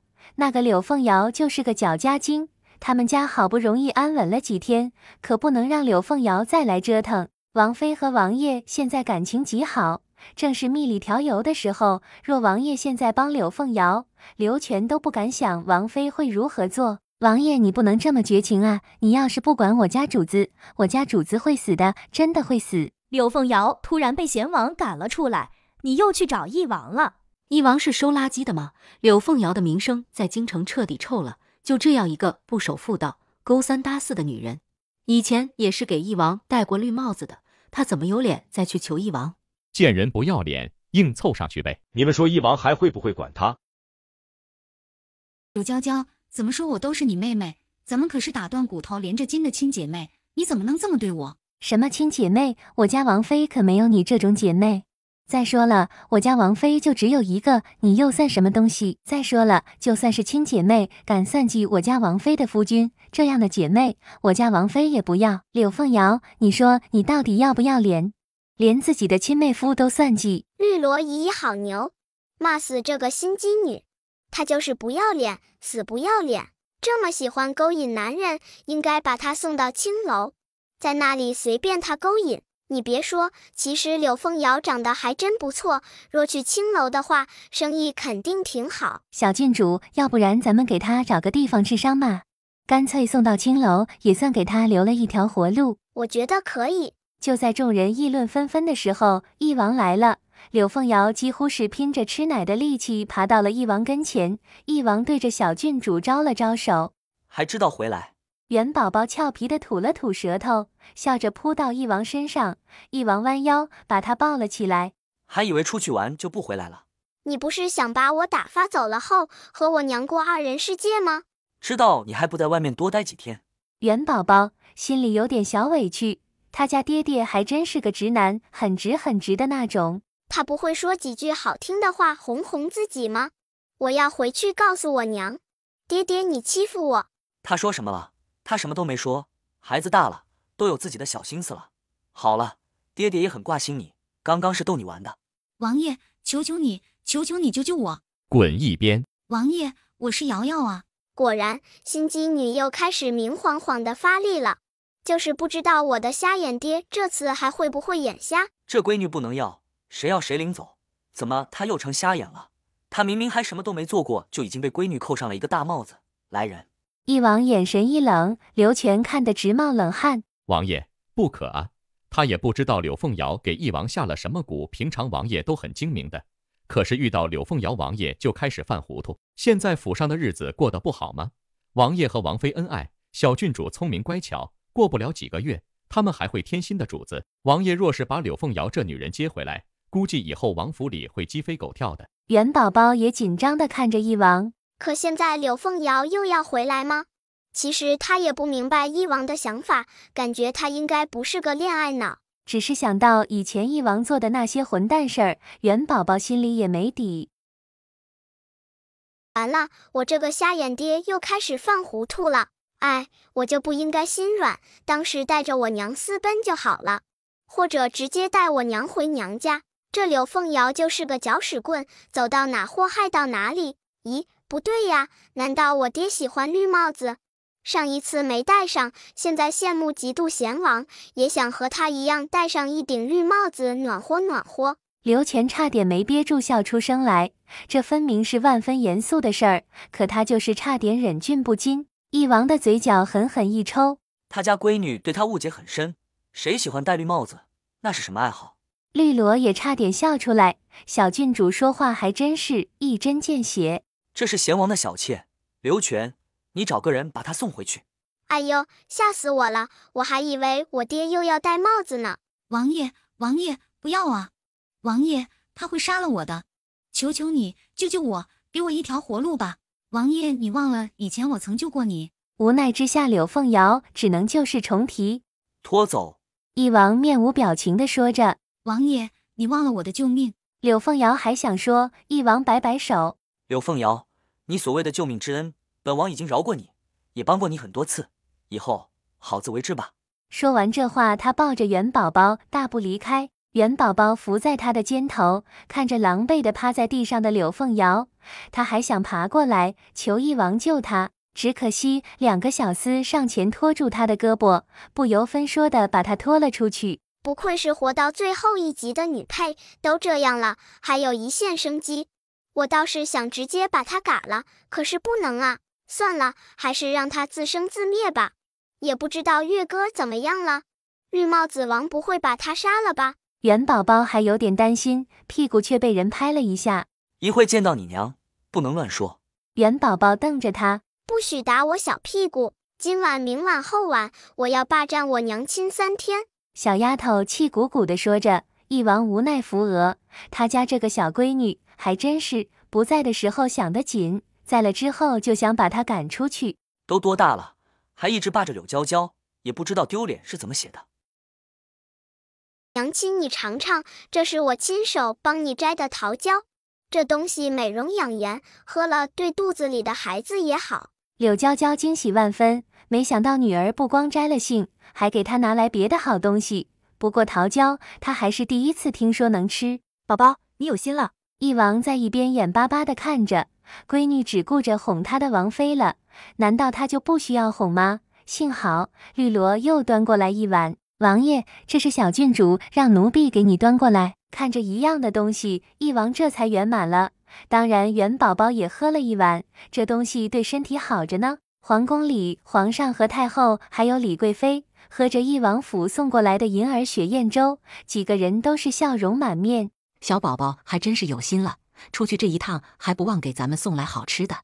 下面的孩子不少，儿子孙子都有，可像元宝宝这么贴心的还是第一个。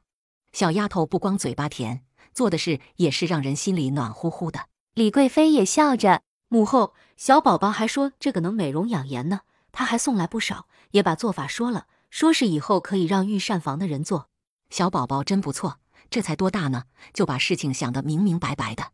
是个有心的，明天让他入宫一趟，朕都有点想他了。皇上，太子的事也该立一下了，要不然有些人就是不安心。朕心里有数。哀家觉得一王就不错，能力好，这段时间一直在帮你处理政事，哀家看他做的都井井有条的，下面那些大臣也服他。能不服吗？一王的能力的确强，他家有个小外挂加成，这可是谁都没有的，谁敢和他作对？小宝宝直接报家底，裤衩子都给你亮出来。那些的大臣见到一王，哪个不是客客气气的？元宝宝是个说到做到的好孩子，真的霸占了柳娇娇3天，而且还不让一王和他们一起睡。早晚有收拾小丫头的时候。娘亲，宝宝害怕。柳娇娇瞪了一王一眼，让他不要吓宝宝。你赶紧去忙吧。一王无奈，也只能可怜巴巴的走了。娘亲，要不然咱们两个私奔吧？私奔不是这么个用法的，闺女。宝宝，你爹爹是很疼你的，你不希望爹爹和娘亲在一起吗？柳娇娇神色认真地看着元宝宝，其实她也在考虑，就现在的情势，他家王爷很可能会成为太子，或者是以后的皇上。不管是太子还是皇上，府里怎么可能只有一个女人？估计很快就有人往王府里面塞人。义王不可能属于他一个人的，可他已经嫁给了义王，有了元宝宝，肚子里还有一个。就算他走，皇室也不会让他带走孩子的。柳娇娇已经认命，只要义王对她好，她就好好的和他过下去。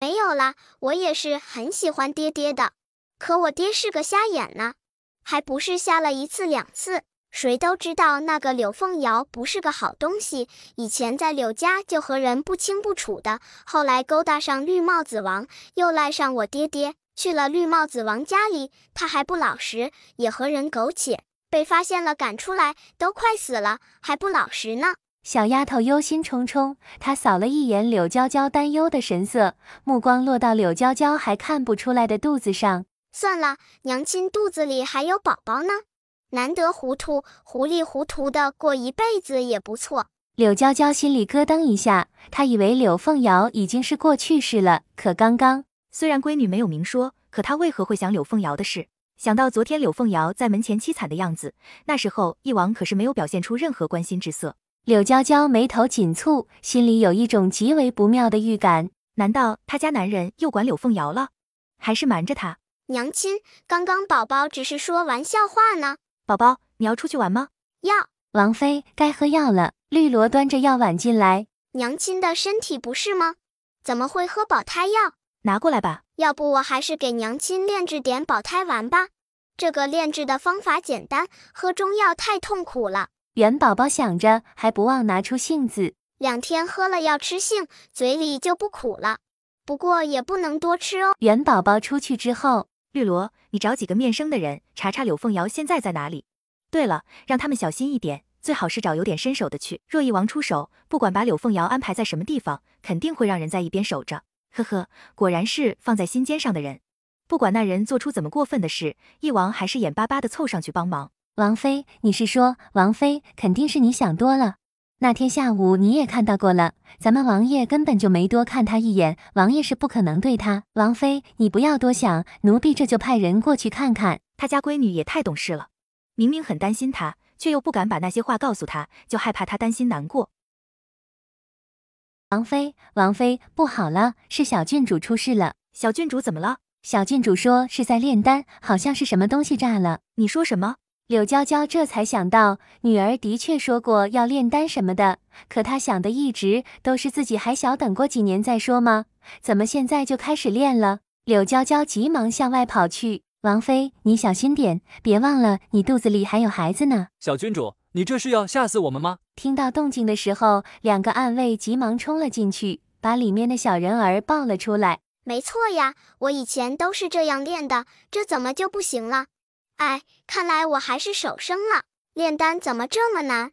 我都答应美女姐姐帮她炼药了，最后的2株药材也找到了，幸好没有那一份，我这小身板还是不行啊。宝宝，宝宝，你没事吧？娘亲，你怎么来了？你没事吧？宝宝，可有哪里疼吗？义王听到消息，急匆匆地赶了过来。听到消息，他还挺担心，看到小丫头生龙活虎的样子，义王彻底放下心来。刚刚差点吓死宝宝了，幸好我闪得快，要不然差点喷到我脸上，那我的小脸可就毁容了。不过看到柳娇娇身上的黑印儿，义王额头冷汗直冒。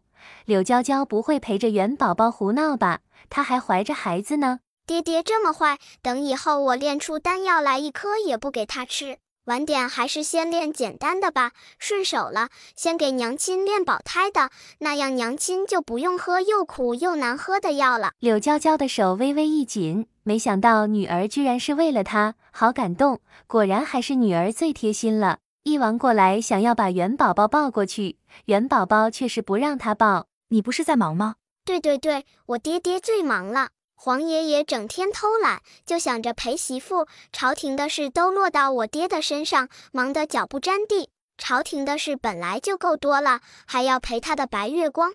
元宝宝这臭丫头又开始背刺他了。他什么时候去陪白月光了？他明明就是……翼王忽然想到什么，起码看一下柳娇娇，果然看到柳娇娇的面色幽冷，看都没看他一眼。翼王心里咯噔一下，坏了，他家媳妇儿不会生气了，不会误会什么了。王爷，你可是个大忙人，还是快点走吧。娇娇，你别听，娇娇，我只是……翼王开口还要解释，结果又卡壳了。王爷，翼王还在想怎么补救呢，一个男人匆匆跑了过来，一脸急切地看着他，刚想说话呢，翼王就挥挥手让他先下去。那人犹豫了一下，脸上全是为难。呵呵，王爷，你可是大忙人，有什么事先去忙吧。翼王这才转身急匆匆地离开。元宝宝眼睛咕噜噜地转了转，肯定和白月光有关。好想过去听听，娘亲，爹爹这是要干嘛去呀？要不然咱们也跟着过去也行，我也不放心呢。青椒别院距离繁华的京城并不远，起码不过2盏茶的功夫。翼王在这边也有宅院。这不对呀，我们已经用了很多止血的药了，不可能还在流血。他真是奇怪，正常人身上哪有这么多的血？早就晕过去或者死了，可那个女人愣是没事。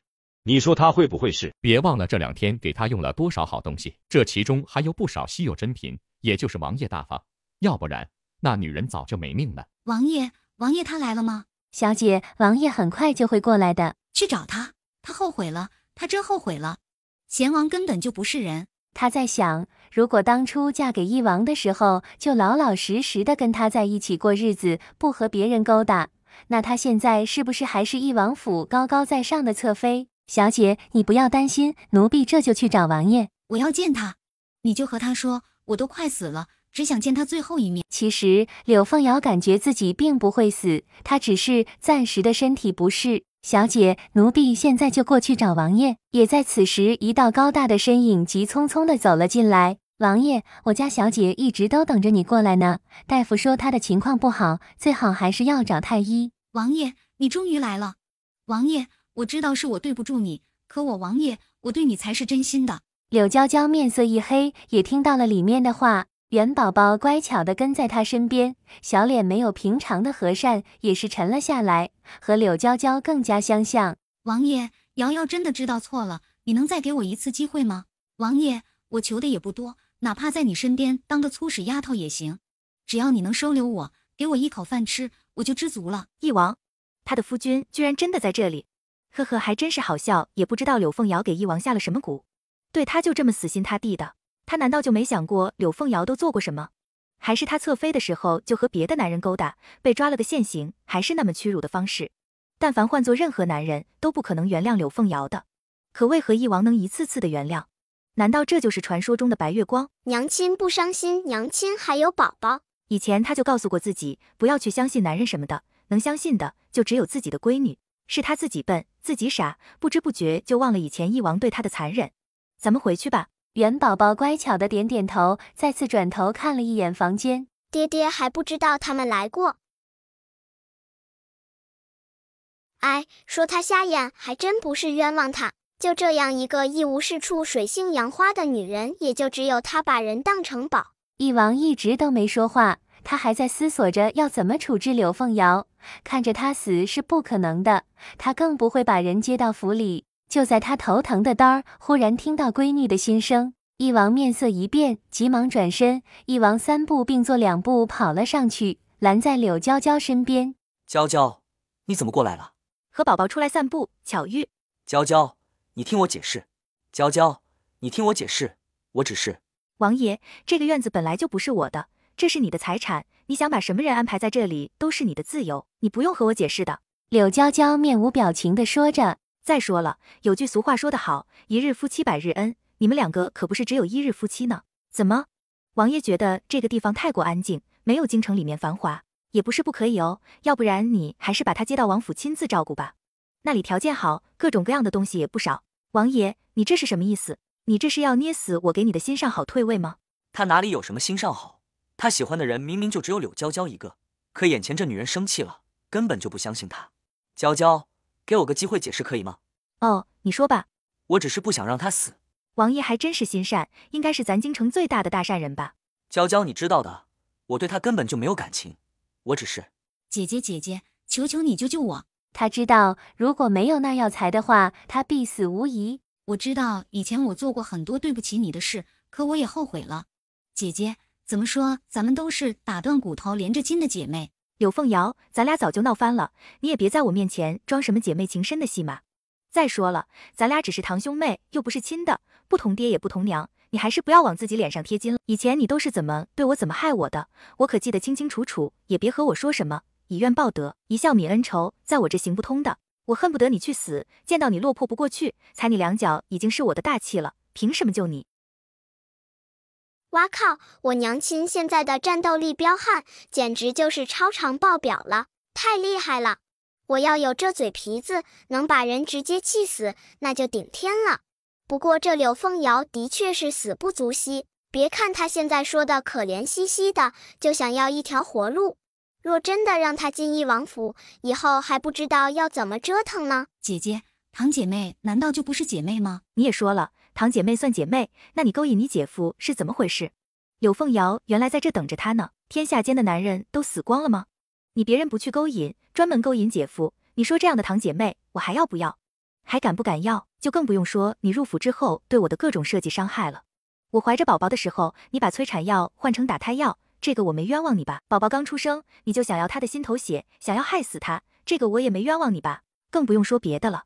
柳凤瑶，你说你的脸是什么东西做的？怎么比城墙还厚？你是怎么好意思求我救你的？他只是想活命，有错吗？知道柳娇娇这条路走不通，他只能可怜兮兮地转头看向翼王。只可惜此时的翼王根本就不看他。王爷，我……柳娇娇嗤笑着，领着元宝宝转身就走，翼王急忙跟上。王爷，你忘了以前瑶瑶舍身救你吗？这话成功的让前面的3个人都停下了，有热闹看了。其实我也很好奇，柳凤瑶是怎么救了我的瞎眼爹爹哎。柳娇娇也是皱眉看着，她也弄不懂，就柳凤瑶这种自私自利、胆小怕事的人还能救人。柳凤瑶，本王已经放过你不止一次。王爷，这是最后一次。这话你相信吗？不过我也很好奇，你什么时候救过王爷？你姐姐，我都这么凄惨了，你怎么能污蔑我呢？姐姐，我真的只想活命而已，求求你不要逼我了好不好？我已经这么惨了，你不会是想逼着我去死吧？那我现在就撞死算了。不是说要撞死吗？怎么不动了？你这么惨，是我害的你吗？这个贱人虽然不是你，但也是你那个好女儿元宝宝，都怪这个贱人，这一切都是这贱人搞的，当初就应该不顾一切的掐死他。若不是元宝宝，贤王怎么可能知道月根的秘密？怎么会怀疑他肚子里的孩子？元宝宝无辜的看着他，他做啥了？什么都没做。我只要冷冰莲，给我1株100年份的冷冰莲，我就能活命。翼王，对于你来说很划算吧？只要给我1株100年份的，救命之恩一笔勾销。听到冷冰莲这几个字，元宝宝还稍微想了一下。哇靠，这心机女怎么知道冷冰莲的？她身边应该有高手指点。冷冰莲的确是有续命的作用，就她这半死不活的样子，服用100年份的冷冰莲还真能活了。不过身体终究是亏空的太厉害，再加上失血太多，等以后她是别想再有孩子了。不是说有冷冰莲她的身体就能彻底恢复吗？不能再有孩子是什么意思？身为一个女人，身后没有娘家的扶持，不管以后她跟谁，也得有个孩子做依靠啊。若没有孩子，她还怎么在婆家立足？骗子，都是骗子。可冷冰莲极为难求，更不用说100年份的了。心机女怎么知道我爹爹的手里有？关键是我都不知道呢。哼，我就知道瞎眼爹不是个好的，一肚子花花肠子。他怎么就有花花肠子了？还有他咋又成了不是个好的？他家闺女对他的偏见还真不是一般的深。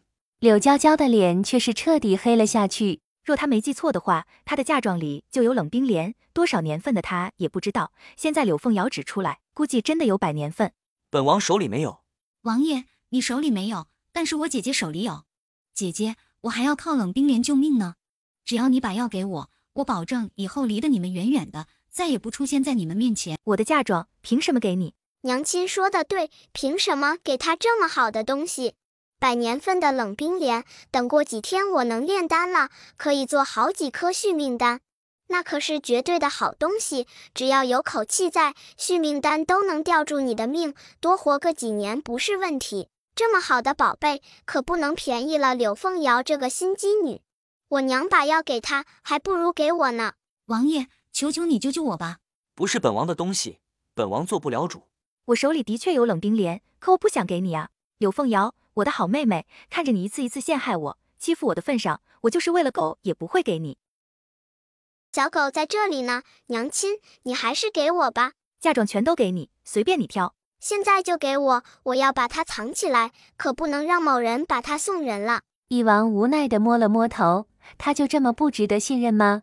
之所以管柳凤瑶，也是因为以前的救命之恩在，但他发誓，这真的是最后一次了。柳娇娇回去的时候，先带着元宝宝去了她的私库，其实她手上的好东西都差不多给出去了。小丫头开心地收起来。娘亲，你就放心好了，我一定会做出保胎丸的，到时候你就不用喝那种苦苦的药了。我的保胎丸效果很好，弟弟也会更聪明呢。那他可要多谢你这小姐姐了。元宝宝挺了挺小胸膛，那是自然。现在他不是最小的一个了，要好好保护弟弟。翼王急呼呼地赶了过来。娇娇，你听我说，不去陪你的瑶瑶妹妹，过来找我做什么？翼王刚想吻上去，然而出乎意料的是，回应他的却是一个巴掌，狠狠的一下，啪的一声，翼王都惊呆了。柳娇娇什么时候胆子这么大了，居然敢打他？你给我闪一边，脏！他家王妃的胆子真大，是真打呀。绿萝还是胆战心惊的，王爷可不是个好说话的人，万一真对王妃动手，他都不敢去想那后果。元宝宝神色淡定地看着，果然看到他爹气得想揍人，却不敢对娘亲下手。柳娇娇，我和你说过多少次了，我和他之间没什么，我都没碰过他。没碰过，还是没睡过？以前我可记得你没有少搂过，也亲过，我就知道不应该在这里碍着你们的事。咱们和离吧。你说什么？你不是放不开他吗？我可以给你冷冰莲，你拿过去救他的命。咱们和离，2个孩子我都带走，你放心好了。他们也不会占着你王府嫡子嫡女的名分，以后这些都是你心上人的。柳娇娇，你就是这么想我的？呵呵，还用我想吗？你的行动已经表明了一切。元宝宝在外面看得目瞪口呆的，这事情的进度有点出乎意料，还以为2个人只是闹闹，现在怎么开始和离了？哎呦，没想到我娘亲是来真的，居然真要和离，不过似乎也不错。到时候我就跟着娘亲去扬州，那边可好玩了，杨梅也好吃，还没逛够呢。翼王额头的青筋都快跳出来了，这闺女关键时刻一点也不靠谱，偷听也就罢了，还不来帮他这个老爹的忙。我知道你们情投意合，情感深重，我也愿意给你们让位子。好了，你现在就给我一份和离书，若需要的话，我和宝宝去宫里求皇上给你们赐婚，这样你们也能名正言顺、光明正大的在一起，不用这么偷偷摸摸的了。去特么的名正言顺、光明正大！什么时候想和柳凤瑶那女人在一起了？若不是为了那所谓的救命之恩，他连看都懒得看一眼。柳娇娇，我要怎么说你才能相信我？我和他是清白的，从未碰过他，也没亲过他。不知道什么时候凑过来的刘全，听到这都要为他家王爷委屈的落泪了。他家王爷心里苦啊，一个救命之恩，让王爷和王妃之间多了多少误会，甚至差点害了乖宝。两眼哀怨地看着还在看热闹的元宝宝。小郡主什么都好，就是这无差别的攻击、拆散别人的毛病不好。前面可是你的亲爹亲娘，爹娘都在身边陪着你不好吗？你为何就要拆散一个？元宝宝可不知道他哀怨的小眼神。我家王爷还真是惨啊！刘全低声感叹着。那还是3年前，王爷遭人刺杀，就在黑云山上，差点就死在那里了。若不是柳凤瑶恰巧路过，救了王爷，王爷说不定早就没了。绿萝和绿意皱皱眉。黑云山，他们知道以前他家小姐还去过，不过3年前什么时候？绿萝好奇地问着。刘全叹道：是重阳。绿萝面色一变，重阳前一天吗？元宝宝眨巴眨巴眼睛，似乎明白了什么。对，就是重阳节的前一天夜里。绿萝姑娘，你也去过黑云山吗？绿萝摇摇头，我没去过，不过3年前的重阳节前一天，我家小姐去过。元宝宝伸出小手，嘴里又开始嘀嘀咕噜的算了起来。啊靠！这柳凤瑶还真是恶心，居然抢功劳。这话让众人都是一怔，特别是房里的一王，面色更是变了又变。他知道女儿说的话从来就没错过，可刚刚女儿的话是什么意思？柳凤瑶居然抢功劳，抢了谁的功劳？难道是……那时候外婆的身体就不怎么好，晚上总是睡不好觉，夜里总是做噩梦。娘亲知道了，心里不安。听说黑云山上的庙里有高僧，那里的平安符特别管用，娘亲就犹豫着要不要去那里求个平安符回来。只不过那边的山路崎岖，很多地方都要步行才能上去，娘亲一个弱女子要亲自爬山，还是有几分犹豫的。可偏偏柳凤瑶已经勾搭上了当时还是大皇子的贤王。他听说贤王去了黑云山，也想跟着过去，但又怕家里人不准，就忽悠着我娘跟他一起去。那时候我娘虽然不喜欢柳凤瑶，可因为老太太的关系，让她们姐妹要亲厚一点，就算以后嫁人了，也要相互扶持，两人之间还有表面的客气。柳凤瑶就拉着我娘一起去，我娘害怕家里人担心，还真的偷偷去了。求到平安符回来的时候，路上遇到一个重伤的人。原来当初救他的人居然是柳娇娇，可为何他的玉佩在柳凤瑶手里？柳娇娇也是苦涩的一笑，现在他还有什么不明白的？当初看到一个浑身是伤、昏迷不醒的人，脸上都有好几道伤痕，也看不清五官。柳凤瑶看到后根本就不想管。柳娇娇想把人带回来，她觉得遇到了就是缘分，最起码把他送到医馆，让大夫帮他治疗一下。只是后面听到马蹄声，情急之下，他就把人放到树边的草丛里，还用东西遮掩了起来。那个人似乎还动了一下，柳娇娇也没在意，害怕被人发现，她急忙出来了。一直到回到府里，柳娇娇的心里都在砰砰砰地跳着。当时他还挺担心的，就害怕那些人会杀人灭口。他记得走出去很远之后，柳凤瑶还抱怨他多管闲事，万一被那些人盯上，他们两个人都有危险。难道那个受伤昏迷的黑衣人就是翼王？可两人长得并不像。本王易容了。翼王都不知道是什么心情。其实后来他也怀疑过，和柳凤瑶接触后，发现这人性子自私，不是一个会好心救陌生人的那种。娇娇，为何本王的玉佩会在柳凤瑶手里？还有当时的情形，他说的都对。那时候柳娇娇和柳凤瑶在一起，柳凤瑶能说出具体的情况，一点也不意外。至于玉佩，应该是柳凤瑶不小心捡到的。呵呵，可惜他居然被这样一个女人骗得团团转。他没想到两人的缘分居然是……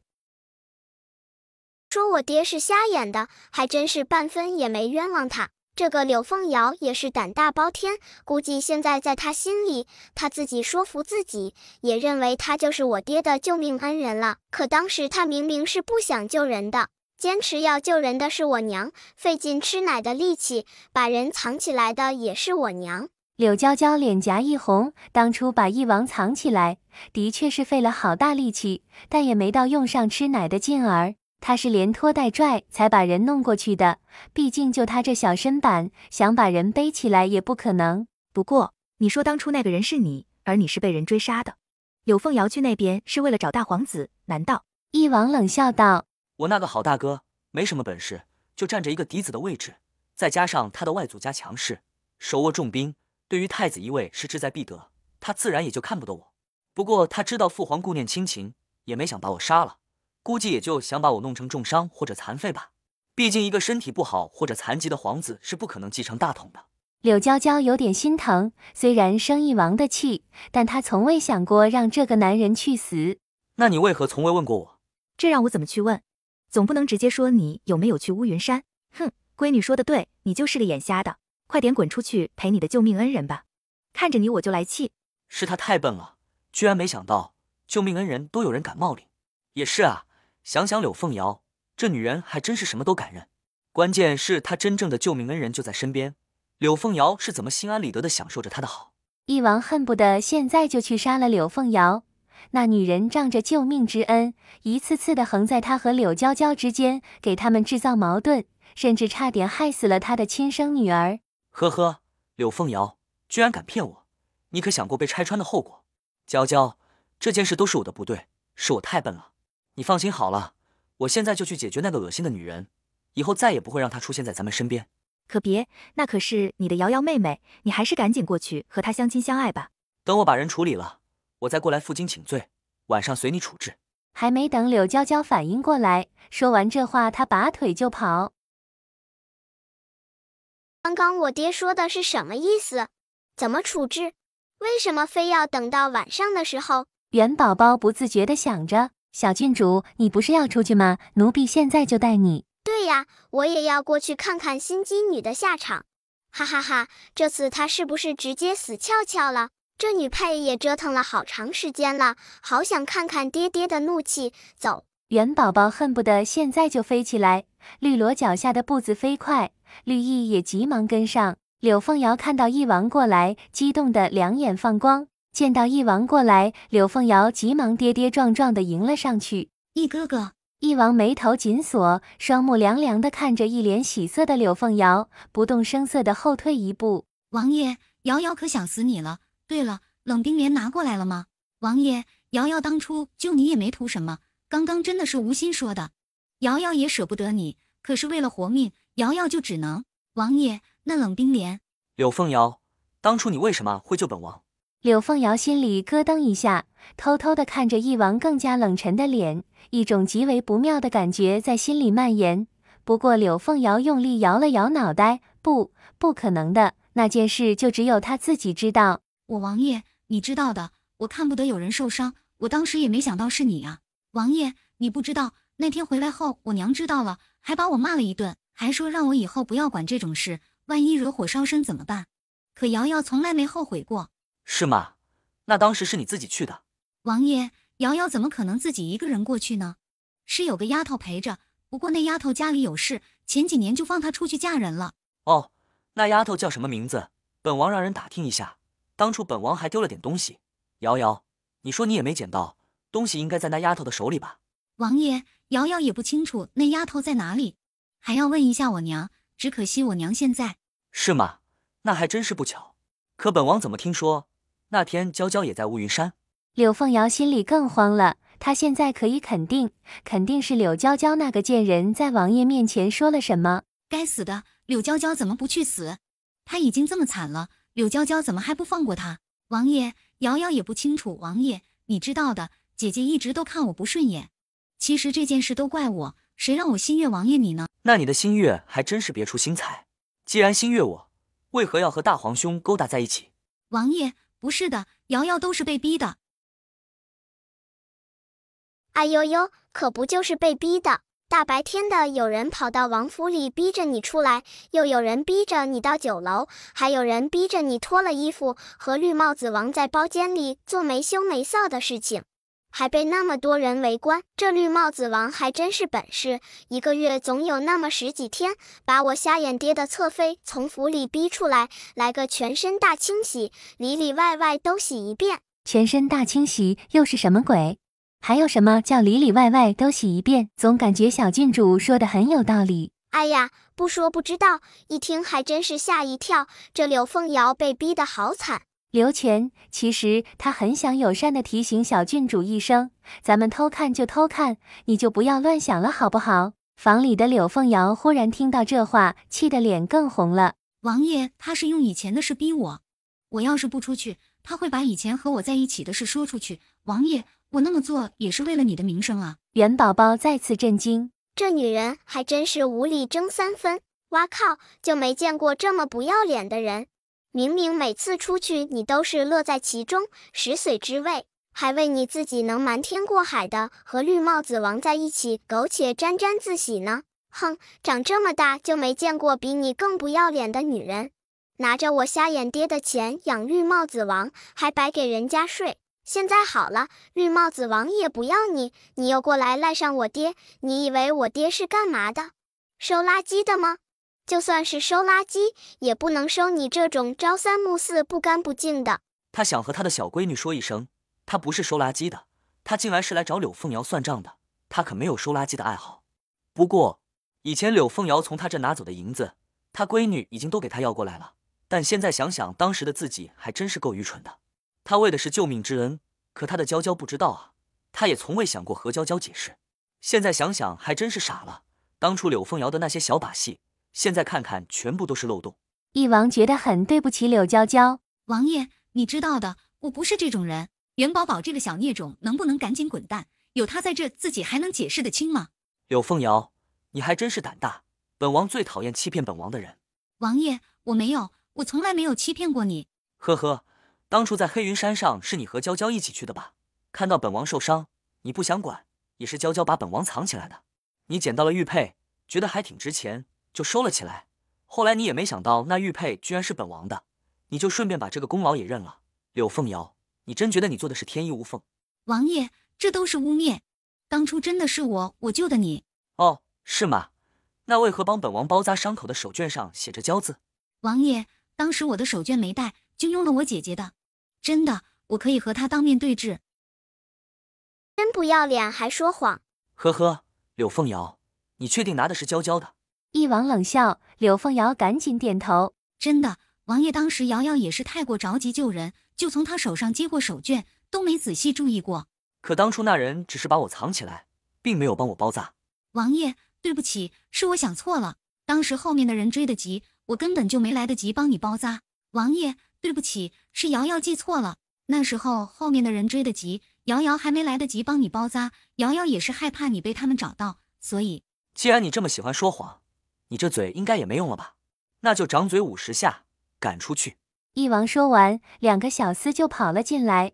柳凤瑶挣扎着不想被抓住，可她哪里是身强力壮的小厮的对手？啪啪啪啪，很快的巴掌声就响了起来。还有你们两个，一直都助纣为虐，就赏30大板吧。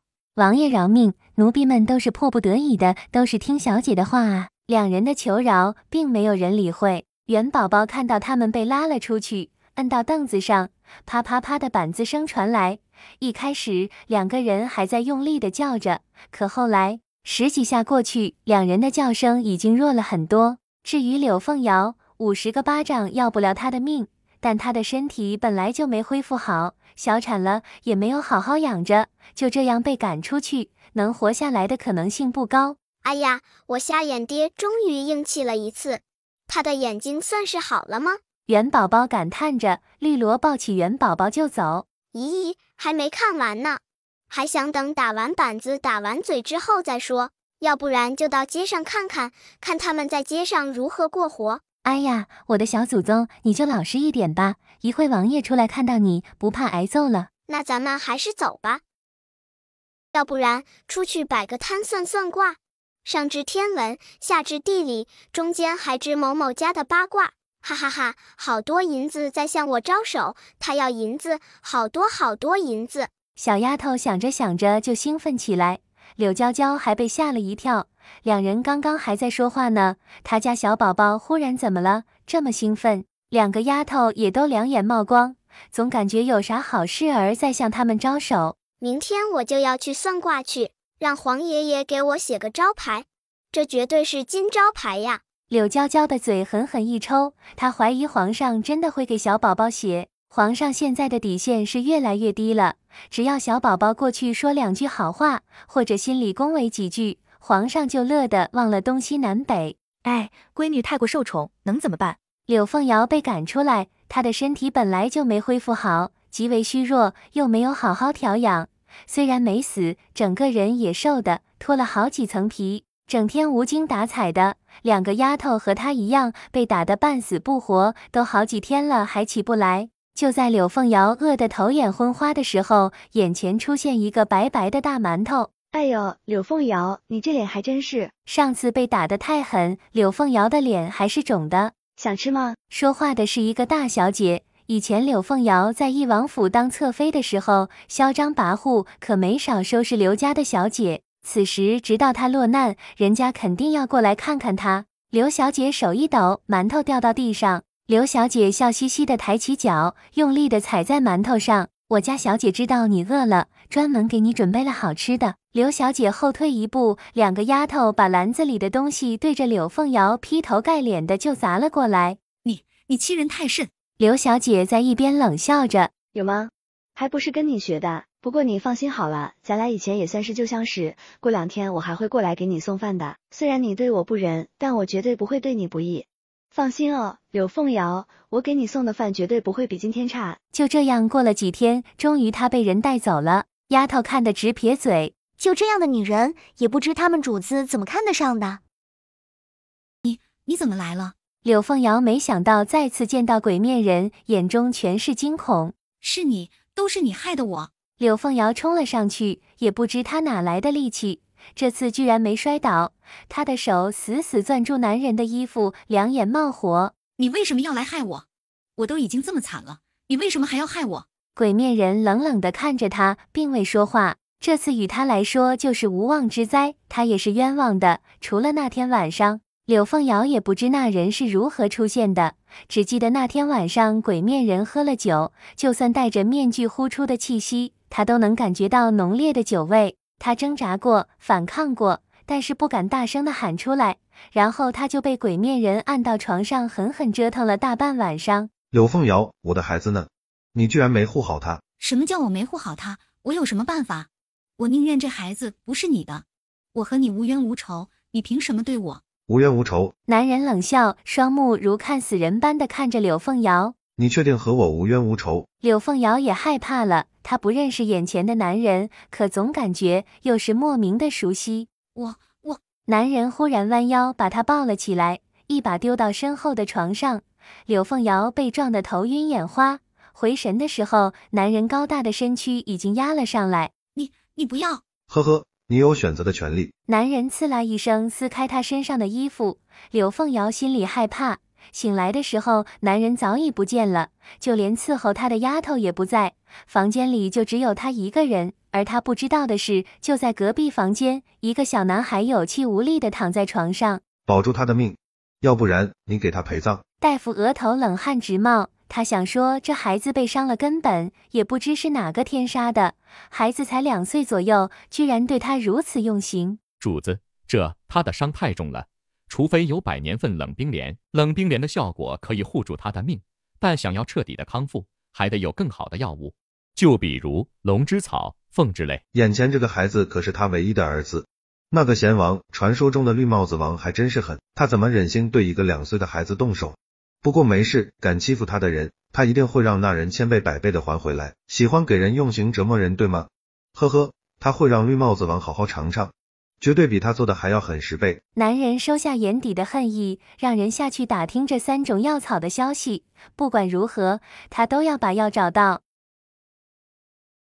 你就这么喜欢男人？男人居高临下的看着柳凤瑶，冷笑道：给你找个好地方，绝对让你……不，我没有。他现在的身体情况真的不好，不用想也知道这男人想把他送到哪里。若真被送过去，他活不了几天。呵呵，柳凤瑶，你说了算吗？我求求你放过我吧，我可以留在你身边，给你为奴为婢，说什么都行。男人冷笑：我身边缺奴婢，我也可以给你暖床。你以前不是最喜欢和我？呵呵，柳凤瑶，想不到几天不见你居然变得如此下贱了。说吧，你都和几个人睡过了？10个、8个。男人哈哈大笑，笑得柳凤瑶心里发毛。难道以前2个人认识？他怎么感觉眼前这男人恨他入骨？你到底是谁？男人双目定定地看着他，忽然伸手摘下脸上的面具。啊，你不是死了吗？元宝宝偷偷地听到消息，说柳凤瑶失踪了，2个丫头也不知去向。小丫头还装模作样的算了算，嘿嘿笑了起来。小郡主，你知道他们去哪里了吗？元宝宝笑容莫测高深，一副世外高人的模样。佛说天机不可泄露。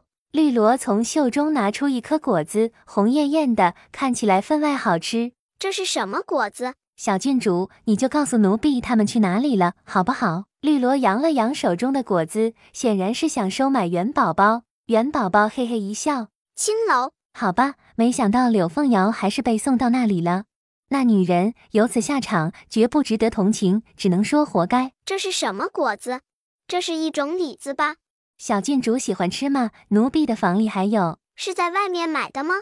不行，我要出去逛街。小宝宝，你怎么想到今天要出来逛街了？杨玉环有点受宠若惊，忽然被拉出来逛街，这还是头一次。土豪哥也很感动，看来送礼还是有用的，有机会小宝宝就开始牵线。在府上太无聊了，就想出来逛逛。只是想出来逛逛。土豪哥有点嘴欠，一脸不相信的问道。回应他的是杨玉环和元宝宝的白眼。要不然呢？元宝宝更是不客气。顺便看看有没有长得比较帅的小哥哥，可以介绍给我美女姐姐。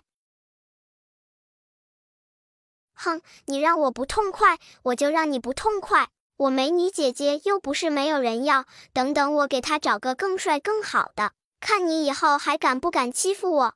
他只是随口说了一句，小丫头怎么还记恨上了？小宝宝，我当然相信你了。一会儿看到什么你随便买，我出银子。元宝宝眼一亮，这么好吗？居然有个冤大头过来买单，那他可就不客气了。行吧，给你个机会。小丫头很大方的原谅了土豪哥，两只眼睛滴溜溜的转着，她要先找一些好吃的。虽然王府的伙食不错，可外面的小吃也是别有风味。元宝宝长这么大，还没有吃遍京城的美食呢。这家糕点铺看起来不错，闻着好香呢。小郡主，看看喜欢吃什么东西，小的都送给你。这小郡主可是个有能力的，打好关系绝对没错。小郡主，你尝尝哪个最好吃，到时候小的给你包起来。不用你送哦，一会儿他买。美女姐姐，我已经能画符了，药丸很快就能做出来，你就放心好了。杨玉环还是吃了一块，轻轻一咬，满嘴的桂花香味，真的好好吃，居然是桂花做的。杨玉环眉眼弯弯，她已经很长时间没吃糕点了。元宝宝吃了10几块，小肚子都鼓鼓的，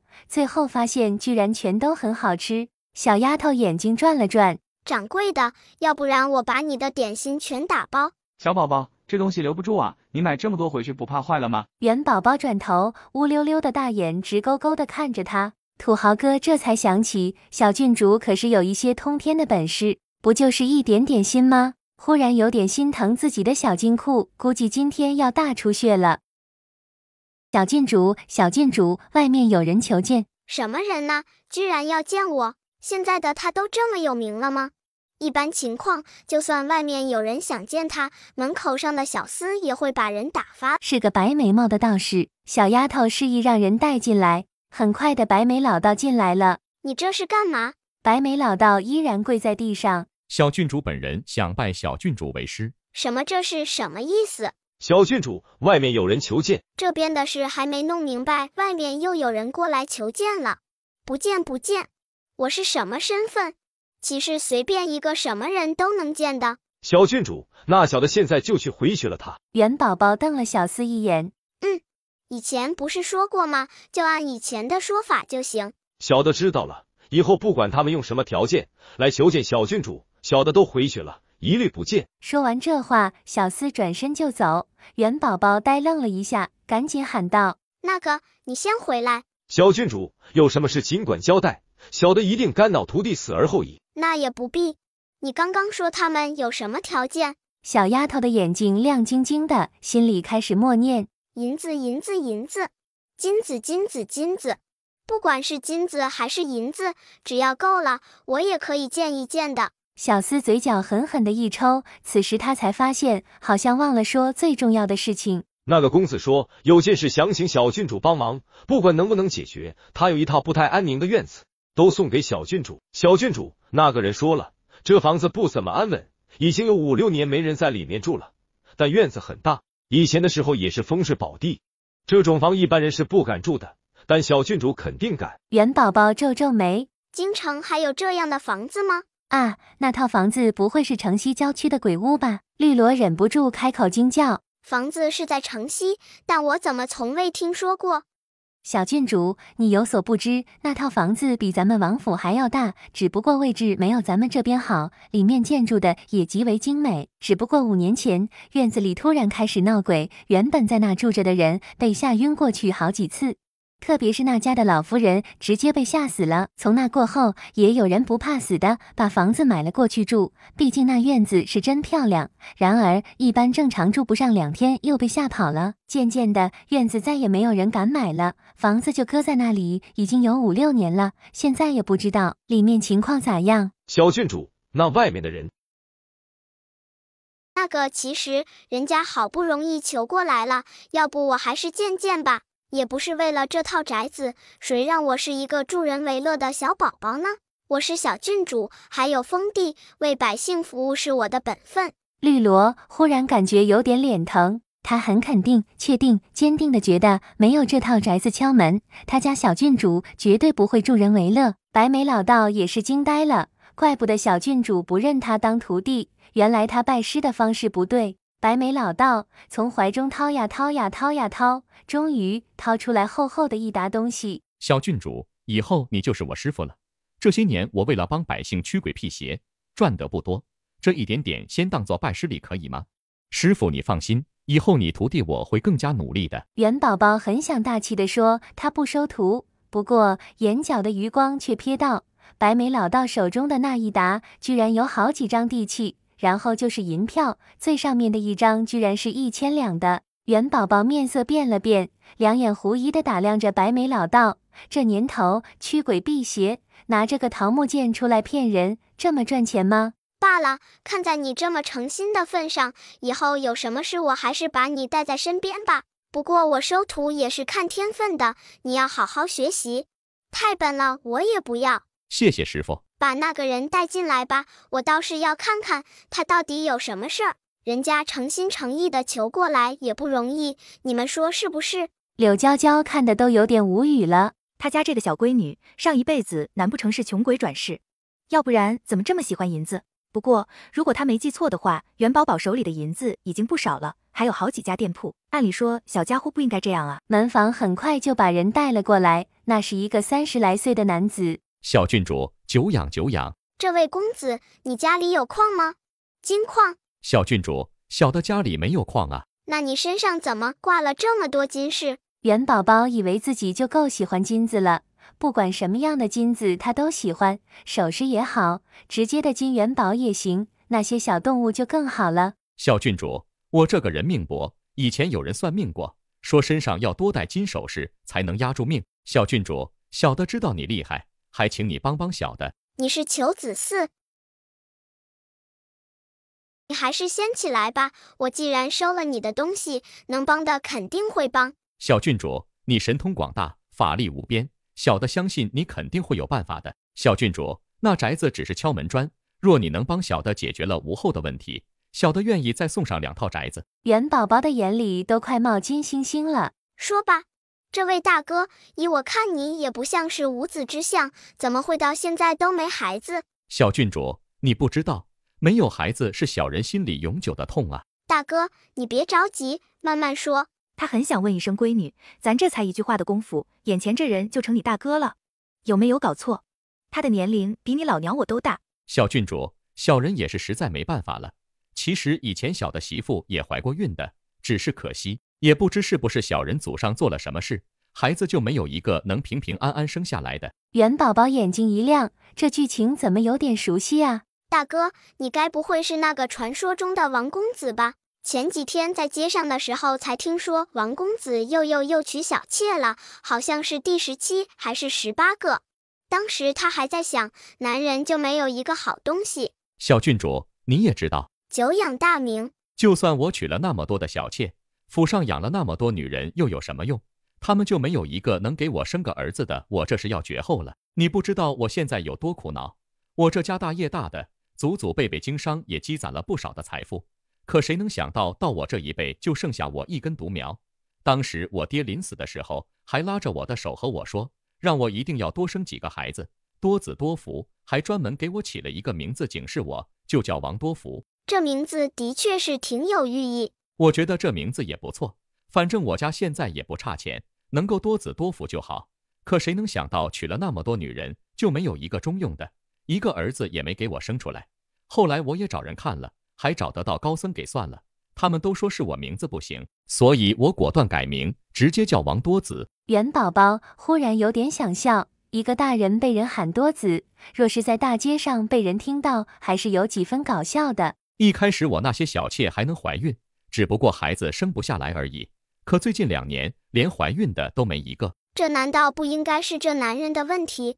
一个女人可以说不行，可10几个女人都不行，他不会找自己原因吗？小郡主，这期间我也找人帮忙看过，也改过风水，换过10几个宅院住，但就没有一个成功的。你能帮我看看到底是为什么吗？我现在的要求也不高，只要能让我有一个儿子继承家业就行啊。大哥，你有没有想过一个问题？这么多女人都怀不了孕，会不会是你的事？小郡主，不可能，绝对不可能是我的事。你不知道我有多厉害。柳娇娇忍不住咳嗽了几下，她想提醒一下王公子，说话的时候能不能注意一点，别忘了眼前和你说话的人是个2岁的小宝宝。娘亲，你怎么了？不会是受凉了吧？宝宝你放心，娘亲没事的。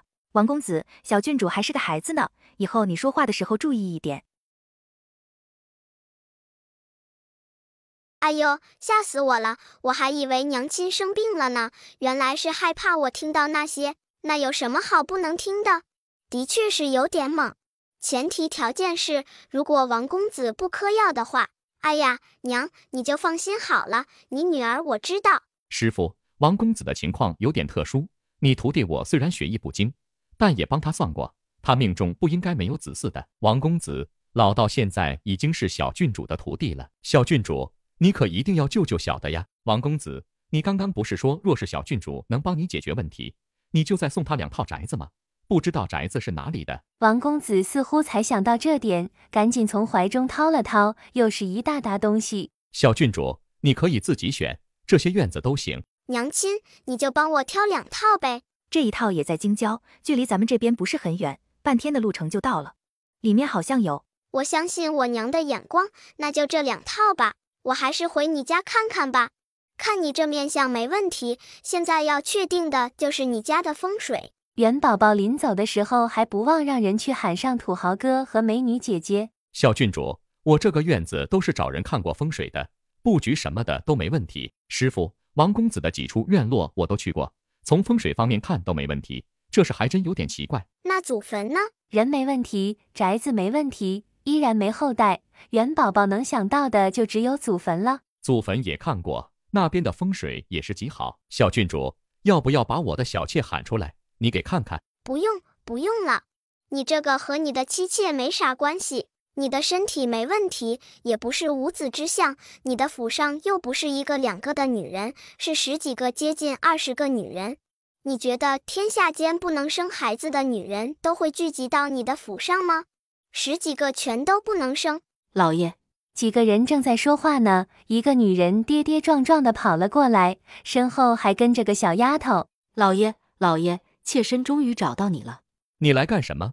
没看到我身边有贵客吗？老爷，妾身只是太激动了。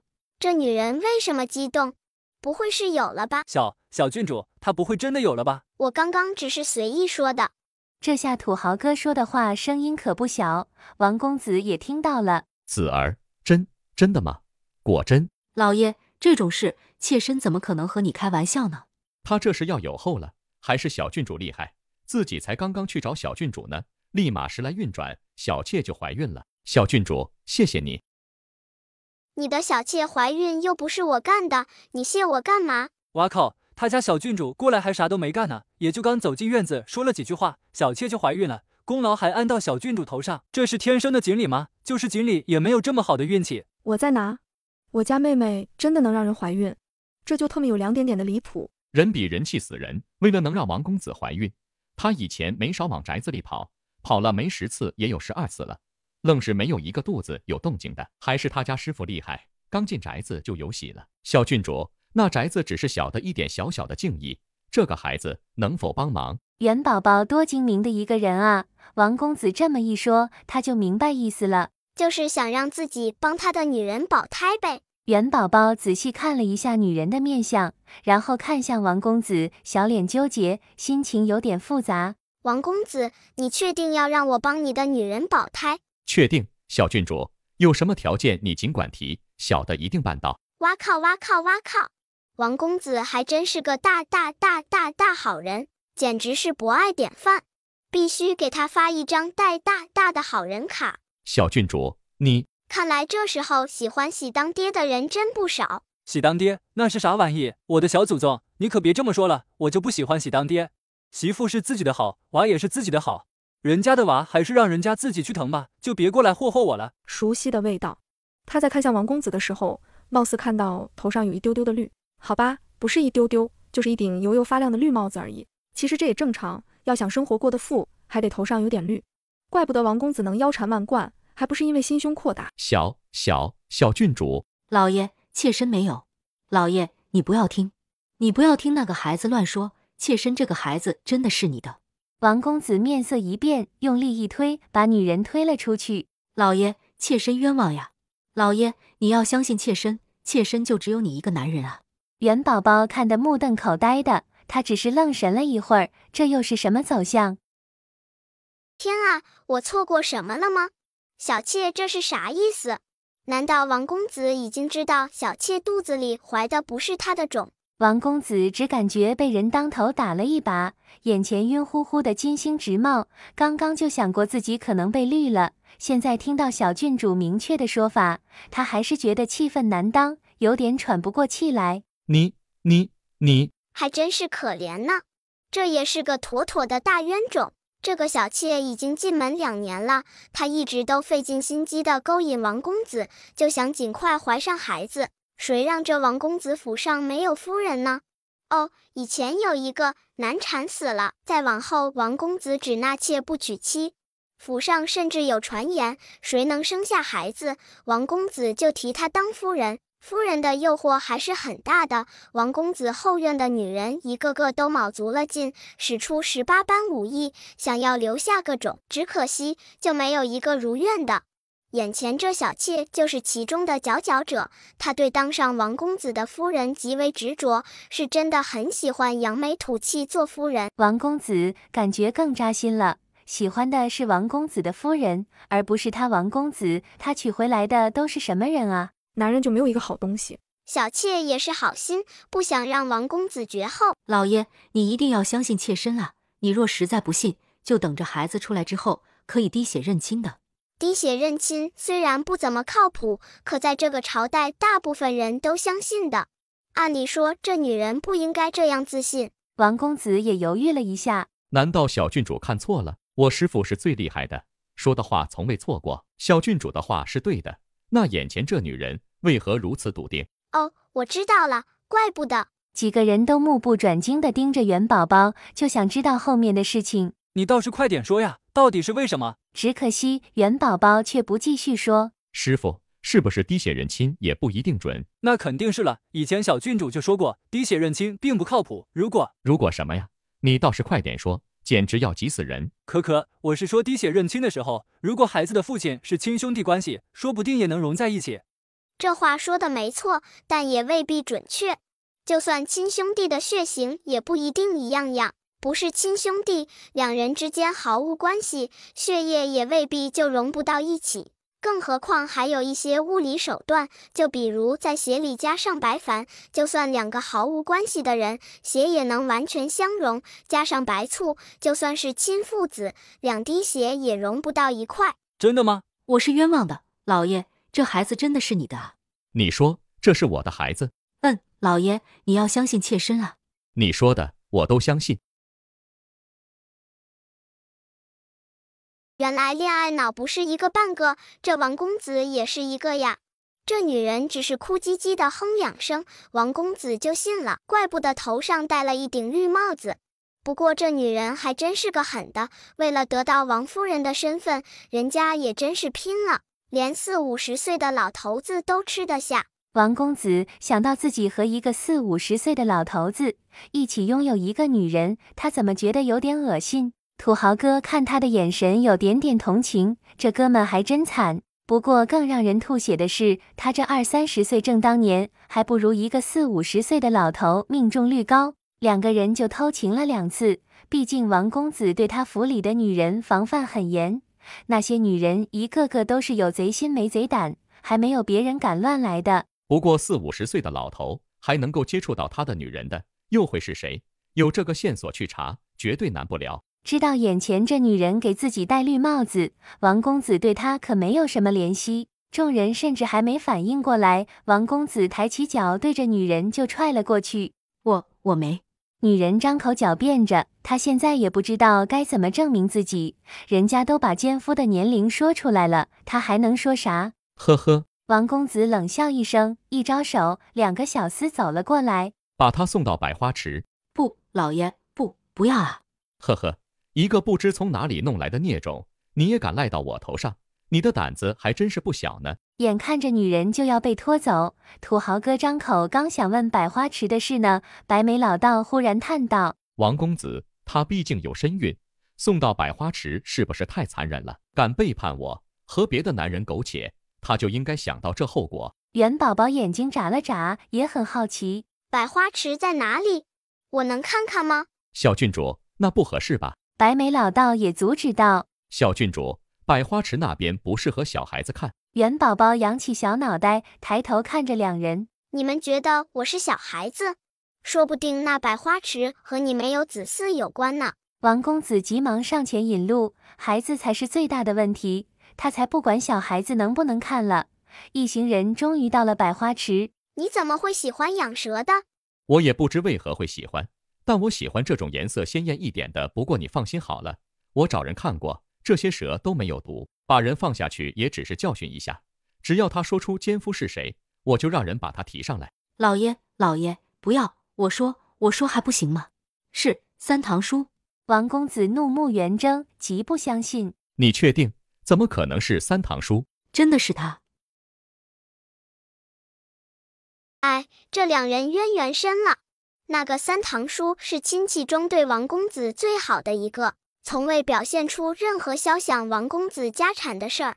特别是三堂叔家的哥哥和王公子一起长大，两人就像亲兄弟一般。知道王公子没有孩子，父子俩没少帮王公子想办法。别的亲戚还提过要过继给王公子孩子，可三堂叔也给否决了。那个三堂叔他还认识，说话的时候都是一副完全为王公子好的做派，真想不到用心如此险恶。不过若这事没被发现，小妾把孩子生出来，该喊王公子什么？爹爹还是堂哥？这还真是个大问题。呵呵，你还真好。来人，把这贱人给三堂叔送去。元宝宝狐疑地看着他，不正常啊，这王公子有这么好心？他的三堂叔和小妾都给他戴绿帽子了，他居然不追究，还直接把女人送过去让他们团聚。果然是个好侄子，孝顺呐呀，还真是奇怪。不过这小妾今天怎么还有血光之灾？我那个三堂叔惧内，三堂婶的脾气不好。元宝宝眼睛一亮，原来是个……我想去看，好想看看母老虎暴打渣男贱女。算了，还是我亲自把人送过去吧。不要，那女人真的是母老虎，她会打死我的。老爷，求求你看在我伺候了你2年的份上，饶我一次吧，要不然你还是把我丢到百花池里。元宝宝心里更加好奇，到底是什么样的母老虎能让一个小妾宁愿被蛇咬也不愿过去？你们怎么来了？三堂婶，恭喜你了。王多福，你这话是什么意思？她怀孕了，是我三堂叔的种，我这不远千里给你送回来了。你说什么？哎呦，我还以为你们夫妻2个都知道呢，原来这只是我三堂叔的主意啊。呵呵，这个女人背着我和我三堂叔搞在一起，还怀上他的孩子，我这不辛辛苦苦给你送过来了。你胡说，你就是勾引我家男人的狐狸精。你们在闹什么？三堂叔，我把你的女人和孩子给你送回来。多福，你这话说的是什么意思？这不是你的小妾吗？三堂叔，你还知道这是我的小妾啊？那你还和她搞在一起，甚至搞大了她的肚子。多福，你三堂叔我是什么性子，你还不知道吗？我王有利怎么可能做这种事？你可不要被有些人蒙蔽了。三堂叔，你这说谎不打草稿不脸红的本事，我还真学不来。不过这贱人自己都承认了。哎呦，这就是传说中的奸夫啊！元宝宝也打量着这个男人，又看了看小妾，最后忍不住暗自咂咂舌。这小妾还真是恶呀，一点也不挑。怎么说她都是花一样的年龄，长得也不差，怎么就连个40-50岁的老头都吃得下？她就不觉得恶心吗？果然真爱无罪，根本就不会管对方的年龄长相。不过这个三堂叔还真是有点奇怪，和王公子的渊源有点深呀。你胡说，我怎么可能？三堂叔还要狡辩，元宝宝的眼睛转了转，突然想到什么。三堂叔，我以为你对我是最好的，没想到三堂婶，这些年你为了我三堂叔操持家里家外，我也没想到到老了，他居然会搞出一个私生子来。不过这孩子既然是他的，我还是给你送回来了。王有利，老娘为你生儿育女，操持家务这么多年，你就是这么对老娘的？女人对着他的脸啪啪啪的就打了过去。王有利，你说你还要不要脸？你孙子都多大了，你居然还去搞人家小姑娘？我就没见过比你更不要脸不要皮的人，更何况那人还是你侄子的小妾，还有你这个小贱蹄子，好好的人不当，干嘛要去给人家当小妾？当人小妾也就罢了，就是你自甘堕落，你干嘛还要去勾引有妇之夫？勾引就勾引吧，你好歹选个年轻的，长得好看点的，你干嘛要找个糟老头子？啪啪啪啪，就连元宝宝听了也忍不住暗暗点头。说的简直太有理了，这小妾就是眼光不行。就算你真的想红杏出墙，你找个好看点、有钱点或者是年轻点的，干嘛要和个一无是处的糟老头子嘿咻？难道是因为糟老头子技术水平好吗？我打死你个死不要脸的！哇靠，这个胖大姐好厉害好厉害，打人都好有分寸。说的话好有道理，你看刚刚他打三堂叔的时候，绝对没有对着他的命动手。教训小妾也是一样，你别看他打人的声音不小，但也留有余力。关键是他从来没对小妾的肚子动手，没想让小妾流产。哇靠，我终于知道为啥他会没后了。明明是一脸的福运绵泽之相，结果却断子绝孙。原来是他祖母在作怪。师傅，这到底是哪里不对啊？风水是没问题，但里面埋着的人有问题。这不可能吧？难不成当时埋人的时候埋错了？不可能，绝对不可能。大钩，断钩。怪不得王公子的面相看起来一脸富贵，却断子绝孙，他的亲祖母就被埋在那里。王公子，什么叫亲祖母？他以前的祖母不是亲的吗？这其中居然还有狸猫换太子的戏码。果然还是要紧抱小郡主的大腿，天天都有热闹看，回回都有八卦瞧。只不过来研究一下为啥没孩子，结果愣是给他整出来一出狸猫换太子。关键是王公子的祖父那一代不就是个富商吗？又不是有皇位要继承，干嘛要整什么狸猫换太子啊？难道王公子的爹并不是王老太爷的亲生儿子？这简直太震撼人心了！就一个大写的惊诧，戏本子里都不敢这么写。关键是王公子的爷爷已经死了多少年了？那被换孩子是几十年前的事，居然都没有被发现。这是当时的人太过聪明，做得太天衣无缝，还是王老太爷太笨了，连自己的儿子被换了都不知道？王公子的爹是王老太爷的儿子，亲的，但却不是王老太夫人的儿子。意思很简单，就是说王公子的祖父是亲的，祖母不是。难道主导狸猫换太子的不是王公子的祖母，而是他的祖父？当年太夫人嫁给老太爷后，连着生了3个女儿，太夫人也是着急，她需要的是儿子。那时候太夫人已经嫁给老太爷10年了，可依然没有儿子，太夫人也很着急，找人看过也算过无数次，只不过算命的人说她命中无子，当时太夫人都快急疯了。他娘家的人就给他出了个主意，让他找人代孕生子。当然那孩子也得是老太爷的，要不然万一被爆出来，滴血认亲就麻烦了。太夫人想来想去，还是从贴身丫鬟中找了一个长得漂亮的，关键是和她有几分相似的。趁着老太爷过来的时候，直接把老太爷灌醉，再把灌了药的丫鬟送到他床上。当然之所以选中那个丫鬟，除了她长得好之外，还是因为她娘生了5个儿子。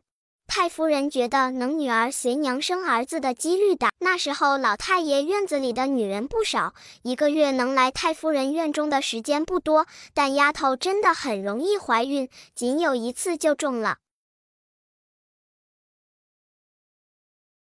更让太夫人纠结的是，知道丫鬟怀孕不久，她自己居然也有了身孕。太夫人不敢让人知道丫头也有了老太爷的孩子，直接把人关到密室里，怕以后丫鬟乱说话，一晚要毒哑了嗓子。后来太夫人也找人看过，大夫说她怀的很可能是儿子，丫头怀的也是儿子。当时太夫人就想把那孩子弄掉，只是身边的嬷嬷劝她不怕一万就怕万一，还是等孩子生下来再说。若两个都是儿子，到时候把丫头的孩子弄死也不迟。可谁能想到最后丫头生的是儿子，而她生的还是女儿。太夫人怀孕的时候，众人都知道她怀了一个，也不能把两个孩子当成双胞胎养着。急需一个儿子的太夫人，无奈之下只能把女儿送出去，把丫头生的儿子留在身边培养。所以王公子的爹虽然是太夫人唯一的儿子，太夫人对他却不冷不热，有时候态度极为厌恶。那丫头生了孩子之后，太夫人害怕留着人有隐患，在孩子满月的时候就把人勒死了，还让人把她的尸身丢出去喂狼。他知道这世上只有死人最可靠，甚至连他身边的嬷嬷也被他悄无声息地处理了，这件事就这样被捂死，这也是事情能瞒几十年的原因。然而他不知道的是，丫头家里也有未婚夫的，他的未婚夫也不知道从哪听到的消息，还是从山里把他的尸骨找了回来，就埋在那里。只不过那未婚夫也是个老实本分的汉子，无权无势，也没有钱，更不知道他的未婚妻是为何而死，也从未想过为那丫鬟报仇了。其实那丫头有什么错？就因为长得不错，他母亲生了5个儿子，所以他就应该被送到别人的床上，为人家生儿子，到最后还落了个惨死喂狼的下场。还有老太爷，说不定至死都不知道儿子并不是大夫人生的，只是一个普通丫鬟所出，他甚至都不记得那丫鬟长得什么样。王公子扑通一声跪倒地上，也不知为何，听到小郡主说这些的时候，内心深处一种很浓的悲伤情绪蔓延开来。小丫头算是横死，不过最后因为她未婚夫的关系，也算入土为安。再加上他的儿子是王家独苗，也继承了王家的财产，孙子更是独一份儿，也就是现在的王公子。小郡主，那现在该怎么办？当然是要化解一下小丫鬟的怨气了。不过具体怎么操作，这要看王公子的意思。元宝宝并没有给明确的答复。王公子，你的意思是？我准备在我祖父的坟旁边重新修一座坟，把我亲祖母安葬在那里。王公子，你觉得只要把他葬到你祖父旁边就够了吗？要不然还能怎么着？我祖父祖母还有亲祖母都死了这么多年了，就算我想给他报仇，总不能把我祖母挖出来鞭尸吧？有句话说得好，死人为大。就算当初他做了再多的错事，人都已经没了，我还怎么追究？再说了，现在王家一脉全都落到我亲祖母的孩子身上，这难道不是对他最大的报答吗？皇祖母，这个真的好管用啊！母妃，这是小宝宝炼制的丹药，已经找人试过了，效果极为显著，您可以放心试试。我才不是找美女姐姐试药呢，我做的丹药本来就极好，从来就没失败过。还有美颜丹，过2天我也要炼制了。我当然相信咱们的小宝宝了，小宝宝可真乖。小宝宝有没有给皇爷爷准备好东西啊？都多大年龄了，还和小孩子要东西？朕也只问小宝宝要。爱妃，你不喜欢朕瘦一点吗？以前你可不是这样的，你说最喜欢摸朕的8块腹肌了，等朕瘦下来，说不定又有了，到时候朕脱了随便你摸。老没正经的，瞎说什么呢？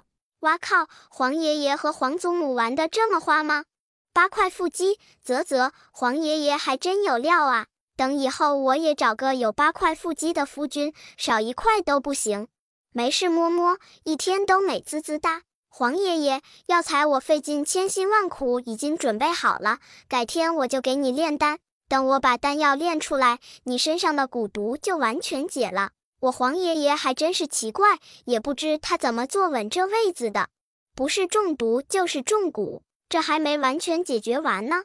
黄爷爷居然又有血光之灾了。皇上身形一震，有血光之灾？这怎么可能？大部分时间皇上都在宫里，而且身边的暗卫禁卫军无数，普通刺客想要靠近他身边都不可能，除非是……李贵妃和太后娘娘听到了，脸色也沉了下来。到底是谁？一直都想害皇上，这一次次的，关键是他们查到的人都不一样，难道是别的国家的人？我还以为剧情全都崩坏了，原来关键时刻都有人出来纠正剧情。前世黄爷爷死得很惨，被偷偷囚禁起来，各种的折磨，每天都过得生不如死的。那人还在他面前洋洋得意。只可惜那时候我爹根本就不知道黄爷爷没死，要不然，其实破解剧情最快的办法应该是让我爹登基，那个人就没有当皇上的可能，难不成他还造反吗？可前世，后来我爹知道我娘惨死，还是因为心机女的挑拨，他自己都疯了，根本就无心朝政，要不然也不会发现不了皇上假死的异常。这一次元宝宝想的比较多，皇上一边听一边分析着。前世那个夺了他皇位，还把他关起来各种虐待的人依然活着，但绝对不是翼王。我想起来了，前世那人能顺利登上皇位，最重要的一个因素就是勾结外邦，但是勾结的哪个国家的人，我怎么记不得嘞？宝宝，快点帮你黄爷爷诊脉看看，最近一段时间他的身体怎么样？你黄爷爷也太辛苦了。太后着急地说着，柳娇娇在一边听得直抽嘴，她连忙低下头，不想让众人看到她的神色。最近一段时间，皇上可不是太辛苦，朝廷的事都不管，勉勉强强上完早朝之后，就来李贵妃这边，御书房那边只是偶尔过去一趟，奏折啥的全都丢给翼王。你说他怎么辛苦了？还在御书房干苦工的翼王，他就是捡来的，辛辛苦苦都没有一个人说他好。特别是他的宝贝闺女，3天2头还想挖他家墙角，想领着他媳妇私奔，想想就不是个省心的。元宝宝可是皇上的贴心小棉袄，肯定是迈着小短腿儿噔噔噔的过去诊脉。黄爷爷的身体还是棒棒的，皇祖母、皇太祖母，你们2个就不要担心了。黄爷爷，前几天我还找到了一个好吃的东西，晚点让御膳房的人做了，让你尝尝鲜儿。小宝宝，什么好吃的呀？一会你就知道了，我敢保证，以前你从未吃到过。真的吗？那一会朕可是要好好尝尝。父皇，儿臣听说狗熊国的人要来。什么狗熊国？就是狗熊国。以后说话给朕板板正正的，这乱起名的性子，也不知道是随了谁。月华姑姑，你要一起吃小龙虾吗？这东西怎么包啊？元宝宝看着月华想发作又发作不了的样子，心里暗自好笑。其实他这个姑姑不恋爱脑了之后，还是挺可爱的。只是，哇靠，不看不知道，一看吓一跳，我月华姑姑居然……你刚刚问狗熊国何事？我听说他们熊大太子的要来，父皇，他们不会是想和亲吧？对了，好像还有一个什么公主。父皇，我可是你最宠爱的女儿，你不会狠心把我嫁到狗熊国吧？我算是知道为啥了，我黄爷爷没事，就算那什么公主过来，人家的目标也不是我黄爷爷。元宝宝心里松了口气，黄爷爷年龄都不小了，就不要再霍霍人家小姑娘了。月华姑姑居然又有烂桃花，她不会真要和亲吧？小宝宝，你刚刚说……月华公主想问一下烂桃花的事情，可后面的话说不出来，把她急得嘴巴张张合合的，小脸更红了。月华姑姑，你不要着急，这小龙虾还有很多呢，你要喜欢吃，晚点让御膳房的人专门给你送一盆过去。哎，也不知道是哪个不长眼的，能看中我月华姑姑。啧，这朵烂桃花还挺粘人的。月华公主直到回了宫里，还是有气无力、无精打采的。母妃，要不然你先给我找个靠谱点的驸马吧。那什么熊大太子马上就要来了，我可不想嫁过去。听说那边的环境很差，冬天能冻死个人，还不如在京城随便找个驸马呢。月华，你想清楚了。月华，你和母妃说句实在话，是不是你父皇和你说了什么？他真的决定要让你和亲了？其实听到狗熊国的什么太子要来，静妃娘娘就慌了。现在成年的公主就只有她的女儿一个，若那什么狗熊太子真的想要和亲，女儿最危险了。月华哇的一声就哭了。好了，别哭了，时间这么近，你让母妃上哪里给你找驸马去？要不然还是找你表哥吧，你们两个的年龄差不多，嫁过去有你外祖母和你舅母看着，也不会让你吃亏，还没有婆媳矛盾。你别说，这还真是挺合适的。静妃娘娘的娘家还真有一个表哥，今年不到20岁，各方面都不错，就是有一点点胖。母妃，要不然咱还是随便选个人当驸马吧。你这小丫头胡说什么呢？成亲可是女人一辈子的事，怎么能随随便便找个人当驸马？你可是我唯一的女儿，我一定要给你找一个可靠的人。可靠的人没问题，可她不想嫁给一头猪啊，要不还是找小郡主看看有什么好办法吗？小郡主你说什么狗熊国太子？我看他就是吃饱了撑的没事干，他们国家就没个女人吗？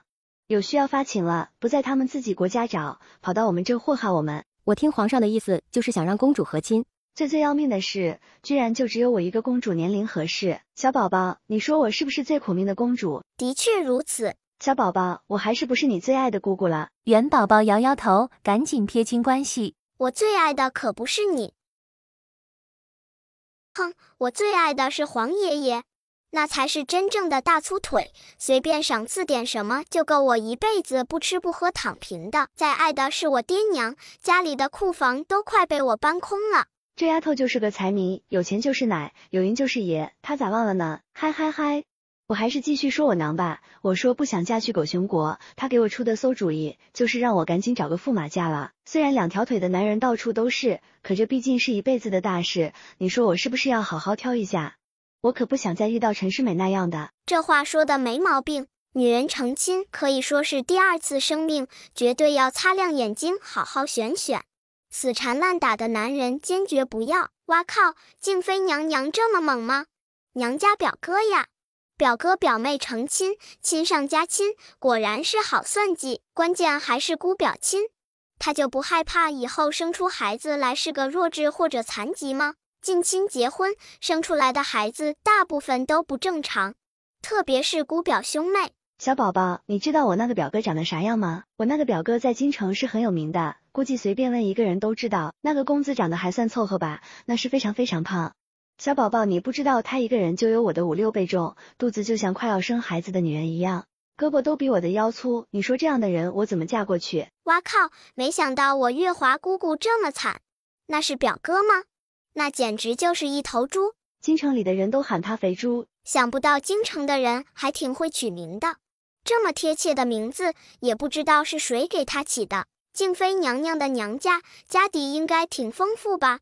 我手里还有瘦身单呢，下一个客户可以锁定了。优质客户难求，看在月华姑姑的份上，我一定要狠狠宰她一笔。我不想嫁了，谁都不嫁。月华姑姑，你也不要太伤心了，你就放心好了，那个狗熊国的太子就是一朵烂桃花，掐掉就是。你帮我掐掉。烂桃花又不是正宫桃花，你自己注意一点就行。不过你这正宫的桃花也有点亮了，这说明你最近红鸾心动，好事将近呢。小郡主，有没有一种可能我不用嫁人？你也知道我的眼神不好，我这不害怕再被人骗吗？这个说不定你命定的夫君是个很优秀的人呢。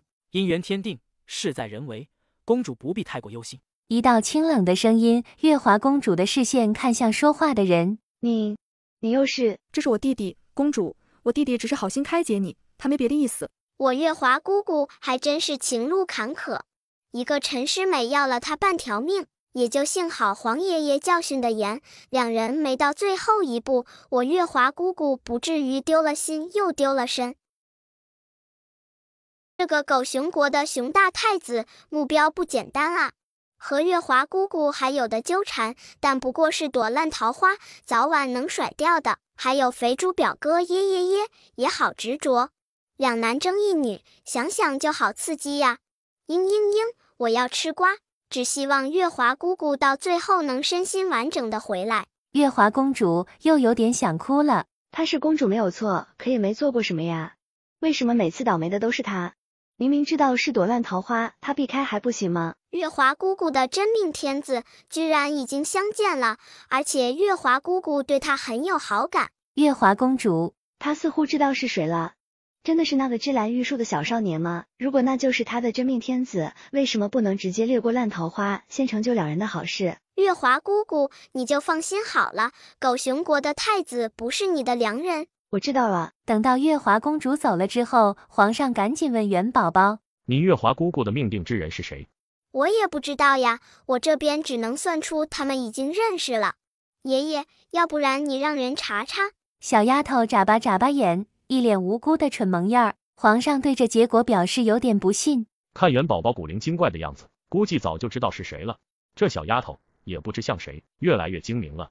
我都很意外呢，我简直不是红娘，我就是天上下来的小天使。若不是我，月华姑姑怎么可能遇到她的小驸马？哈哈哈！而且我还给皇爷爷找了一个好帮手，就是两人年龄悬殊有点大，人家会不会嫌弃我月华姑姑太老了？这小丫头想的都是什么乱七八糟的？你想之前就不能把名字说出来吗？好嫌弃他的女儿老，谁这么大胆子？拖出来，先揍一顿。不过，小宝宝，你确定要把你美女姐姐和土豪哥凑一对？元宝宝眨巴眨巴眼，顺其自然呗，我又不包办婚姻。可这两人若是在一起，你以后想要见到你美女姐姐，可就有点难喽。有吗？要不然他再算一下。小宝宝，你快帮我想想，我现在该怎么办？我可是听说那个熊大太子已经入京了。他们狗熊国没女人了吗？他来这里找。我才不要嫁给狗熊国的人呢。杨玉环在一边看得好奇。狗熊国，听说他们那边的人一个个都长得人高马大的，而且全身上下到处都是毛，就和狗熊一样。缩在一边当背景板的土豪哥，其实没那么严重。那还真是挺恐怖的。幸好我只是个商户之女，这事和我无关。别太自信，说不定下一个就是你。玉环姐，我还以为咱们已经是朋友了呢，没想到你居然在这里幸灾乐祸。和你是没关系，可和我有关啊。他们要来求去娶，我就是头号怀疑对象，别在这幸灾乐祸的了，等过几年你也是。元宝宝忽然觉得生活没有那么美妙了。现在的他是小郡主，若万一皇爷爷脑袋一抽，让他爹当皇上，是不是以后他也成了小公主？公主是有可能联姻的。那我就早点找个驸马，这次回去我就开始找，我要玩娇娇相公养成计划。小宝宝，你还要不要脸？才多大呢，就想养相公了？我这不是为了有备无患吗？提前养下个备胎，关键时刻可以派上用场。我现在养还来得及吗？你就放心好了，皇上不一定会让你和亲的。可眼下只有我的年龄最合适。2小时后，花园里，月华公主久仰大名，这是我的一点小小心意。哇靠，这就是传说中的熊大太子吗？果然不愧是狗熊国的人，这身高足足有2米了吧？还有这身形，看起来好矫健，好壮硕，而且不是很胖的那种。你看看他的拳头，攥起来就像沙包，一拳下来会不会打死人？哎呦，我月华姑姑还真是惨了，也不知够不够熊大太子一拳打的。你，月华公主话都说不利落了。他真的不想死哎！最可恶的是小郡主不但不帮他，还在这里幸灾乐祸的。就连杨玉环也缩在一边，话都不说一句。熊大太子脸上露出一个自认为很迷人的微笑，其实他长得不差，有一种很粗犷的美。这熊大太子还是挺有耐心的，也不知在这等多久了，还知道拿着几枝花。月华公主，本王很倾慕你。你快点走。不知道为何，就感觉现在的月华公主的确挺可怜。月华公主并没有回宫，还是死乞白赖、死不要脸的跟着元宝宝回了翼王府上。小宝宝，怎么说我都是你最爱的姑姑，不管怎么说，你都得和我想办法摆脱这个熊大太子。我不要嫁到狗熊国，我也不要嫁给熊大太子啊！我可不想往后余生和只狗熊在一起。元宝宝也是一个头2个大。你是不是求错了人？以前的时候还感觉我月华姑姑挺聪明的，可现在一看，简直就是个聪明的小笨蛋。她有这功夫和我磨叽，还不如出去磨我皇爷爷呢。她也不想想这件事，真正能做主的还不是我皇爷爷。不过最关键的还是她自己，赶紧找个男人把自己嫁了，那狗熊太子还能有什么办法？总不能抢婚吧？王妃，外面有人求见。是何人？是袁公子。让他滚！不见，不见，我不见。他现在都快烦死了，一个人都不见。袁公子，难道是不是长得有一点点胖？哇靠哇靠哇靠！优质客户自己找上门了，这不会是月华姑姑的大表哥吧？哎呀呀，如果熊大太子一起来才好呢，我也想见识一下两男争一女的名场面。你小丫头就是想看热闹。有没有人收小孩子？快点把这家伙卖了吧，留在眼前碍事儿，看着还蛮糟心的。快点让他进来。不要，这是我家，客人就要有客人的自觉。袁宝宝哼了一声，谁也不能耽误我赚钱，这可是一栋小金库，不拿下来我就不是元宝宝。小郡主，你缺多少钱？我可以给你的。那请你不要卖姑姑好不好？柳娇娇忍不住扑哧一声笑了，果然还是她家小郡主就喜欢钱。也不知道静妃娘家是怎么养的，这伙食也太好了。不过大表哥虽然长得胖，礼仪什么的还是可以的。表妹，好久不见。月华表妹，你的事姑姑和我说了，我同意她的提议。可我不同意。月华表妹，我会对你好的。可我不想你对我好，表哥，咱俩不合适，那都是我母妃一厢情愿的想法，你不要放在心上。可我已经答应了。我没有答应，表哥，在我心里你就是我的亲哥哥，咱们两个是不可能在一起了，求求你放过我吧。哇靠，这就是大型表白翻车现场吗？我还是第一次看到这么无语的表白现场。大表哥好可怜，不就是稍微胖一点吗？有句古话说得好，所有的胖子都是潜力股。看看静妃娘娘的容貌，大表哥瘦下来绝对也是一个漂亮的仔。忽然听到一个小姑娘的声音，大表哥心里惊诧，脸上却没什么表情。静妃娘娘是他的姑姑，又不是他的亲爹娘，她的容貌会和贵妃娘娘有关吗？现在好了，月华公主要被逼婚，姑姑想让她娶了月华表妹，她都同意了，可月华表妹居然不同意。不用想也知道，肯定是因为她傲人的身材。月华公主低下头，她只是想找个看起来可以的夫君，怎么就这么难呢？不过胖怕什么？小宝宝，我这里可是有瘦身丹的，只要银子给的够，保准让你变成一个瘦小伙。小郡主，听说你……大表哥想要说，听说你有瘦身丹，可以卖给我一颗吗？小郡主，我知道你是最厉害的，主意最多，我现在喝口凉水都胖，你看有办法让我瘦一点吗？放心好了，我手下有2个温泉庄子，都送给你。元宝宝听到有2个庄子，大眼睛都亮了，看向大表哥的眼神就像在看一座金山。哇靠，不得不说，还是大表哥厉害，上道啊！一出手就是2个温泉庄子。可我是那种为了2个温泉庄子才出手的人吗？我才不是呢，我可是助人为乐的好郡主，绝对不是为了2个庄子。只是大表哥的盛情难却，如果我不收下的话，大表哥多没脸。我这边的要求很简单，只要你能帮我减肥，让我变成一个正常人就行了。大表哥，你还真是客气了。不过你就放心好了，不管你是真胖假胖还是什么，各种原因引起的胖，在我这边都是手到病除。小郡主，难道我的身体有啥问题？元宝宝摇了摇头，看向大表哥的眼神带着一丝怜悯。看你胖起来应该还不到5年吧？其实以前我也不胖，也是京城有名的帅小伙，后来忽然之间身体开始发福，不管吃啥东西都长肉。小郡主，是不是我的身体有问题？你是被人下毒了。这些年也看过很多大夫了，他们都没看出什么来。当然看不出什么来，因为中的毒很特别。哎，想不到古代也有这么聪明的人。我现在更好奇的是，到底是谁这么丧心病狂？小郡主，那我中的是什么毒？可有解药？就是小宝宝，你快点说。你不是不喜欢你的大表哥吗？现在知道着急了。我不是这个意思，这毕竟是我表哥，我也希望他好好的，他就像我亲哥哥一样。元宝宝无语问题，仰起头，不去看月华公主的表情。准确的说，我也不知道你中的是什么毒。以前你是不是特别聪明，是家里人的希望？可就你现在的情况，如果不减肥控制一下的话，你最多也就活2年。那人还真是个高手，这才是真正的杀人于无形。就算你再聪明再厉害，活不了几年，还有什么办法？英年早逝，注定了家里的一切都落不到你身上。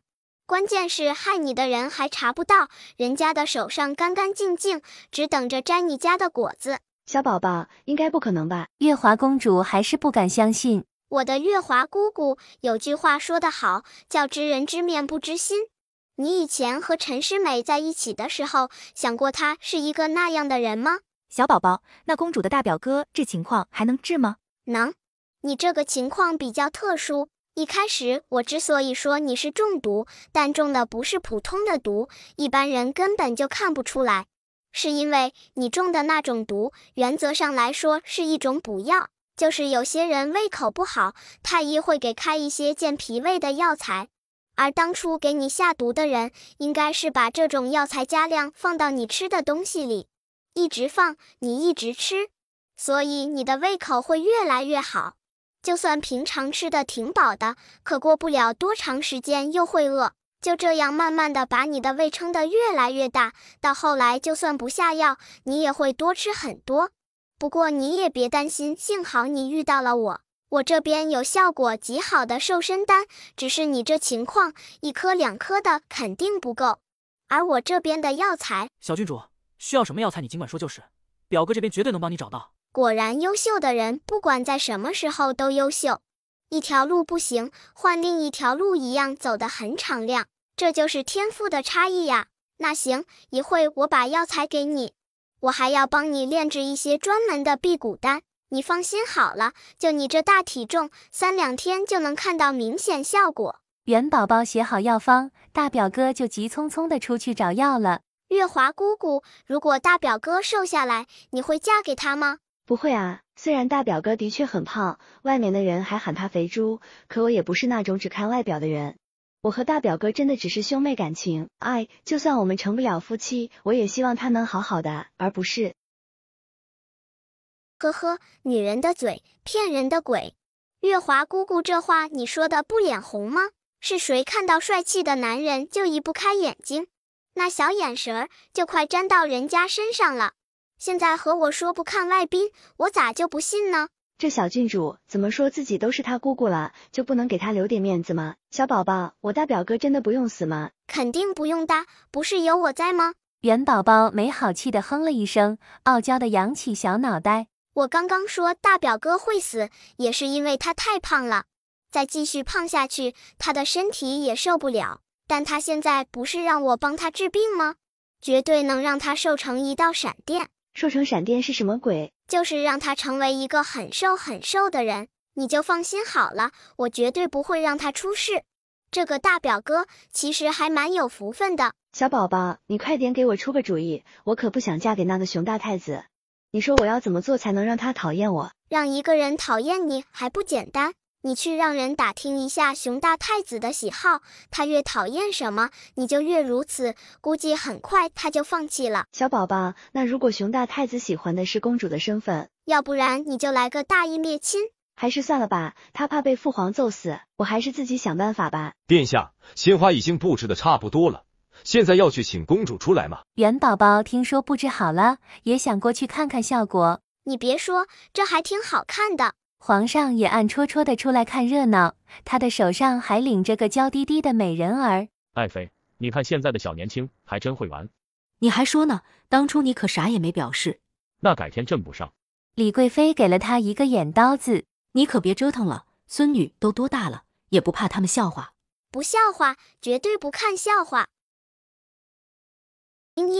皇祖父和皇祖母，你们2个随便折腾，再摆个比这更大的花坛也行。现在皇祖母越来越漂亮了，到街上随便走一走，绝对有年轻的公子过来和她搭讪。李贵妃听到小宝宝的心声，欣喜万分，转头去找，才看到不远处的小人儿。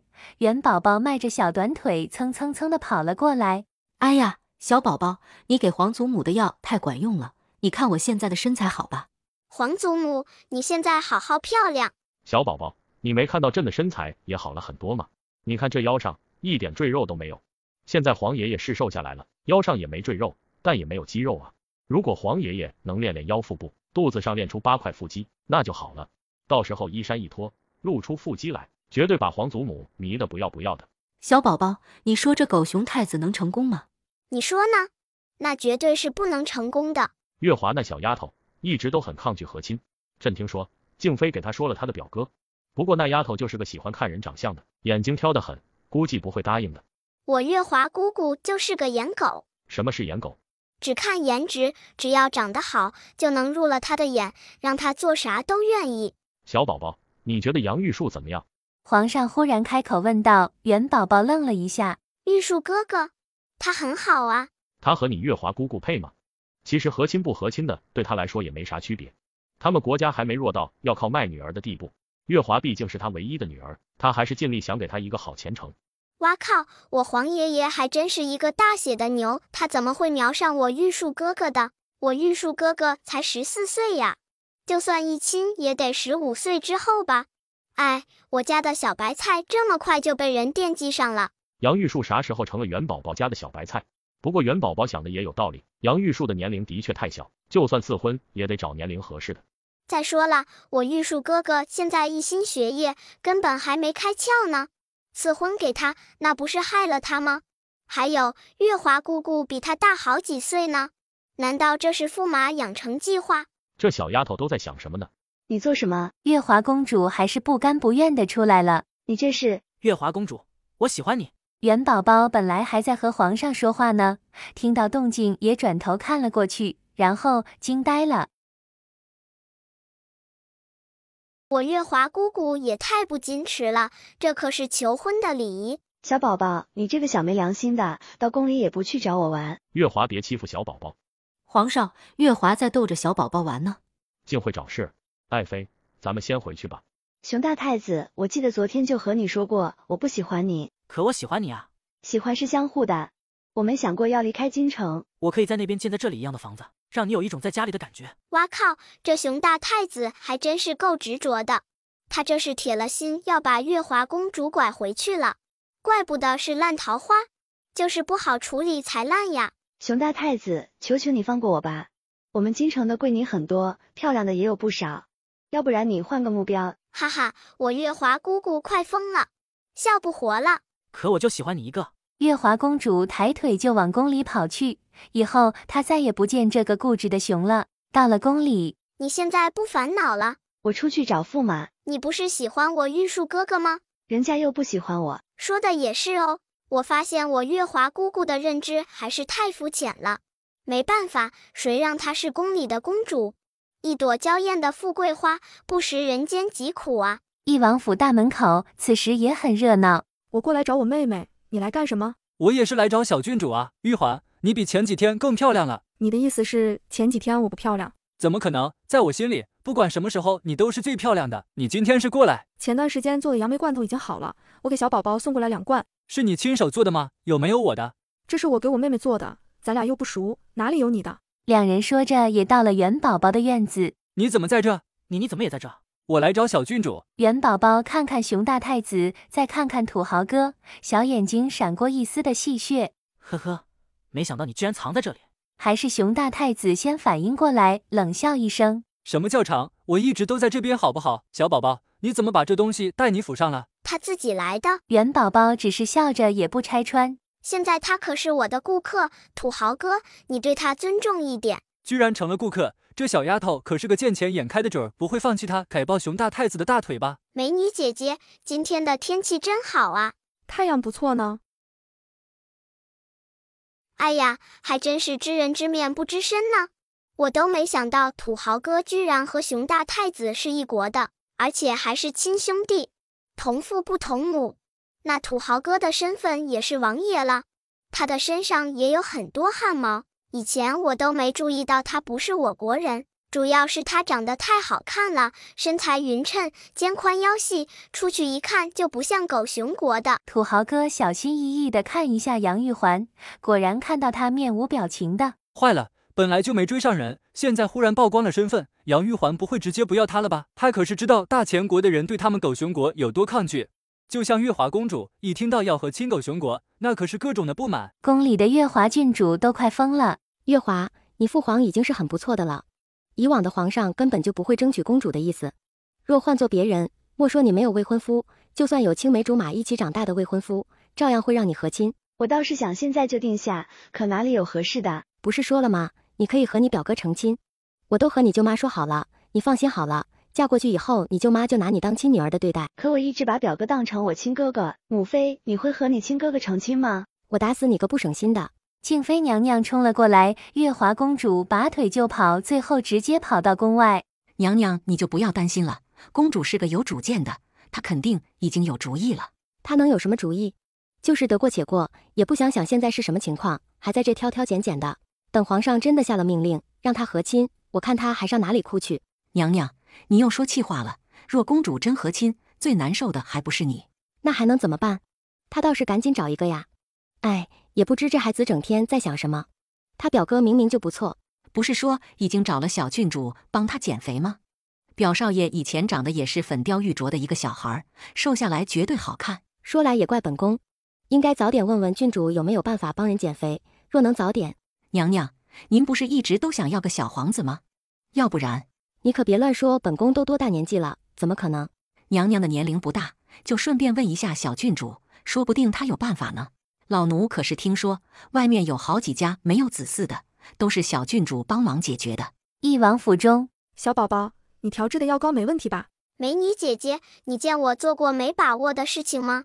其实这脱毛也不是什么大事儿，没啥技术难度，你就放心好了。待会儿绝对给你一个白白净净的土豪哥。小宝宝，你胡说什么呢？我和他没什么，我也不可能嫁给他。你也知道我家情况，我娘不可能同意我远嫁的。美女姐姐，缘分的事不好说哦，你也不要说得太满。杨玉环心里咯噔一下，她知道元宝宝会算命，难道他的姻缘就是土豪哥？土豪哥虽然是个皇子，但他身上的气息很干净，这一点我还是可以确定的。以前他也没有过别的女人。如果你能放开偏见，说不定会看到一个不一样的土豪哥。再说了，你也知道他的条件，如果你这边对他真的毫无兴趣，他可能会从我们京城找一个贵女，或者回国后随便找个人成亲，他也会一心一意的对那个人。可是美女姐姐，你觉得这样专情的人还好找吗？小宝宝，你也知道我和他的身份天壤之别，我不会去做不切实际的美梦。美女姐姐，别的你都不要多想，只要遵从自己的心就好。再说了，他身边也未必安生。你也知道，普通的大家族都有勾心斗角，更何况是皇室呢？你以为熊大太子真的喜欢我月华姑姑？杨玉环沉默了，她知道熊大太子对月华公主更多的是利益，他相中的是月华公主的身份。师傅，终于都脱完了。那两人怎么还没出来？2个人在那呢。谁说女人无聊的，男人更无聊？这有啥好比的？还和谁没有一样？不过熊大太子还是不如我土豪哥干净，府里的女人都数不过来了。你楚江淮，你不是真的不行了吧？哈哈，还真是活该呢。你倒是行，府里的女人都数不过来了，还一个种都没有。你胡说八道什么？我这不是太子妃还没有吗？等有了太子妃，1年我就生10个8个的。哎呦，简直是笑死我了！还1年就生10个8个的，他以为他是猪啊？老母猪都没有他能生。小宝宝，那熊大太子府里到底有多少女人？也不多吧，估计也就2、3、4、50个。呵呵，还真是中 X 呢。小郡主胡说，我哪里有那么多女人？月华公主，我和你保证，咱俩成亲之后，我绝对不会碰别的女人一下。你肯定不会碰他们呢。男人的话要是相信，还不如相信母猪能爬树呢。你不会碰他们，只会睡他们而已。我不喜欢种 X， 就算你把全身的毛都脱光了，我也不会喜欢。公主，我和你发誓，以后绝对不会睡别的女人。以前的事无从改变，以后我绝对对你一心一意的。熊大太子也是着急了，这次离开之前，母后可是说过，无论如何都要把月华公主娶回来，和大钱国保持友好关系，关键时刻人家才能助他一臂之力。呵呵，和我有什么关系？宝宝，咱们吃饭去。烂桃花就是烂桃花，哪有这么容易甩开？另一朵烂桃花应该也快到了。几个人刚出来翼王府的大门，就听到一道惊喜的声音：表妹，你真在这儿啊？让我好找呢。我娘喊你过去吃饭。我就说另一朵烂桃花也快到了吗？你看，他来了，他踩着地动山摇的步伐来了。你别说，小郡主说的话还是蛮有诗意的，形容的也很贴切。大表哥比较胖，走路的时候可不就是踩着地动山摇的步伐来了？不用。可我娘一直在等着你，这也是静妃娘娘的意思。去吧去吧，该来的躲不掉，赶紧过去说明白也好。不过，小郡主，药材都凑齐了，一会儿我就让人给你送过来。没问题，晚点我就帮你做丹药，你就放心好了。到时候我再给你贴上2张符，有符和丹药一起作用，见效会更快。小郡主，等我减肥成功，一定再给你包个大礼包。元宝宝的眼睛一亮，礼包什么他最喜欢了。对了，小郡主，你做的这种瘦身丹，虽然药材有点难寻，但也不是特别贵。若我真的减肥成功，咱们可不可以合作售卖？这又是一个商业天才。我发现古代人就没有几个笨的，大表哥就是个活生生的招牌呀。你可是救了我一命。这话倒是不假，若遇不到我，大表哥活不了几年。这也是大表哥命不该绝，他的好日子在后面呢。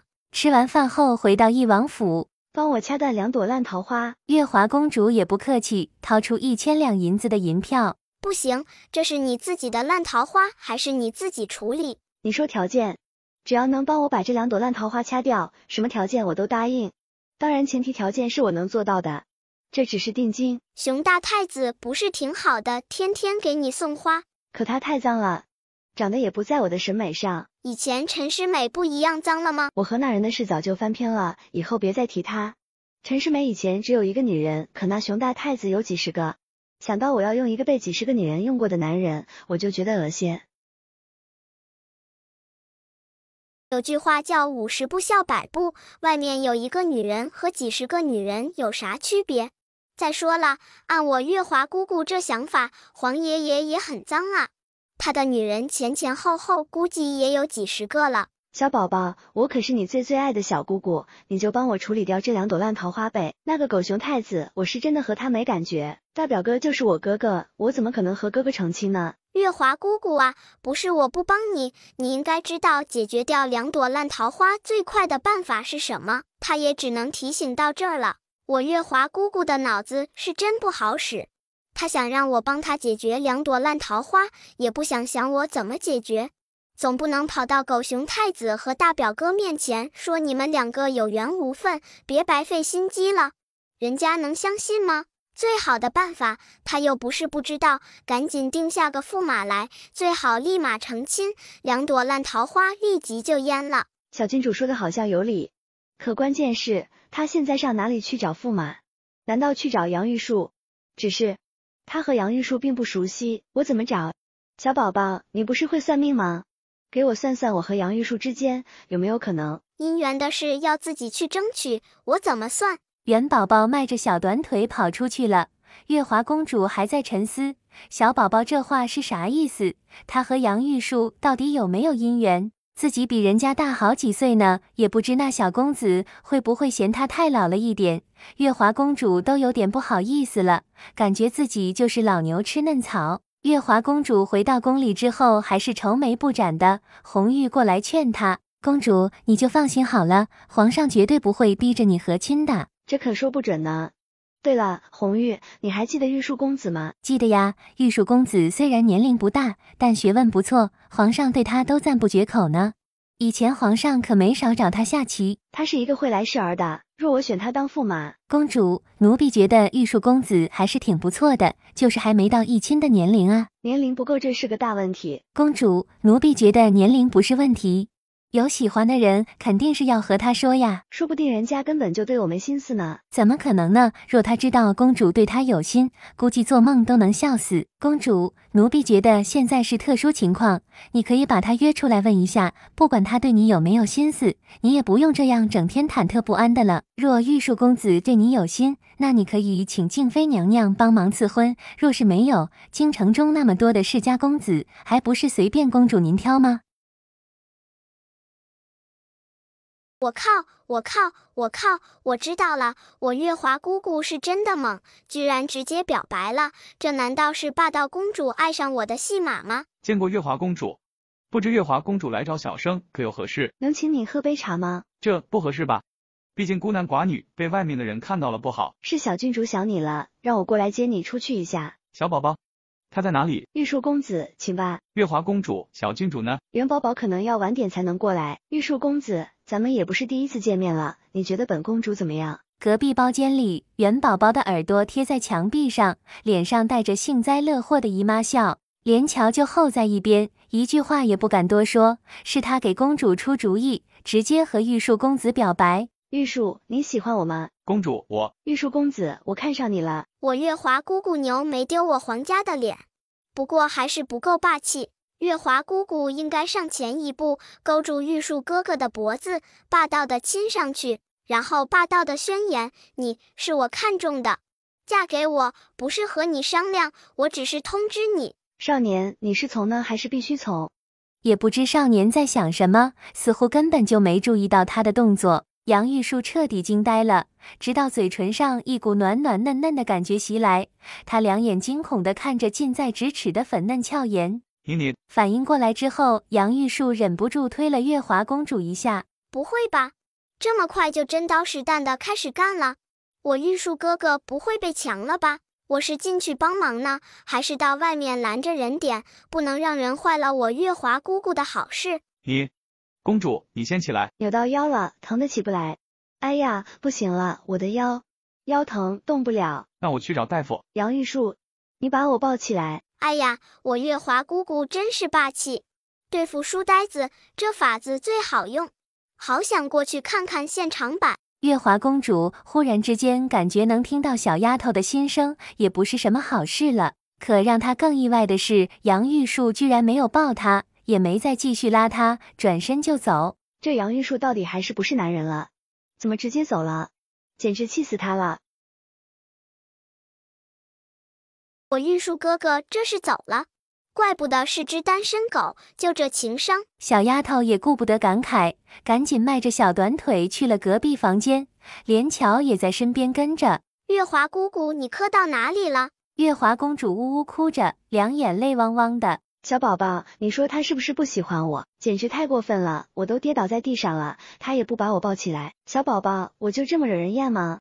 气死我了，要不然我还是去狗熊国吧。不管那个熊大太子有什么意图，最起码现在对自己是一心一意的。估计我这人就是这个命，想找一个喜欢的人，怎么就这么难呢？那个月华姑姑，你说有没有可能他出去给你找大夫了？虽然这可能不大，可也说不定啊。我玉树哥哥还没开窍呢，直男就是这样，太过花言巧语的男人也靠不住啊。月华公主哭得伤心，元宝宝在一边劝了几句。月华姑姑，你可不要冲动，若真的去了狗熊国以后，你想见我都难了。而且如果在那边受了委屈，也没有人能给你撑腰，死在外面都未必有人知道。哇，月华公主哭得更伤心了。实在不行，你还是嫁给大表哥吧，我可以给你保证，绝对会让他瘦下来的。你想想，找一个长得好能入眼的人，未必靠谱啊。但大表哥绝对可以，他这么胖的时候，你都不嫌弃他，等他瘦下来，对你也是一心一意的。你说是不是？可他是我的表哥，我一直把他当做哥哥。你不是说表兄妹之间成亲的话，以后生出来的孩子可能是傻子吗？是有这种说法。万一你就是幸运的一个呢？总不能生出来的孩子全都是傻子吧？要不然你们多生几个，这里头肯定有正常的。月华公主哇哇大哭，连乔在一边都快急死了。小郡主这是在劝人吗？分明就是拱火。小郡主，要不然你先回去吧。那你好好劝劝我月华姑姑。哎，谁让我不是男人呢？咱也不会说好话劝女孩子呀。元宝宝走了，还是有点不放心。他想了一下，要不然找个女孩子来劝劝。你说什么？月华公主哭了，让我过去劝劝月华公主。我这笨嘴笨手的也不会劝啊。月华公主为什么会哭？失恋了呗。还能为什么哭？还不是因为你弟弟。月华公主喜欢你弟弟，可你弟弟还没开窍呢。两个人都亲了，然后你弟弟那渣男甩腿就跑。你是连小姑娘吧？我家主子想见你一面。连乔犹豫了一下，还是跟着过去了。当看到熊大太子的时候，连乔心里暗喜，没想到堂堂一国太子也会主动见他。你就是连乔姑娘吧？连乔姑娘还真是漂亮，比我们国家的大家闺秀还要好看。太子说笑了，连乔不过是个丫头。连乔姑娘谦虚了，姑娘美丽动人，娇憨可爱。连乔姑娘，我心悦于你。你也知道，我这次过来的目的就是要和亲，最好的和亲对象就是你家主子。虽然我最喜欢的人还是你，可你也知道我的身份。殿下，连乔不过是个丫头，不许你如此妄自菲薄。连乔，等公主和亲之后，我就提你做我的侧妃。殿下，你刚刚说的是真的？熊大太子温柔一笑，弯腰把连乔抱了起来。那本太子就给你点安全感。殿下，你真的会收连翘做侧妃吗？那是自然，到时候公主是太子妃，你是侧妃，你们也可以相互扶持。殿下，妾身知道该怎么做了。乖，等回到狗熊国，本太子不会亏待你的。连乔走后，一个5、6岁的小姑娘悄悄走了进来。暖暖，你怎么来了？太子哥哥，事情进行的怎么样了？暖暖说的没错，他对姑的话言听计从。不过有件事我还是不太明白，这个连乔不过是个小小的宫女，真的能左右月华公主的想法？呵呵，太子皇兄，有些事最怕的就是潜移默化。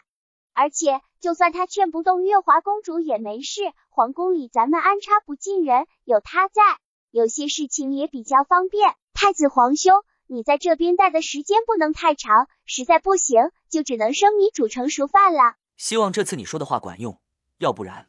月华，快点过来，这是哪个不长眼的欺负你了？还能是谁？你说是母妃？要不是你一直逼着我选驸马，我怎么可能？算了算了，以后驸马的事，母妃不会逼你了。反正大不了你就去狗熊国和亲呗，母妃就当没有你这个女儿就行。母妃，我不是故意忤逆你的，我真的觉得和表哥在一起不合适，主要是我们两个之间就是兄妹之情。再说了，我可是听小郡主说过，像这种表兄妹在一起的话，以后生出来的孩子很可能不正常的。怎么可能？你看多少表兄妹亲上加亲的，那他们生的孩子都正常吗？是不是有些人一直都怀不上？这2天你一直都和小郡主在一起，可惜那就是个小没良心的，也不知道帮我解决一下现在的难题。你还好意思说呢？小郡主才多大，她能给你找个驸马不成？她虽然不能帮我找个驸马，但她可以算算。难道土豪哥和美女姐姐眉来眼去的？现在土豪哥居然也是狗熊国的皇子，你说美女姐姐是不是也要？应该不太可能吧？堂堂皇子真的会娶一个普通的商户之女吗？公主，以前奴婢就听说过，这女人一辈子最重要的是找一个喜欢自己的男人。如果有2个人可以选择，一个是自己爱的，还有一个是爱自己的，最好还是选一个爱自己的，这样一辈子才会过得幸福。追着一个人跑的滋味可不好受。你怎么知道这些话的？奴婢也是出去听到的。公主，你不要生气，奴婢只是随口说说。奴婢觉得玉树公子家里只是做生意的，他现在还是学子，现在也没有考上功名，所以他应该是自卑的吧。毕竟公主你和玉树公子的身世悬殊太多了。殿下，奴婢这次过来找你是有好事儿。我家公主就是个没眼力见的，她的眼神不好，也不知怎么的，看中了一个弱不禁风的书生。什么名字？居然敢抢我看上的女人？主要是那可是杨姑娘的弟弟。杨姑娘？就是杨玉环，一直都待在小郡主身边，小郡主把她当成姐姐看的。熊大太子的眼睛转了转，他似乎知道连乔说的女人是谁了。该不会是他那个好弟弟看上的女人吧？还真是有意思呢。如果能勾到手里，好好的玩一番，让他的好弟弟看到了，那效果肯定极好。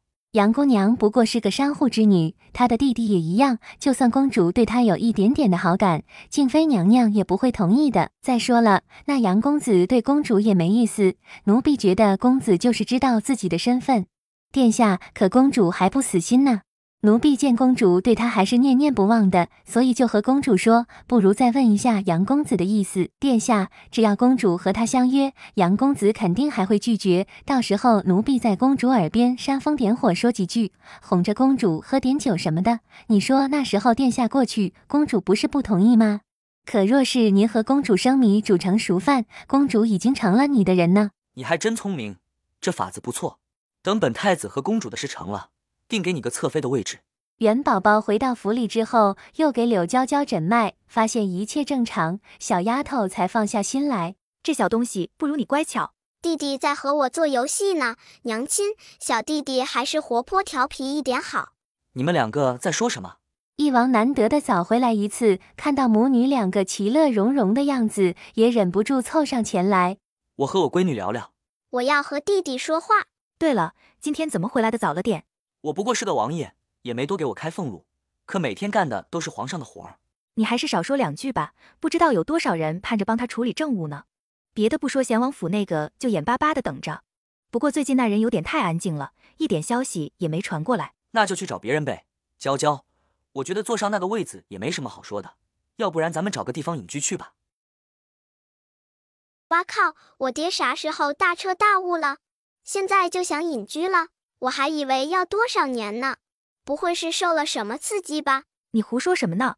在其位，谋其政，你可是堂堂王爷，怎么能这么不负责任的走了？还是我娘有觉悟，就不应该便宜了别人。再说了，你可是堂堂王爷，手里还有兵权的，就算你放弃了躲起来，别人登上那个位置以后能放过你吗？你不想争，可有本事就碍着别人的事了。翼王的眼神一暗，他也知道到现在就是找退路都没有，唯有上前一步。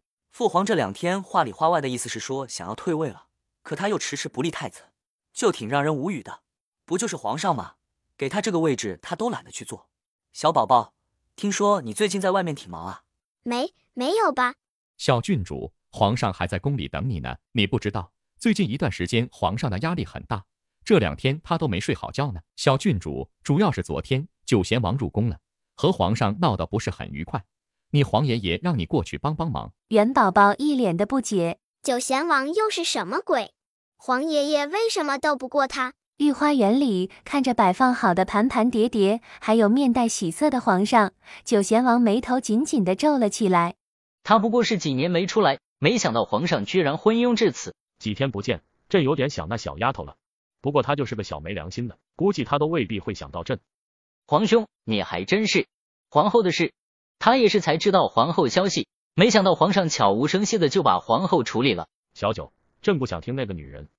皇兄，皇后这么多年陪在你身边，没有功劳也有苦劳，你不应该。够了。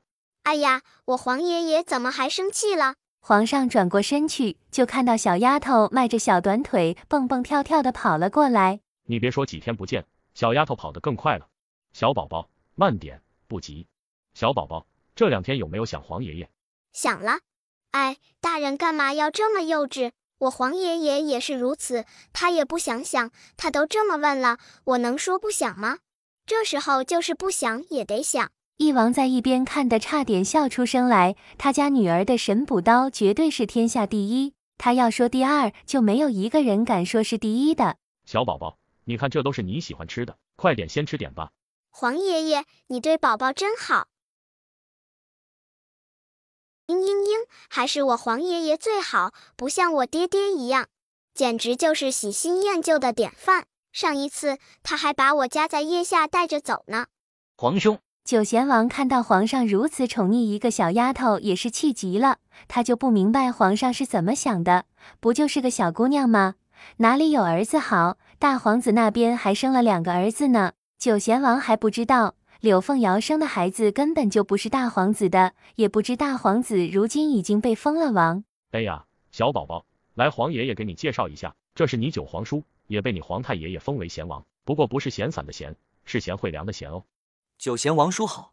这九贤王长得还挺好的，和皇爷爷有几分相像，但没有我皇爷爷长得帅气，带着个贤字，可人看起来一点也不贤良啊。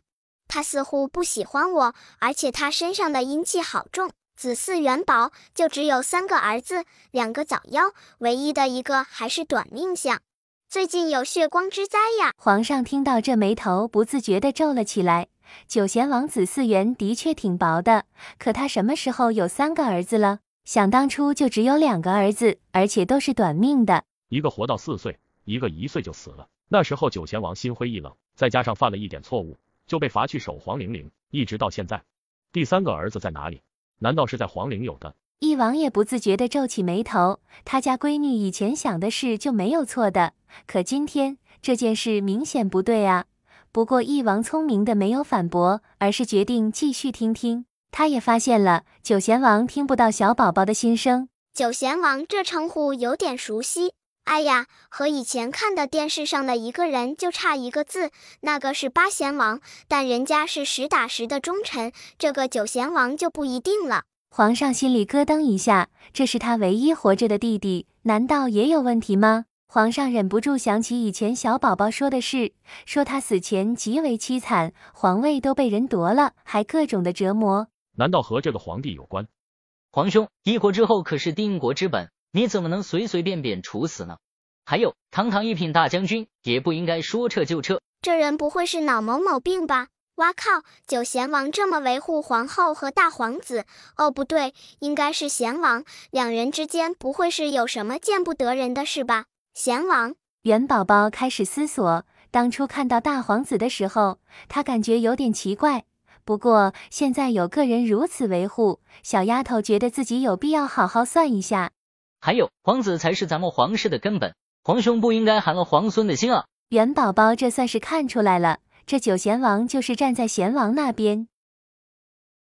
还真是缘分呢，你们两个一个是九贤王，一个是贤王，称号都差不多。你这么维护贤王，不会是你儿子吧？皇上额头的青筋跳了跳，小丫头这思绪可千万不要，要不然头上这绿帽子戴的时间有点久。被一国皇后戴了绿帽子，还差点被立太子，皇上就不要脸吗？九贤王难得回来，直接去了贤王府。皇叔，元宝宝那小丫头有点邪门。你别急，这件事还要从长计议。不过是个2岁的小丫头，捏死她比捏只蚂蚁还要简单。皇叔，那个小丫头的确邪门，想要弄死她没那么简单。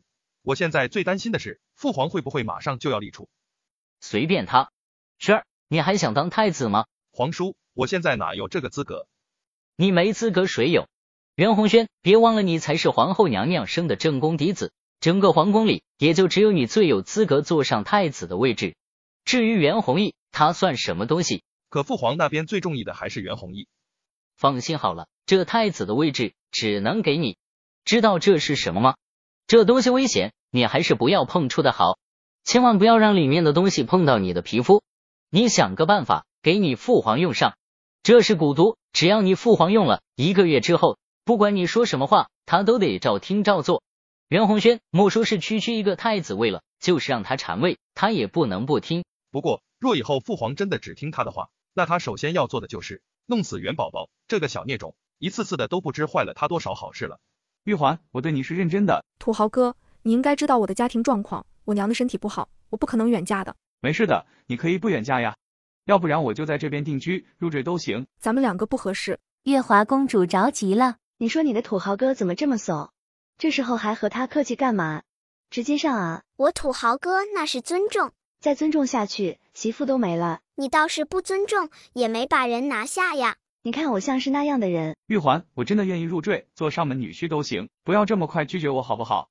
我知道你喜欢做生意，等咱们两个成亲之后，家里的生意都交给你来管，你想做的多大都行，我家里就只有我娘，你放心好了，我娘的性子很好。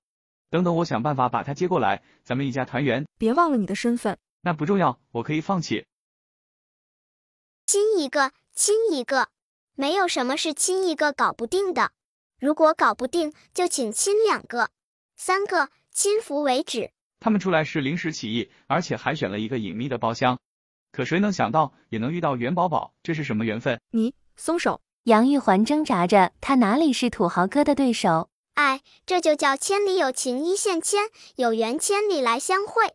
其实第一眼的时候，我就知道他们2个人有情况，缘分呀。算不算有情人终成眷属？不过2人之间还有的磨，一时半会成不了。我土豪哥的追妻路漫漫呐，有些人就这样，想找媳妇哪有这么容易？我的追夫路也漫漫，小宝宝能不能让男人追我？我不想主动追人了。你去找熊大太子，或者你表哥。你，月华姑姑，你可知道我美女姐姐是谁？是谁？杨玉树的姐姐。若你想和玉树哥哥在一起，她可是你的大姑姐。完了，他居然忘了这一茬嘞。土豪哥哥，美女姐姐我也在。土豪哥苦涩一笑，土豪哥哥，你会不会当太子，当皇上啊？不可能，那边还有很多皇子。哎，想不到土豪哥这么惨呢。也好菜，就算他们的背景再强又怎么样？讨好我呀，我就是你最大的背景。哈哈哈哈哈哈！如果土豪哥成了皇上，那我美女姐姐岂不是成了皇后？我爹也整个皇位玩玩，这样就有2个皇后是我的后盾了。哈哈，天下我有，可以四处横着走。哎，小宝宝，我和你美女姐姐真的能成吗？有识者致敬成，你要有耐心。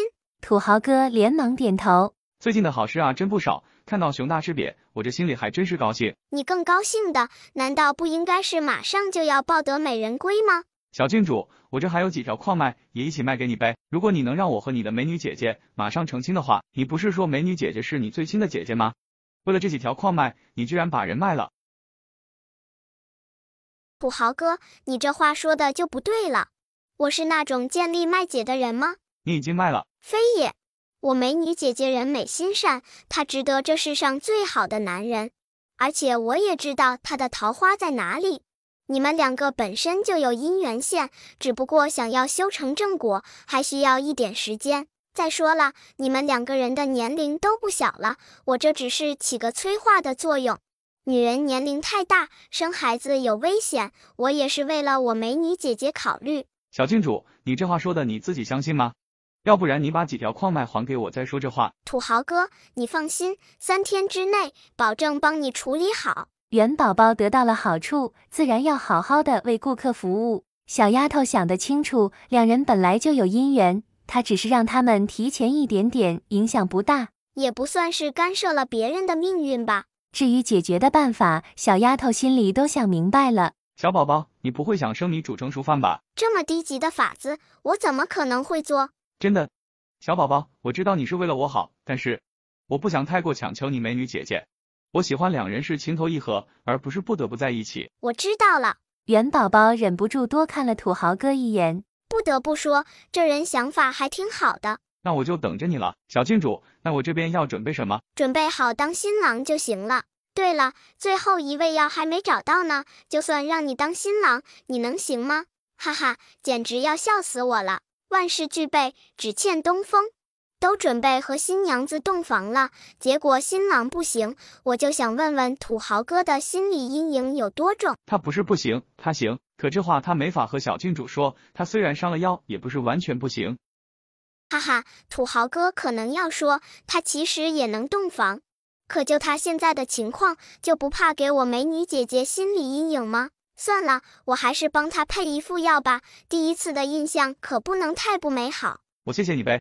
你还真是个小机灵鬼儿，虽然是入赘，可这边要准备的东西一点也不少。既然答应了顾客，也收了人家的好处，元宝宝就是个急性子，想到就做，直接跑到杨府。小宝宝，你怎么过来了？有什么事你直接让他们来和我说一声就行，我过去找你。有好几天没见到你了，美女姐姐，最近一段时间你都在忙啥呢？美女姐姐，其实我觉得土豪哥还是不错的，家底丰厚，对你也好。他说过，等以后你们2个成亲了，甚至可以入赘。小宝宝，你还真是太天真了。你也知道土豪哥的身份是狗熊国的皇子，就算只是一个普通的不受宠的皇子，那边的皇上会允许他入赘到别的国家吗？难道皇上就不觉得丢脸？你要相信他。再说了，能坚持这么长时间对你好，不管你对他什么态度，都对你不离不弃的人，美女姐姐，你不觉得应该珍惜一下吗？我还是考虑一下吧。我美女姐姐怎么还要考虑呀？她和土豪哥是命定的缘分，早晚都要在一起的。既然明知道要在一起，为什么不快点？难道非要来一套你跑我追，你插翅难飞的剧情吗？浪费时间，浪费精力，更重要的是耽误孩子上学。小宝宝，你还真是考虑周到。我这都还没打算好要不要成亲呢，你直接连孩子都考虑到了。美女姐姐好，男人不好找，咱们碰到了就要尽快把人拿在手里，要不然以后后悔了就麻烦了。他只想问问，土豪哥给了你多少好处？你这么为他说话。小宝宝，我也听说过那个土豪哥的身份，我知道他不可能真的入赘，你美女姐姐的缘分真的是他吗？对呀，第一天见到土豪哥的时候，我就发现了，只不过2人都是慢性子，想要走在一起需要时间。那狗熊国那边，你美女姐姐过去能吃得开吗？身为一个王爷，不可能只有一个妻子吧？干娘，你就放心好了，土豪哥不是那种三心二意的人。他这人说句不好听的，就是一根筋，一旦看中了哪个人，不会轻易改变主意的。他身边也没有乱七八糟的桃花，当然喜欢他的女人也有很多，不过土豪哥不是那种随意留情的人，就算有人往他身边靠，他也不会同意的。美女姐姐嫁过去后，儿女双全。真的？干娘，我说的话什么时候不应验了？我可是铁嘴铜牙。小宝宝说话最灵验了，那还等什么？我现在就让他们准备一下，明天就成亲。倒也不用这么着急。明天吗？干娘，会不会太着急了？对了，干娘，最近家里的好事可不是只有这一件哦。哈哈哈，要不然怎么说我干娘是个有福气的呢？不光是我美女姐姐，就是玉树哥哥也是个有福气的。干娘都不用帮他找媳妇，媳妇自己送上门来。有什么他不知道的事情吗？杨玉树一直在读书，平常的时候都很少出去。再说了，这孩子年龄不大，没到要找媳妇的时候。小宝宝，这话是啥意思？小宝宝，你和我娘说了什么事？美女姐姐，我啥都没干呢。呵呵，啥都没干，我都被你卖了。说吧，你土豪哥给了你啥好处？美女姐姐，我说我没收，你相信吗？我真的是实话实说，你要不同意的话，可以和干娘说一声。咱娘都让人准备布置新房了，我还敢说不同意？美女姐姐，听我的没错，你和土豪哥还是赶紧成亲吧，要不然又会横生枝节。我美女姐姐还是太天真了。土豪哥虽然不怎么受宠，可他手里有的是银子。熊大太子能不能娶到月华公主还不一定呢。就熊大太子的尿性，说不定会反手求娶美女姐姐。月华公主是皇上的女儿，皇上会考虑她的想法，可美女姐姐不一样，皇上未必会在意，直接下旨都有可能，到时候可就晚了。这关她什么事？她只不过是个小小的商女，就算是要和亲，也和她没关系。那熊大太子不会是脑脓某病吧？怎么会盯上她一个小小的普通女子？谁让美女姐姐是土豪哥喜欢的人呢？再加上我美女姐姐的确漂亮，本着不让对方称心如意的想法，熊大太子会求娶美女姐姐也不一定。熊大太子和土豪哥虽然是兄弟，可两个人之间却是天差地别。我土豪哥还是个厨呢，熊大太子院子里的女人都几十个了，侧妃小妾数不胜数，嫁过去的女人想想还真是可怜呢。美女姐姐也必须先下手为强。再说了，有情人终成眷属不好吗？杨玉环忽然感觉小宝宝说的很有道理，现在嫁给土豪哥也不错。本宝宝回到了宫里。咦，月华姑姑，我刚刚发现你这面相有点，看来熊大太子也是着急了，这是打算霸王硬上弓吗？来个先斩后奏，生米煮成熟饭。我就说这熊大太子蔫坏的。谁能告诉他刚刚小宝宝想的是什么意思？难道熊大太子想对他用强？月华姑姑，这个先给你用上吧。我送你符的事你谁都不要说，这2天你小心一点，尽量不要出去。小宝宝，我这2天有危险吗？说不准哦。月华姑姑，记住我说的话，就不会有事了。小宝宝，我还有点私藏，要不然我把我所有的银子都给你，你帮我直接搞定好不好？你看美女姐姐和土豪哥的事，不到3天的功夫你就给搞定了，我这应该也没问题吧？你们2个性质不同。月华公主回宫之后，心里还是七上八下的。公主，奴婢看你心情不好，可是有什么事吗？也没啥事儿，就感觉心里不踏实。你说我可是人见人爱、花见花开的公主，那人怎么就不喜欢我呢？月华公主心里苦啊，现在杨玉环都要成亲了，那杨玉树是不是也快了？也不知杨夫人是怎么想的。听小宝宝的意思，他或杨玉树之间有点可能，又是时间不到。公主，那是那个人眼瞎。你胡说什么？公主，奴婢只是替你觉得委屈。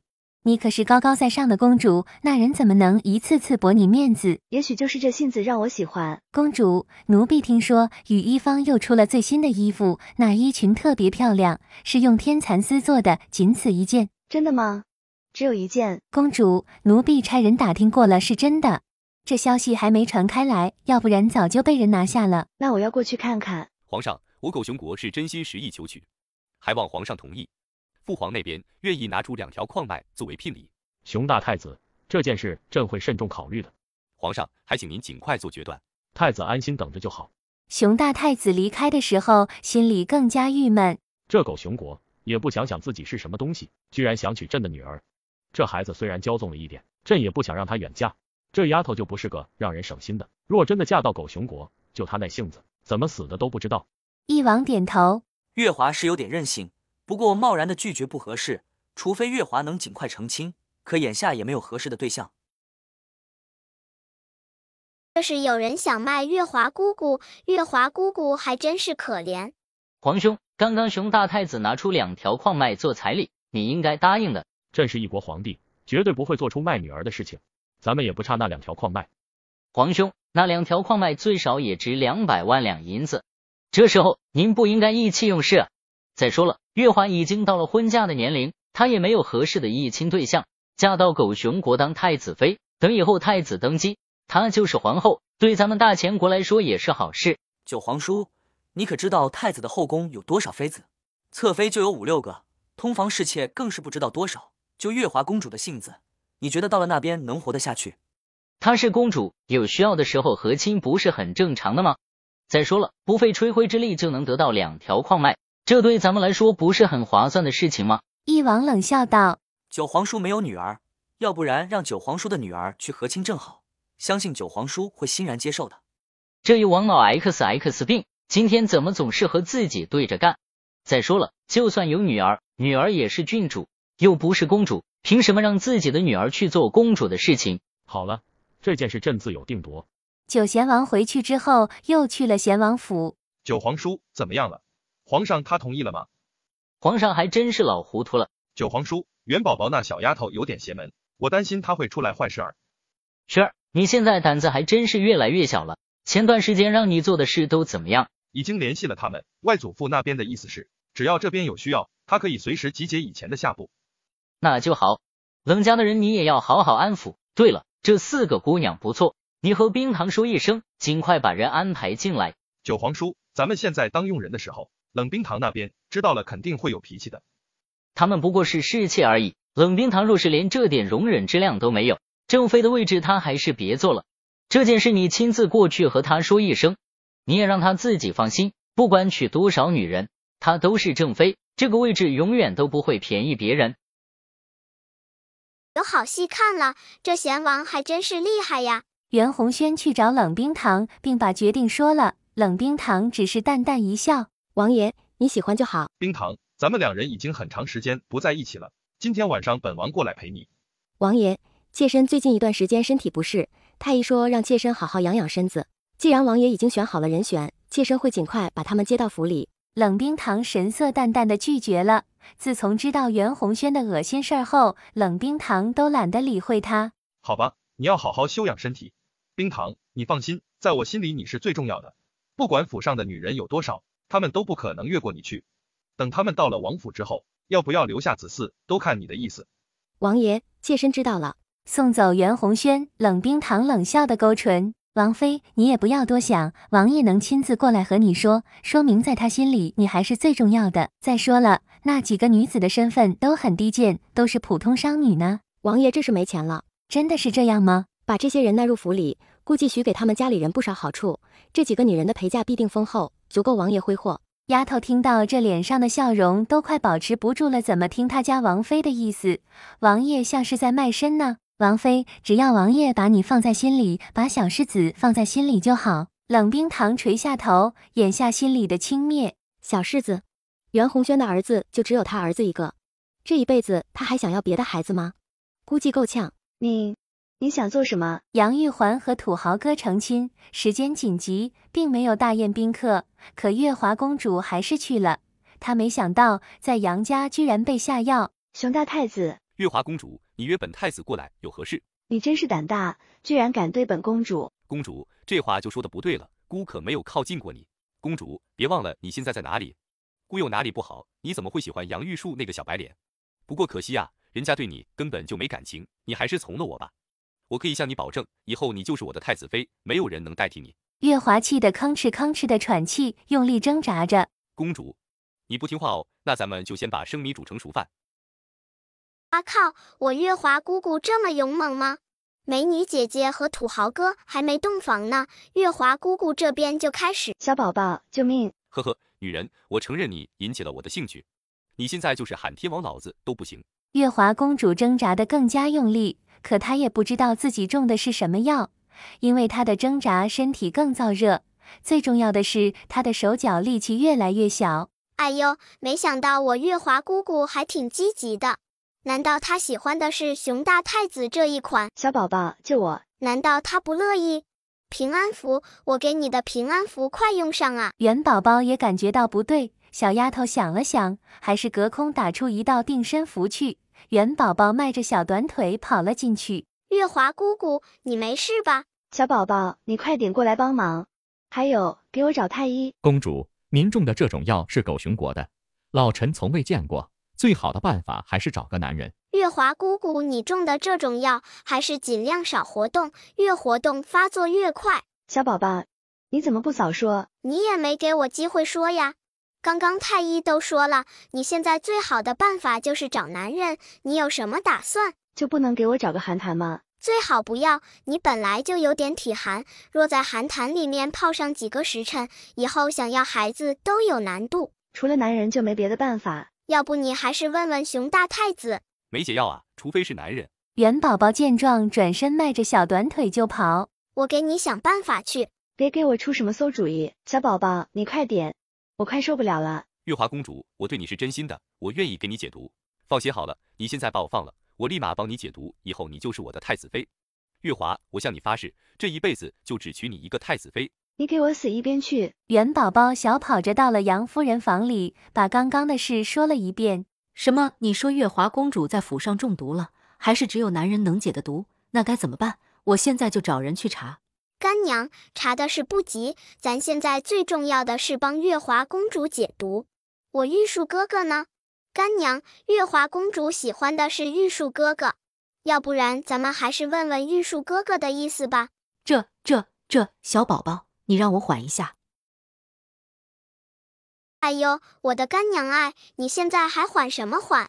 我月华姑姑还在等着解毒呢。那个熊大太子还被绑在屋里，时间长了，我月华姑姑不会霸王硬上弓吧？两人还是挺有夫妻相的，还不如早点定下。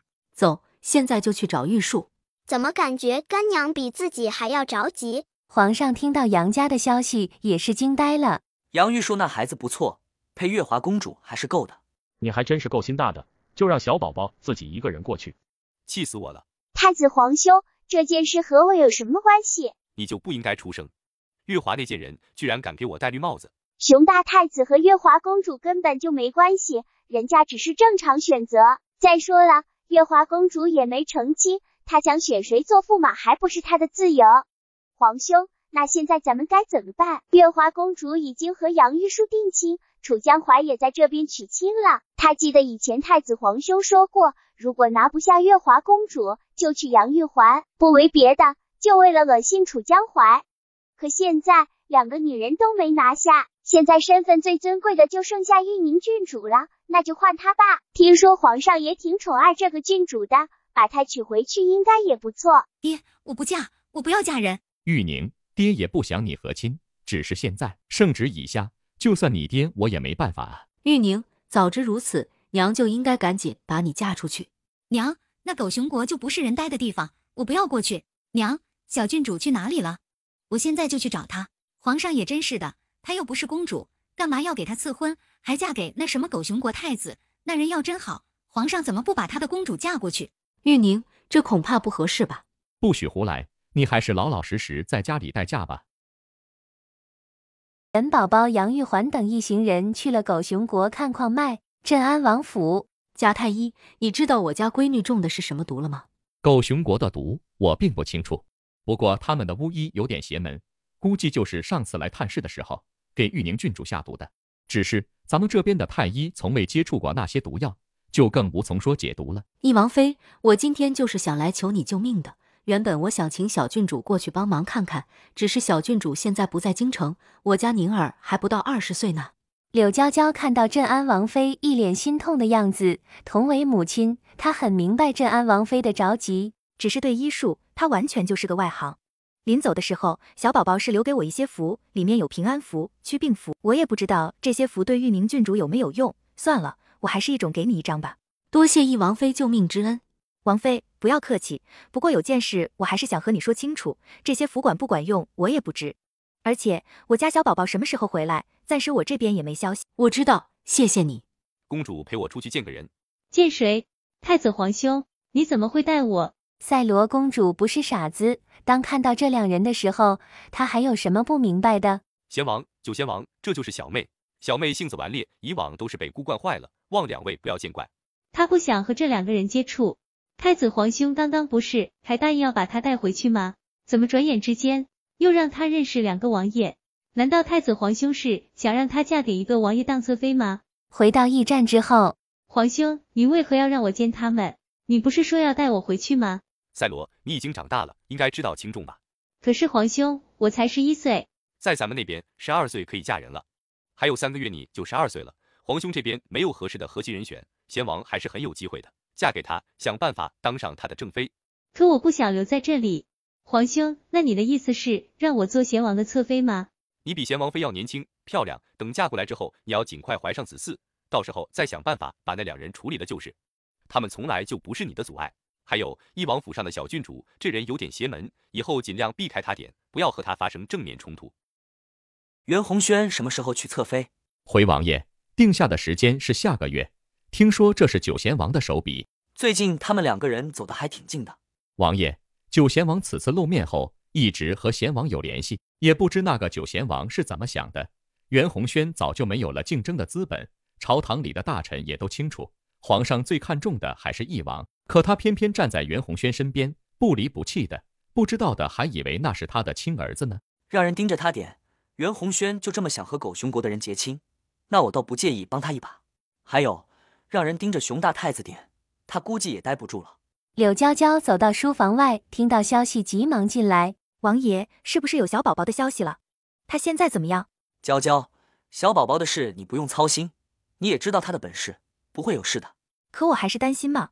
柳娇娇嘟嘟嘴，义王挥挥手，刘全急忙退一下。你现在最重要的就是好好养好身体，小宝宝还盼着快点见到小弟弟小妹妹呢。原本还想着生的时候小宝宝能在身边，现在看来是不可能了。我会一直陪在你身边。你们两个能一样吗？娇娇，魏夫怎么就不一样？你可是宝宝的爹，也是我肚子里孩子的亲爹，陪在我们身边，不是应该的吗？放心好了，等狗熊国那边的事情处理完了，小宝宝就会回来的。王爷，皇上请你入宫一趟。可有说什么事情？暂时不知，不过皇上请你立即入宫。娇娇，你先回房休息，我去宫里看看。王爷，你不是才刚回来吗？父皇怎么会又喊你回去？你说会不会是宫里出了什么事情？能有什么事儿？估计是父皇又想偷懒了，想让我帮他处理事儿。你就放心好了，很快我就回来了。哎，咱父皇也是越来越懒了，母妃都说了，最近让我多陪陪你。他这边还等回来，我会多陪在你身边。太医和稳婆也都在府上候着，放心，不会有事的。哎呀，我总算知道皇上为什么不喜欢我土豪哥了。原来土豪哥长得和皇上并不像，可偏偏两个人就是亲父子。估计土豪哥长得更像是他娘。哎呦，我的小郡主，你还真是净说实话呢。他的确更像母妃。皇上也长得像狗熊，这体型看着都让人头疼。我还是喜欢我们大前国的男人，有点威猛，但并不是特别雄壮。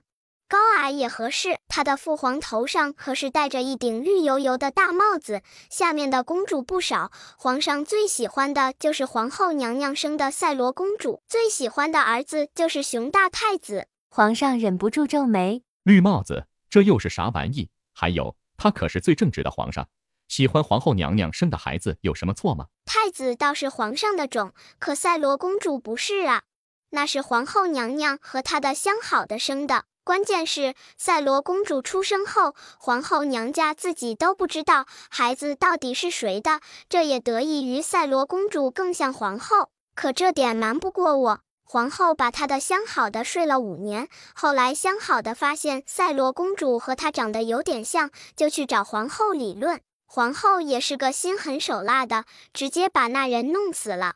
可怜的皇上还觉得皇后娘娘对他情深意重，一往情深，殊不知皇后娘娘把他相好的接在宫里，扮作丫鬟，白天的时候在身边伺候，晚上的时候在床上伺候。狗熊国的皇上想说不对，绝对不可能，他的皇后对他一往情深，怎么可能做对不起他的事？熊大太子张张口，你胡说，不许。后面的话熊大太子实在是说不出来。估计皇上对那个宫女还有印象，死了10几年了，但当时那宫女个子特别高，比普通人要高1块。皇上脸都黑了，他还记得皇后宫里的确有那么一个人，要不是因为那人长得多好，就因为他比较高，平常皇上都不注意，但他见过2、3次。皇上气的是吭哧吭哧的喘着粗气，他挥挥手，小鱼子公公急忙上前，把皇后那贱人给朕关起来。还有他宫里所有的人一起，该死的！身为皇后，居然敢明目张胆的给他戴绿帽子。替别人养了10几年的女儿，皇上也算是个大冤种了。关键是他这个冤大头，帮人养了10几年的孩子，居然不知道。这贱人，他绝对会让人生不如死。皇后娘娘最近不怎么得圣宠，还不是因为宫里又多了一个美人。可皇后家族不想失宠，又从家里挑了一个过来。那女孩也是个有想法的，原本在家的时候就有一个相好的，入宫后更是想尽办法和那人见了一面。然而那人眼见自己喜欢的姑娘进宫成了皇上的妃子，感觉2个人这一辈子也没有希望了，整日借酒消愁，还被他的狐朋狗友拉到花楼。皇上心里一惊，想想一开始元宝宝说的话，突然感觉整个身体都不好了。那人身上也没有多少银子，自然不可能和花楼的花魁有啥，最后迷迷糊糊的就把人家普通的姑娘给睡了。哇靠，他又听到了什么惊天大瓜？难不成他父皇常在花中走，哪有不染病？那个花楼里的女人已经30多岁，平常的时候哪有啥生意？好不容易逮到一个年轻的，肯定是使劲的折腾。皇上都想叫停了，小郡主就咱这年龄，你还是不要继续想了吧。这是你一个3岁的娃娃该想的事吗？然而更让他崩溃的是，元宝宝后面想的，那女人有病，是真的有脏病。他也不知道从哪里打听到的偏方，说这种病可以通过交合传给别人，传染的人够多，身上的病也就好了。这明明就是骗人的，但那女人相信了。一晚上的功夫，男人也染上了病，只不过一开始并不明显。这他又被戴了一顶绿帽子。你看他父皇，就算宫里有再多的女人，又有什么用？还不是一个个地都给他戴绿帽子。小妾长得还是挺漂亮的，皇上对她念念不忘，宠幸的也比较多。3天2头过去睡觉，可怜的皇上，他应该多少有点感觉，但总以为只是正常现象。好好找个巫医看看，也不知现在还有没有救。堂堂皇上感染脏病，这要是传出去，就连熊大太子都忘了再着急，他的眼睛滴溜溜地转着，心里也在疯狂地想着对策。谁能想到，他外祖家送进来的女人居然感染了脏病，而且还传染给了皇上。这要是传出去，他这个当太子的都要跟着倒霉。小四，你先带小郡主回去。听说皇后被皇上狠狠揍了一顿，最后直接赶入冷宫。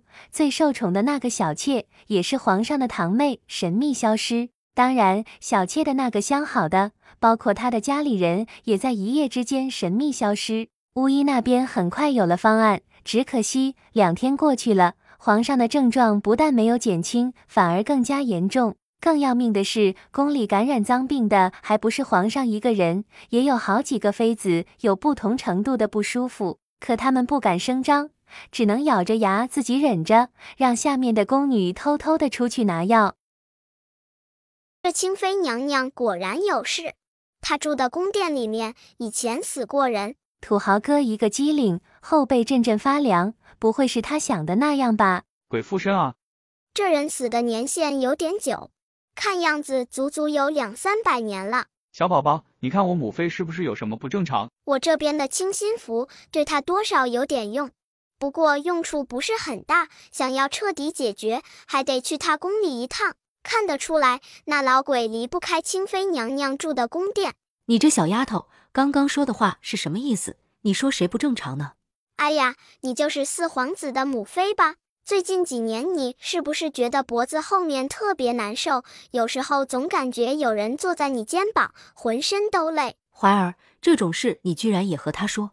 母妃，你觉得我有这闲工夫？我看重的是事实。母妃，没什么事，还是先回去吧，这里不欢迎你。我可是听说父皇最近身体不适。对了，近1-2个月你没有事情吧？你，父皇生病了，还是那种见不得人的脏病。母妃，你不会连这个都不知道吧？怀儿，这种话可不能乱说。元宝宝看着母子2人的对话，都有点无语了。清妃娘娘，宫里前段时间从皇后娘娘家里选了一个女人，皇上对她还极为宠幸，对不对？清妃木然的点点头。这事儿知道的人不少，那个女人和她以前相好的一个男人偷情，还传染了脏病。皇上宠幸她很多次，很不幸的也中招了。不，这不可能，皇上可是真龙天子，怎么可能感染那种乱七八糟的病？都这个时候了，清妃居然还在护着皇上，确认无疑，这绝对是恋爱脑重症。这人啥意思？什么叫恋爱脑重症？他最喜欢的皇上现在就在寝宫里等着呢，3个巫医帮他治病，却没啥效果，也就幸好清妃不受宠，要不然现在受罪的也有他一个。恋爱脑到这程度，我也是服了他了。还有他也不想想他自己是什么性子，他娘家的人都有啥本事，一个个啥忙都帮不上，只给土豪哥添乱，可偏偏人家自己还自我感觉良好。罢了，这清妃也挺可怜的，被鬼附身这么多年，也就幸好遇到了我，要不然她最多活3年。母妃，这就是我媳妇杨玉环。清妃一脸挑剔地打量着杨玉环，却见这女人长得的确很美，但不如自己的侄女。怀儿，以前母妃就和你说过。四表哥，珠儿听说姑姑过来了。一道娇俏的声音传来，一个身穿粉色衣裙、高高瘦瘦的女子快速跑了进来。女人身高足有1.7米多，进门之后，2只眼睛就盯到土豪哥身上。珠儿，哇靠，这姑娘不会是土豪哥的青梅竹马吧？刚刚看土豪哥的眼神都能拉丝了，而且清妃娘娘好像很喜欢这个儿媳妇。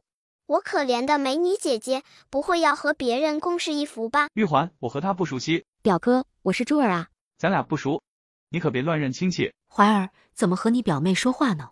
母妃，我可不和我父皇一样，娶了一个又一个的。我只喜欢我媳妇，这可是我费尽千辛万苦，好不容易才娶到的。那些乱七八糟的人，你就别往我面前凑了。还有李珠珠，你说你又不是长得特别丑，其实就算长得丑也没事，总能找到男人的。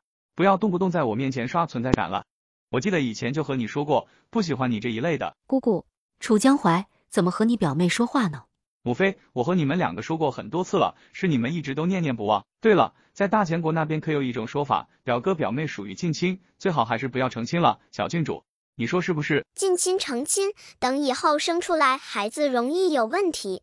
小郡主，我们这很多都是近亲，可生出来的孩子不是一样都挺好。再说了，亲上加亲，才能更好的维持2方之间的关系。清妃娘娘，你的意思是，如果土豪哥不娶这个珠儿姑娘，你和他的父母之间就没关系了吗？那不是你的大哥吗？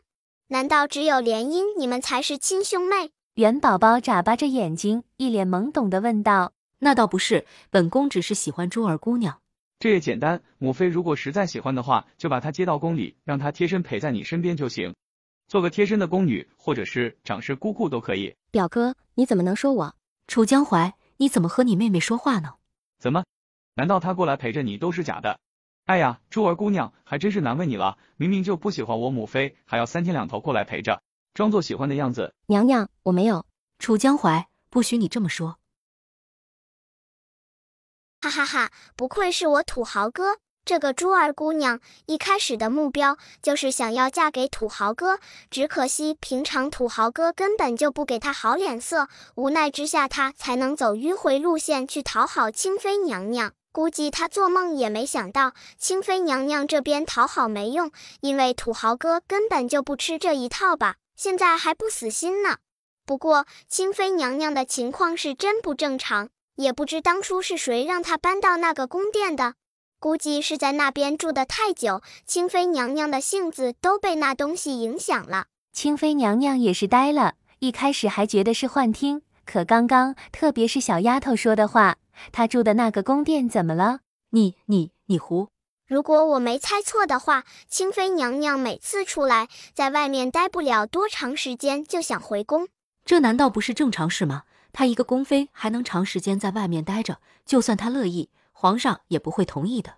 晚上睡觉的时候，经常会感觉被什么东西压着，有时候似睡非睡之间，脑子还挺清醒呢，人却醒不过来，手脚也动不了，就像鬼压床一样。还有就是夏天的时候，清妃娘娘从来不感觉热哦，这点可以忽略。狗熊国这边似乎没有夏天。怀儿，母妃，时间不早了，你先回去吧。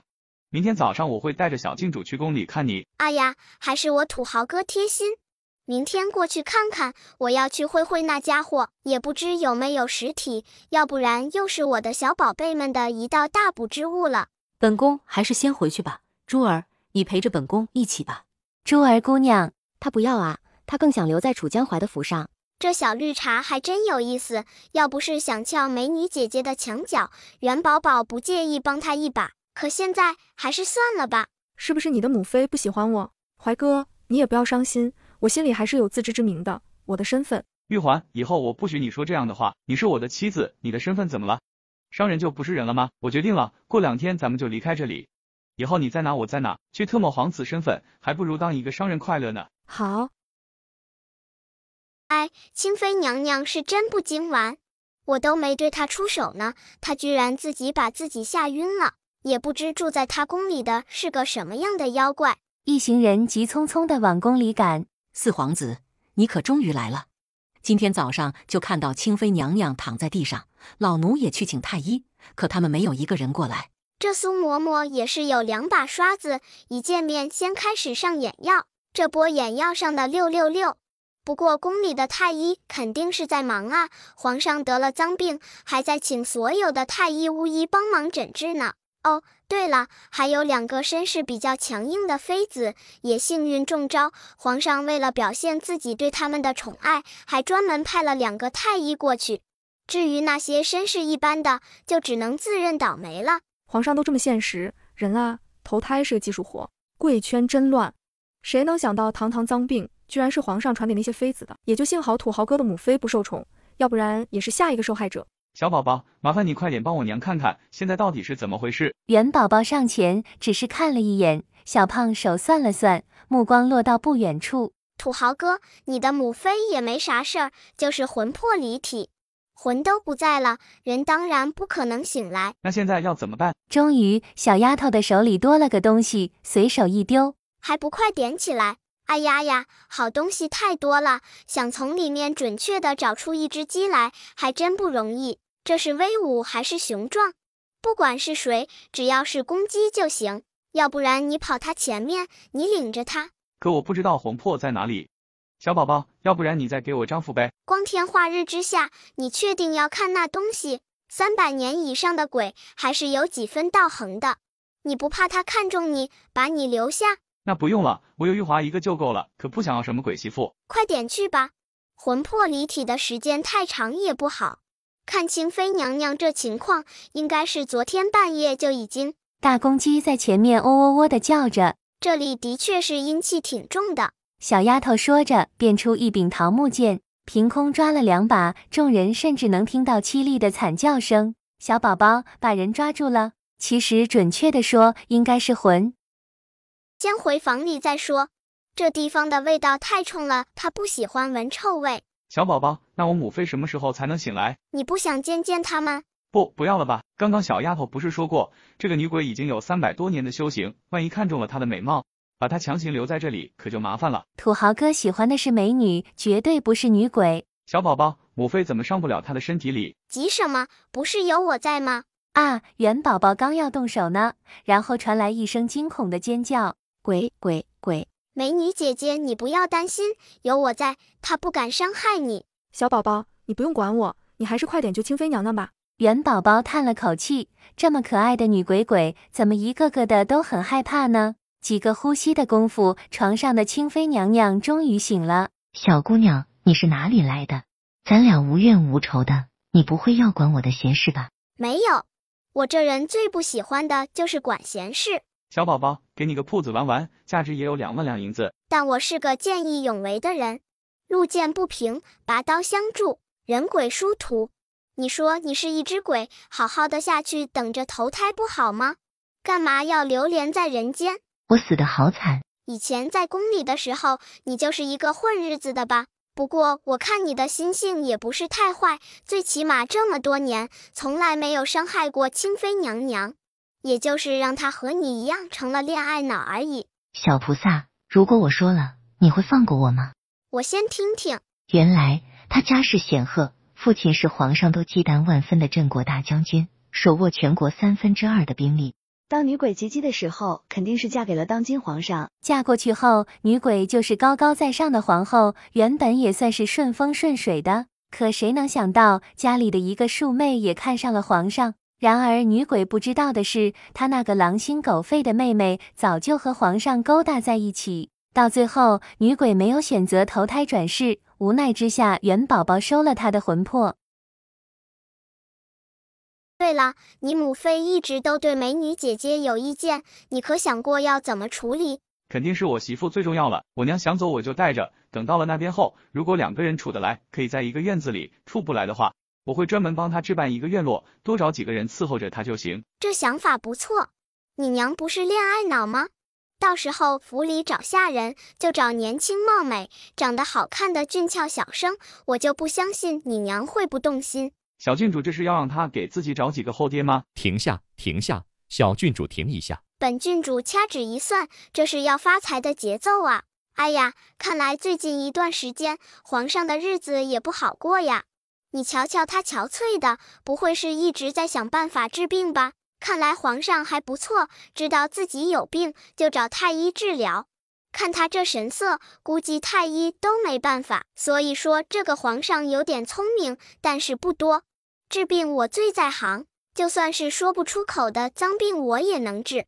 有我这个神医在一边不求，反而去找那些乱七八糟的太医，皇上的脑子不是有病是啥？小郡主能不能借一步说话？为什么呀？你不是想赚钱吗？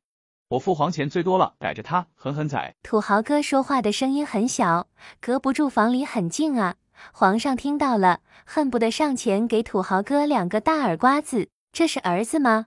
分明就是个坑爹的大冤种。皇上好呀！皇上挥挥手，示意房里的不相干人员都出去。您说，小郡主，以前朕就听说过你本事超凡，医术高超。朕最近有点身体不适，你看你有没有办法帮朕治一下？元宝宝眨巴眨巴大眼睛，这个你倒是说给我多少钱呢？治病没问题，报酬到了就行。正常情况我画的符是5000两银子一张，可皇上身份高贵，怎么能和正常人一样呢？更何况这种病是需要特别画符的，那就收10万两银子。行，成交。10万两银子一张，皇上你需要几张？小郡主，不知道我这病需要几张符才能根治？我这符的药效是很强的，1张符就能根治。可你宫里感染这种病的妃子有16个呢。有这么多吗？有，这些人肯定也要治疗的，要不然以后您宠幸他们的时候再次感染，那可就麻烦了。关键是这个病还能重复感染，用不了多长时间，估计你整个宫里的妃子都有病了。到最后，皇上还是心不甘情不愿的让人准备了170万两银票。不过土豪哥的命相变了，估计还有的磨呢，他和这边还有缘分呢。杨玉环拉了土豪哥的手，轻声安慰道：如果你实在舍不下，可以在这边留下的。我留下，那你呢？我自己回去。你知道我的情况，我不可能放下我娘亲不管的。爹爹走得早了，母女2个相依为命这么多年，杨玉环不可能自己留在这里。哎，那我也回去。哎，好感人呢。这次离开，我真的不会再回来了。你和我美女姐姐已经成亲一段时间了，你就没想过她的肚子里可能已经有了你的孩子？小宝宝，你说的是真的吗？我真的已经有了，可我为啥没感觉呢？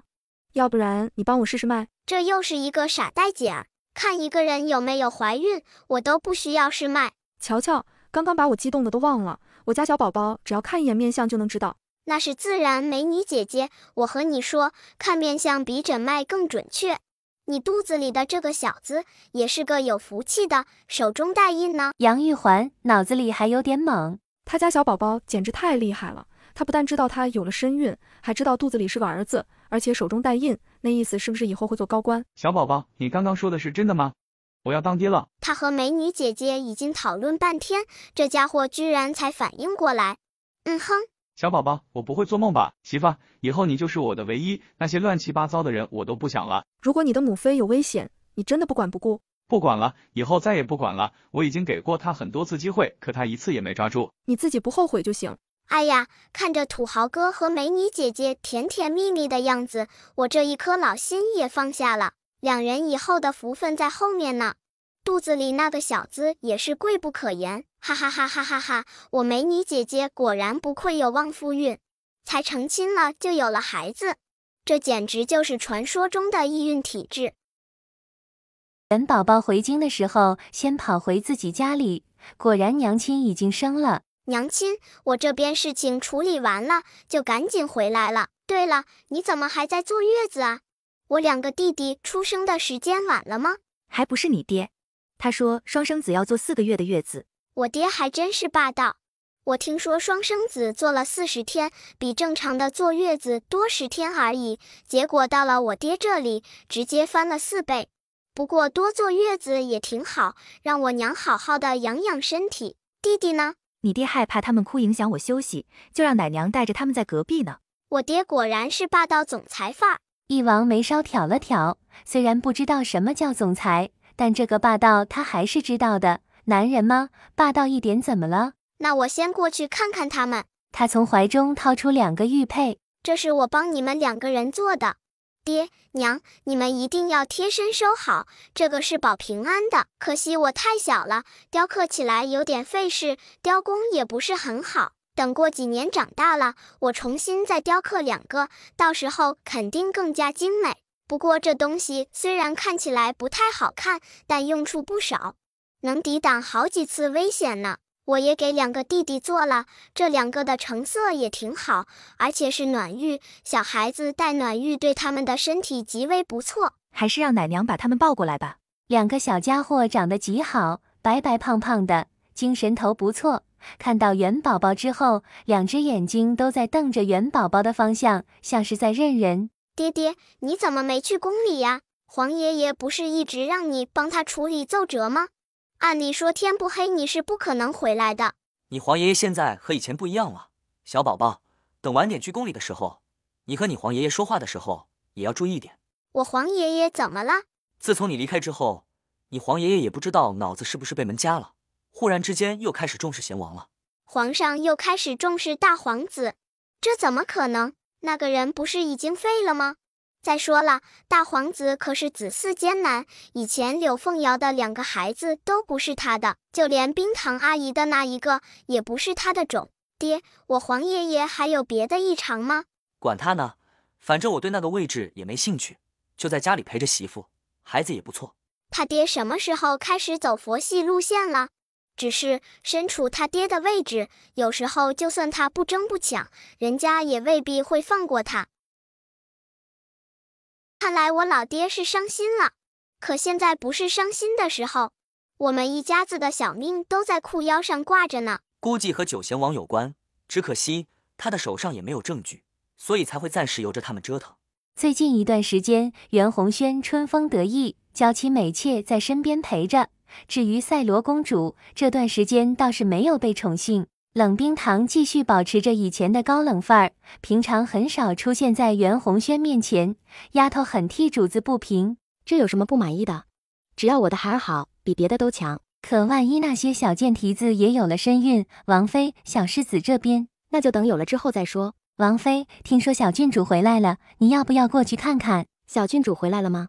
看来有些人要着急了。至于府上的那些，有些人就是看不清自己的位置，光想有什么用？你有那个本事吗？你家王爷打算让你一直都在床上坐月子吗？快了快了，现在我就希望小丫头能说服她爹爹。第一次听说坐月子要坐4个月的。说的也是。对了，你家宝宝呢？已经有好几个月不见他了，我都有点想他了。他呀，估计还没起来呢，我现在就让人把他喊起来。小丫头的年龄还小，一路上赶路又急，回来后就累得睁不开眼了，一直都在呼呼呼的睡觉呢。那也不用，要不然还是等等吧。从狗熊国那边回来，可是要小1个月的功夫呢。没事儿，估计他也快被饿醒了。这倒是，那小丫头能做出来的事情。娘亲，娘亲，我好像听到弟弟们哭了。冰糖姨姨，你怎么来了？不错呀，还记得我。那是肯定的。过来吧。娘亲，他们认识我哎。那是自然，你可是他们的亲姐姐。弟弟，以后姐姐罩着你们。那你以后不罩着冰糖姨姨了？一起罩着。最近一段时间我也没出去，对外面的事情不怎么了解。不过我却听说你府上女人不少，没有不长眼的过去找你麻烦吧？我不找他们的麻烦就不错了。冰糖姨姨，你府上又来了很多女人吗？袁弘轩一直想再要孩子呢。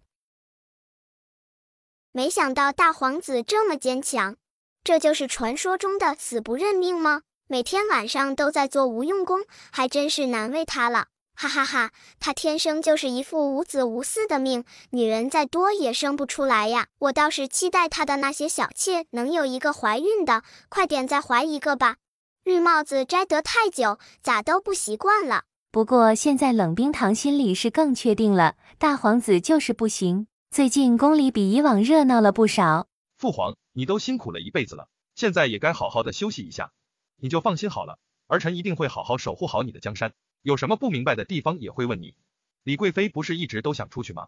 你也可以陪着她出去逛逛。现在到了您这个年龄，就应该好好的享受人生了。皇上眉头紧锁，看得出来有点不情愿。皇兄，其实大事还是需要您做主的。雪儿年龄还小，很多时候还是需要你出来主持。好。好什么好？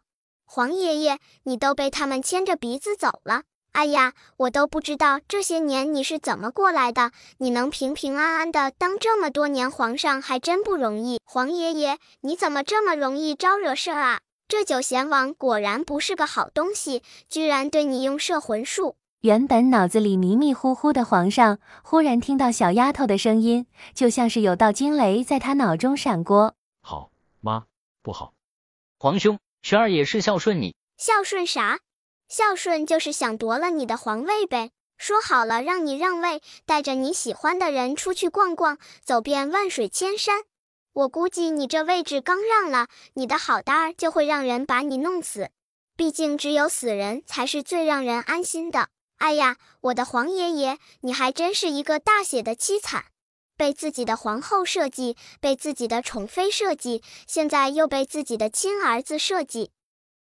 关键是这儿子是不是亲生的？看着像，可感觉又不是。小丫头说的是啥意思？被他的亲儿子设计？什么叫感觉又不是？难道皇后娘娘又给他戴了绿帽子？皇上感觉整个人都不好了。轩儿，朕也知道你是好心，这段时间还真是辛苦你了，以后你就老老实实的在府上养着，不用这么辛苦。九贤王，你不是一直在皇陵里面守着吗？以前父皇就说过，皇陵那边就靠你了，以后没事还是不要出来了。袁弘轩和九贤王面色大变，特别是九贤王，一脸不敢置信地看着忽然恢复清明的皇上，到现在他都不敢相信，到底是哪里出了问题。皇兄，你怎么？哈哈哈，估计九贤王这老头现在还在纳闷呢。看看我，看看我，都是我干的。幸好刚回来，听到消息我就知道皇爷爷的情况不对。所以我画了2张加强版的驱邪符、清心符，这可都是用我的血画的。3只大鸡腿都补不过来。来之前我就偷偷的把符打出去了。现在我皇爷爷棒棒的。皇上心里忍不住好笑，等等给小丫头准备30只大鸡腿，让她吃个够。看来剧情还是在修正的，我的出现并不能破坏剧情。前世皇爷爷就是被大皇子害死的。那时候我爹那个恋爱脑，因为我娘惨死，整天过得浑浑噩噩，生不如死，根本就不管朝廷的事儿。大皇子已经是太子了，趁机控制了皇爷爷自己登基。外面的人都以为黄爷爷已经死了，其实他根本就没死，而是被大皇子藏了起来。黄爷爷被气得躺在床上，手脚都不能动。大皇子没事就找他出气，各种的羞辱，还不让他死。之所以黄爷爷被气得不能动了，还是因为大皇子勾结了别的国家，就是为了篡位。那个国家好像叫吴国。皇上还记得很久以前就听说过自己以后很惨，那时候小丫头并没有想这么多，现在突然知道真相，皇上的心里却并不好受。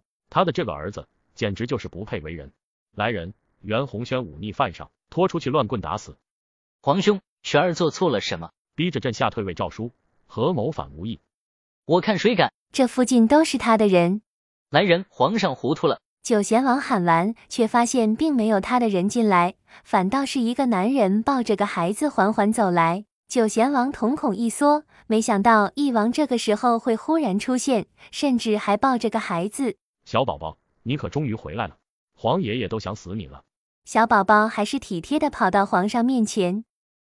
可不就是想死我了，要不是小宝宝我来得快，晚点来就能看到你的尸体了。翼王心情复杂，自家闺女说别人的时候，他听着还是挺爽的，只要不在他身上插刀子就行。九皇叔，你最近还真是越来越闲。大皇兄，逼位好玩吗？是你，一定是你做了手脚，对不对？父皇早就想把位置传给我了，是你。袁弘轩还想质问，忽然之间感觉一股冷风袭来，出嘴的话就变成了：袁弘毅，你怎么不去死？我才是大皇子，还是皇后娘娘生出来的嫡子。袁弘毅，你算什么东西？凭什么处处都压我一头？你就应该去死，和你生的那个小贱种一起。袁弘轩，还有你这个老东西，也给我闭嘴吧！你以前不是答应过我母后，以后太子的位置就是给我吗？你这个老东西，出尔反尔，你什么时候让位？你怎么不去死？早知如此，当初就应该给你下包砒霜。皇上气得哼哧哼哧的喘着粗气，还是袁宝宝不忍心，抬起小手，一张清心符拍下，皇上才感觉气儿顺了不少。还说什么我外祖父欺君，这有什么欺君的？那些卑贱的下人，本来就应该为我外祖卖命，我外祖用他们的功劳是看得上他们，还一个个的委屈什么？袁宝宝都惊呆了，这是一个正常人要点脸的人能说的话吗？大皇子巴拉巴拉的说着，说完之后似乎才感觉不对。不，刚刚的话不是我说的，我什么都没说。父皇，我不是那个意思。大皇子刚说完这几句话，嘴巴又开始不受控制了。我说的都是实话，平时还不是我给他们开工钱，他们替我卖命又怎么了？那老头就是太偏心了。袁弘毅有什么本事，也就是生了个女儿而已。可女儿有啥用处？关键时刻难道不是应该看儿子的吗？老天不公平，居然让袁弘毅也有了儿子。哼，可他生的那个小贱种才刚刚出生呢，能不能长大还不一定。皇上气的是，可他这个不省心的大儿子，居然想害小孙子的命，简直罪无可恕。哎呦呦，没想到大皇子的心居然如此狠。他自己生不出孩子来，也见不得别人生啊，天天晚上像头老牛一样不住的耕地，却啥都耕不出来，就羡慕别人地里能长出来庄稼。原本被气得差点吐血，到皇上听到这话，差点忍不住笑出声来。只是什么叫自己生不出孩子来？虽然袁弘轩被柳凤瑶那女人戴了绿帽子，可他的名下好歹还有一个小世子，那孩子好歹也是袁弘轩的亲生儿子吧？小郡主的意思难道是？估计是以前坏事做多了，大皇子才会断子绝孙。就他这命格，还想当皇上，就算最后当了皇上，干了没2年就被人拉下来，亡国之君说的就是他呀。这九贤王也有问题，我倒是要看看他有啥秘密。小丫头其实可以算的，只不过九贤王的面相有点特殊，掐算的话需要耗费不少的精力。小丫头手里有真画符，趁着众人没注意的当，一张黄符轻飘飘的飘到九贤王身上。九皇叔，救命！袁弘轩，你还真是个废物，我都帮到你这儿了，你居然都没搞定，你还真是烂泥扶不上墙，我怎么会有你这种蠢蛋儿子？皇上，啥呀？大皇子居然是九贤王的儿子。翼王眼光复杂的看着自己的父皇。好吧，已经确定，又是一顶绿油油的帽子。所以说，男人为什么要3妻4妾？特别是皇上，你娶那么多的女人在宫里，还得管他们吃喝，一不小心他们就在外面替你养着别的男人，你就说你亏不亏吧？还真是有点意料之中。只不过这个九贤王应该是有2把刷子的，居然能改变2个人之间的面相。早知道你如此无用，老子还不如自己去做皇上。袁弘轩也是惊呆了。九皇叔，你刚刚说的是什么意思？什么叫亲儿子？袁弘轩怎么也没想到，他的母后居然真的敢给父皇戴绿帽子。怪不得九皇叔一直都对他很好，就算他这边已经废了，九皇叔依然站在身边帮他。其实他早就应该想到的。轩儿，你就是我的儿子。当初我和你娘情投意合，两小无猜，是他横刀夺爱。呵呵，若朕也没有记错，当初是皇后娘娘主动说心悦于朕，朕才答应娶她为妃。那个时候皇上还是个皇子呢。这一切都是皇后娘娘主动的，怎么到现在怎么就成了她横刀夺爱了？元宝宝突然感觉又吃了一口大瓜，小丫头忍不住掐指一算，对于过去的事情，她还是挺好奇的。哎呦呦，不看不知道，一看吓一跳。原来当时还是好大的一出三角恋，简直惊心动魄，震人心魂。我的好闺女，你快点说，详细说说，我想知道。什么三角恋？她怎么不知道？别说她是三角恋中的主角之一。当初的确是九皇叔和皇后娘娘是一对儿，2个人也算是情投意合，两小无猜，甚至私定终身。九贤王得意的仰起头，刚刚他说的没错，是皇上横刀夺爱，皇上才是第三者。皇上眼神黯然，当初若知道皇后娘娘有喜欢的男人，他绝对不会娶皇后。私定终身也就罢了，2个人还偷尝禁果，尝了一次感觉不错，往后有机会2个人就见缝插针的在一起。皇上忽然感觉头上的绿帽子更绿了。可皇后娘娘的爹是个有野心的，也不知他从哪里打听到先皇最中意的是皇上，而不是九贤王。他这边想要的是女儿当皇后，所以就把打算和皇后说了。皇后娘娘同意了，只是她早已不是处子之身。但皇后娘娘是个很聪明的人，她能想到的办法就是新婚之夜让丫鬟替她侍寝。当然九贤王那边他也吊着，毕竟那时候的皇上还没有立储，谁当太子都有可能。皇上也不知那个丫鬟后来如何了，他只记得新婚之夜，脑子里迷迷糊糊的，现在再去回想，居然记不得那人的容貌。丫鬟被皇后娘娘勒死，直接拖出去喂狗了。可怜的她还以为替自己小姐服侍当时的皇上，能落个小妾当当呢。临死的时候都要身孕了，可惜她自己都不知道，皇后娘娘肯定不会让丫鬟活着。不过很快皇后娘娘就有了身孕，她知道这个孩子不可能是皇上的。皇后娘娘也知道皇室的血统不容混淆，所以怀着孕的时候，她想了很多办法，想要把那个孩子弄掉。当然皇后娘娘的孩子不能白死，锅要甩给别的女人。只可惜大皇子的命太硬了，怎么弄都没弄死。等孩子出生的时候，皇上一看是个儿子，惊喜万分，立即就封他为世子。看来他还是那个大冤种，好像他的母妃就差点背锅。皇后娘娘为了自己的身份，肯定不会让大皇子出世，还以为他的儿子就是天选之子。可她不知道的是，也是因为怀孕时的各种折腾，大皇子先天不足，外表看起来挺好，却没有生育能力。什么意思？他没有生育能力？那冷冰堂生的那个是谁的？本以为今天已经算是最倒霉了，大不了就是被乱棍打死，绝对不会有更惨的了。可谁能想到，临死之前，小郡主还会给他当头一棒，和他说他的儿子居然不是亲生的。贱人，贱人，贱人！冷冰堂这个贱人我要杀了！不可能，他怎么可能这么对我？他明明说过一辈子最爱的就只有我一个，他是不得不嫁给你的。房里的几个人看着2人崩溃的样子，皇上摆摆手。哎，把大皇子打死有什么意思？还不如把2个人关在一起，好好看着，让他们相互抱怨狗咬狗呢。要是不放心的话，就挑战他们的脚筋。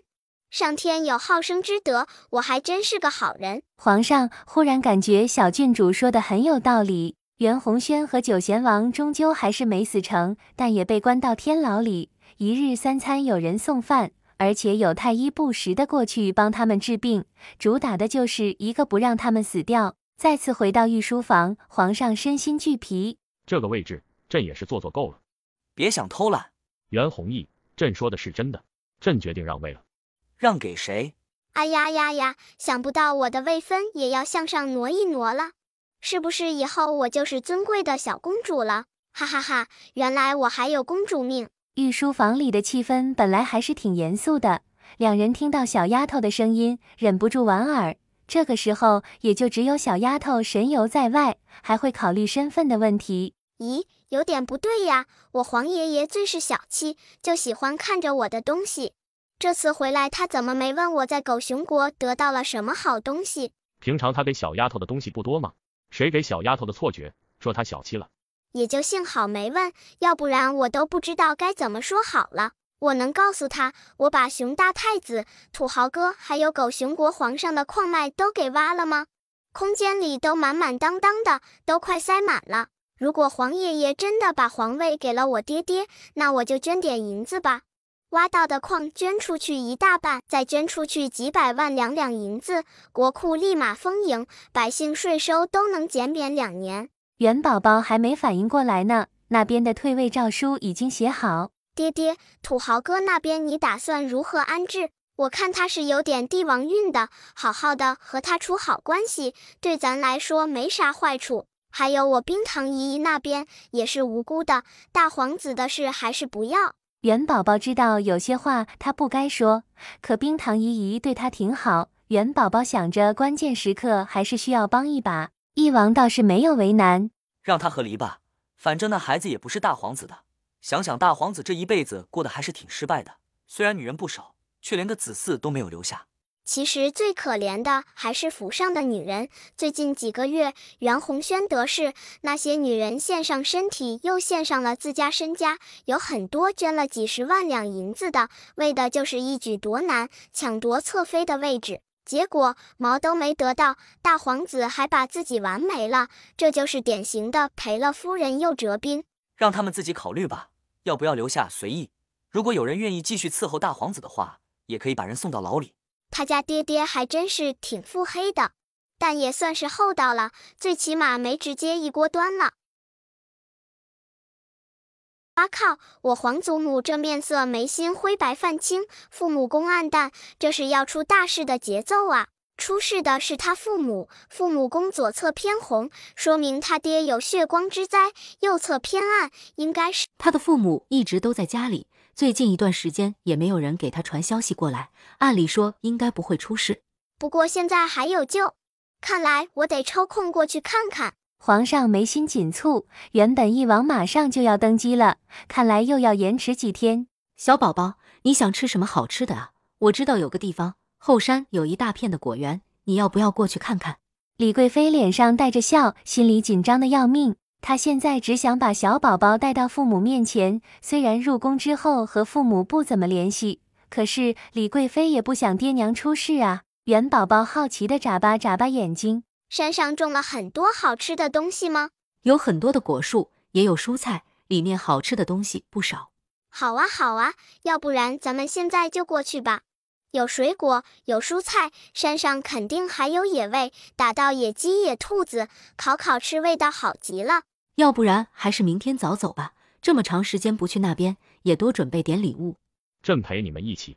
到最后决定，柳娇娇也要跟着一起过去。翼王不放心，说要亲自送他们。老爷，思思要回来，听说还带着他的小孙女。来就来呗，不过是个女娃娃。你还是给我小声点。你不知道小郡主现在有多受宠。我又不是傻，还能把这些话说到外面吗？对了，孩子要回来，我去山里打点东西去。哎呀，你都一大把年纪了，还是不要进山。他们都那么宠小郡主，我肯定也要好好对她。小姑娘不都喜欢毛茸茸的东西吗？说不定我还能给她猎一只小狐狸呢。那你多带上几个人，进山的时候一定要小心一点。等到天黑的时候，老爷子还没回来，宫里的马车却来了。娘，爹爹呢？李贵妃的心里还是有事儿，小宝宝可是想过爹爹最近有血光之灾的。你爹爹知道你们要来，就去山里打野味去了。不过你放心好了，这一片地山他很熟悉，一会儿肯定能打回好东西来。真外祖母，快点过来，我还是第一次见你呢。元宝宝迈着小短腿跑到老太太身边，李老夫人伸手摸出个荷包，直接塞到元宝宝手里。走到哪我都能收到礼呀。曾外祖母太好了，见面就给我礼物。不过曾外祖母这面色，她的面相不正常，这个院子也觉得怪怪的，又不知道是哪里怪。李老夫人也差点吓出声来，刚刚听到的声音是，不过她有注意过，小丫头根本就没动嘴。这是新生，小宝宝，快点过来尝尝，这都是咱们山上自己种出来的，可新鲜呢。元宝宝开心地拿起一个桃子，桃子红彤彤的，看颜色就特别好吃。好吃好吃，黄爷爷、黄祖母，你们也快点吃啊！李老爷子回来的时候，天色已经大黑，见到皇上他也很激动。皇上，在这也没啥事，就觉得上山上打猎还挺有意思的。你也不用再喊我皇上，都是自家人。再说了，朕已经决定把皇位传给一儿，以后朕就陪着思思游山玩水，享受生活。还是我黄爷爷活得通透，我也想游山玩水，享受生活，就是不知道黄爷爷愿不愿意带我这个拖油瓶。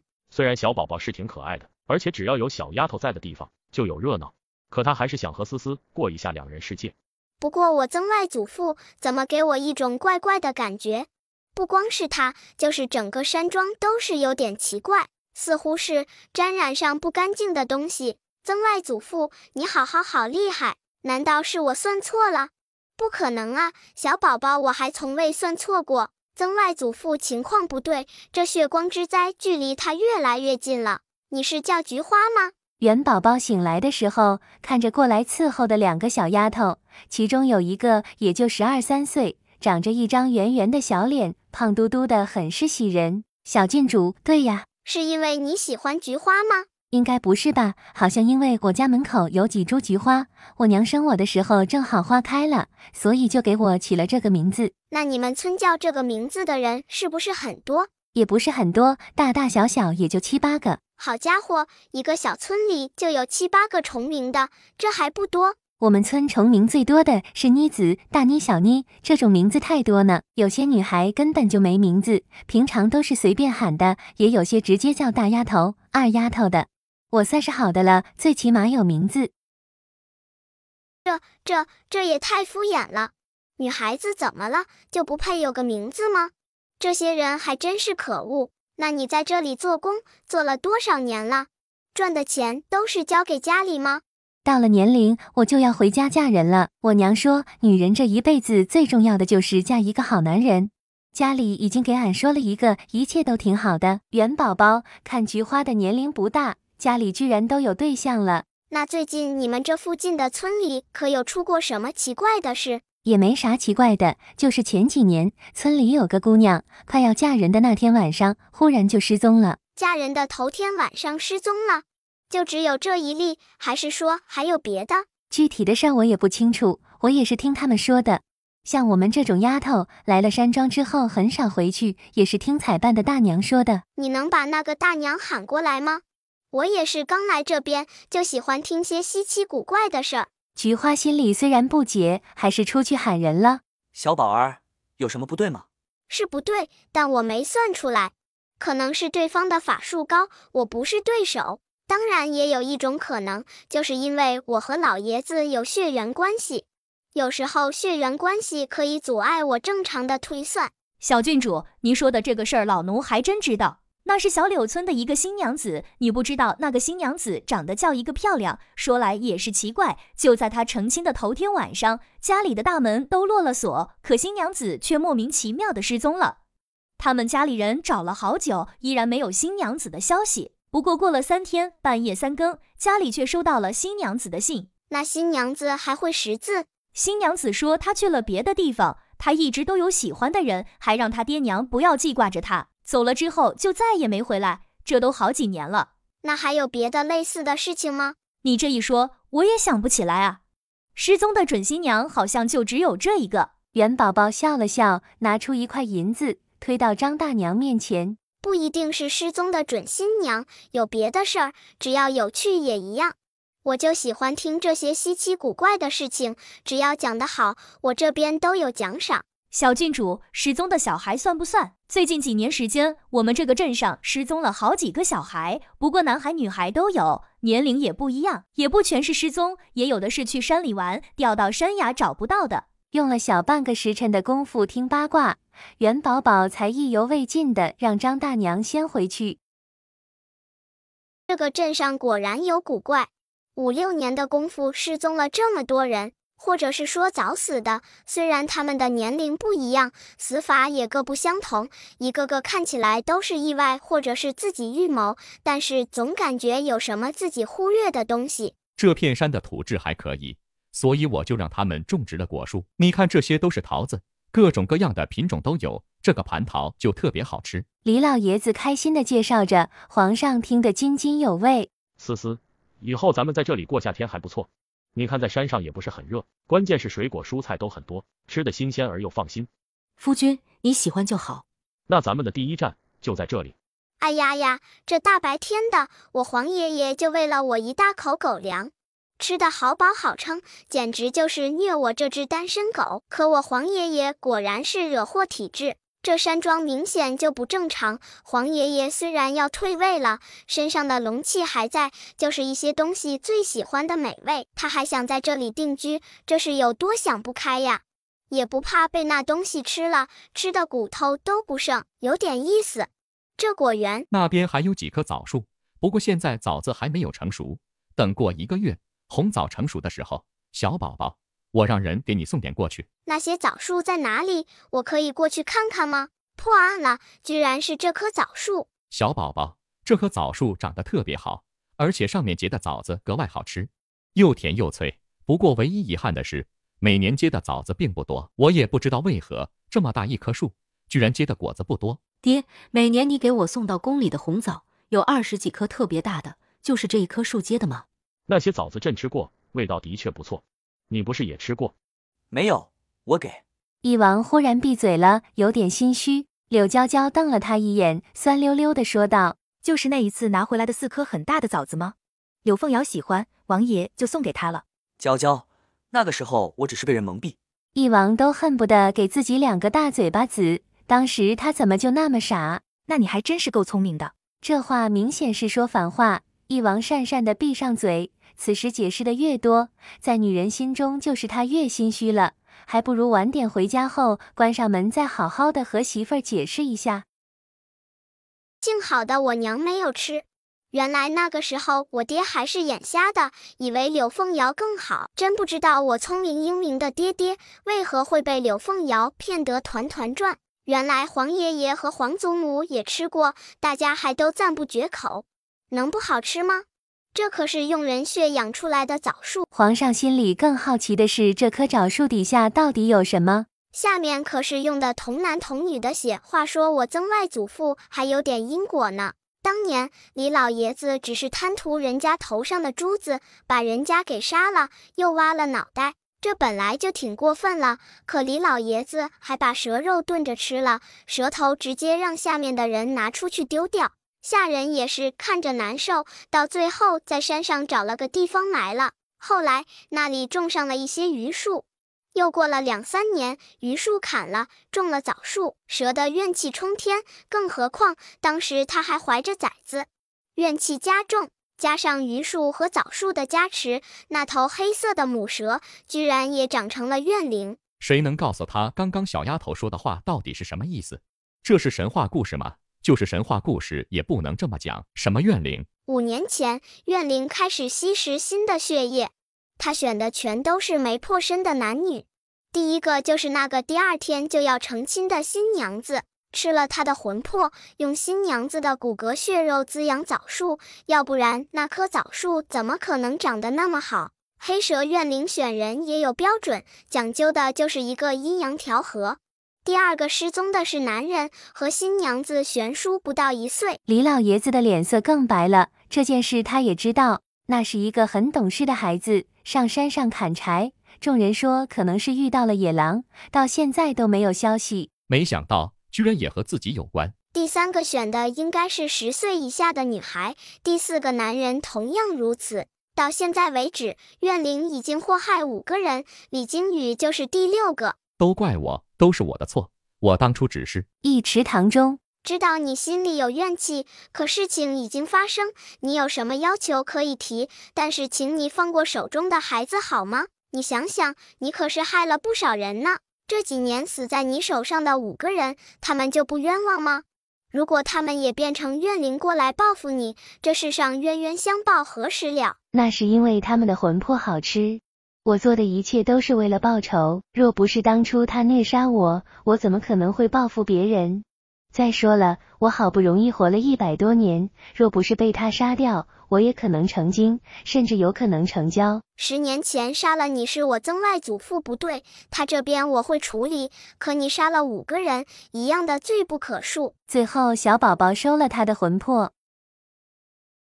小公主，不好了，不好了，楚公子被刺杀，他的夫人受伤严重，让你过去看看。我美女姐姐没事吧？暂时没事，说是肚子上中了一刀，现在最要命的是他的孩子还不足月，也不知道那孩子能不能保住。这还没事，原先他就提醒过土豪哥，熊大太子和狗熊国的皇上不会善罢甘休，毕竟他们把那几个的矿都挖干净了。一行人过去的时候，就见到土豪哥在外面焦躁地走来走去的。小宝宝，你可一定要救救你姐姐，都怪我，是我没有保护好玉环，他们欺人太甚。自责有用吗？如果自责有用，这世上就没有后悔了。此时躺在房中的杨玉环脸色苍白，毫无血色。宝宝，求求你，一定要救救你姐姐。几个大夫在一边忙着，元宝宝带来的2个太医也在和他们讨论。小公主，现在的情况是只能保1个，孩子的月份还小，才7个多月，就算把孩子生出来，也未必能活得下去。我们这边的意思是直接保大。谁说7个月的孩子就不能活下去？保大，孩子什么都不重要，我只要大人好好的。杨夫人也说，我只想我的女儿好好。不管如何都要保小。当然，看到刺客的时候，他就觉得不好，也把元宝宝给的平安符全都用上，也就幸好提前用了，要不然能不能活到现在还未必呢。小宝宝，你可是我妹妹，不管什么时候都会听我的话，对不对？求求你保住孩子，我不能没有这个孩子。这毕竟是他的第1个孩子，都已经7个月大了。如果没有这场意外，再过2个月，他就能平安的来到世上。花儿，孩子以后还可以再要，可你的命只有1次。花儿，求求你不要对娘这么残忍，好不好？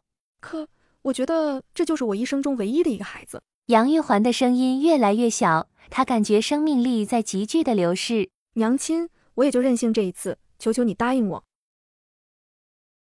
那个干妈，美女姐姐，我好像没说必须选1个吧？小宝宝，你的意思是2个都能保住？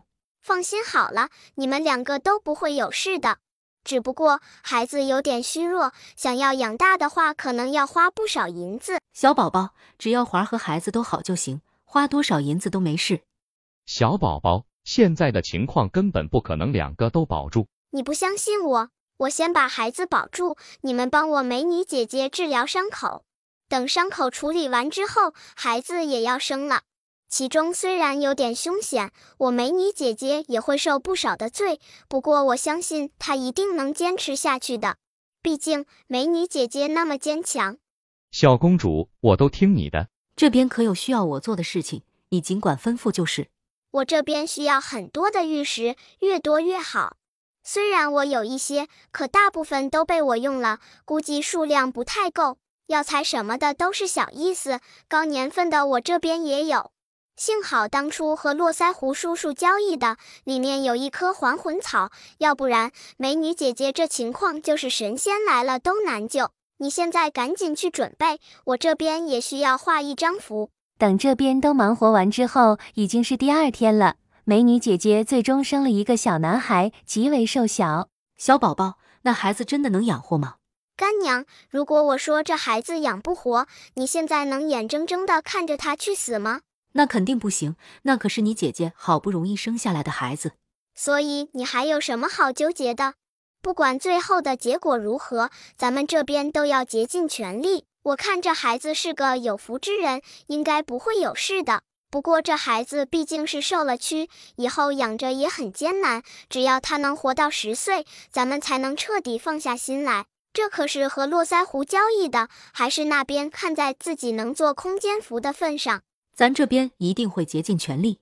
小宝宝，我一定会保护好他们娘俩的。我知道是我准备的不足，我感觉已经准备好了，可没想到这次他们派来的人这么多，我的人几乎死伤殆尽。这一次，我要让他拿命来还。以前我土豪哥还是有点心慈手软，可这一次应该狠下心来了。不过现在最大的问题就是他的母妃还在皇上手里，也不知母妃知不知道土豪哥这边承受的一切。如果知道的话，那女人还会恋爱脑吗？事实证明，恋爱脑是打不醒的。10年后，杨家已是富商，杨玉树已经是2品大员，元宝宝已是一个亭亭玉立的大姑娘了。哎呀，我娘亲就是太担心我了。其实男人并不是女人生活的全部，如果遇到合适的男人，不管我什么样，他都会喜欢我。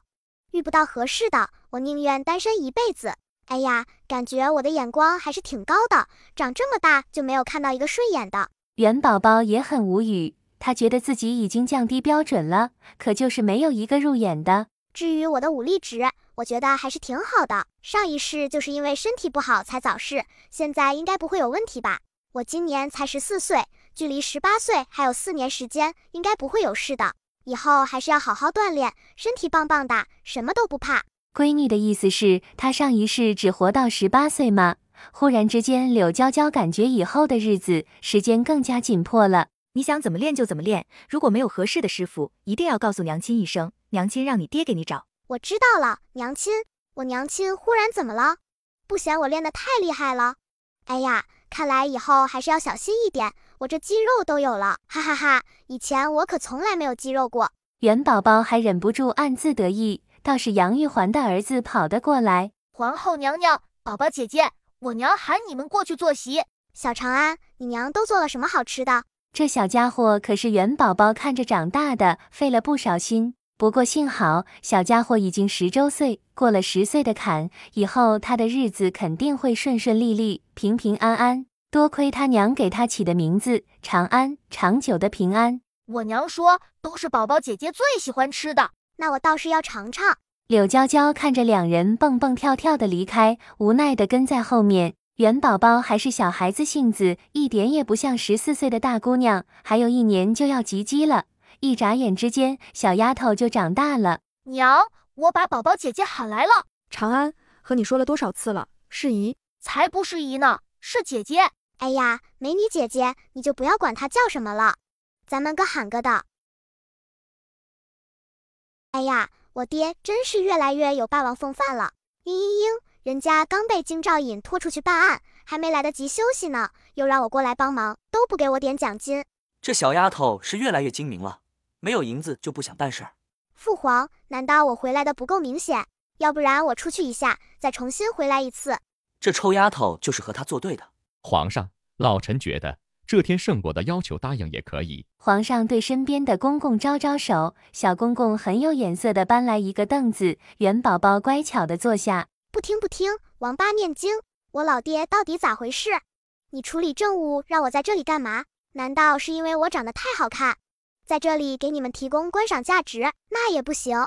就算我长得再好看，这些老头观赏又没给我银子，我凭什么摆给他们看啊？再说了，人家还带来极大的诚意，4条矿脉，还有金银财宝无数，这样的聘礼，老夫以前闻所未闻，见所未见。元宝宝在心里一边吐槽一边说话，心里打了一个激灵。乖乖乖，刚刚这老头说啥？聘礼？是我以为的那个吗？还有刚刚他说的是什么国？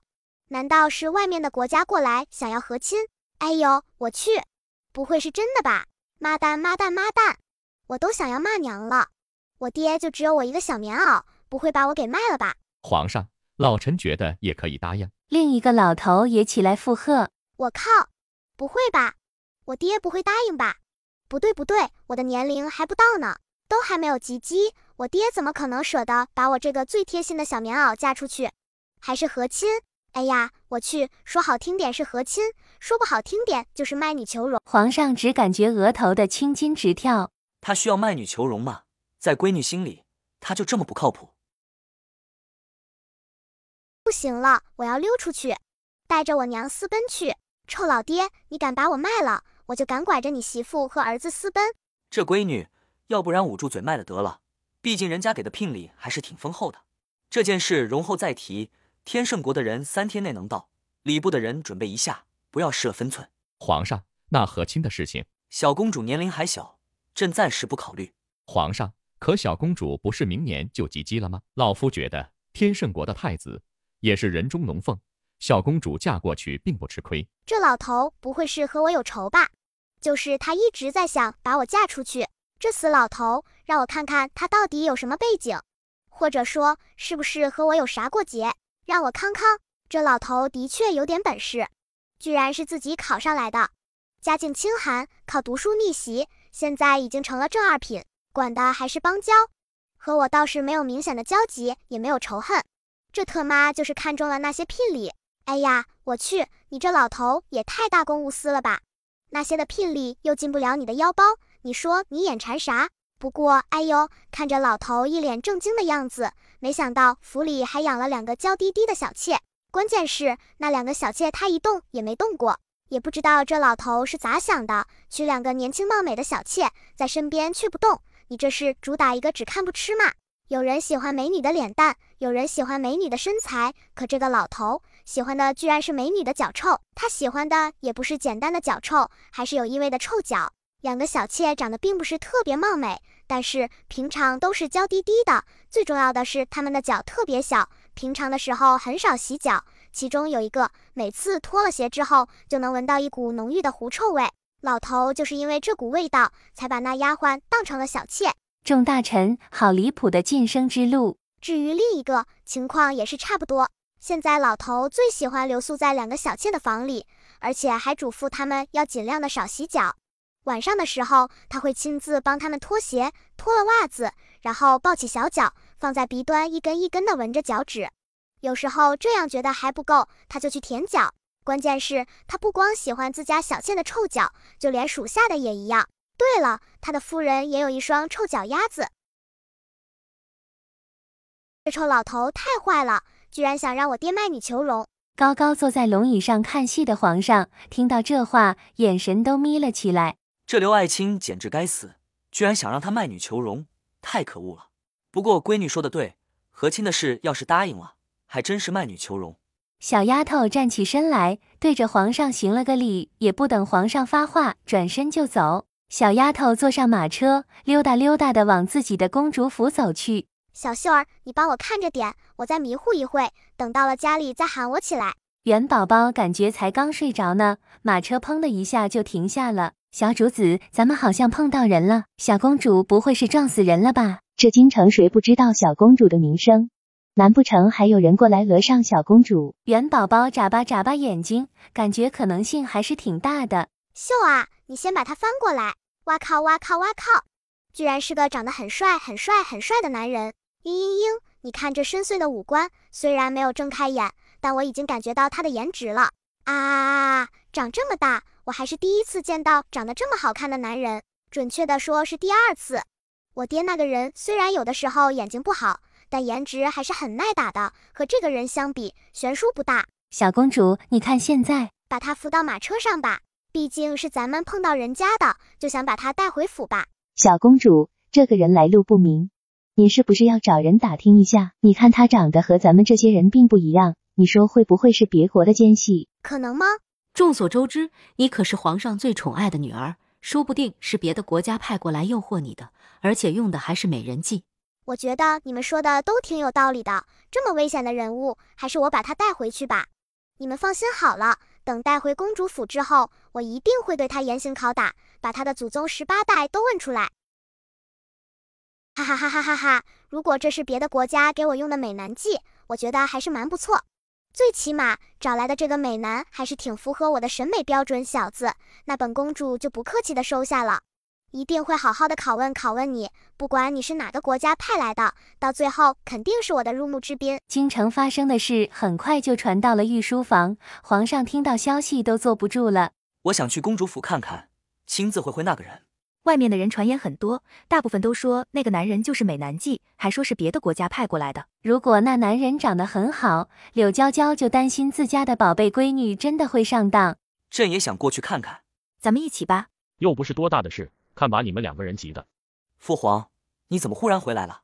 这不是好多年不回来了吗？所以就想回来看看，结果刚到京城就听到了宝宝的事。你们2个不会是想要去棒打鸳鸯吧？什么叫棒打鸳鸯？小宝宝和那个男人根本就不是鸳鸯，好不好？我家闺女还没有成年呢。你瞪你母后干嘛？刚刚你母后说的难道不是事实？你们也不想想小宝宝是什么人？这世上还有人能骗得了他吗？皇上，要不然咱们还是先别去了。如果贸然过去，小丫头会不会怀疑？哎呀，这么多年我还是第一次来公主府呢。皇祖母、皇祖父，我就知道你们会过来找我的。你这个小没良心的，当初不是说要过去找我们吗？你去了。被问到这个，小丫头还有点心虚。皇祖母，我让他们给你送过去的水果，你都收到了吗？你这小丫头也知道心虚了。所以我也是太忙了嘛。皇祖父、皇祖母，快点去厅里，我给你们摘最新鲜的水果尝尝，这里面还有我才研究的品种。小宝宝，你这房间不错，我可以长期在这里住下吗？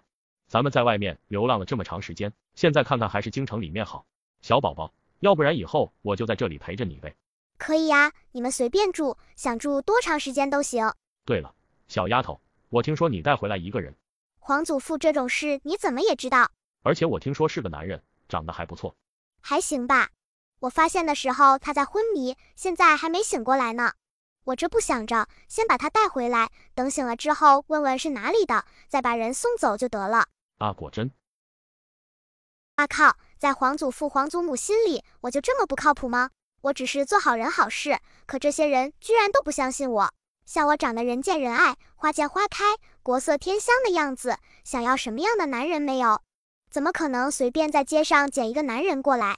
好了，你就相信咱们宝宝吧，不管做什么事情，他都是有数的。小宝儿，你这个院子真好，一进来我感觉心情都好了，以后我就在这住下了。哇，小哥哥，你居然是蓝色眼睛啊！被元宝宝救回来的小哥哥终于醒了，元宝宝今晚过去查看。这小哥哥中毒颇久，估计是以前还在娘胎的时候就被人下毒了。姑娘，你是？这个小哥哥长得是真帅，各方面都在我的审美中，好想把他藏起来。不过书上都说美人有毒，人长得越漂亮，心思可能就越深沉。最要命的是，为什么我看不懂他的面相？总感觉他的脸上模模糊糊的，我还是看不清他的面相。好奇怪的一个小哥哥，不过长得是真好。哎呀，算了，不去想那么多了，这人还是难得糊涂的好。姑娘，这里是哪里？这里是公主府啊，小哥哥。元宝宝笑嘻嘻地说着，身边的秀姑娘无奈地翻了个白眼。喂，你这小子不会是装失忆吧？我看你就有点用心不良，莫名其妙倒在我们马车前，你不会出来讹人的吧？不过你这胆子还真大，居然敢讹诈到我们公主身上，还是说你以前就对我们公主调查过了？这都是故意的。要不然我帮你诊脉看看，这男人好像没伤到头，按理说不应该失忆才对。然而元宝宝不知道的是，男人在听到是在他府上的时候，再看看元宝宝，心里早已掀起惊涛骇浪。早就听说小公主是个很厉害的人，可没想到居然是个绝色美女，更重要的是年龄也太小了。小公主要我看她就是故意的，你看她现在也没什么了，要不然还是把她送出去吧。小哥哥，你家在哪里？男人抬起头，目光深深地看着元宝宝。啊靠，帅哥，你不要用这样的眼神看我，我的小心脏受不了。嘤嘤嘤，这家伙长得也太好看了，要不然我还是把他养在府里，哪怕他什么也不会，留在这里养眼也行。我以前就想养个小白脸了，眼前这个很符合哎。秀儿都快无语了，他家小公主还是这么离经叛道，居然想把男人养在府上，还有小白脸，也就只有他家公主能想到这个词。你瞧瞧他的脸，可以说360度无死角，还有这身材又高又瘦，也不知身上有没有肉，有没有8块腹肌，那腹肌硬不硬？要是能脱了衣服检查一下就好了。小公主，咱们还是先出去吧。那你慢慢想，如果想到你的家在哪里，可以过去找我，你放心好了，我一定会让人把你送回家的。小公主，这个人来路不明，而且长得和我们普通人不一样。来路不明好啊，最好是没有家，那我就能好好的把他收留起来。长得不一样才有看头，京城的那些歪瓜裂枣我都看烦了。这人说不定是别国的奸细。奸细好啊，所以我要把他放在身边，时时刻刻监视着他，就害怕他会对我们国做什么不利的事情。万一是别的国家派他过来用的美男计呢？难道真的是美男计？那简直太好了，我都想试试。秀儿就是太不放心我了，你尽管放心，我怎么可能会上当？最起码1刻钟之内，我还是能坚挺一下的。小公主，我还是觉得那个人太危险。可不就是危险吗？我都看不清他的面相。哎呦，我就觉得有点奇怪，除了我的直系亲人，我还是第一次有看不懂的人。难道他身边有高手帮忙？完了，我对他更有兴趣了。小公主，要不然咱们现在就把人送出去吧。他现在还没想起以前的事呢，等过几天看看再说吧。有什么事吗？小哥哥。小公主，你就是传说中的小公主。小宝宝，小宝宝，我听说你救了一个绝色美男回来人呢，让我看看到底有多绝色。月华姑姑，我这正在见客呢。小宝宝，这就是小宝宝，你可以啊，你从哪里找来这么一个绝色尤物？这长得也太好了，我要不是已经成亲，都想把他抢回去。小宝宝，你决定把他在府上怎么安置？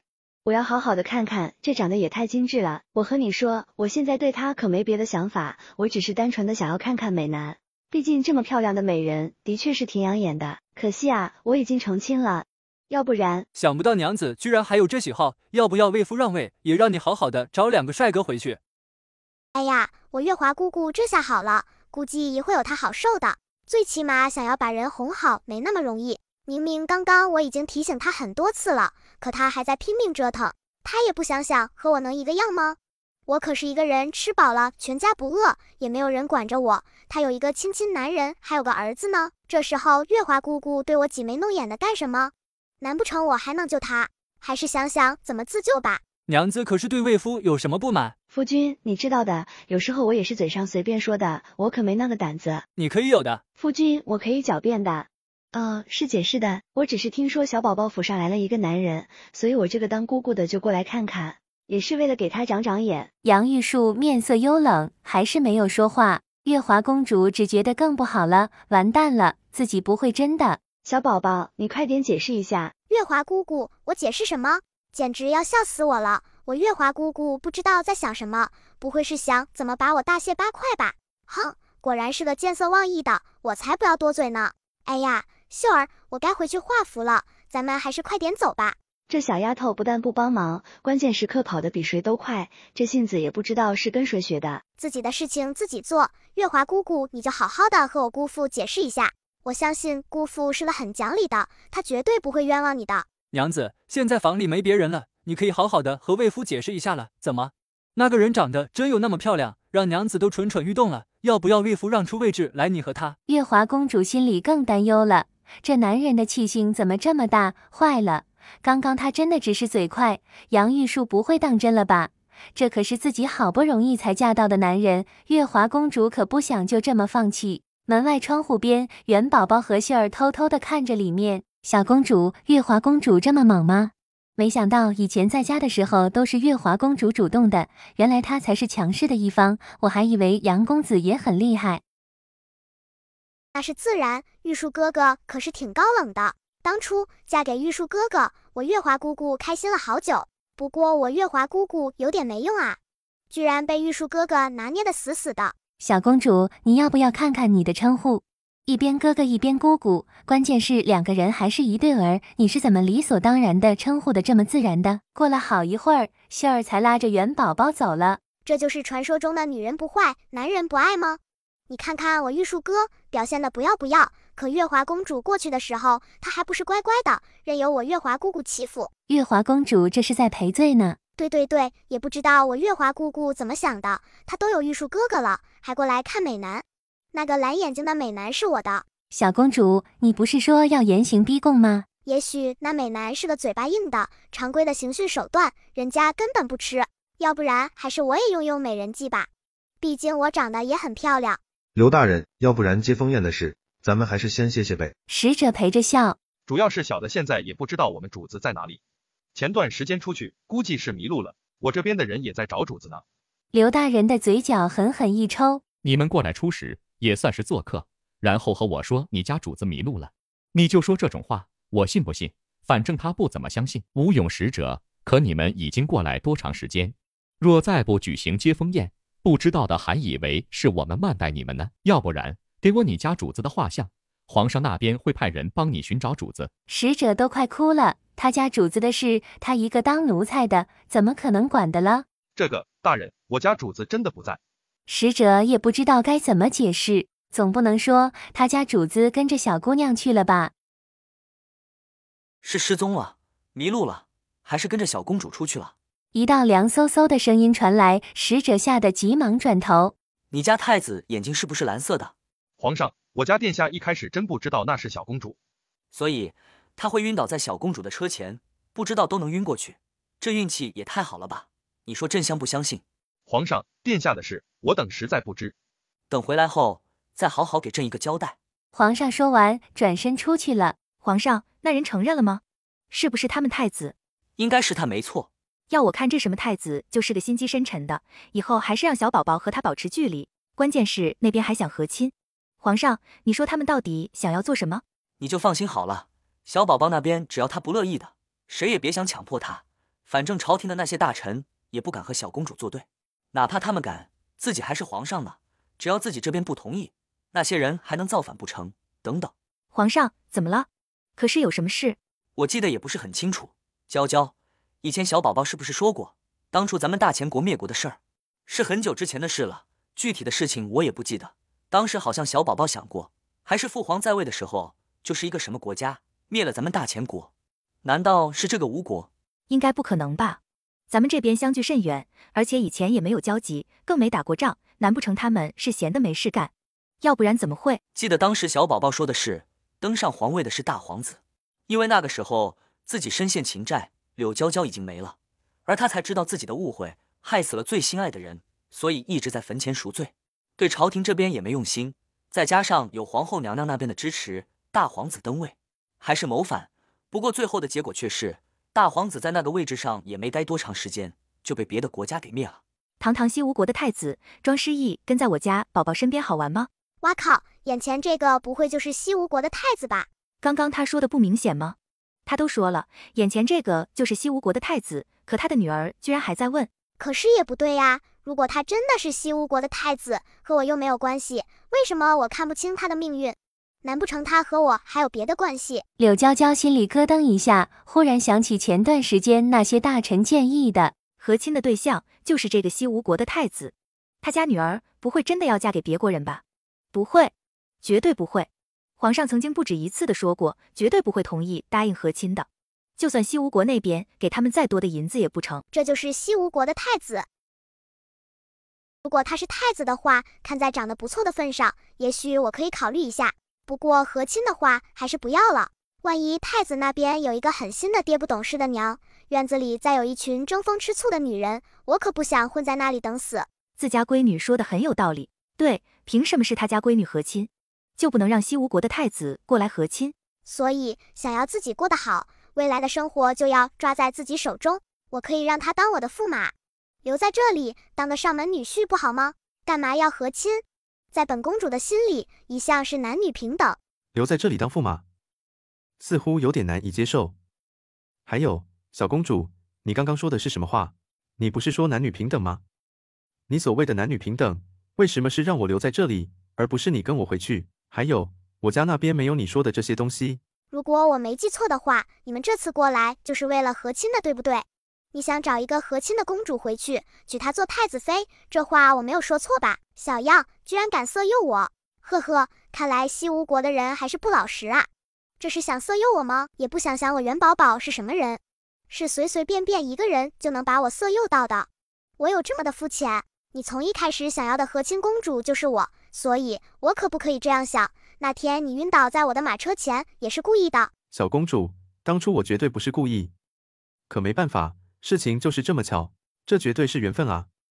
我也不知为何会忽然晕倒，现在想想这理由，他自己都不相信。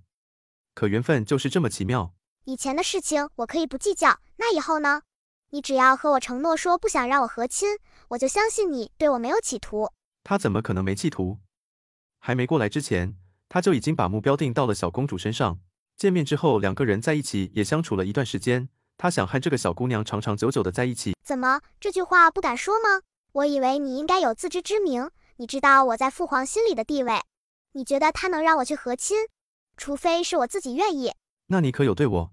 蓝眼睛，或者我应该喊你一声太子，别忘了我今年才多大。你觉得我会考虑个人问题？就算我考虑，我爹爹也不会让我考虑。哎呀呀，虽然这蓝眼睛长得的确不错，各方面都在我的审美上，可我真不想和亲，在这边啃老不好吗？干嘛要去一个陌生的地方？再说了，我看这蓝眼睛的桃花运还挺强的，我可不想随时随地帮人撵桃花。那我们还可以当朋友吗？看情况吧，只要你别对我有所图，我还是挺喜欢和你交朋友的。蓝眼睛这才放下心来。哎呦，我去，这人的目标居然挺远大，这特么还真是冲我来的。他是个见不得光的皇子，他的母亲只是外面一个普通的青楼花娘。当时西吴国的皇上经过那个青楼，他的母亲也在拍卖第一页，皇上看到漂亮也就拍下了。西吴国的皇上长得还是很帅的，女人觉得自己很幸运，两个人春风一度。当时皇上图新鲜，在女人那里留宿了10天，这已经很厉害了，就是宫里的娘娘也没有这记录的。女人也以为自己遇到了真爱，她觉得男人肯定会给她赎身的，然而没想到的，第11天早上醒来，那个男人就失去了踪迹，女人怎么也没找到。因为皇上走的时候给青楼留了部分银子，所以女人一直在等着，可1个月后，男人还是毫无消息。青楼的老妈子就逼着女人接客，结果争执的时候，女人晕倒，也被查出有了身孕。女人用所有的私藏留下了孩子。后来孩子出生满月，青楼再次逼迫女人，女人无奈之下自杀了。不过她却留下了男人的画像，儿子遗传了男人和女人的容貌，长得也是极为好看。可在青楼那种地方，人长得漂亮就是错误，不管男人还是女人。等她12岁的时候，一个嫖客居然看中了她的容貌，想要让她陪同，还给了不少银子，可她宁死不从，还把那男人杀了。当时她也很害怕，但震惊过后，她换上男人的衣服，偷偷离开了，拿着男人身上的银子远走高飞。当然她还带着爹爹的画像，也是因缘际会之下，她才知道那个男人就是当今皇上，两个人还相认了。皇上给她找了师傅，结果才发现这个人的根基不错，学习武功很快。这些年她为皇上做了不少事。蓝眼睛这次过来也是带着任务来的，想和亲。这男人也想，因为他也想要那个位置。1年后，元宝宝已经及笄了。你爹爹的意思是，你的年龄也不小，所以想让你定下来。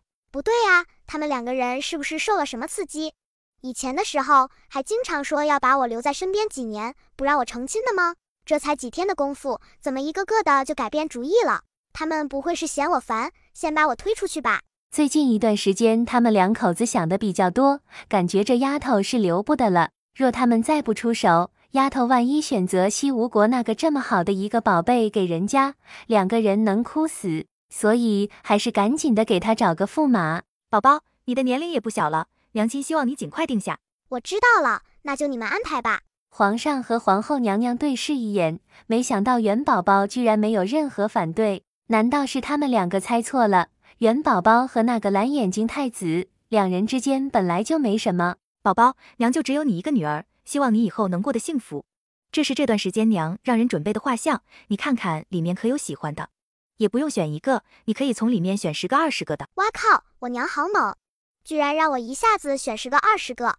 我看起来有这么饥渴吗？宝宝，娘亲的意思是，光看画像选的未必准确，你从里面选出看得顺眼的人，可以全都选出来。到时候娘亲举办一个赏花宴，你和他们接触一下，从中选一个你最喜欢的人。这些的画像，他们都知道是做什么的吗？有没有不情愿？不知道，他们都想做你的驸马。那我要仔细挑挑。宝宝，你这样看的话，没必要挑选，直接全都合格。娘亲，这样也不好挑啊，要不然还是来个文举武举考试吧。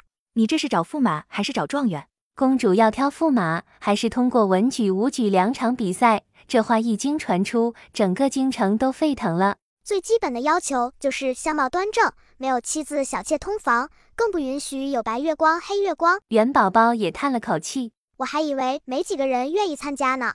毕竟我这边要求的可是一生一世一双人，看了我之后就不能三心二意，更不能有白月光、黑月光，也不能有心头爱。公主其实也有很多人是为了投机取巧。知道小公主受宠，若真的成了小公主的夫婿，简直就是一飞冲天。皇上对小公主的宠爱暂且不说，2个皇子更是听小公主的话。说句不好听的，若真的娶了小公主，以后想要一人之下、万人之上的那个位置，也不过是小公主一句话的事。可这么多个人如何选？难道要真的文武都比，从中选出最好的一个吗？那倒不用。全比的话有什么意思？再说了，我这是选男人，又不是选学问武功最好的一个。秀儿的脑子还是没有转过来。别忘了我是谁，我选的话肯定不用那些常规的法子。文武比试只是最简单的，能过得去就行。公主选夫的时间定在半个月之后，这消息在京城里面直接炸开了锅。元宝宝可没心思管这些人，这2天他在书房里面研究画符，10天之后，元宝宝终于画完了。秀儿，等等我选夫的时候，你看看有没有喜欢的，也选一个吧。公主，奴婢说过这一辈子都要伺候你，奴婢从未想过嫁人。随便你吧，缘分来了，我倒是要看看你到底要不要嫁人。公主，你刚刚画的符是做什么用的？保密。宝宝，元宝宝没想到皇上和皇后娘娘会亲自过来。娘亲，爹爹，你们怎么来了？皇上把手中的信递给元宝宝。是你土豪哥送来的。他已经登基了吗？你怎么什么都知道？那是自然，早就知道土豪哥有帝王之相，只不过那杨玉环呢？已经接过去了。对了，他又生了个儿子，你美女姐姐也是个有福分的，2个儿子也算在宫里站稳了脚跟。他本来就是个福运深厚之人，以前杨夫人糊涂，有点押韵，现在杨夫人已经走了，好日子都在后面呢。长安的身体以后也会慢慢好了。至于那个小的，算了，年龄太小，我这边也没必要帮他测算。看来皇后娘娘的位置，杨玉环应该能坐稳。幸好遇到元宝宝，要不然杨玉环不会有如此机遇。就是不知道以后她会不会记元宝宝的情。杨玉树也跟着过去了，他们毕竟是亲姐弟。哈哈哈，等以后再见到土豪哥的时候，我要狠狠地宰他一笔。终于到了元宝宝选夫的那一天，经过再次筛选，进入最终复试的有100个人。元宝宝把符一丢，100个人全都被困在其中。元宝宝眼睛都眯了起来。不是有很多人都说这些人都是贪图我公主的位置，想要走捷径吗？我就给他们织了一个梦境，就知道他家闺女又要搞事，没想到还能这么来。在梦里，他们把我娶回家，也算是抱得美人归。不过才刚刚把我娶回去呢，我就已经失宠了。皇上和我的弟弟都不喜欢我了，不光不喜欢，我还处处打压。我成了平民，他们的家族也受到打压，日子过得极为拮据。我还被惩罚了，就比如打了20大板。他们可是我的夫君，肯定也要跟着一起挨打。最后的日子就是穷困潦倒，日子过得极不如意，连个孩子都没有。皇上和皇后娘娘对视一眼，2人不约而同地苦笑一声。他家女儿还真是狠，这样的梦境都能编出来。我就看看到了这一步，还有没有人对我不离不弃，恩爱如初。感觉今天的选夫要凉了，就这考验，傻瓜都过不去，除非是很傻很傻的傻子。1个时辰过去，终于有人醒了过来，连看也不敢看元宝宝一眼，转身就跑。1个、2个、3个，到最后场地中就剩下1个人。你上来吧。元宝宝看着戴着面具的男人，这是唯一一个没有在梦中放弃他的。来参加选夫，为何还戴着面具？元宝宝也挺好奇的，打量着男人的身材。这人身形高大，体格不错，容貌应该也差不了。难不成咱们认识？元宝宝，这声音有点熟悉。元宝宝唰的一下跳过去，一把扯下男人的面具。你不是太子吗？不好好的在你那边当太子，跑我大前国来干嘛？我这是选驸马，又不是和亲。其实元宝宝的心里还是挺震撼的，他怎么也没想到，太子居然隐姓埋名过来报名，甚至通过了最后的考验。这人还真是有点感动。如果这人打算入赘的话，自己是同意呢，还是不同意？我已经不是太子了。你刚刚说什么？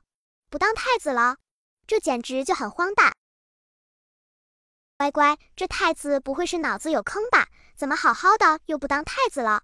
不过他们国家的太子还真不好当，3天2头被人追杀下毒。完了，现在就只有他一个人接受住了考验，我要不要同意呢？算了，还是看我爹的吧。苦恼的事情交给老爹，我还真是我爹的小棉袄，最贴心的那种。不，你是最漏风的那个，就没见过比你更漏风的。不过这小子如果能入赘的话，皇上都有点想看西吴国皇上的黑脸了。想想太子也没有什么好当的，我觉得还是当驸马比较好。我愿意入赘，也带着嫁妆。太子直接拿出他的储物玉牌，直接献给了皇上。皇上看了一眼，默默闭上嘴。1个月后，公主大婚，整个京城都披红挂彩，热闹非凡。土豪哥也带着杨玉环和长安来了，还送上丰厚的贺礼。西吴国的人知道消息，皇后娘娘亲自带人过来。听说皇上知道消息之后，气得直接晕了过去。洞房花烛夜，盖头挑起来，看着眼前这张倾国倾城的小脸，太子叶寒双目温柔。你怎么和我爹说的？他怎么会同意的？叶寒轻笑一声，你猜？这让我怎么猜呀？